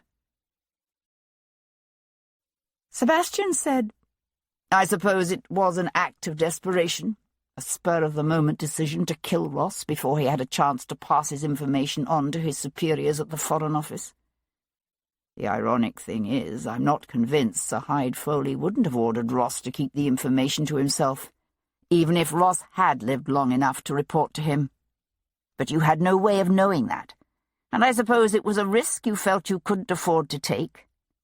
So, when your good friend turned his back on you, perhaps to pour you another drink, you quietly slipped your stiletto from your walking stick and drove it into the base of his skull. Then you stripped the bloody clothes from your good friend's body, placed him in bed to make it look as if he had died naturally, and carried the blood-stained clothing away with you. You figured you could trust Jasper Cox to guard the secret for his own reasons, but you weren't so sure about Ezekiel Kincaid. So you tracked him to the Bow and Ox in Rotherhithe and sent him a note purportedly from Jasper Cox, asking that he come to the St. Helena Tea Gardens. This is preposterous. Where you waylaid him and killed him too. Probably also unnecessary under the circumstances, but you're nothing if not thorough. You drove his body to Bethnal Green, wrapped in a tarp on the floor of your curricle, and dumped him in a ditch. Then you had Ross's blood-stained clothing cleaned, and after Sir Gareth Ross had returned to his home in Oxfordshire, you slipped the items back into his cupboards. Nice attention to detail, by the way. The only thing that confused me for a while was the intruder I encountered in Ross's room. Then I realized he was probably sent to make certain Ross hadn't left any written record of what he'd learned from Kincaid. Chernyshov had given up all pretense of loading the cart. "An interesting theory," he said, "except, of course, it is only that. A theory with no proof. You're grasping, Devlin. And why? Madame Champagne is dead. Let it all end with her." Sebastian shook his head. Taking the copy of the French War Minister's dispatches from Ross's rooms was a mistake. So was dumping Kincaid's body in Bethnal Green. It was dark that night, but not that dark. You were seen. The Russian's nostrils flared on a quickly indrawn breath. "This is nothing more than a pitiful attempt to disrupt relations between our two countries by unjustly accusing me of this barbarous crime. Yet, even if it were true, which it is not, you forget that I am a member of my country's diplomatic posting. According to the Diplomatic Privileges Act of 1708, your law can't touch me. I have diplomatic immunity." He reached for a bulky portmanteau, his fist tightening around the handles as he straightened. "When the Starry Doob sails in the morning, I will be on it." His gaze on the silver-headed walking stick tucked under the Russian's arm, Sebastian showed his teeth in a smile. "Your third mistake was in trying to distract me by kidnapping Miss Hero Jarvis. No one has immunity from Jarvis. Or me." Chernyshov swung the leather portmanteau at Sebastian's head. Sebastian threw up his arms and caught the heavy blow with a block, staggering as the impact reverberated through his body. He saw the flash of the Russian's boot heel aimed at his groin and leapt backward, crashing into the pile of bandboxes and trunks. He stumbled and went down. The Russian tossed the portmanteau at him and turned and fled into the gathering gloom. "Hell and the devil, confound it," swore Sebastian, bandboxes tumbling around him as he struggled to his feet. He could hear the clatter of boot heels on cobbles as the Russian darted up the passage that ran along the side of the Addington buildings. Sebastian pelted after him into a damp, narrow alley that erupted onto a deserted wharf littered with coiled hemp and piles of crates and a cluster of white gulls that rose up screeching as Chernyshov raced across the weathered planks. This was a part of Westminster where the stately streets surrounding the Houses of Parliament and the Abbey degenerated rapidly into a warren of age-blackened houses. Distilleries and blacksmiths' forges and scrap ironmongers' shops opened onto coal yards, and a long string of wharfs where barges from the counties upriver unloaded everything from hay to stone and timber. Now, in the rapidly descending darkness, the waterfront stood empty, the barges riding at low tide and battened down against a storm that sent streaks of lightning flickering over the roiling horizon. With Sebastian some 30 feet behind him, Chernyshov sprinted across an open stretch of planking to where the looming high walls of a riverside brewery rose, dark, soot-streaked brick against a rapidly darkening sky. The heavy, pungent smell of fermentation and hops mingled with the scent of tar and the smells coming off the water. Rows of casks turned on their sides and stored in towering stacks 3 and 4 high threw dark shadows across the yard. Chernyshov ducked between the rows of casks, and a sudden stillness settled over the deserted waterfront. The Russian had stopped. Sebastian drew up sharply as thunder pealed slowly across the water. Then his preternatural hearing caught the quiet hiss of a well-oiled blade being pulled from its sheath. He crept forward, his senses alert to the least flicker of movement, the betraying whisper of an indrawn breath. He had just reached the end of the first row of barrels when he heard the faint scrape of wood against wood. He leapt back and felt a gust of wind as the wall of casks beside him began to move. They crashed down around him in a rolling, clattering, bouncing cascade of shattering staves and ringing iron. A dog began to bark hysterically, its chain rattling. A watchman shouted in the distance. Sebastian caught the patter of footsteps running away fast. He clambered over the piles of shifting, broken barrels in time to see the colonel disappear around the edge of the brewery. Bloody hell! He chased the Russian through a stone wharf, with its towering walls of roughly quarried granite and sandstone, and into the yard of a pottery factory. A flash of lightning lit up the waterfront, limning a long, rambling building of rough brick with a low-slung tile roof and towering twin chimneys. Sebastian drew up abruptly at the base of a high, platform-like shelf that stretched along the end of the building and was stacked with massive earthenware pots. The colonel had stopped running again. Sebastian heard a soft thump, followed by a faint clink, as of unglazed, fired clay tapping against its neighbour. Looking up, he grasped the edge of the wide shelf above his head and carefully levered his weight onto the high platform. The rain was falling harder now, pocking the heaving, dark surface of the river and pinging noisily against the stacks of pots and urns, pipes and culverts. Moving quietly, he swung up onto the overhanging roof, then rose to a crouch. Beneath the smooth leather soles of his boots, the old tiles were wet and slippery with moss. He moved cautiously up over the ridge of the roof. He could feel the residual heat from the kiln's soaring chimneys warm on his back as he hunkered low at the far edge of the slope. From here, he looked down on the wide raised platform that ran along the back of the workshop. At the far edge of the platform, Chernyshov waited, motionless, his form all but lost in the shadows cast by the hundreds and hundreds of 4-foot lengths of fat drain pipe stored on end beside him. A jagged arc of lightning flashed across the sky, and Sebastian saw the gleam of the stiletto in the Russian's hand. Around them, the rain poured, filling the air with the scent of wet clay. Loosening his own dagger in its sheath in his boot, Sebastian dropped to the near edge of the shelf below. The impact shook the nearest row of drainpipes. Sebastian gave them a helpful shove. They toppled slowly, the first row falling against the next, which in turn collapsed onto the next row until the entire mass of drainpipes tumbled over like dominoes in a rolling crescendo of clattering, shattering earthenware. Chernyshov swung around, saw the wall of pipe crashing toward him, and leapt off the platform into the yard below. Sebastian landed in a crouch a few feet from him, his dagger in his hand. The Russian pirouetted gracefully, his stiletto extended like a foil, his left arm curled in the classic fencing pose. "So," said Chernyshov, his teeth bared in a smile, "here we are." "You fence, I take it," said Sebastian. "Since childhood," said Chernyshov, flexing his wrist. "I hear you were a cavalry officer. Unfortunately, your sabre is a little short." "So's your foil," said Sebastian. "True." The two men circled each other warily. They were equally matched, of much the same height and build, both well trained in the arts of war. But each held a very different type of blade.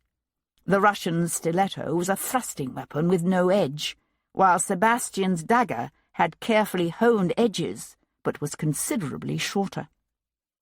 Chernyshov struck first, lunging forward like a fencer, thrusting with a foil, his stiletto aimed for Sebastian's heart. Sebastian sidestepped the thrust, dancing away easily to the right, his boots sliding over the muddy, wet cobbles of the pottery yard. Lightning played across the heavy clouds, pressing down on the waterfront. The rain pounded. "The advantage is mine, I think," said Chernyshov. "You don't have to do this, you know. Why make Miss Jarvis a widow before you have the opportunity to make her your wife?" "You'd have me simply walk away." "Why not?" Thunder rumbled in the distance. Sebastian said, "I told you why not." With a grimace, Chernyshov struck again. Again Sebastian skittered to the right. The repetition was deliberate. He was setting up the expectation of the pattern in the Russian's mind. The colonel lunged a third time, expecting Sebastian to once more fall away to the right. Only this time, instead of dancing away, Sebastian stepped into the Russian's lunge. It was a street fighter's trick. Clamping his left fist around the man's right wrist, Sebastian yanked the colonel forward and stepped in to plunge his dagger up under the man's sternum, driving straight toward the heart. He saw the colonel's eyes widen in surprise. Sebastian stepped back. Chernyshov dropped to his knees, his hands coming up to clutch his chest as he toppled forward. "So much for your bloody immunity," said Sebastian, and swiped the dripping rain from his face. Chapter 51. Thursday, the 30th of July. The chapel of the Archbishop's Palace at Lambeth was small but graceful, with soaring lancet windows, a black and white tiled marble floor, and delicate stone tracery that seemed to have captured and held the scent of some 5 centuries' worth of burning incense. Charles, Lord Jarvis, stood just inside the chapel door, his snuff-box clasped in one hand, a frown lowering his brows. Slowly and deliberately he nodded to the man known to the world as the groom's father. Hendon responded with the smallest of bows. Neither man smiled. Owing to the hasty nature of the ceremony, the guest list was necessarily small. Devlin's only surviving sibling, Lady Wilcox, had evidently chosen not to attend, if indeed she had been invited. But the redoubtable Dowager Duchess of Claiborne was there, looking fierce in puce satin and a towering feathered turban.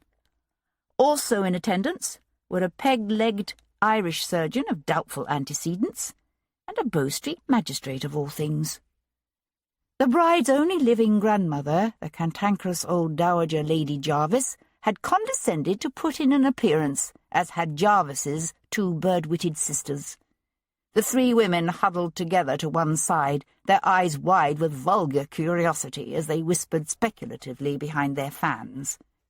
It occurred to Jarvis that the only member of the assembled company who actually looked happy about the coming nuptials was his own half-mad wife, the bride's mother, who stood with her face suffused with an idiotic kind of joy. And he found himself wondering how many of those in attendance, if any, knew the real reason for the quickly arranged wedding. The truth would be obvious soon enough. He transferred his gaze to his daughter. She was looking exceptionally lovely in an exquisite gown of white silk, with a high-waisted bodice and small puffed sleeves embroidered with tiny blue rose sprays. Hero had always possessed unerring taste. A scoop neck, edged in lace, flowed into a V-shaped, charmingly gathered back, while a row of slightly larger rose sprays trimmed the hem above a long flounce of delicate lace. She had crimped her fine brown hair into soft curls that framed her face charmingly. Around her neck she wore a single strand of pearls with a sapphire pendant, a wedding gift from her husband. Devlin had clasped the necklace around her throat just moments ago. Jarvis had watched his daughter colour faintly at her future husband's touch. It was a reaction Jarvis would not have expected. Jarvis transferred his gaze to the groom, who stood now near the altar, his head tipped to one side as he conversed in low tones with the Archbishop. Devlin looked relaxed and remarkably untroubled, although Jarvis noticed he had done little more than nod to Hendon. Devlin and Jarvis himself had exchanged only the coldest of unsmiling bows. Flicking open his snuff-box, Jarvis raised a pinch to one nostril and inhaled sharply. Then he closed the box with a snap and tucked it away. Walking up to his daughter, he held out his arm. "Ready?" he asked. She put her gloved hand on his crooked elbow.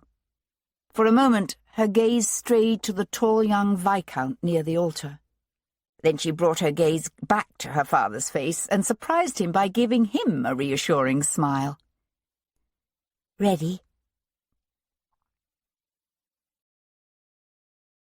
That night, long after the wedding breakfast with its awkward strained silences and thinly veiled hostilities, and long after Sebastian had brought his new bride home and shown her to her rooms, he stood at the open window of his bedchamber, his gaze on the darkened rooftops and church spires of the city, the air cold against his naked flesh.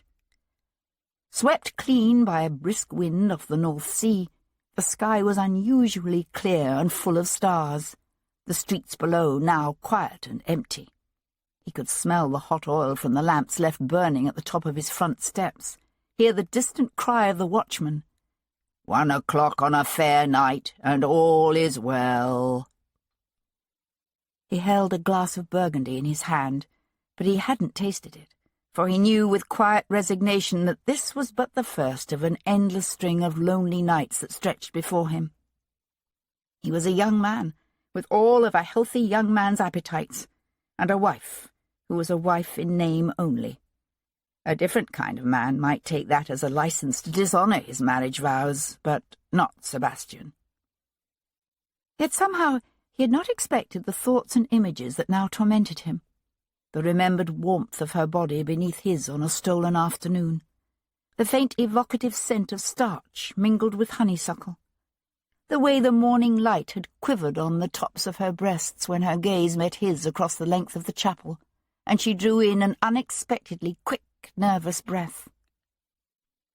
He raised the glass to his lips, and then paused, his head turning as he caught the opening of a distant door.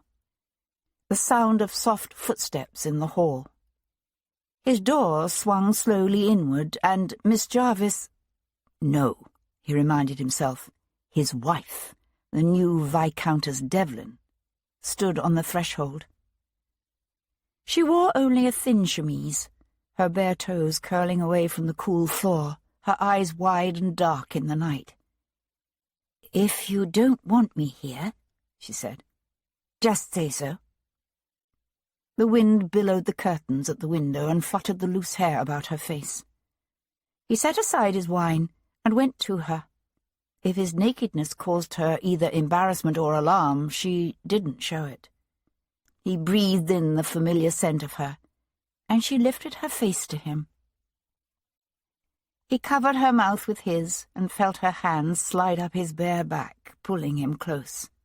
He tangled his fingers in her hair, his thumbs brushing the soft flesh beneath her chin as he deepened the kiss. She pressed against him, and he felt the warm, remembered firmness of her body. Her breasts were small and high, her stomach gently rounded, her hair fragrant with the scent of flowers when he buried his face in her neck. She threaded her hand with his and walked with him to his bed. He gazed into her eyes, saw her lips part. Reaching out, surprised to find himself trembling, he slipped the straps of her chemise from her shoulders. "When her loose gown from her shoulders did fall," he quoted softly with a smile, "and she me caught in her arms, long and small." She stopped his words with her kiss, and he bore her down beneath him onto the tangled sheets of his bed. The wind filled the room with the scent of the distant sea, and in concert with the moon set strange shadows to dancing around them. He was only dimly aware of the clatter of horses' hooves and the rattle of carriage wheels passing in the street below, for his world had narrowed down to the silken hair that slid across his belly, and the heated invitation of her legs wrapping around his hips,